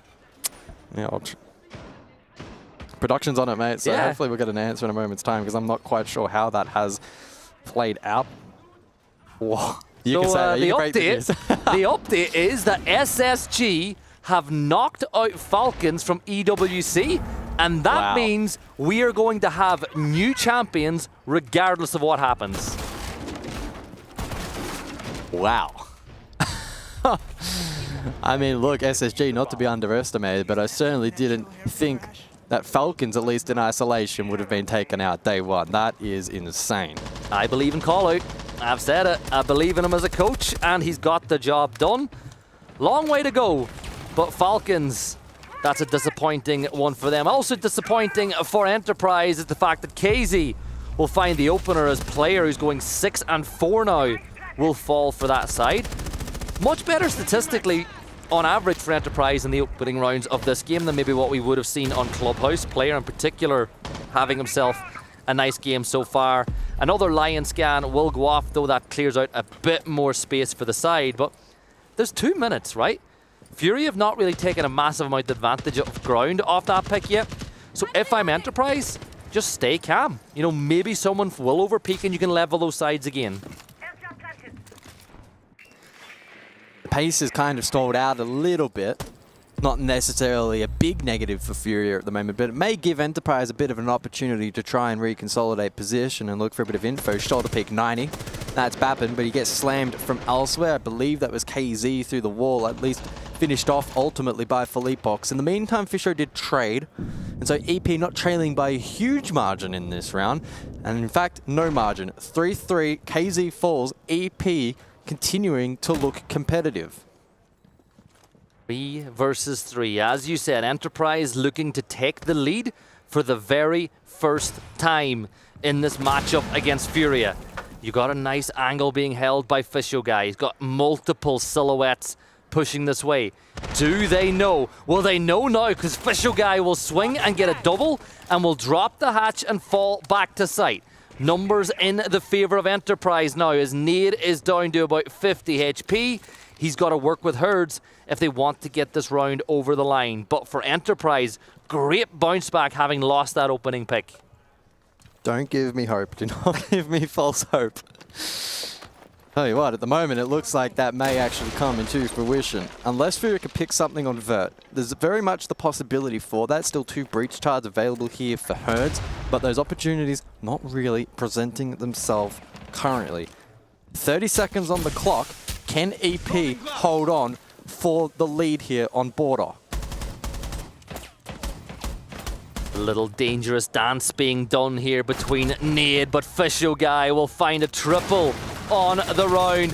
He's going to dip away into cover now. His 2-hand takes some damage, but it's all down to Herds. 12 seconds to go, no case in hand, and Enterprise, for the first time against Furia, will be winning on a map. They'll get the kill from Relays, and they've got their 3 rounds. They've guaranteed, at a bare minimum, a 3-3 half on defense on border.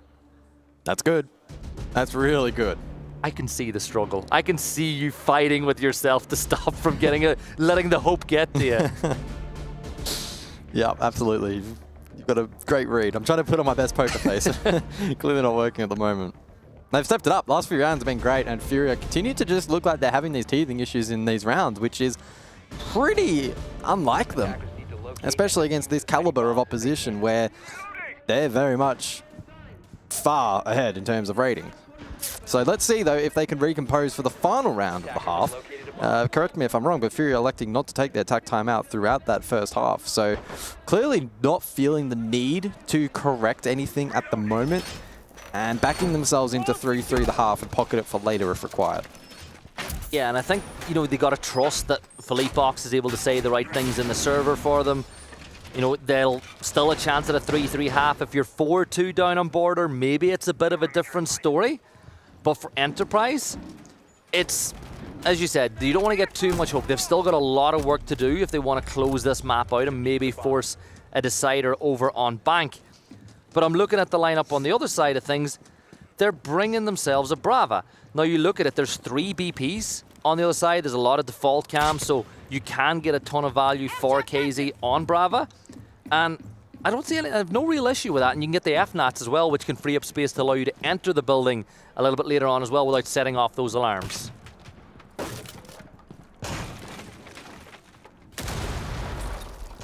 Furia looking then for a bit of map control, path of least resistance. No extension over towards this security corner of the map. Herds elsewhere found the first, jumping in through Archives, I believe it was.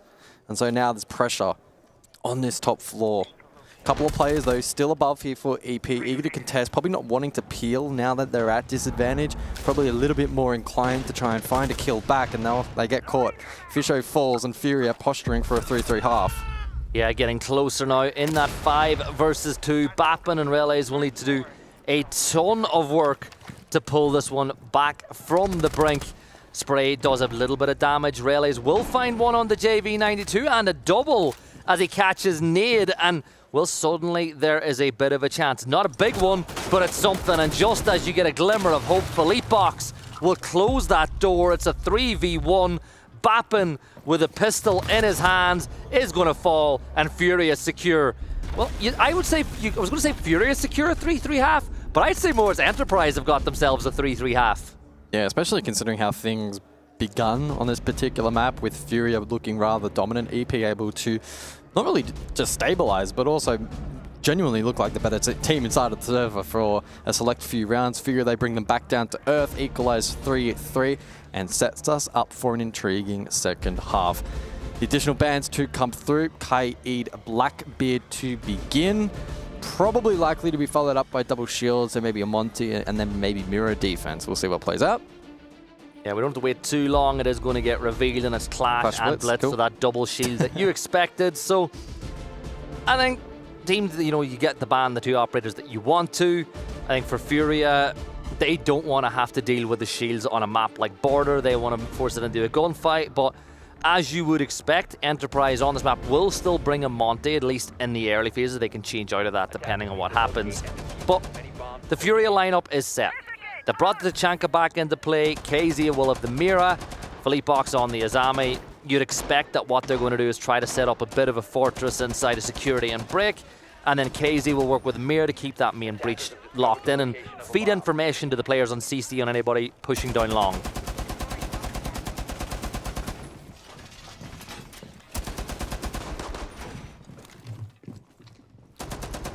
Do we see a direct here from EP? Is that what they're posturing for with these repicks? I think they might. They catch them cold. You know, we saw Furia try to do something similar in their first round in attack. And to be fair, you look at the Furia comp, it doesn't necessarily have some of the better direct counters for that play style. They only have 1 Nitro, they have no Goyo. It could be a pretty good read here from EP if they are to go for it. It doesn't necessarily have to be an early rush at the early portion of the round. They can set up for it and put the pieces in place. Early drone work and that Gatebird is suggesting to me that they could be on for this Archives hit. Nade is one of the really only counters they have, but you know that Tachanka Flame, it doesn't do too much damage. They have Fish with Kit though, potentially posturing sandwich, so it could be the fake from EP, which they actually had played against them previously, I think. We'll keep an eye as the Glaz will burn out that first initial bit of utility as the flames will go off. Bappin finds the opener, and now it might be go signal. They sprint on in, the sandwich repel should be done. Fisho, he's going to go down. JV92 gets the kill. It's a 3 versus 3. Hello, as the Glaz will find one. Nade is down. It's only Philippox left standing, so even though the initial attempt at a rush was kind of botched for the plant, they're still in a great position to win this round. Yeah, the follow-up from Relays was massive. Now looking to try and get the diffuser down, but doesn't commit initially to the plant. Player now to cover. It's critical that he doesn't die here and give Philippox a chance. He stays up, diffuser on the ground, and now Philippox needs to clutch. Want to just use this charge to create himself a 1 versus 1 with the Glaz, and he's gonna go prone. And Enterprise win their opening round on attack, and well, every single journey is done one step at a time, and they're back in the lead in this game on Border. Yeah, I think they pretty much one-for-one stole the strat that got used against them earlier today with the fake sandwich plant. JV92, though, unaccounted for over towards main breach, got a double, but the follow-up from Relays was clean, and the Glaz was able to stay up as well critically over towards Archive, so it didn't completely capitulate the attack, and EP able to maintain man advantage. Good way to kick things off, and again, much like has been the storyline for them, good ideas inside the server. On this occasion, though, slightly better execution and rewarded with the round win. Yeah, and you know, we almost saw a genius play from Philippox as he created that 1 versus 1, but you just don't expect the player to be prone around the corner. So we turn our attention down to workshop and events. Lineup for the defenders, as always, has been set in place. And I'll say this, Furia are one of the teams that do tend to use, the new recruit a bit more often than some of the other sides. And you look at the utility that's bringing, obviously, the cam denial, so you can't see past, and a BP. He's got all of his utility essentially in place at this point, so from now on, Herds is just a gun on the server.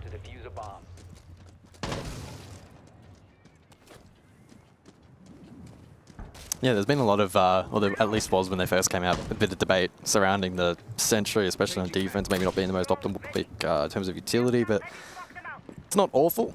And Herd's now given the freedom to run around and do as he sort of pleases. 3 obs blockers in play as well, and so that may actually be indicative of a particular play that they have in mind. Probably denying information down the longer corridors, if I had to guess, make the 90 flush a little bit more of a challenge, but all eyes over towards top east currently. Double Kiba in play, Lurk Passport from EP. Yeah, I'm looking, the Flames will push him down, but Casey's going to fall at the hands of Relics, but doesn't he know there's a second? Two-hand will find one, and Relics is going to get her a dodge. It's a 5v3. Turned back to a 4 though. Another good pick from player though, as it's Enterprise taking a massive amount of advantage here on Border with just JV92 as the last player standing. The new entry suddenly finds himself the only player left up. Enterprise now, what they should be doing is droning, work out where he is, work out where he can get that plant, or the other option is to just force the kill, force the pick.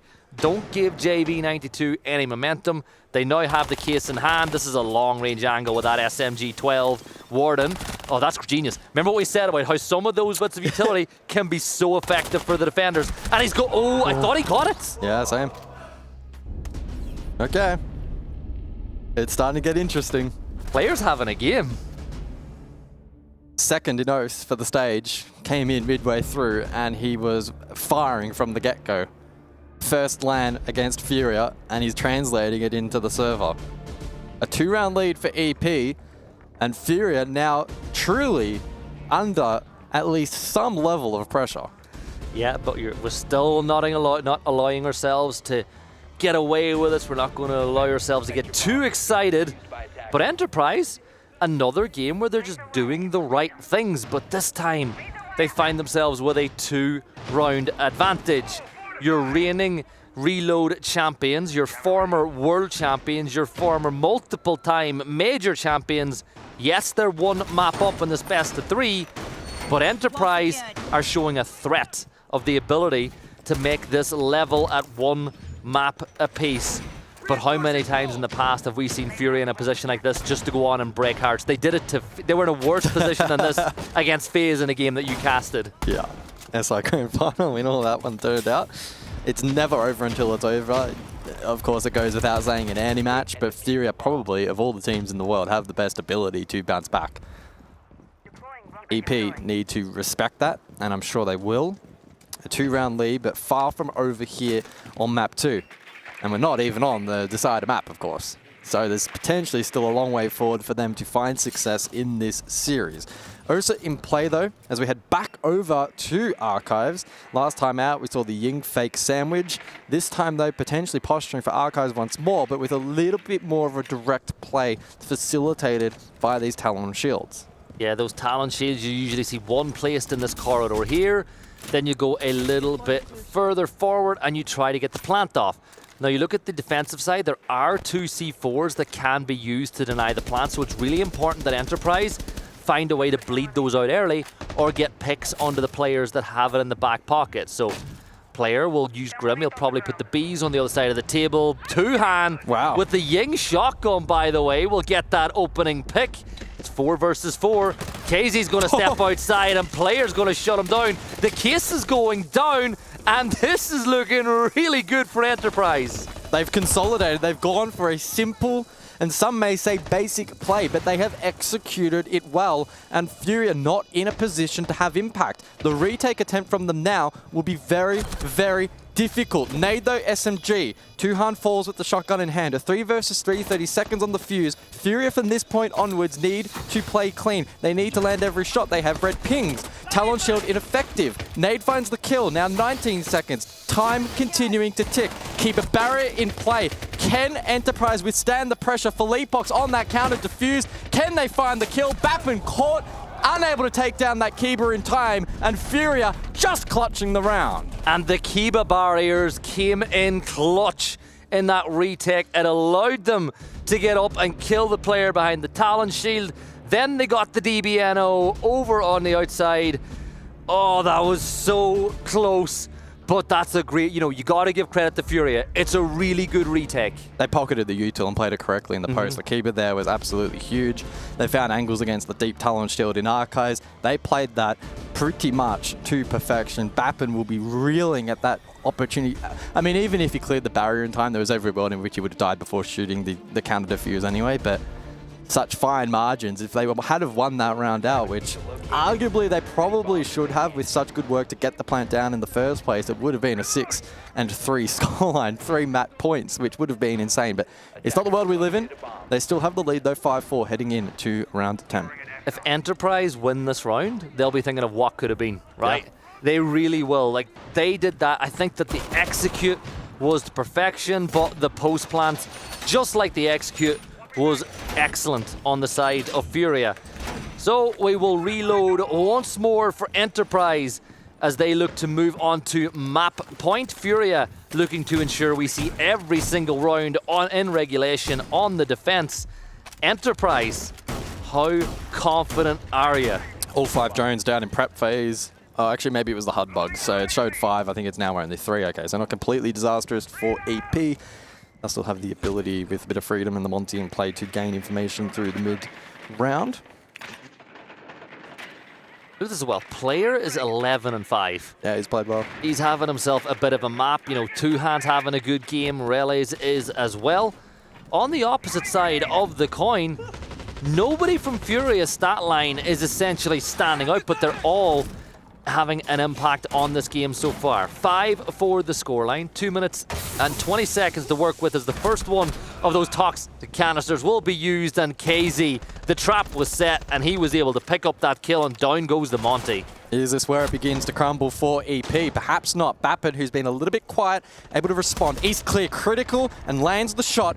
EP now in the driver's seat, but a trade. And that's the kind of pace and kind of intensity that Furia can bring inside of the server. Herds, JV92, they both respond. And now Relays and Player, who have been both playing very well, in fact, probably the 2 standout players, need to clutch up. And Player has got 2 scans in the pocket that can still be used at some point in this round. Drone economy, 4 left to work with. You've got 1 flashbang, a couple of smokes. So you're not necessarily fighting here with one hand tied behind your back. You've got the opportunity to flush out some kills and make it happen. However, if Furia find the next one, you got to think this round is done, and that's exactly what happens. Furia with another quick 2, and just like that, the sides are level, and we are guaranteed to see all 12 rounds.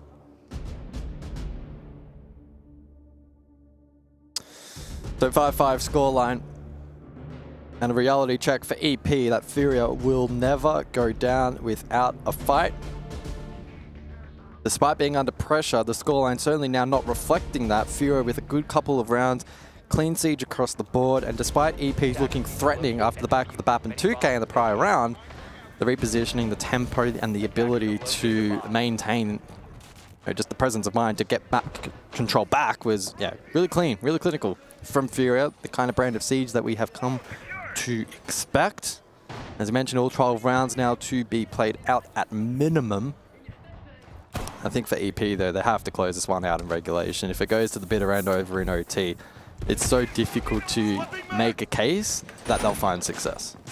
Big one as well, as one of these two teams will get the opportunity to win that in regulation. So if Enterprise win this round, they can go ahead and win it. Before we see OT, Furia will be hoping to do the exact same. 6 rounds, of course, will guarantee at the very minimum you will get to overtime. Official Guy is going to play the Monty again. They're going to bring the glass.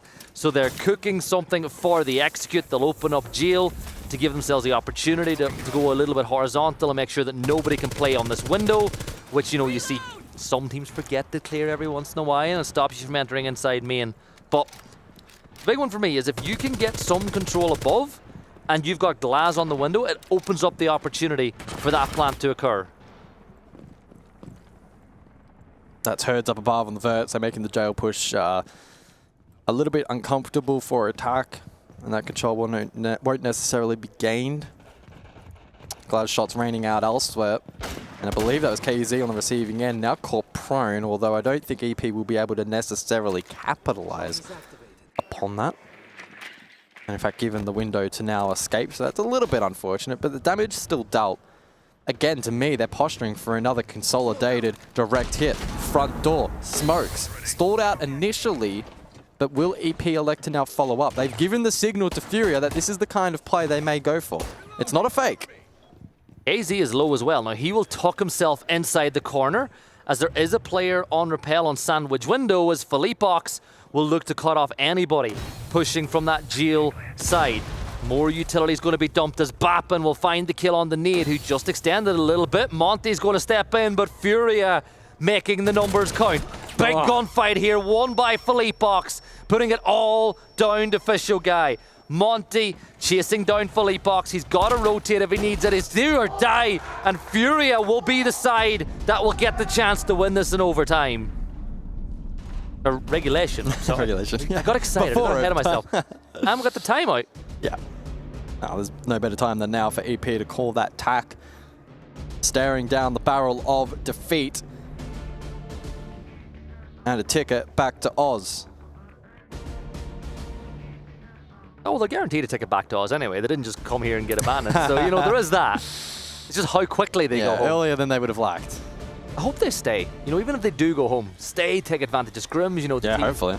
The teams that do qualify through to the next round, they want to play, they want scrim partners, but they don't want to scrim against people who are here. So, you know, they'll want to scrim against teams that they can't face again. So it's another great opportunity for Enterprise if they do go out to continue to improve ahead of the next stage and maybe make their way into the major. Well, it's not over just yet. Mingarang will look to rally the troops and push this game to OT. They've played some good siege. They've had some great moments throughout the entirety of this series, but none more so here on Border. Furia, though, have just been able to right the ship, steady course. Now on a one-way trip potentially to an additional round here in the lower bracket. I want to confirm who they are actually going to be seeded against for their upcoming game, because I'm sure that's set to be a banger. Hopefully it refreshes in a moment's time. I think I heard is it W7M. Really? Okay. I think that's what I heard. The Brazilian shootout, maybe? Yeah. That's what I think Xenox said a little bit earlier. But there is an old phrase that says overtime or bust, and that is the case now for Enterprise entering this 12th and potential final round here on Border and potential final round in the series. But Enterprise, you've got one shot to get into overtime. You said yourself you don't know what their chances are going to be like if we get there. Well, one thing is for sure, if they don't get there, it's done. It will be W7M on the other side to greet the winner of this particular matchup, so would definitely recommend tuning in for that one. Furia W7M, that's a coin flip match. So much as well with W7M and Furia's relationship with the rosters. Oh yeah, absolutely, yeah. And Furia not looking full strength. They look good, but in my opinion, don't quite look full strength yet. Potentially that could change tomorrow. But we're speaking in future tongue at the moment. Enterprise could still flip this. There's an opportunity. There's potential win conditions for them on offer. Relays to lurk over towards detention. Looking for some vert above. Herds is playing that particular pillar position in security. Bap and Elsa on the balk. Has postured here previously. And it's looking like map control is name of the game to kick off this round for EP. Yeah, oh, the Kiba barrier, he used that little bit of a second that you get to peer through it to try to get the pre-fire, and it almost worked. As you can see, those Grimbees that are being stopped by the mute jammer. A little more information held as the Brazil rotate will be used to flee, so no kill for relays to be found just yet. But a lot of vertical, well, inverse vertical control being established from below. Now, the first pick you gotta feel is critical. Bappin will now step into security. Brazil is still clear, but there is still a player on the door, and Bappin gets what could be a vital pick on the round. Another! And the third! Surely not. Surely not. Bappin with a finka will go down to one. Fisho guy gets another, and it looks like overtime at the very least is written in the stars. He's going to go deep. He'll go for the plant. Nade is low, and Bappin with a big round. It is flawless for Enterprise, and we're going to overtime. Bappin is that kind of guy locally. It feels like, at least personally, I've been waiting all day for him to have that kind of moment here at LAN. And finally it comes at the perfect moment. He'll now be bolstered, boosted with confidence for the remainder of this OT. And Furia now back under the pump. This is where things get interesting. So if you're just a first-time viewer of Siege, it is overtime. It is first to 8. There's no infinite OT. So Furia will get at least one round on defense. So will Enterprise. But the question is, will we go any further than that? A win here on Furia's map pick and a forcing of border, or forcing of bank, could be an exciting one for all those fans of us who have stayed up very late at night to watch this game. What time is it back home? Yeah, it's about 5:30 a.m. back home. If you're on the East Coast, if you're down in Melbourne. So shout out to everyone back home if they are still tuning in. And every reason to be locked in. Map 1 was competitive. Map 2 has progressed to be even more so. And if there is to be a third, at this point, who knows which way it's going to go. I never thought we'd see EP look this good against Furia. I think many probably expecting this to be one of the more one-sided best of threes at the tournament, but it's been anything but since. Yeah, and regardless of what way this overtime goes, they forced overtime on Furia's map pick. As you said, they were competitive on Clubhouse, with only a couple of late round decisions being what separated them from being in a very similar position to they find themselves in now. Player and Bappin both in the double digits, 2-hand, 7 and 7, as is Relays. Fisho guy as well is almost on a level par KD, as everybody from Enterprise have stepped it up here on Border. But last time we were here, they lost Fisho guy very early in this position. They used the smoke and then they used KZ to try get the kill, but this time they were ready for it. Yeah, Fisho taking mental note of that last encounter and better equipped to soak up a bit of that utility on this particular occasion. EP now need to be mindful that they don't go into their shells. They need to continue to play to win. Do not play to lose. Especially on a map like Border, you need to continue to be active around the map and take opportunities as they present. The stall-out game, though, from Furia currently has been quite good, and the overpeak from KZ, very aggressive, still up close, in break, and he gets the kill. Oh, Philippe Box with another one. Bappen will trade it back, but it's a 2v4 now as Enterprise need to battle their way into this game. Bappen is going to go low, and the Furia will take their opening round of overtime on defense, and basically they've guaranteed that they've got 2 attempts now to win this game. Enterprise, I don't know what would be more heartbreaking, to lose it on overtime in a game like this, or have had it just, been that, 7-2, 7-3 game, because they are in this matchup and they just gotta hold strong on defense and then try to crack Fury on attack. So the nail biter continues, and Furia will just build that tension for a little while longer. Tactical timeout procced, and an opportunity for them to fully flesh out what they want on this attack, the composition, and what side they're expecting, how they're going to try and break that down. It still, though, offers an opportunity for Enterprise to have a chat themselves. What are the win cons for them? What particular objective do they want to play? Board is quite versatile in that regard. Do you try and make Bappen now the star player on defense? Do you want to enable him to pop off? He's clearly playing well currently. How does the rest of the team also respond as well? Well, this is it, as you said. They've got to just get the... First off, they got to get the right site. Then they got to take the right composition. One thing is for sure, Furia called this timeout because they do not want to risk going to a full overtime match point here on game 2. So, they want to get it done right now. The defensive lineup is set. They're bringing the Clash. They're bringing the Mira. They're bringing the Goyo. Bappen, you said, do they rely on him?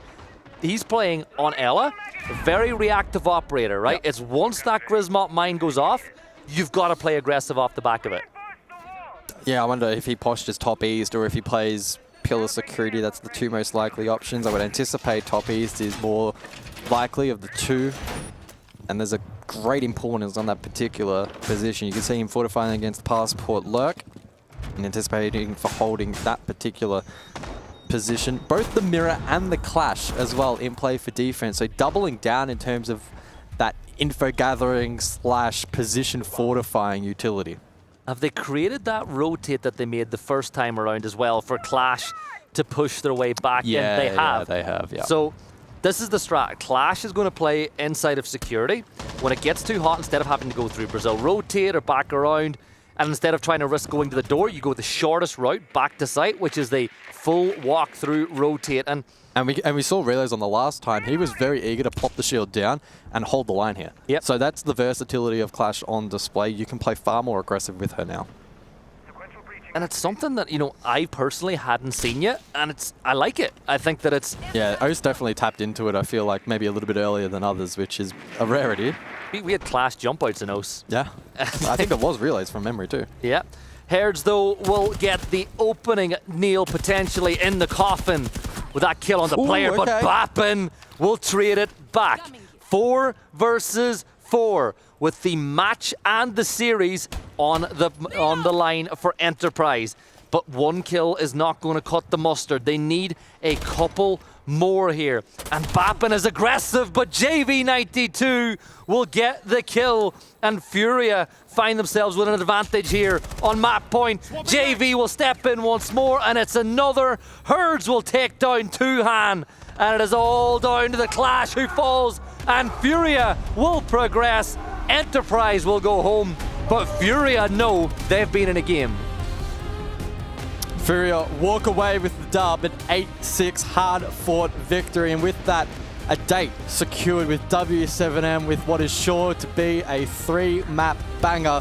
A brave performance from the Aussies.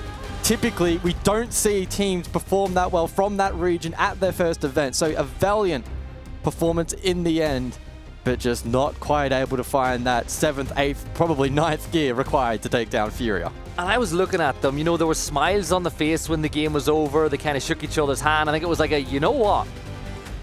We should be here. That could have gone a lot worse. Yeah, and it was one of those games too where I think it's going to give them confidence going forward that they can go toe-to-toe with a team like Furia.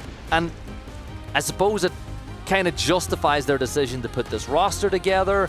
It justifies the reason that they've been here. Yes, they're going home, but as we said, there was a risk that this could have been a very one-sided game, but EP turned up. Yeah, absolutely. They had a good game plan, in my opinion, for the most part. Their execution was a little bit topsy-turvy, but overall quite solid. For a first LAN appearance, compared to the historical average, honestly, above standard. Yes, it's a first day exit, but they'll build upon that. Hopefully they stick around, they scrim, they improve, go back to O's, potentially qualify for the November major, and then this time next year for another EWC, who knows what they'll be able to do. And it's important to realize too that the expectations for some teams is just different than the others. So I think qualifying for here was a win for EP. Like, they're not going to come here and go, we're going to win this event. But they've come, they've shown what they can do. I think, as you said, the first game that they played today, again, it was a case of they did a lot of the right things, but they just didn't get over the line. They played much better in their second game. But all in all, I think that Furia, they've done what's expected of them, but they have set themselves up one hell of a tie tomorrow. Yeah, absolutely. Can Furia make that deadly run through the lower bracket? So many landmines that they'll need to navigate. It's going to be a challenge, but if any team can rise to said challenge, it is this Brazilian squad. Yeah, it's been a long day, Gibson, but we got treated to some really good siege to conclude it. Yeah, and with that though, we're going to throw it down to Guz, who's going to talk with Felipox to see how to sort to Xenox. It's a long day. Yeah, very much. Not Guz. He's with you at the moment. With Felipox, obviously a big win. It's been a bit of a rough day today. Obviously losing out to Oxygen, getting tested by the Aussies. What's your overall thoughts on the day so far? Overall, it's good because we won this game and we are alive in the tournament, and we have another chance tomorrow. But the game against Oxygen, I don't know. We are not playing good BO1s, and it's a problem for us that we have to solve. Good enough, we have only BO3s now from now on. So yeah, tomorrow against W7M is going to be a tough game, and let's go. I have to ask, obviously, as an Australian, you've knocked my boys out. You don't really probably get to play against them all that lot. What were your thoughts on them and their performance? Obviously tested you on the first map, really tested you on the second map. Were you impressed by them overall? Yeah, when we analyze them, it's really different from how we play in Brazil, to be honest. But in Border, they really surprised us with how they were playing. They were playing really aggressive on defense and punishing us. And props to them, they played really good. That's good to hear, at least for me and for the local fans back home. W7M tomorrow, of course, more familiar with them and their brand of Siege. Do you feel more confident and comfortable, I guess, against a team like W7M than maybe these other teams from other regions? Yeah, we have a good. I forgot the word, but in the previous matches against them, we won. In the last 3 matches, we won. So I think we know how to play against them. And tomorrow, I think if we stay alert, if we keep the composure and play our game, we are going to win. Just the last one before I let you go. Obviously, it's been a very long day. You've seen some of the other results, Falcons getting knocked out, and obviously some big teams going down the lower bracket. Is there anything you put that down to in terms of the day-to-day, some top teams maybe not performing? Obviously, even for yourselves going lower bracket early. Is it just a case of best of ones shaping the bracket?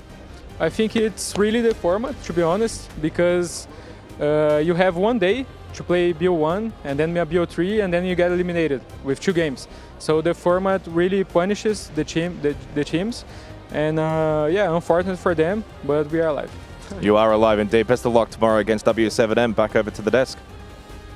Furia live to fight another day, boys, and what a series that was, going from winning Clubhouse 7-3, a very comfortable victory for them, and then heading into overtime now. I gotta ask you, did you have this down on your bingo card? No, absolutely not. As much as I was hoping for EP to look competitive in this match, didn't truly believe it would actually come into fruition. There were so many genuine moments in this match where EP actually had Furia kind of on the ropes to some extent, right? Looking really, really positive inside of the server and just not quite having that additional gear and that layer of execution to get the result across the line. I know that you couldn't see him during the broadcast, but I could tell he was like trying not to get Hope. He was like, don't hurt me, because if I get Hope, I'm going to get hurt. But look, I think they can be really proud of what they did here at this event. Like, to take a team like Furia on a LAN environment that's not a scrim, it's a LAN game, a best of 3 to overtime.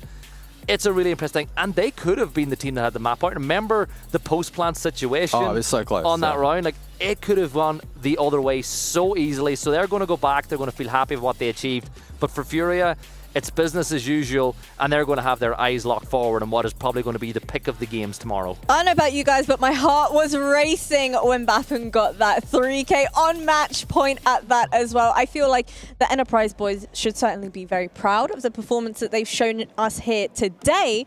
But now, Furia go on to face W7M. How do we think they're going to fare against them? Well, we heard it from Philippox himself, right? They have a very good win record against them, especially in recent history. I think he rattled off the last 3 matches. Yep. They were able to get the dub. And they don't have the issue like they maybe had in this particular game where they're facing strategies they've never seen or a play style that's really, really unusual. Yeah, and our match MVP is JV92, who, if we're being honest, the move, a lot of people questioned it whenever you see him moving to entry because they had used Herds for so long in that situation. But he's gone from strength to strength. He's backed that. I think it's not just in this game, but in previous games. So it's no surprise to see JV92 getting that MVP award. I gotta ask you guys, why is it you think that the border match was so much closer than Clubhouse? Do you think it might have been Enterprise stepping up just a little bit? Perhaps Furia underestimating their opposition? I don't think it was necessarily underestimation. I think it was more so, as Philippox kind of framed it, a playstyle that they don't typically play against. It was very atypical, as he mentioned. Defense was very aggressive from EP. They brought some kind of ideas inside of the server. I mean, Clash the standout example. Haven't really seen that even locally in OS, and so that can catch teams off guard, and even the best in the world to do it in terms of adaptation. When they're getting caught off guard, props to EP for getting that result inside of the server today and executing it. Some great shock and awe attacks from them as well. Like, not necessarily rushes, but really defined ones. And let's have a look at that Group A to see how things finished. Right, so today has been an exciting day, to say the very least. We now have Shopify Rebellion that have successfully made it through to our playoffs, along with Virtus.pro. Now, tomorrow's first match on the B stream over here is going to be Weibo Gaming taking on DarkZero. So I have to ask you boys, thoughts about that match? Who are you favoring? Tough one. I think Weibo probably showing a little bit more promise, in my personal opinion. There's probably some bias shining out again in that regard. But Weibo continue to improve and look good. So yeah, really excited for that match. And then on the Group B side of things, we also have Team Secret and NIP making it through to our playoffs. Obviously, we've already mentioned the W7M and Furia matchup. How are you feeling about Oxygen and Space Station? I like it. It's an all-regional brawl. In that one, we've got NA versus NA, and then Brazil against Brazil, or I should say now, LATAM again against LATAM. I think that we look at tomorrow's schedule, W7M and Furia has to be the pick of all the games on display. And I think that Weibo against DZ, that'll be a fun one to watch. If anything, it'll be entertaining. Yeah, I absolutely agree. Weibo showed good promise, but a little bit topsy-turvy. I mean, DarkZero probably being labelled with a similar brand today as well. Well, day one over here on the B stream has certainly been chaotic. Day one as a whole has been crazy. Nobody had Falcons being knocked out as early on as they have been. But one thing is for certain, there's still plenty more action still to come, and we'll see you all tomorrow. On that note, I'm going to leave you with our Kadia top plays of the day.